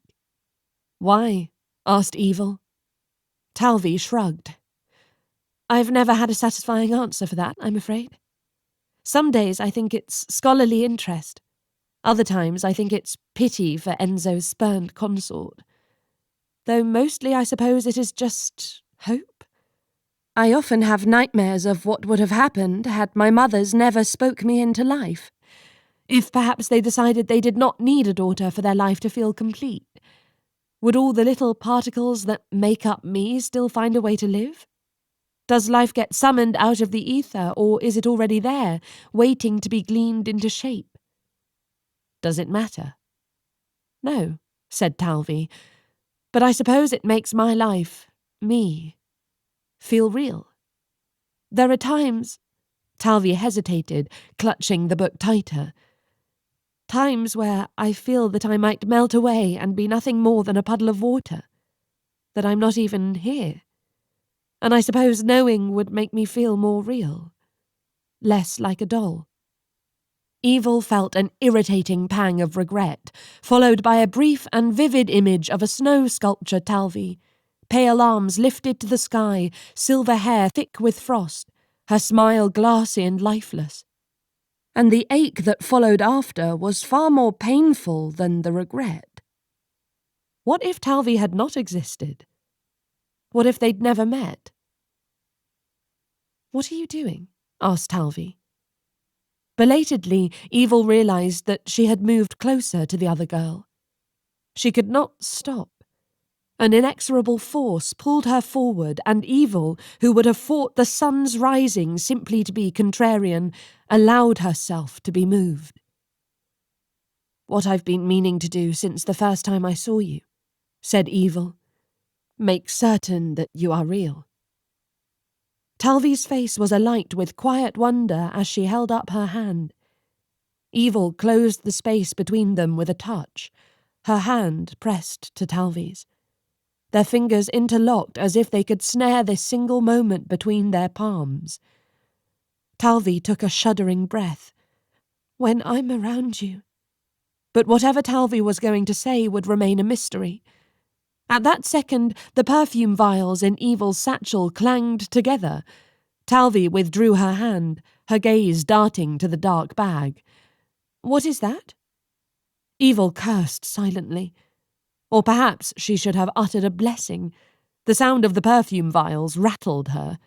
The tournament had not concluded, and Talvi was very much a part of it, which begged the question of what in the world Evil was doing talking to her like this, touching her like that.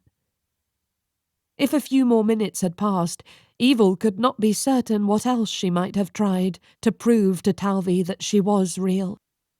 Evil cleared her throat and dropped the bag onto the ground.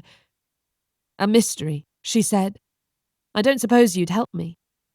A smile flickered on Talvi's face. "An hour ago, nothing short of drowning might have compelled me to help you. And even then, I'm not entirely certain I wouldn't have thrown you a boulder." "Charming," said Evil. "But now—" "Now?" Evil prompted. "Now I might feel persuaded to help," said Talvi. Talvi touched her palm lightly, as if Evil's touch still lingered on her skin. Evil smiled to herself as she took out the vials one by one and arranged them on the ground. The green apple, the golden heart, the icicle, the glass bubble, the topaz rose, and the grey river stone. "The fragrances," said Talvi, surprised. "Yes," said Evil. "Whose is whose?" "The Oserold vial belongs to Ursula, the topaz one is Edmia's, the glass bubble is Cordelia's, and the heart is Zoraya's," said Talvi, frowning. "That one's mine." Talvi pointed to the blue icicle. Evil loosed a breath. Not her, she thought, embarrassed by her own relief. It's not her.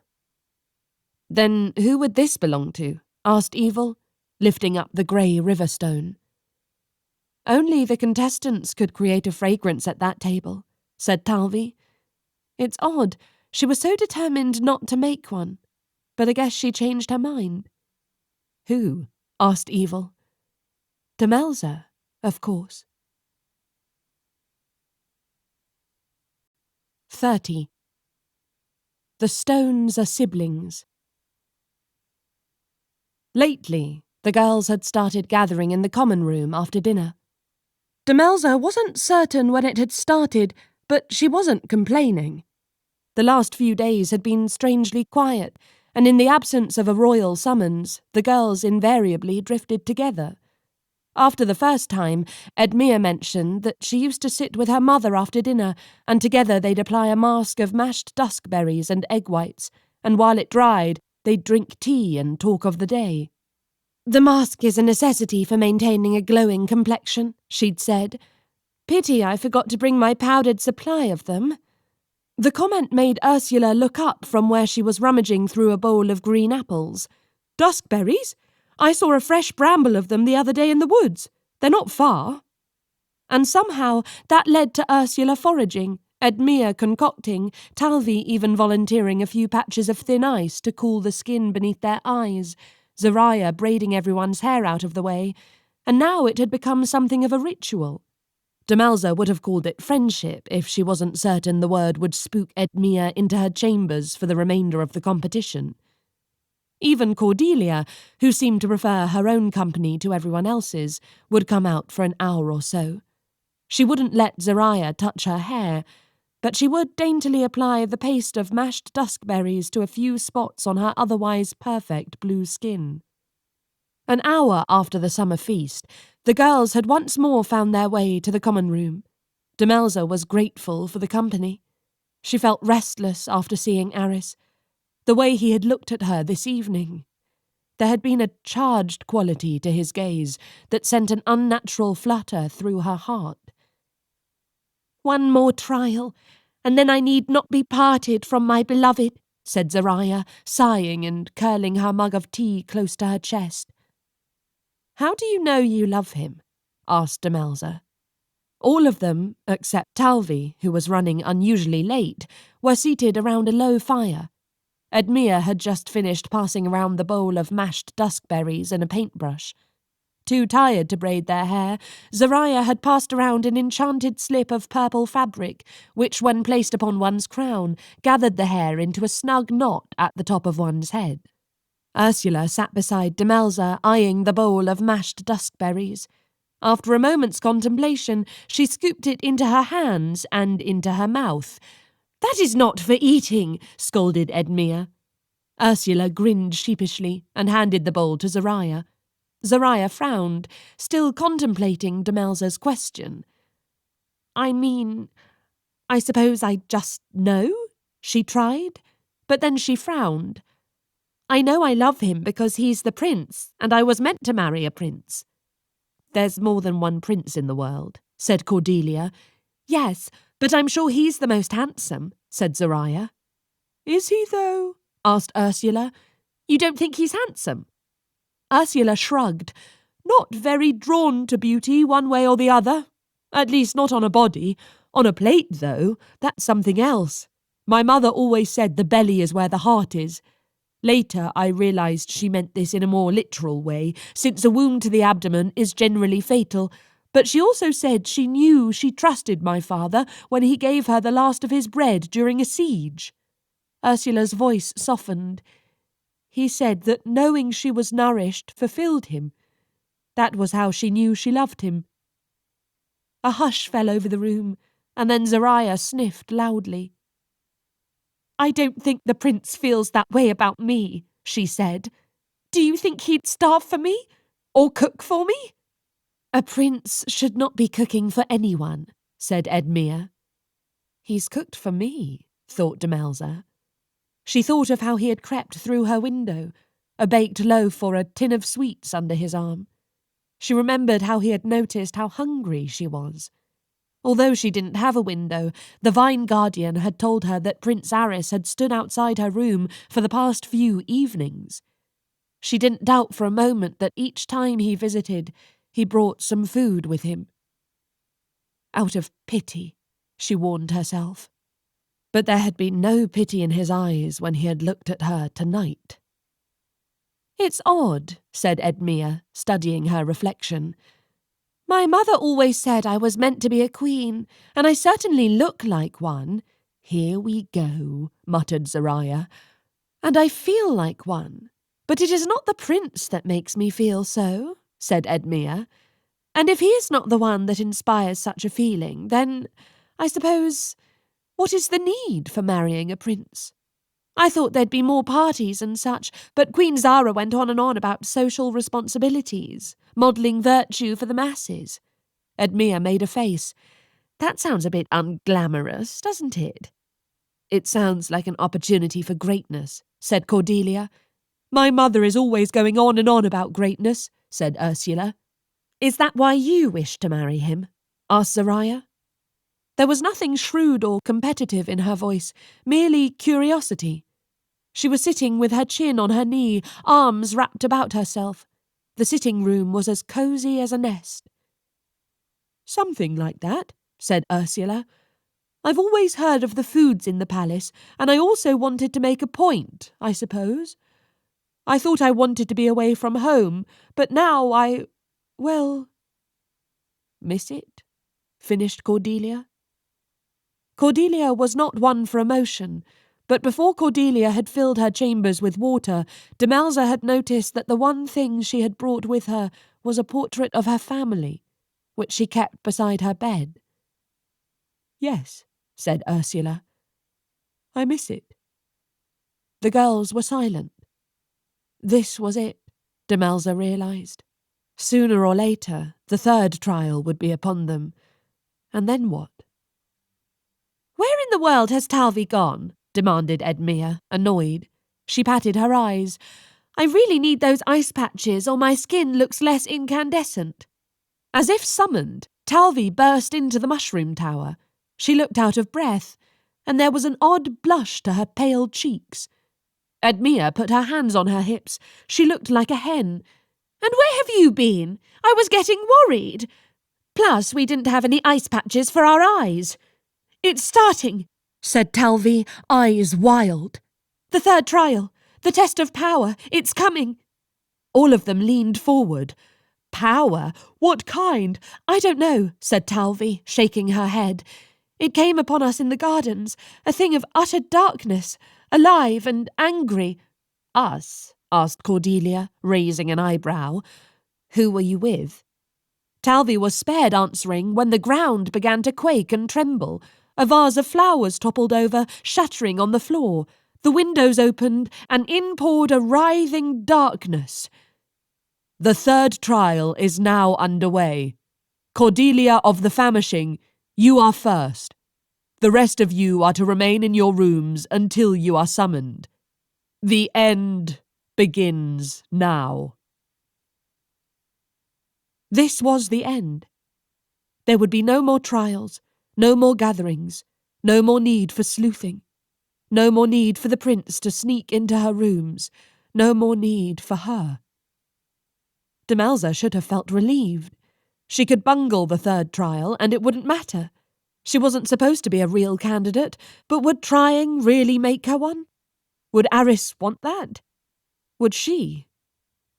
Alone, Demelza felt the truth creep toward her, and, at last, she forced herself to behold it. When she thought of Arris, she felt wings stirring against her bones. She felt as if her feet were lifting off the ground, as if she were a being made of sunlight. But the truth was that Arris had nothing to do with her desire to try in the third trial. She was done diminishing herself. She wanted to dazzle, if only to prove to no one but herself that she could. Demelza slumped against the wall. At home, she had always imagined herself bravely charging into the unknown, seizing her tomorrows with both hands outstretched. But in practice, navigating the unknown was exhausting. It would be nice to receive a weekly map where moments of horrid heartache, flustered speech and spiky fear would be neatly scheduled so that she might prepare for them without feeling as though she were tumbling through the air with no promise of when the ground might reappear. Was adulthood like this every day? Or was it just chaos every now and then? With luck and years, Demelza hoped to find out for herself. Still, it would be nice to sneak into the past and curl up in her old bed with her old worries and old grievances. Though she had no wish to return to the way things were, Demelza had to admit, "I miss home." Home, as it turned out, missed her too. All this time, Hush Manor had been waiting for Demelza. It had been slinking around her waking hours, pressing itself to the sibling stones of Rathe Castle, pining and prowling like a needy cat. And like any cat, it refused to make the first move. But the moment it heard Demelza, Hush Manor made itself known. Behind her, the stones trembled. She scrambled away just in time to see the wall's opacity sheer to translucence. The stones of Rathe Castle and Hush Manor might be estranged siblings, but they were family nonetheless, and when one called, the other answered. Familiar grey stones splattered with lichen and heather appeared in the space where the wall had once been. The stones slotted neatly into place, forming an arch-shaped casement that opened directly into a room both bizarre and familiar, for it was none other than her old sitting room. Within, staring at her from two chairs, one, which was squashy and stitched in a pattern of feathers, and the other, which was thin and covered with a collection of coins, sat her parents. The moment Demelza saw them, they leapt up from their seats. Araminta gasped and dropped her needlework. "Demelza, you found your way home!" "My darling girl," said Prava, sniffing and dabbing his eyes with his sleeve. Demelza stared at them. They were only a few feet away, as if she was sitting across from them in her old seat by the fireplace.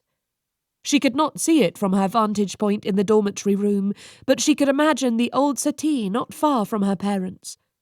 The settee was carved from rosewood, covered in green velvet, stuffed with Araminta's golden hair from her brooding time, and embroidered by Demelza and her sisters with their names stitched in their favourite colours. Euphemia's name was in burnt orange, Eulalia's in scarlet. Evadne's was dark blue, and Eustatia's was light, while Dulcinea opted for yellow and Corisande chose magenta, and Demelza, as always, went for green. Even though she could not see the old settee, Demelza felt the raised letters of her sisters' names, and imagined the small hole in the cushion where her mother's gold hair poked out like a thread of sunlight. She was so close to home and so far from it, and she felt the glow of the life she had left behind, as if she was returning to the warmth of a fire after a long day in the cold. "What did I tell you, my love?" said Prava happily. "All is forgiven. Araminta, you made such a fuss over a sacrifice, but I knew she'd understand." "Understand?" said Demelza, outraged. "Am I so utterly expendable to you that I'm worth more as a corpse than a child? Because I refuse to be sacrificed, father, even if it means you might finally love me as much as your other daughters." A shocked silence descended between the two rooms, and Demelza realised she had gone a step too far. Prava's happy sniffles turned to the gasping breaths one took when trying to suppress a sob. "Demelza!" said her mother shrilly. Prava looked stricken. "Is that what you think?" "Oh, father, I'm sorry." "I've never been so wounded," said Prava, flopping into his chair with his hand on his heart. "Demelza, I would not love you any less if you refused to let me carve out your heart in pursuit of immortality. Surely you know that." "I know," said Demelza, grudgingly. "The more I've thought about it, the less appealing immortality sounds, if my own family shall not speak to me any more," said Prava. "And though I thought perhaps I could make my next project all about resurrecting you, the damage will be done. Your sisters might decide to have offspring, and they'd be so mad at me I'd never get to see my grandchicks. There shall be no holidays. It is all too much to bear. You believe me, don't you?" Demelza sighed. Her father was a monster, but he did love her. "I believe you," she said. "Although, to be absolutely certain, I take it this means you do not want to be a sacrifice, yes?" "Yes," said Demelza. "Yes, you'll let me carve out your heart?" asked Prava, excited. Demelza frowned. "No." "Well, that settles it," said Prava cheerfully. "Even if you'd said yes, I would not love you more than I do now. My love for you and my desire for immortality are completely separate." Araminta tried to touch Demelza, but an invisible barrier rebuffed her. It seemed that only Demelza could make the choice to return. "Now that you're home, how about you pick the dessert tonight, dearest?" said Prava, grinning so widely that the firelight caught on his fangs. "Honeyed aphids? Frozen cream with chunky beetles? Whatever you wish." "I'm staying where I am," said Demelza. Prava frowned. "What?" Demelza thought of the library wyvern and the way the fog of Hush Manor playfully curled around her ankles. She thought of her books and her favourite tea mug, the comfort of her own bed and meals with her parents. All things beloved. All things missed. But then she thought of the splendours of Rathe Castle, the thrill of conversations, the dimple in Arris's smile, the way he had held her close when he kissed her. He had promised her safety in return for her talents, but if safety was no longer a concern, why did she find herself tethered to the spot? You want to stay? Said Prava, rising suddenly from his chair. There was a knowing glint to his eyes. These trials you have been participating in for the prince's hand. You mean to complete them in earnest? Don't be silly, Prava, said Araminta. Demelza knows better than to... Daughter? Her parents looked at her as if they were seeing her for the first time. Weeks ago, Demelza might have cowered beneath their gaze. But now she lifted her chin. Demelza, come home this instant, said Araminta. Demelza did not even hesitate. No, she said. The prince and I have an arrangement. I will not be coming home. Not yet. I hope you can understand. Please know that I love you both very much. Araminta, I think she likes the boy, said Prava, panicked. My dear, don't you know what could happen if you fall in love? You could... The moment Demelza withdrew her hand, her parents faded from view. At first it was like viewing them from behind a pane of frosted glass. Seconds later, the stones turned opaque, and Demelza was alone. But not for long. One door might have shut, but another swiftly opened. Darkness, sinuous, velveteen, and inextricably alive, poured into her room and announced, "Your turn starts now." 31. The Last Trial. Demelza crossed several thresholds when she stepped outside the door of the bedroom. She felt the glow of the fire in her parents' sitting room warming her body as she turned her back. This was one threshold. The second was crossed when she realized she was the one pressing forward and farther into the unknown rather than being pushed from one trial to the next. The third threshold was a subtle one, so secret that Demelza's own heart had yet to reveal the truth to the rest of her. But that would have to wait. There was none of the pomp that had accompanied the first two trials.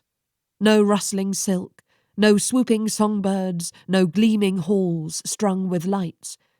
There was only darkness, below, above, and it was alive. It settled on Demelza's shoulders like a pelt of midnights. It combed through her hair with curious fingers. It covered her eyes. Demelza could move, but her steps were unbalanced, for there was no ground but the buoying pressure of the boundless dark. Her sense of the world had been snuffed out like a candle, and in the vacuum, without touch and taste, smell and sound, Demelza was sure that fear would seize her. But it did not. If anything, the dark seemed hesitant. It was waiting for her move, and in its waiting, Demelza sensed a twitchy restlessness that struck her as more playful than predatory. A trial of power. Again the dark brushed against her leg, and Demelza was struck once more by the suspicion that what she had first thought was infinite was in fact an individual. It felt soft, cold, like placing one's hand on the fur of a cat that had found its way to the kitchen hearth after running in the snow. To destroy it felt unfathomably cruel. But then, what was she meant to do? Power, thought Demelza. But whose? As the words slid back and forth in her thoughts, Demelza glimpsed the flaw in her logic. Not once had the Queen said the word overpower. Violence was presumed, but in truth the most powerful forces in the world were ones not of destruction, but creation. When Demelza beheld the dark again, she understood not only what it was, but what the trial truly demanded. The surrounding dark was vast because it did not know how else to be. It wanted to be something, anything. Demelza breathed deep and gathered up her past selves. She remembered sitting before her mother's mirror, fashioning swan wings out of scraps of poetry pages, wondering if it would be enough to transform her. She saw herself poring over magical translations in Prava's library, determined to prove herself a vital scholar since she was a failed veritas Swan. All this time she imagined she had no power, but in this she was wrong. To sing and summon truth was not a power, but a mere instrument. True power lay in perception, in belief, and Demelza believed she could be anything. "I see you," she said to the dark. It rippled around her, tensing. "I see you as the night sky. I see you as the shadow of dead branches upon the snow. I see you as the gleam in a horse's eye and the sweet terror beneath a child's bed," said Demelza. "I name you for all that you are, and all that you could be." As she spoke, she felt the darkness flex around her. Demelza could see no changes, and yet the space felt different. She was no longer suspended in a void. The roiling dark had begun to pull back and over itself. Its hold on Demelza's senses no longer felt like an attack, but an anchor, as though the dark wanted to be separate from her, but was too frightened to let go entirely. "I see you as the shadow cast by doubts, but also the sweet shade in which dreams ripen," said Demelza. "I see you as the lake beneath a moonless night." No one would ever call Demelza's singing beautiful, but when she spoke there was a fervent sheen to her voice that leapt over the senses to speak straight to one's soul. Demelza could not see the assembled audience, but she knew they were there. She could not imagine what the audience thought of her in that moment, and in truth they could not have been further from her thoughts. But she would have been delighted to learn that in this second she was flying through their imaginations. No longer was she the girl who was unexpected. She was becoming the woman who was unimaginable. Bit by bit, the dark whittled itself down and down, pulling back so that Demelza could finally behold it in her line of sight. It was the shadow of a slender elm, the gloss of lake water, the lightless corner of a cellar, and the fearful dark radiance in a wolf's gaze. Demelza kept speaking, and the dark kept transforming. "You are the centre of a flower, and the prophetic scatter of leaves left behind in a cup of tea." The more she spoke, the more Demelza became aware of shapes, people, all around her, but she gave them none of her attention. She was making herself a promise as much as she was proclaiming to the darkness, and she would not share this power. Now the dark was a great flower, each petal the size of her head. Now it was a steaming teacup 3 times her height. "You are a jewel in a precious necklace," said Demelza. The dark shivered. Droplets of midnight arrayed themselves into a garland the length of a horse. What she had mistaken for darkness was longing, raw and boundless, a longing untamed and unshaped, a longing Demelza recognized as her own as she spoke the final words of transformation. You are treasured." The necklace shattered. Fractals of night sky glimmered. When they moved once more through the air, it was with all the natural grace of breathing. And perhaps that's what it was. The dark exhaling all that it was, inhaling all that it could be. Demelza felt something solid hit her palms. She was oblivious to the creamy marble floor beneath her, and the audience of aristocrats, royals, and hundreds of the Isle's denizens filling the seats of the amphitheatre. She did not notice the way the oaks and birches of Rathe Castle peered anxiously over the stage. For a moment, she did not even remember that this was a trial and that she was a contestant. In her palm rested a glittering jewel that looked like 1,000 molten midnights. A threshold of one day to the next made dazzling, for it was alight with hope and aglow with dreams. The dark had not just been tamed, but transformed. By her. The floor trembled and Demelza startled. She turned, convinced that the trial had not yet ended, and now some manner of beast was charging at her. But there was nothing there. What she had mistaken for tremors was, in fact, resounding applause. "Extraordinary!" called someone in the audience. "A marvel." Demelza blinked. Where her senses had felt distant and disembodied, now they rushed back to her in startling clarity. The audience was full of strangers, but Demelza felt as though she somehow knew them. An armoured woman with familiar wide brown eyes and golden hair stared at Demelza, a half-smile playing on her lips as she rested her hand on the arm of a burly, dark-haired man with roughly hewn features and gentle blue eyes. Lady Azaria, Ursula's mother. And that must be Lord Oberon, her father. An elegantly dressed man with rose-pink hair looked at Demelza as if she were something he had found on the bottom of his shoe. A pair of Etosian women, both dressed in white furs despite the warm weather, sat with their hands clasped and whispered back and forth.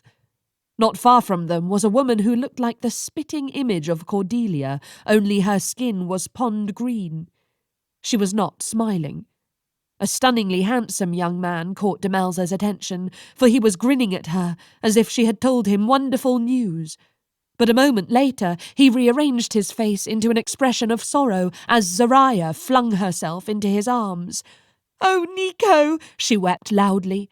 The handsome young man stroked Zariah's hair as her shoulders shook with grief. "She has stolen the love of my life from me." In the front row alongside Zariah sat the other contestants. Except for Zariah, the others were all staring at Demelza. Ursula and Talvi smiled and clapped. Edmea looked stunned, but proud. Cordelia's face appeared as if it had been carved from stone. All these things Demelza noticed, but they did not stick to her. She felt adrift, convinced that all this was occurring in some dream space, until a figure far from the crowd seized her attention. Arris. He appeared to be leaning against a slender elm, one hand in his pocket, the other turning something over and over in his palm. His brown hair was tousled from sleeplessness. Atop his rumpled charcoal tunic and trousers, he wore a cloak of sheared shadow, the ends dissipating into the air. No one was looking at him. Demelza suspected that no one even knew where he was. Arris was invisible to the entire crowd, but not to her. And though all eyes were on Demelza, hers beheld only one person. The chaos of it all, the applause, the shouting, the spotlight, lasted no longer than a minute. But when Demelza saw Arris, the seconds expanded. Arris had the look of a man who had been told a great secret. His gaze was inscrutable in its intensity. Was he happy? Was she? She almost wanted him to look disappointed. Then she could disavow all her efforts as merely a way to satisfy her pride. She could laugh all of this off and say it meant nothing. But Arris continued to stare. And not for the first time, Demelza wondered if the prince possessed some truth power of his own, for no matter how she tried to school her expression or affect indifference, looking at him dragged out every little scrap of her private hopes. She suspected he could see all of it on her face in this very moment. Was there a name for the hope of bringing light to a room simply by entering it? Or the hope of resting within the circle of another's arms and never once doubting the certainty of tomorrow? Or simply the hope that wandering about the life unlived would not become a ghost that haunted one's footsteps, but a dream that set a new pace for living? Demelza felt a tug at her elbow and looked down to see the fox-faced attendant directing her to an exit. The other contestants were already gone. Come along, my dear. If you stand here any longer, then they'll try to talk to you, and the key to royalty is inaccessibility," said the fox-faced attendant. "The others are already hastening to get ready. Straight to the ball, as they say. Well, actually, I have no idea who says that, but we must be off." Demelza followed after the attendant. By now the audience had risen to their feet. Their applause was so deafening she could hardly hear herself think any more. As she walked off the stage, she glanced once more to the place where Arris had been standing. But he was gone. 32. Cannot or will not. Demelza was ushered into a tent that was abuzz with activity. The tent was some kind of dressing emporium. There was a commotion of voices, some of which Demelza was almost certain she recognised, but it was hard to see anyone, or, for that matter, anything, properly. Colourful puffs of smoke gusted past her. Floating lights whizzed back and forth, carrying bolts of silk and strings of pearls. While flashing sequins shimmered and snaked along the ground, jars of cosmetics zoomed this way and that, zipped along by an invisible current. A vial of crushed Ozerald exploded beside Demelza, only for a large cosmetic brush to dust it all up with an expert twirl and vanish. "Oh," said Demelza, as she was nearly knocked over by a train of velvet boxes. Each one held dozens upon dozens of sugar feathers, the very sight of which made Demelza blush. Sugar feathers melted on the tongue, and were rumoured to stir up an appetite that had nothing to do with food. Where one pinned such a feather could be cause for minor scandal, but they were popular declarations at balls that one was romantically available and open to flirtations, or perhaps more. Small, winged attendants with long, spindly fingers and pure black eyes fluttered back and forth.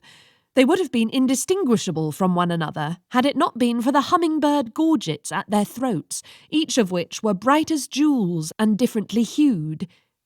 "She's here!" tittered one of the attendants. At once the commotion halted. The smoke vanished. The flurry of silken pearls died down, and the setting crystallised enough that Demelza could finally see before her. She was standing upon a rug that ran down the centre of the tent. To either side were levitating podiums, and upon them stood Ursula, Talvi, Cordelia, Zariah, and Edmea. Edmea was loudly admonishing her winged attendant. "No, no, no," she said. "All white, I said. Not that this is all right. I refuse to be dressed in autumnal shades. For the last time, orange is not on my colour wheel. Oh, Demelza, darling!" Edmea clapped to see her. Her smile was unnaturally nervous. She raised an eyebrow to her attendant. "We're great friends, you know. In fact, one might say I am something of a mentor to her. Wouldn't you say so, Demelza, dear?" "Yes," said Demelza. "Told you," said Edmea, triumphant. "My lady, might I procure you some refreshment?" asked an attendant by her elbow. The sprite's gorget resembled shining amethysts. "Water, please," said Demelza. "May I ask your name?" "Her ladyship wishes to know my name," said the sprite, blushing. "The name is Plum, ma'am." "No need to address me like that." "And so modest," squealed Plum, spiralling up in the air. What's happening?" asked Demelza. "I fear I've missed something." "Give her some breathing room," shouted Ursula from her podium. "She's probably in shock." Ursula hopped off her podium and made her way to Demelza. Except for Edmea, everyone wore silk dressing robes and appeared to be in the midst of getting ready. There were bits of curling paper in Talvi's hair, while Ursula's golden tresses were hidden beneath a wrapped towel. They both smiled at her, and Demelza felt a touch of relief. To her left, Zariah looked as if she'd been weeping, and when Demelza waved at her, she burst into sobs, leapt off the podium, and ran to the other end of the tent, crying, "Oh, my heart! I cannot take it!" Beside the now empty podium, Cordelia watched impassively. With her algae face mask, she looked a bit monstrous, though that might have been because she was eating something pale and wriggling off a porcelain plate. As Demelza watched her, a slimy and colourless tentacle poked out from the side of her lip. Cordelia slurped it back down with a smile. "Well done," said Ursula, clapping her on the back. Demelza fought to keep her balance. "For what?" she asked. "The trial, of course," said Talvi. "We watched you. You were inspiring." "As I knew you would be," Edmea shouted from a distance. Demelza frowned. She knew there had been an audience, but she had assumed the contestants had not watched each other. "But how did you even—" "Reflection pools," said Ursula, pointing at the ground. "Well, there were reflection pools.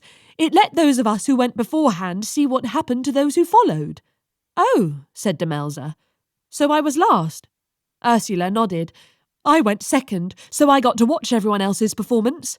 What did you do for the trial? Asked Demelza. Well, at first I tried to cook the darkness, but I couldn't figure out how, so then I just wrestled it down until I got it to about the size of a biscuit, said Ursula. I put stars upon it, said Edmea.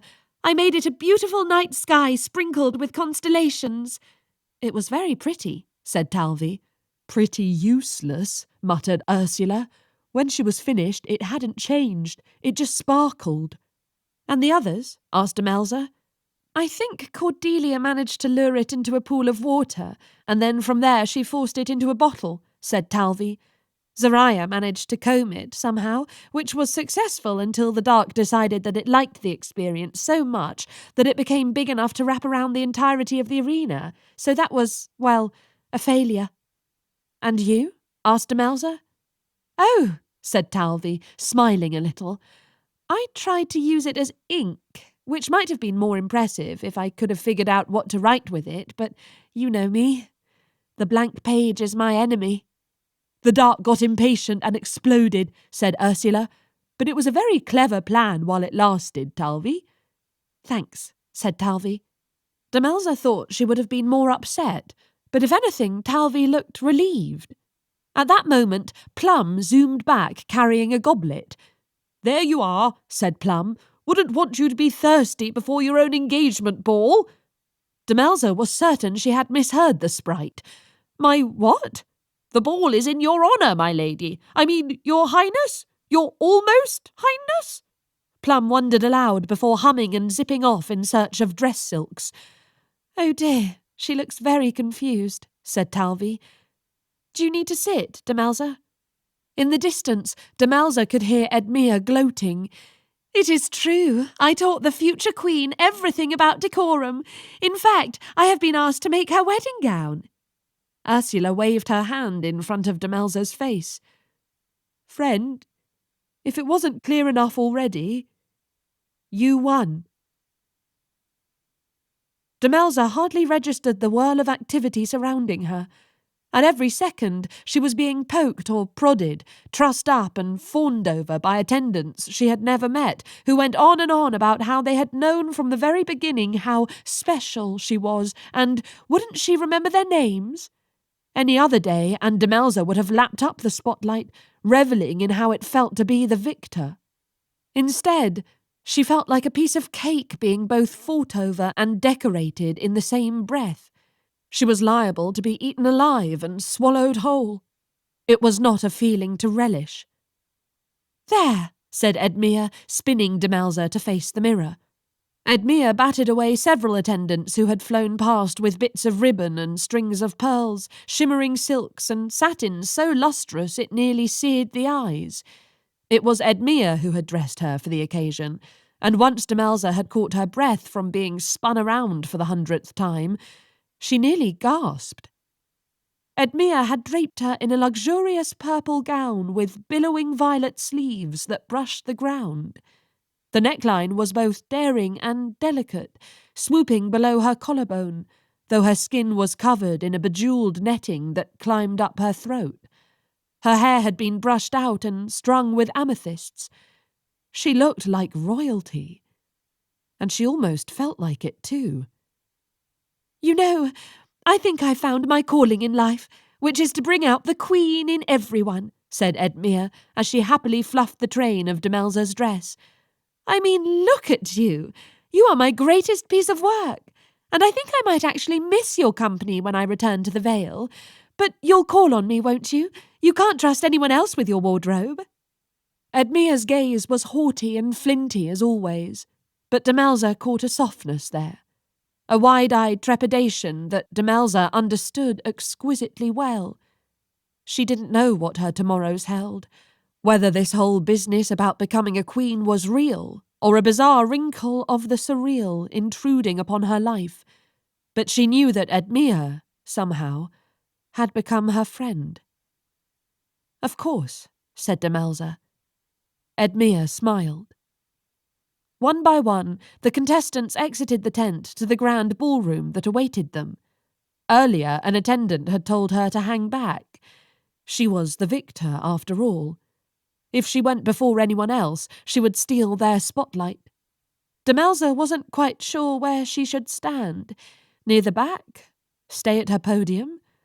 As she was deliberating what to do with herself, Zariah marched up to her. She was tear-stricken, and her face was puffy from weeping. "You don't even love him," said Zariah angrily. "You will never know him as I do. Only I know how the prince spends his evenings pining for true love." Demelza stood there, shocked. Actually, he spends them puttering around in a kitchen. "I'm the only one who knows that his favourite colour is green." "It's yellow." "We have matching shoes, you know. That means that he always intended for us to walk the same path," said Zariah. "He wears them all the time." "He is almost always barefoot." "So just think on that," said Zariah in a final huff. "Think of how well you know him." She took a deep breath. "Know that you have stolen my happiness, Demelza. For the rest of my days I shall see his face, that wave of chestnut hair, those dark eyes, the dimple on the right side of his face." Finally, Demelza found her voice. "His dimple is on the left." Zariah drew in a shuddering breath and stalked off. Alone, Demelza had no choice but to face the storm of her own thoughts. Won. She had won. She had won the whole tournament. She closed her eyes, replaying how it had felt to walk into the tent, to feel the glow of 1,000 gazes lavishing her with not simply attention, but admiration. It was like gasping for air after years spent holding one's breath. But now what? Now she would become queen. Now she would be a bride. All her life, Demelza had been taught to fear love and marriage. Her mother always spoke of love as a trap, for with love came the winged key that controlled a veritas swan for all eternity. It had taken a while for Demelza to find Arris a danger to her, but even once she realized that danger, nothing had come of it. No wings had shot out of her back. No feathers appeared on her sheets. Maybe what she thought had been a wingless, cursed existence had in fact been a blessing. Maybe alone of her sisters, Demelza could wed and love without fear. Something rustled behind her. Demelza turned, full of foolish hope. She wondered if she had summoned him. The figure stepped into the light. Cordelia. "Hello, little bird," said the famishing maiden. "Hello," said Demelza. Instinctively, she stepped backward. Cordelia looked the same. Her skin was bright as a sapphire. Her hair was held back by elaborate ropes of seashells no bigger than one's thumbnail. Her dress looked like pearl nacre, with ballooning sleeves and a high waistline that made the whole effect sweet, childish even. It did not match her face. There was a red gleam in her eyes. Her lips looked rusted, and when she tilted her head to look at Demelza, it reminded her of an eel stalking prey. "You have won. You have my congratulations," said Cordelia, her voice flat. "But that means I have lost, and I cannot return home empty-handed." Demelza swallowed. "What do you want from me? The assurance that I will give your father's kingdom favourable taxes? Some sort of palace recognition?" Cordelia laughed. "No, no. I wouldn't resort to bribing. You would be treasure enough. But I figured out what you are. A veritas swan, yes?" Demelza was too shocked to answer, and Cordelia's grin widened. "You'd be powerful alive. But dead? Well, then you'd be a treasure," said Cordelia. Cordelia lunged at her. Demelza fainted left before darting beneath the girl's outstretched arm. Her amethyst gown was heavier than she expected, and when Cordelia stamped on her hem, Demelza went sprawling. "Out of deference to the kindness you've shown me, would you like your bones to be turned into a beautiful comb or a hand mirror?" asked Cordelia. Demelza scuttled backward. She fumbled around on the floor, but there was nothing she could use to attack her assailant. She licked her lips and hummed, letting her truth magic stun the other girl. "Your weakness," said Demelza. "Tell me what it is." She thought Cordelia might reveal a weak ankle or a blind spot on her left. Instead, Cordelia's gaze turned unfocused. Tears shone in her eyes as she said, "I think I do not hold myself in the highest esteem, and I imagine my difficulties with that have made me inordinately cruel, but I'm so frightened of rejection that I can't seem to make myself stop." "Oh," said Demelza, "that's actually rather sad." Cordelia shook her head. Usually, Demelza's truth song would stun an individual for much longer, but now Demelza saw that Cordelia had stoppered her finned ears with wax. Cordelia glared as she reached into her huge sleeves and drew out a dagger. "I applaud your efforts, but they are no—" Whoosh! Between one blink and the next, Arris stepped out of thin air. He wore a very strange cape that looked like liquid silver. Before Cordelia even noticed him, he threw it atop her head. "What?" she shrieked, before falling to the floor with a heavy thud. Demelza scrambled to her feet as Arris drew back the cape. Cordelia was fast asleep, her knees tucked to her chest, her gills softly flapping.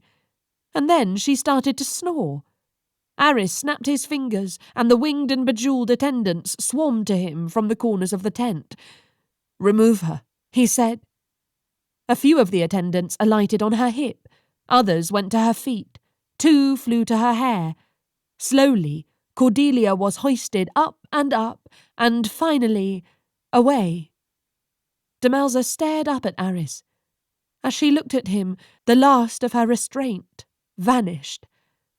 "Demelza," he said. She did not want words to stain the moment. Impulsively, she grabbed him by the lapels of his coat and kissed him. It was nothing more than a press of lips, but she felt it rattle through her very bones. She drew back nervously, startled by what a simple kiss had drawn out from her. She would have moved away completely, but Arris caught her hand and pressed it to his chest. In the dimness of the tent, his brown eyes looked like burnt sugar. They had lost none of their sweetness, but there was something searing in the way he stared at her, as if he was reluctant to yield something precious, but had decided to do so anyway. "I can still feel your truth magic in the air," said Arris. Demelza looked around them, noticing how her own magic spangled like sparkling dust motes. "I won't ask you anything." "No," said Arris. Ask me. Ask me anything you wish, Demelza. Ask me now before I regret bearing myself like this, and you have time to doubt every word that comes out of my mouth." Demelza had used her truth magic on many people, but never once had anyone invited it. It was an invasion of one's thoughts, and yet here was Arris offering up the whole of himself. Demelza thought of her sister's letters, the way they described intimacy as the movement and space between bodies. They said it was a vulnerability unlike anything else. This seemed like even more. This was a glimpse of someone's soul, and it humbled her. She did not want to stomp on such a gift. Never had she imagined she would recoil from her powers. But then again, she did not know how to imagine someone like Arris. "Speak," she said. A command, but a simple one. One that could be sidestepped if Arris wished. But the word seemed to act as permission, and Arris exhaled as if his very breath had become a burden. "I miss you," he said. "I miss our conversations. I miss laughing with you. I want to kiss you again, Demelza, and I don't know what that means. I think what I'm trying to say is that I could love you. I think I'm already halfway there, and if you kissed me again, I would be over the edge and full into the unknown. I know I turned down your proposal, but at the time I was scared, and now I don't know. I suppose I'd rather be scared with you than safe without you." "Is this a proposal?" asked Demelza, shocked. "If you want it to be," he said. "What do you want me to say?" "Yes," said Arris. "I want you to say yes." The last of Demelza's truth magic dissipated. Arris stared at her intently, and Demelza looked away. Her gaze flew not to the ballroom entrance, but to the exit, to the world outside Rathe Castle, back home, a place full of known things rather than the unknown that faced her. Arris, if we were ever friends, which I think we were, then I ask only one thing of you, Demelza, said Arris, refusing to look at her. Let me not see your face when I have no choice but to speak another's name. If you go through those doors and come to the ball tonight, then I will have my answer.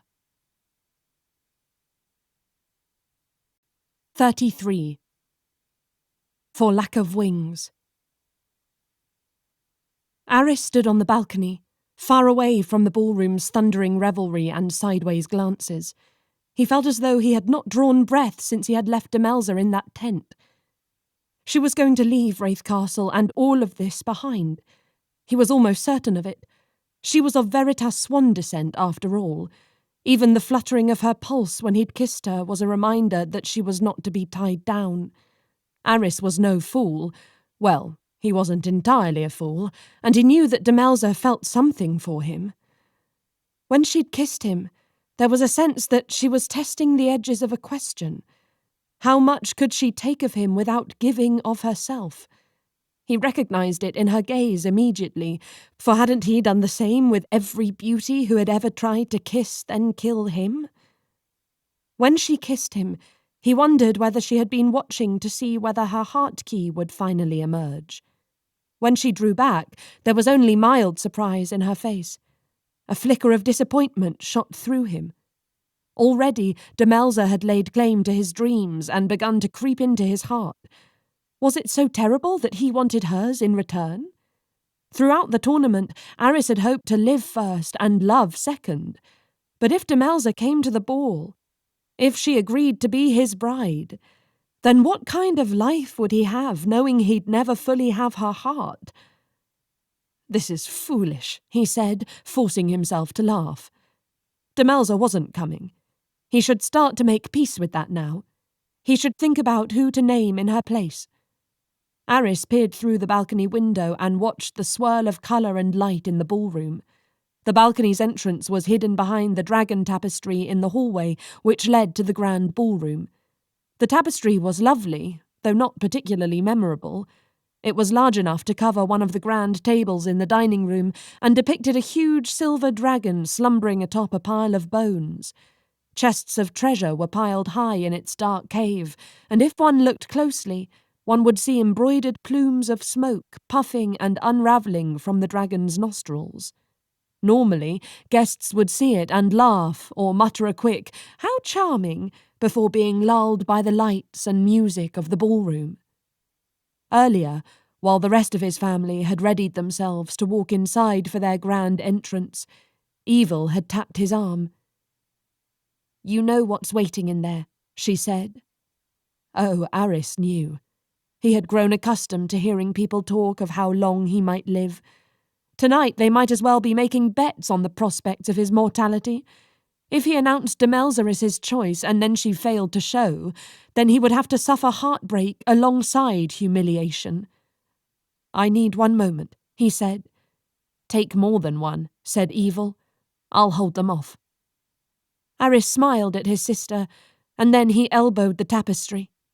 The silver dragon cracked open its milky eyes, its scaled brow furrowing in question. "Hide me until she arrives," said Arris. If she arrives, he'd thought, but he would not say it aloud. The dragon had yawned and tottered off its pile of embroidered bones. It nudged the bones with its snout, and the tapestry pulled back from the wall to reveal a balcony where Arris had been waiting ever since. Through the window, the ballroom revealed a picture of splendour. Dozens of ornate candelabra hung from a ceiling painted with constellations. Thunderstorms and spring clouds drifted through the room and drizzled on the occasional guest. The floor of the ballroom was a crystal parquet floor, each tile holding a blooming flower or a darting scarlet fish. It was a riot of colour, of life. He hadn't been waiting on the balcony for very long, but it felt like centuries. Arris watched the merrymaking and wondered if this was how it felt to be a phantom. Here he was, haunting his own life. Arris scanned the ballroom. In the crowd of dancers, golden-haired Ursula grinned and stomped. Her mother, the Lady Azeria, stood off to the side, smiling as she watched her daughter and husband dancing together. Ursula's father, the handsome Lord Oberon, whooped with delight when she threw him up into the air and caught him again. Some distance away, Talvi stood and spoke with her mothers. Evil was not far, and though his twin made every effort at appearing indifferent, she kept glancing at the Atosian ice girl. In the centre of the ballroom, Lady Edmere held court, twirling around to show off her floating dress made of braided silk feathers. In a corner, Zariah sobbed in the arms of a handsome young man. How much longer until Arris had to name one of the other contestants as his bride? The very thought was terrifying. It was as if all the doors of the world had slammed shut and light would never reach him. But then he heard the shuffle of feet. Or was it, perhaps, the rustle of silk? A shadow fell over him, and Arris nearly dropped to his knees. "You came," he said. He was breathless all over again. I didn't think you'd show up." A very portly gnome stepped into the light carrying a watering can. "Your Highness," he said, bowing, "I did not know you would recognize the services of a garden gnome, but I am much obliged by your acknowledgement. I did not realize my services were so needed. I have been much concerned about the hydration of the wall roses on this particular balcony, so—" "Could we have a moment?" said a familiar voice. "Please?" Both the gnome and Arris looked up to see Demelza holding up the tapestry, an uncertain look in her eyes. Oh, yes, of course," said the gnome. "I'll leave the watering can here, your almost royalness. The prince looked very distraught when I appeared, and I am honoured that our work as landscapers is finally receiving the attention it deserves. The weeds out near the lawn are nasty, you know. They gossip like anything, and are always stealing our shoes. Terrible things. I wage a war every day, I tell you. Well, off I go." The gnome set down the gardening can and strolled off, whistling. Demelza moved to allow the gnome to pass. When they were alone again, she looked up at him. Arris couldn't help but grin, and it seemed to summon a smile in her as well. The next moment, they were laughing, but it did not last very long. One moment, Arris was laughing on the darkened balcony. Beyond, the wilderness of Rathe Castle was nothing but a puzzle of shadows. The next moment, light burst all around him. Light and something else. Feathers. Each plume looked as if it had been embroidered with dawn and silver. Radiance engulfed Arris. The waxen silk of wings brushed against his cheeks. He threw out his hand to shield himself, and that was when he saw something dangling from his wrist. A necklace. The necklace had a pulse. Its pendant was not a jewel, but a pair of wings no larger than the span of his thumb. They were beating frantically. A blink later, the cascade of feathers and light had winnowed into the silhouette of a glorious swan, her wings edged in scarlet. Demelza was gone. All her life, Demelza had felt unfinished. And now, it was as if the very contours of her soul were filling in. This was what love could unlock. Laughing with Arris was like guzzling sunlight. She could fight the pull of him no longer. In an instant, all that was dark and hidden within her turned radiant. When her wings sprouted, at first all Demelza could think was, finally she possessed all of herself. Her wings drank up the night sky, and for one stolen moment of blitheness, she knew how it felt for starlight to glaze her feathers. She felt the world within her grasp. And then her swan gaze sharpened. The key. It dangled from Arris's clenched fist like an exquisite death sentence. Demelza's elation melted to panic. Now she would be made a fool. Now all her love would turn against her. Every warning delivered by Araminta and Prava blazed through Demelza's thoughts as Arris's grip tightened on the necklace. He stared up at it in wonder. Demelza's world shrank. And then Arris stepped forward, gesturing to her. She hovered before him, confused, her wings beating in tandem with the frantic locket of her heart key. Arris's arms went around her long neck. The key settled against her snowy plumage, and she felt herself glowing, extending. Wings lengthening to limbs, feathers snarling into familiar red coils. The key was hers. He had given it back. Arris stared at her, his eyes wide with wonder. And this time, Demelza did not wait for Arris to reach for her. When his arms opened hopefully, Demelza knew that she would fly to him wherever he was, whether or not she had wings.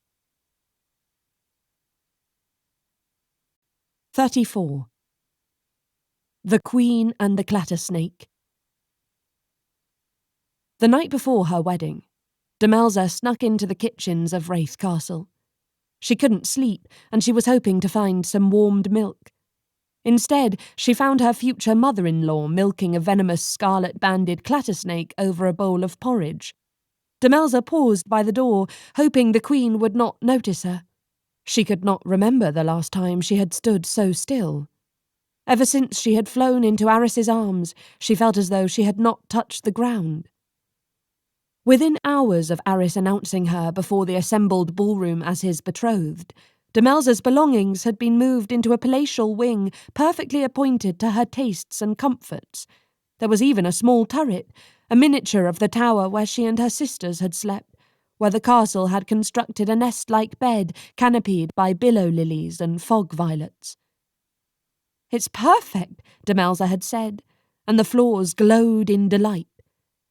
The wedding date had been set for the following week, which had driven Edmea into a fit because she needed time to construct a gown so startling even the dead would rise to glimpse it. Ursula, whose mother had brought her the idea of opening a canteen on Ulva Wilde's famed training grounds, had accepted, demanded, the task of planning a wedding banquet and a cake, and thus would remain on the grounds until then. Talvi also stayed back, though it had nothing to do with the wedding, and everything to do with her research. To that end, Arris had granted her special access to the archives of Rathe Castle. "Research on what?" Demelza had asked. But Talvi remained cryptic. "You'll see." Invitations had been sent out the same evening of the ball, and though Demelza had been worried about her family's responses, so far they had been nothing but gracious. Excited, even. Her sisters would be flying in to celebrate her from every corner of the world. The only trace of disgruntledness had come from her mother, who had written her a note with a single line. "Clipped wings are harder to bear once you have had a taste of flight." She understood Araminta's hesitation, but she was certain that once she met Arris, things would change. She would see the warmth in his eyes. She would learn that he had not hesitated to restore her winged necklace. She would be as happy for Demelza as she was for herself. By dawn, Araminta and all of Demelza's sisters would arrive. And despite his position as the kingdom's permanent persona non grata on the grounds of repeated treason and attempted murder, special allowances had even been made for Prava so that he could at least see and speak with Demelza. According to her mother's letter, this generosity, displayed by the royal family, was about as welcome to him as a knife to the back. He had refused to write a note to Demelza. In the space where her mother had allowed Prava to inscribe a message, there were only a few dried tears, some of which had burned a hole in the parchment. Demelza sighed when she saw it. She had imagined Prava would be delighted and scheming about her influence in Rathe Castle, but the news had turned him maudlin instead. Sometimes, when he got in these moods, Demelza would find him curled up in the brooding nest, bemoaning how all his daughters had grown up, and what if they forgot his birthday? Perhaps Demelza would have fretted more about her father, but her new routine left little time for reflection. In the mornings, Arris and Demelza breakfasted with courtiers. In the afternoons, Arris met with his secretary, and Demelza familiarised herself with the various guilds and departments. Already, she had sat in on meetings with the Guild of Imported and Exported Enchanted Fabrics, the Alliance of Medicinal, Magical and Morbid Botanicals, the Underwater Consortium for the Protection of Cannibalistic Sea Beings, and at least several sessions where spies shared gossip from around the Isle. In the evenings, Arris introduced her to his arboreal relatives in the Grove of Ancestors. Argento had even offered her one of his apples, and they wandered through the dusk, stealing whatever privacy might be had from the indulgent ancient aunts now turned to flowering black oaks or spindly spruces. With the wedding so close, Rathe Castle had become zealous in maintaining a sense of propriety. The other evening, Arris had tried to surprise her with tea and cake, as he had done so many times throughout the tournament. The moment he snuck out of his bedroom, the castle rug seized him, rolled him up, and delivered him outside the door to his parents' bedroom, where he remained until morning. "It could have been worse," Arris had said. "It could have been the itchy rug, and then my night would have truly been intolerable." Demelza was happy. She saw her friends. Friends! Even now her heart rejoiced in this. Every time Arris reached for her hand and brushed a kiss across her knuckles, she felt as though she had turned to candlelight. Whatever had grown between them was still sweet and new. Demelza thought she'd be frightened, but all she felt was excitement. She was safe. She was luminous with love, though she did not know that of herself. She found King Eustace charming. Evil reminded her of her sisters, and seemed to have made room for Demelza almost immediately. Arris was, well, everything. The only person Demelza felt uncomfortable around was the Queen. Queen Zara was not unkind, but she was not particularly welcoming either. With this in mind, Demelza quietly backed away from the kitchen entrance, but she was not as stealthy as she had hoped. "I see you, child," said Queen Zara, not looking up from her task. Demelza bristled. If she were to retort, "I am no child," then she would most certainly sound like one. But she didn't want to wave off the insult either. "Waging a war in your head of how to sound poised rather than petulant?" asked the Queen. Her back was to Demelza, but she seemed to know when she nodded because she laughed. "Let me clarify then. I call you child, not because I consider you one, but because I am reminding myself that this is how someone else sees you. Your mother and father, perhaps, or a grandparent. I call you that to remind myself that you have been loved and cherished and nurtured to this first flush of adulthood." The Queen finally turned to face her. She smiled pleasantly as she released her hold on the clattersnake. It hissed once before vanishing into the gaping sleeves of Zara's blue satin morning gown. "I call you that so that I do not hate you." "Hate?" Demelza stammered. She ran through every interaction she had ever had with the Queen and frowned. "What have I done to make you hate me?" "It's not what you've done," said Zara. "It's what you could do. You could kill Arris." "I wouldn't." No, said Zara. "You could. Let us not pretend otherwise. Love for a veritas Swan is deadly, is it not? When their beloved dies, so do they." "Yes," said Demelza. "So why would I kill him?" Zara held her stare. "Because you love him. Because he might hurt you one day. Because he might fall out of love, and you, in your despair, might consider that the only weapon you have left is your own life." Disgust reared through her body. Demelza balled her hands into fists. "What a terrible thing to say! I am not like that, and you seem to have a very poor opinion of your own son." "You mistake me, child," said the Queen. "It is not my son I have a poor opinion of, but the condition of the human heart in general. There is so much unknown in the act of loving and being loved." The Queen's hand absent-mindedly drifted to her belly. "When my children were born, I felt fear first. Love followed later. Or perhaps they are the same thing, said the Queen. With evil, I knew that if I sharpened her teeth, the world could not harm her.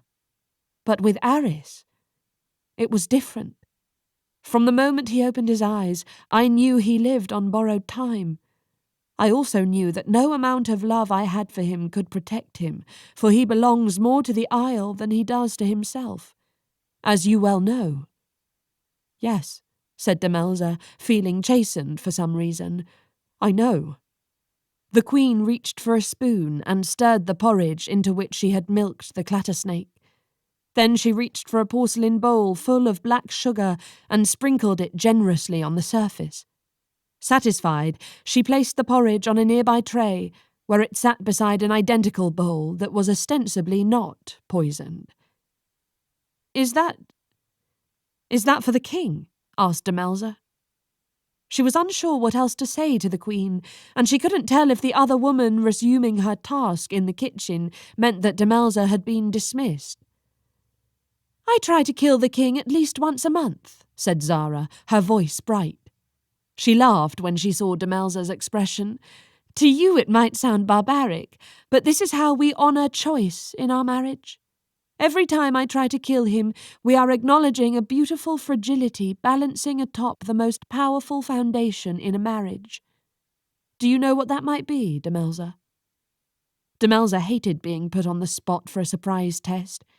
She hated looking like a fool even more. She reached for a clever response, but her mind pulled blanks. Love? She tried. No, said Zara, and this time her gaze was so chilling it could have conjured frost up Demelza's spine. Choice. Oh. I choose my husband. I choose my marriage. We choose one another despite knowing what damage we might inflict, said Zara. That is why I poison him every month. To remind him, and myself. You have not chosen, my son, said the Queen. Do not mistake my loathing as a sign that I shall rise against you. I know you have earned your right as Queen. As Queen, I honour you in advance. You will no doubt prove to be an excellent ruler of the Isle. In that, I am secure in the fate of the kingdom. But you tell me that you won't harm my son because it could harm you. That is the worst kind of choice. Yes, you might love him, but how long can love last without true choice, without trust? As you have reminded me, Demelza, you have no option but to keep him alive for your own sake. And though I can see my son is quite taken with you, I fear that this marriage will be a slow poison. I fear that he will be heartbroken. I fear that he will be hurt. And from that fear stems my hatred of you, child. Demelza felt a lump in her throat. With each word, Demelza saw a different future sprawled out before her. Every time she saw Arris, his eyes brightened. Now she imagined that spark dimming. She saw herself restless and pacing, a bird with clipped wings who knew that flight would kill her, but yearned to feel the sky all the same. Demelza hardly noticed as the Queen picked up the tray and made to leave the kitchens. Know that I pity you too. Love without choice is little better than a leash, and I would not wish such a love on my worst enemy, she said. 35. The Wizard's Knife. Demelza did not sleep that night. After Zara left, Demelza wanted to run after her, flip the tray of porridge, and demand that the Queen take back her words, or at the very least tell her there was more than one way this could end. She thought of writing a note to Arris and asking him to meet with her before they walked down the aisle, but evil had taken him out for a stag night. When he had told her this the other day, she'd felt a flicker of jealousy. You just spent countless weeks in the company of beauties, and now you need a reminder of your fading youth, she'd asked. No, you misunderstand me, said Arris. We're spending the evening as stags. Demelza blinked at him. Evil thought it would be entertaining if we tried to find another herd of bucks, and then I'd fight them in a manly display of manliness. But don't worry, I'll only be a stag for a few hours, and during that time I'm really only hoping to enjoy one's heightened senses. Did you know that a stag's sense of smell is about 1,000 times more refined than ours? Imagine what I could forage. At that moment, Demelza had kissed him, partly to cease his chattering, and partly because he was making her smile too much, and her lips would soon be frozen in a grin if he kept talking. Demelza thought of that kiss as she sat at the edge of her bed, twisting the ends of her hair. How long can love last without true choice? Without trust? Demelza had always wanted freedom, and in a way she had it.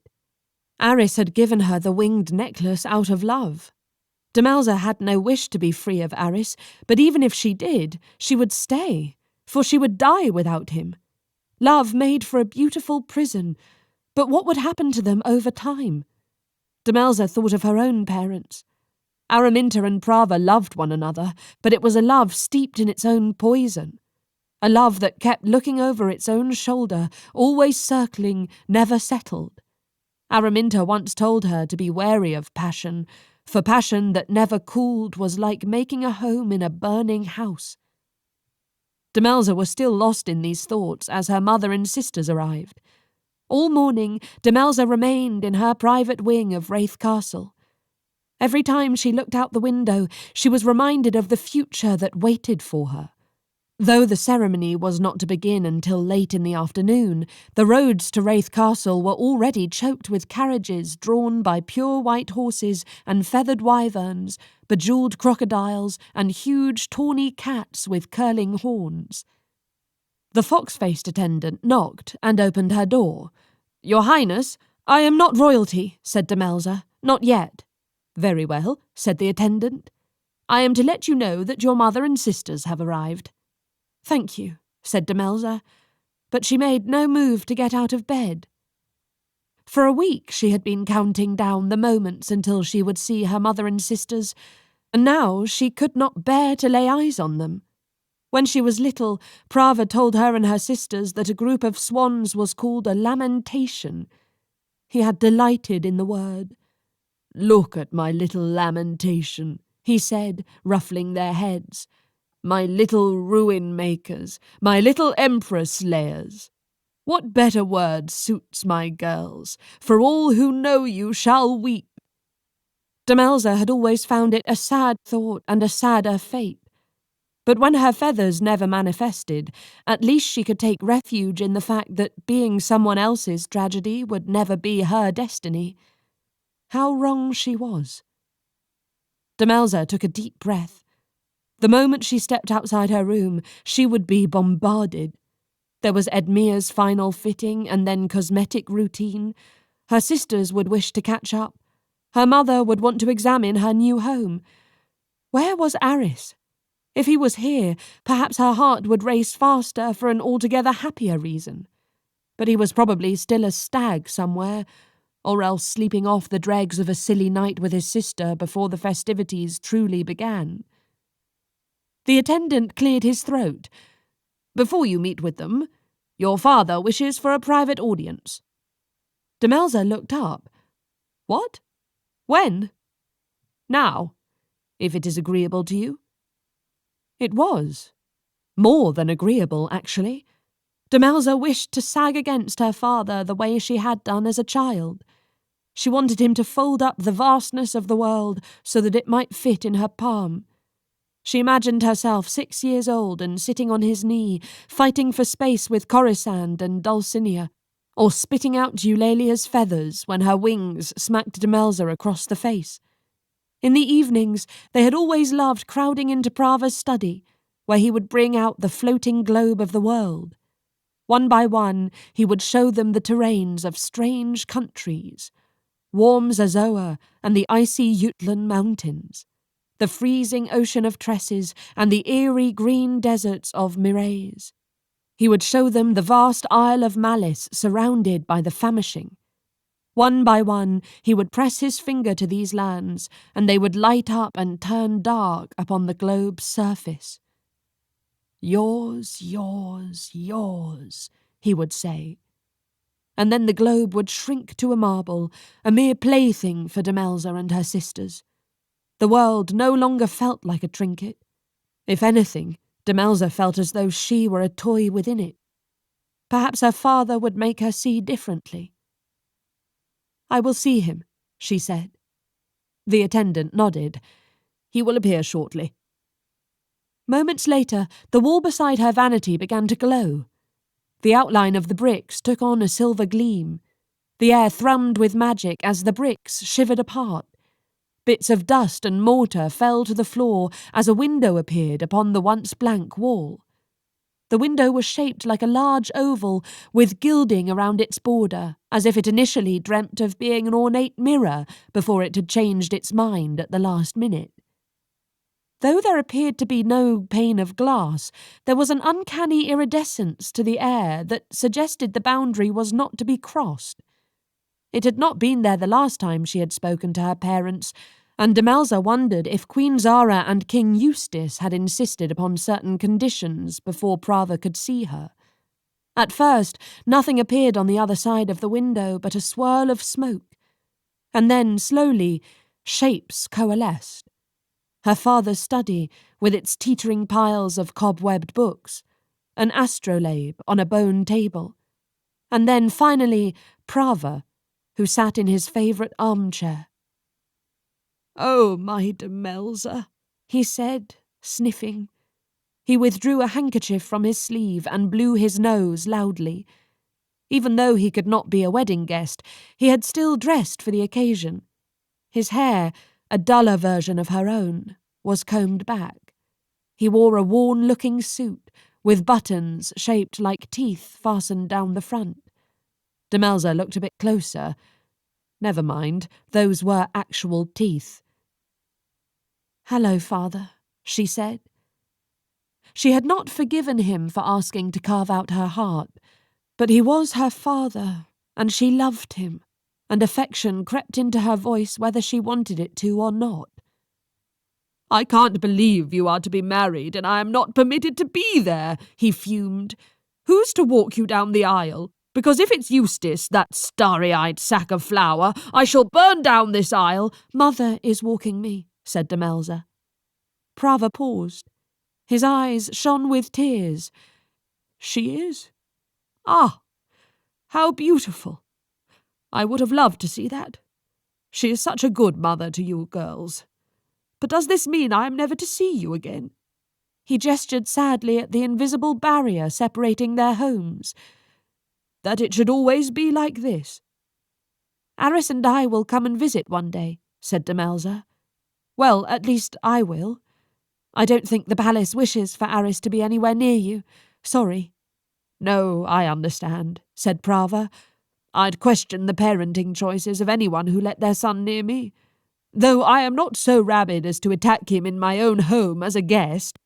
I'm not a monstrous father-in-law." "Just a monstrous father," said Demelza fondly. Prava smiled. His teeth flashed. When he blinked, it was a slow thing, for while his eyelids opened and shut like a human's, he also possessed a reptile's nictating membrane, which shuttered across his serpent eyes.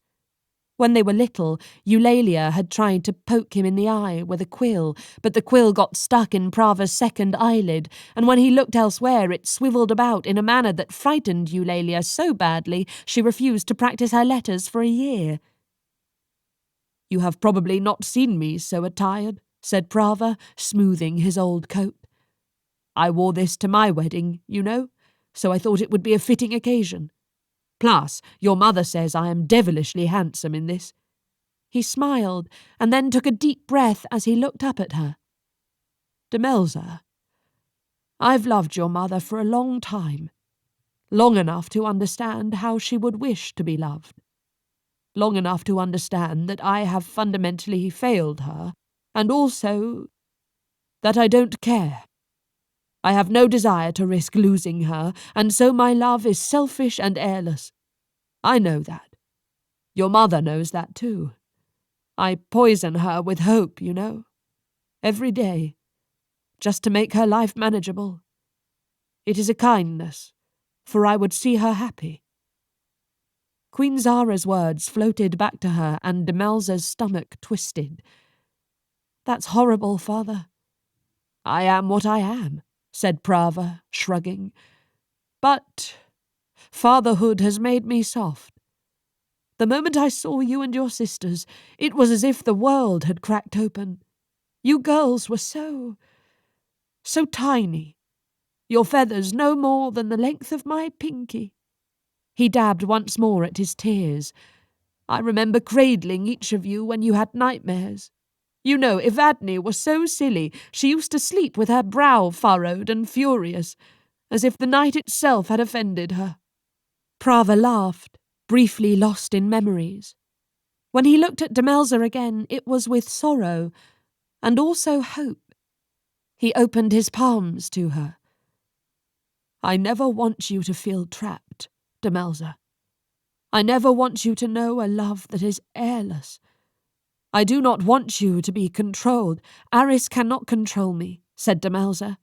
She lifted her chin, hoping the light of her rooms would glimmer against her necklace and the softly fluttering wings of her pendant. "The moment I transformed, he gave me back my key. He restored me to myself. There was no hesitation." She smiled proudly, expecting to see shock in her father's eyes. But he bowed his head and looked away. He always did that when he did not wish to hurt them. It was why he never took splinters out of her or her sister's palms when they fell. He could not bear to be the one to inflict pain. Frost crept through Demelza's heart. "And do you think I have not restored your mother's key to her, in a grand gesture of love?" asked Prava. "She used to wear it about her neck until she realized it made no difference." Demelza stared at him. "What are you saying?" "When Araminta gave me her heart, it was for eternity," said Prava. "A veritas swan can only love once. It doesn't matter whether she wears her necklace or not. It is still mine. All I have to do is wish for it. But Arris does not know yet what he can do. But sooner or later he will," said Prava. "And you cannot know what sort of husband he will be." "He's not like you, not yet," said Prava. "But if he loves fiercely enough, it can make any man a monster." Demelza's heart began to race. Against her throat, the wings on her necklace trembled. She had wanted to wear it as a sign of trust. Now it was a taunt. "There is, however, a way out," said Prava quietly. "A way to free yourself from the possession of love. A way to keep yourself wholly safe." Sparks swirled and gathered in her father's hands, slowly solidifying into the shape of a knife with a glass blade and a hilt of purest silver. "You have been raised to believe that a veritas swan cannot live without her beloved. For when her beloved dies, so too does she, and this is true. But not entirely true. You see, I would never send my beloved daughters out into the world if I did not know how to protect them, or how to ensure that they might always protect themselves. In the course of my studies, I learned that the part of the veritas swan that dies when her beloved dies is merely a portion of her heart. What dies of her is her dream. What dies is a way of living, but not necessarily her," said Prava. "All those veritas swans who loved and lost and died did not perish because their beloved was deceased. They died of a broken heart. And it is my belief that they knew there was a choice to keep living, and they decided not to. If your mother knew the whole of this, I'm sure she would have done away with me ages ago. Don't look at me like that, child. I promised your mother honesty. It is not my fault if her questions are not as well worded as they could be." Slowly, Prava pushed the knife through the barrier. It clattered to the ground. It looked like a piece of ice. "So you see, my darling Demelza, you have always had a choice. All you need to do is cut out his heart," said Prava. cut out his heart, and you shall be free. 36. Love is not enough. It was very odd walking on 2 feet when one had spent several hours running around on 4. Arris hadn't quite shaken the urge to gallop, and as he made his way to his chambers, he had to keep kicking out his leg to startle out the desire to paw the ground. Beside him, Evil looked downright terrible.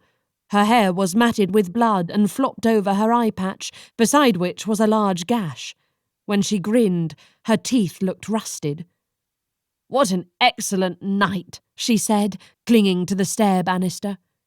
Arris was surprised she was walking, though this was mainly because the animalium potion she had brewed to transform them into stags hadn't fully worn off, and her legs ended in hooves. In her hair, Arris glimpsed the nubs of antlers. "You are feral," said Arris. "As if fighting a herd wasn't enough, then we had to go after a wolf. He snarled at us. He's a wolf. Admit it, you're surprised that you enjoyed yourself." "I'm surprised I'm alive, Evil." "Well, at least you still had time for flower picking," said his sister, eyeing the bouquet Arris clutched in his right hand. "Don't you think the attention should be on the bride?" "For the 1000th time, these are for her," said Arris, careful not to shake the tender blooms.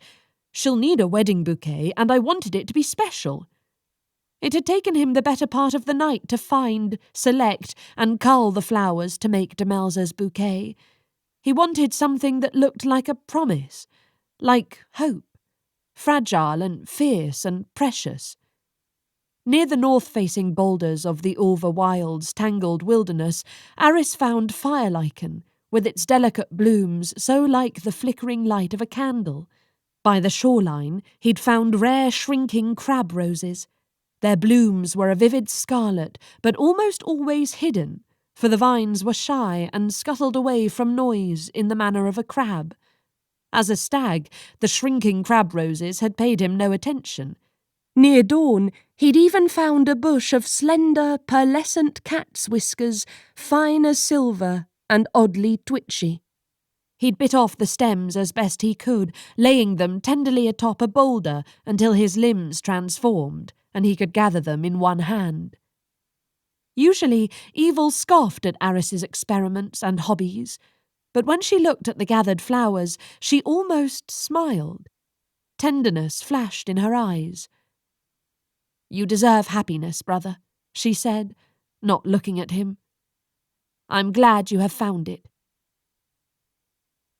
When Arris entered his chamber, he was expecting only 2 things, a warm bath and a hot breakfast.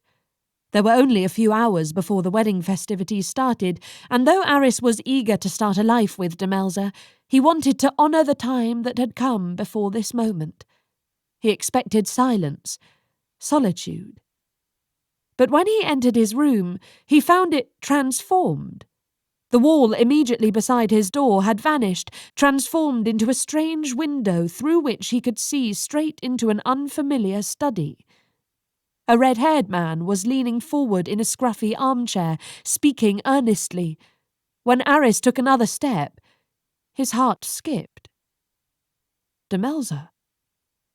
She was listening intently to the other man, her eyes downcast. She looked withdrawn. Her red hair hung in a limp braid over her shoulder, and Arris wanted nothing more than to go to her and make her smile. "Demelza," he called again, but neither she nor the man could hear him. Arris's floors glowed. There was an unmistakable warning within them, as if the castle was cautioning him to stay still, to watch. Arris could only see the man's profile, but there was only one person this could be. The wizard Prava, Demelza's father. There was a strange likeness between father and daughter. Their eyes were both green, but while Demelza's were the tender green of early spring, Prava's had the look of mould, poison. Where Demelza's hair was the colour of a combed sunset, Prava's hair looked like blood and rust. When Prava spoke, his sharp teeth grazed his bottom lip. And yet, for all the wizard's obvious monstrosity, when he spoke to his daughter, Arris heard only affection, and it was this which sparked wariness in his heart. "Never want you to feel trapped, Demelza," said Prava. Arris watched Demelza touch her necklace. Her eyes shone as she defended him, and briefly Arris felt buoyant. Safe. There was the proof of her love for him, shining and fluttering against her throat. But then Prava explained that the necklace meant nothing. It was little more than a gesture. "If he loves fiercely enough, it can make any man a monster." Arris wanted to shout at them. He wanted to say that it was not true, that it could never be true. But would that be a lie? He stared at the bouquet in his hands. Evil had sprinkled a few drops of tonic to keep them fresh and vibrant, but already they drooped. "There is, however, a way out," said Prava. Arris watched as Demelza's eyes widened. In that moment he felt as though his heart was a string pulled taut. From the moment they met, he'd known that she had not come to this tournament for love, but freedom. It was all that Arris wanted too. The freedom to live, to want, to dream without the brevity of his life haunting every waking moment of his days. It was what had drawn them together, and now it would tear them apart. Arris knew it in the same moments that Prava said, "Cut out his heart, and you shall be free." Arris heard the plink sound of a clattering object. He watched Demelza's face go blank as she stared at something on the ground. Then she bent, briefly vanishing from view. When she straightened and was once more in the frame of the window, he saw that she was holding a glass knife. How clear the blade was. How curious that his own ending might be so transparent, so full of truth. For so long he had questioned the intentions of possible brides, but Demelza could not lie, and she wore the truth of her love around her neck. He had imagined it was an ornament, but to her it was a shackle. She loved him. She wanted freedom. The decision she would make was clear. It seemed that Rathe Castle was in no mood to grant him a reprieve. Perhaps it thought that hastening the inevitable was its own mercy. Demelza's wing and his own were on opposite sides of the castle, but the castle could pinch away distances in the span of a blink, and that is exactly what it did. The wall shimmered. One moment, Arris was staring at Prava's study. The next, he was face to face with Demelza. There was no boundary between them.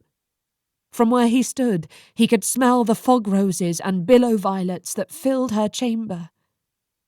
If he wanted, and oh, he still wanted, he could easily trace the line of her neck. Her lips parted when she saw him. Her gaze fell to the bouquet of flowers still clutched in his hand. When she looked at him again, her eyes shone. But she did not drop the knife. "Look at us," she said. She laughed, but it came out as a sob. Instinctively, Arris went to cup her cheek, but there was something caught in his fist. Her necklace. He didn't even remember summoning it, but there it was, his only means of protection, his most terrible weapon against her. Demelza flinched. "I didn't mean," he said, but he couldn't finish his sentence. The truth was that Arris would defend himself. Whether that meant he'd use Demelza's greatest weakness against her to do so, he couldn't say, and the truth of that shamed him. "I don't want to," he said. Beneath his words lay another plea. "Do not make me." Demelza blinked back tears. "I could sing right now. I know you hate the sound of it, but I could sing and force the truth out of you. And perhaps you are being honest. And if you are, then where does that leave us, Arris? Maybe this time you don't want to dangle control over my own form in front of me. But what about the next time? What if you tire of me? What if someone lays a trap and you think that I mean to harm you, and so you turn me into a swan before I could do anything to hurt you? And how do I know you won't turn power-hungry like your father? Demanded Arris. How do I know you won't decide to free your heart and love another? He dropped the bouquet. He wanted to laugh, but he couldn't summon one from inside him. Clearly love is not enough, he said. Demelza bit her lip. You're right. Love is not enough. Mere seconds passed, but Arris felt each one weighing on him as if they were centuries. Now what? She asked, and her voice was bitter. Should we count to 3 and see who triumphs over the other? Or should we at least enjoy our wedding feast before all of this falls apart? The longer Arris stared at her, the more he felt his heart stretched taut to the point of snapping in two. Several unknowns faced him. If he lost her, he did not know how he could live. And if she remained, he did not know how long he would live. Either way he turned, he would find neither sweetness nor safety. There would always be an unknown, always the ground would feel as if it were shifting. And perhaps that's simply how it was with life and love. Arris stared at the clear blade in Demelza's hand. He reached out, not quite sure what he was doing until his hand closed over her clenched fist. The necklace was still in his grip, and when he touched her, it fell over her wrist. Demelza shuddered. And what of trust in all this, Demelza? He asked. What if we entrusted our hearts to one another not because we had to, but because we want to? Demelza glanced at their joined hands before looking at him. What if we fail? What if we hurt one another? What if we do? And what if it's still not the end?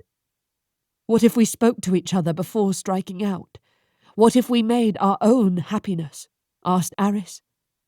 A great hope moved through him. What if we chose one another, not just today, but every day? Is that what you want, Arris? She asked. A slight tremor snuck into her voice. It was fear and love. The sound of it was hope, and it alchemized some leaden and weary part of Arris's soul to gold. I do, he said. And you, Demelza?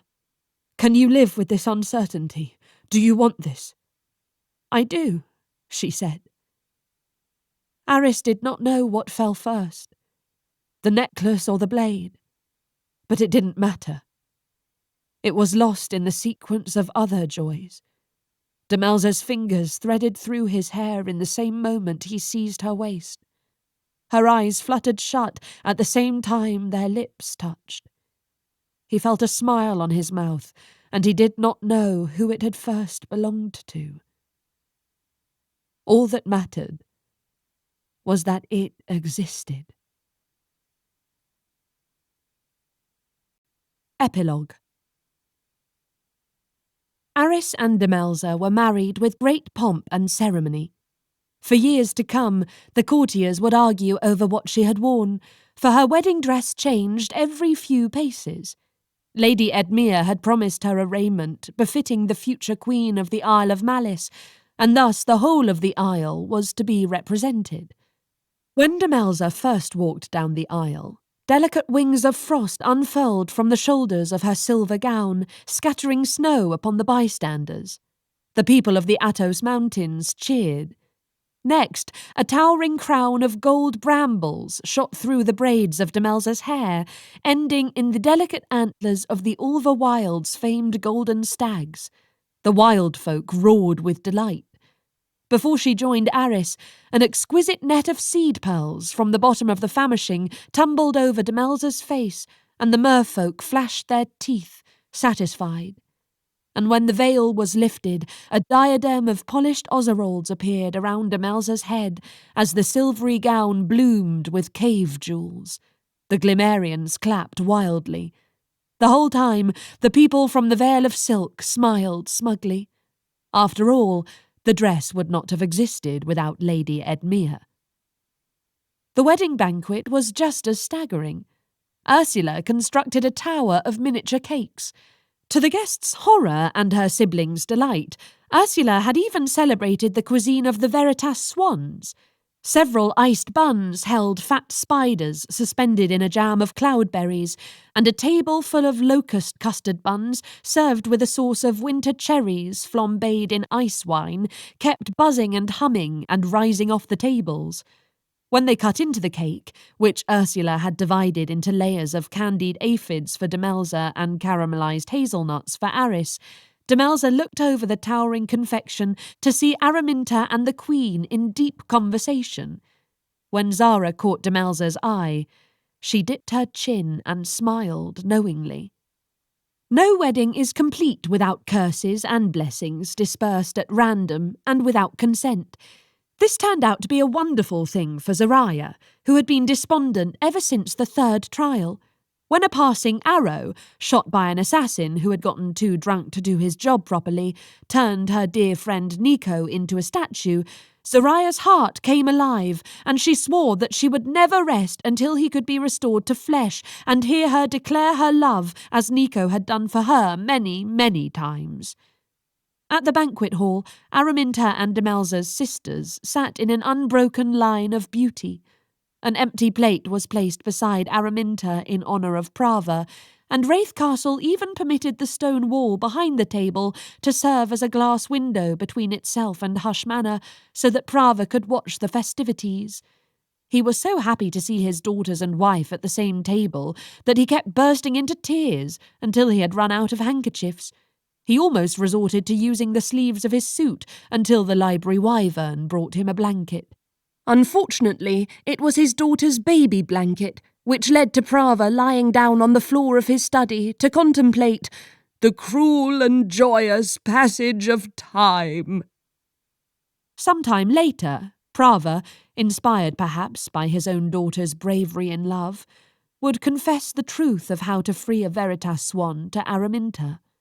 And sometime after that, Araminta would find a way to imprison him, which Prava would find perfectly fair, and the two would work on their communication skills now that their nest was empty and their daughters set on their paths.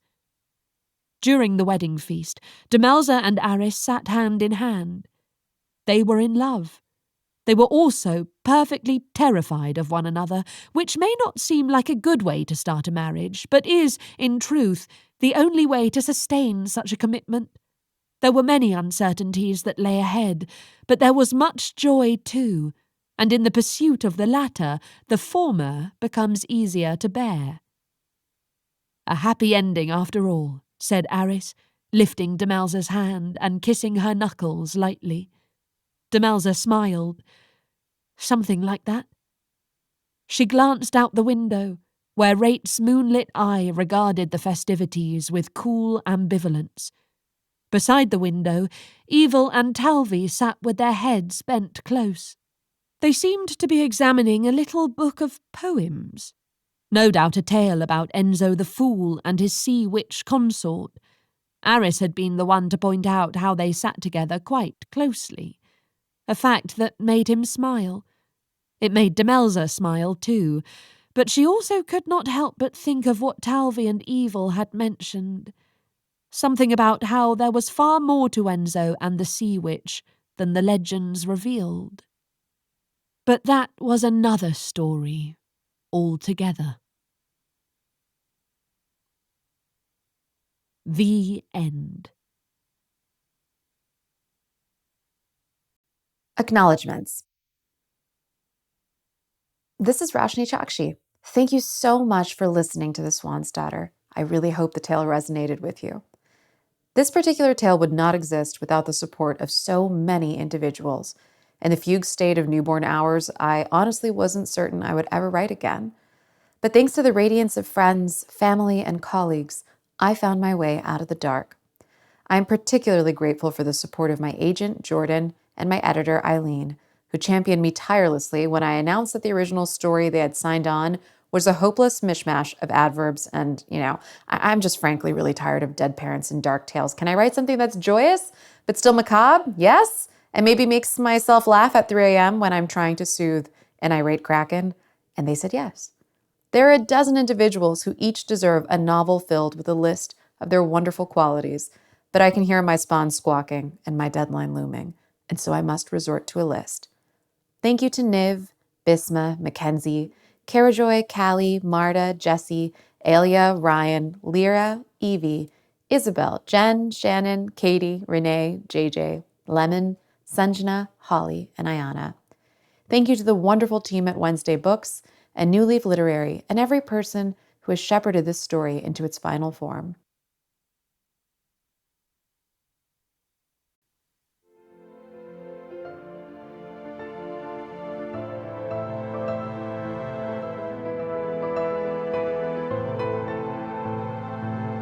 This is Al Potter.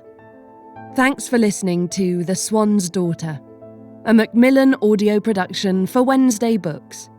This programme was produced by Jennifer Blom. Executive producer for Macmillan Audio, Alicia Merricks. Text copyright 2025 by Roshani Chokshi. Production copyright 2025 by Macmillan Audio. All rights reserved. For more information about Macmillan audiobooks, please visit macmillanaudio.com.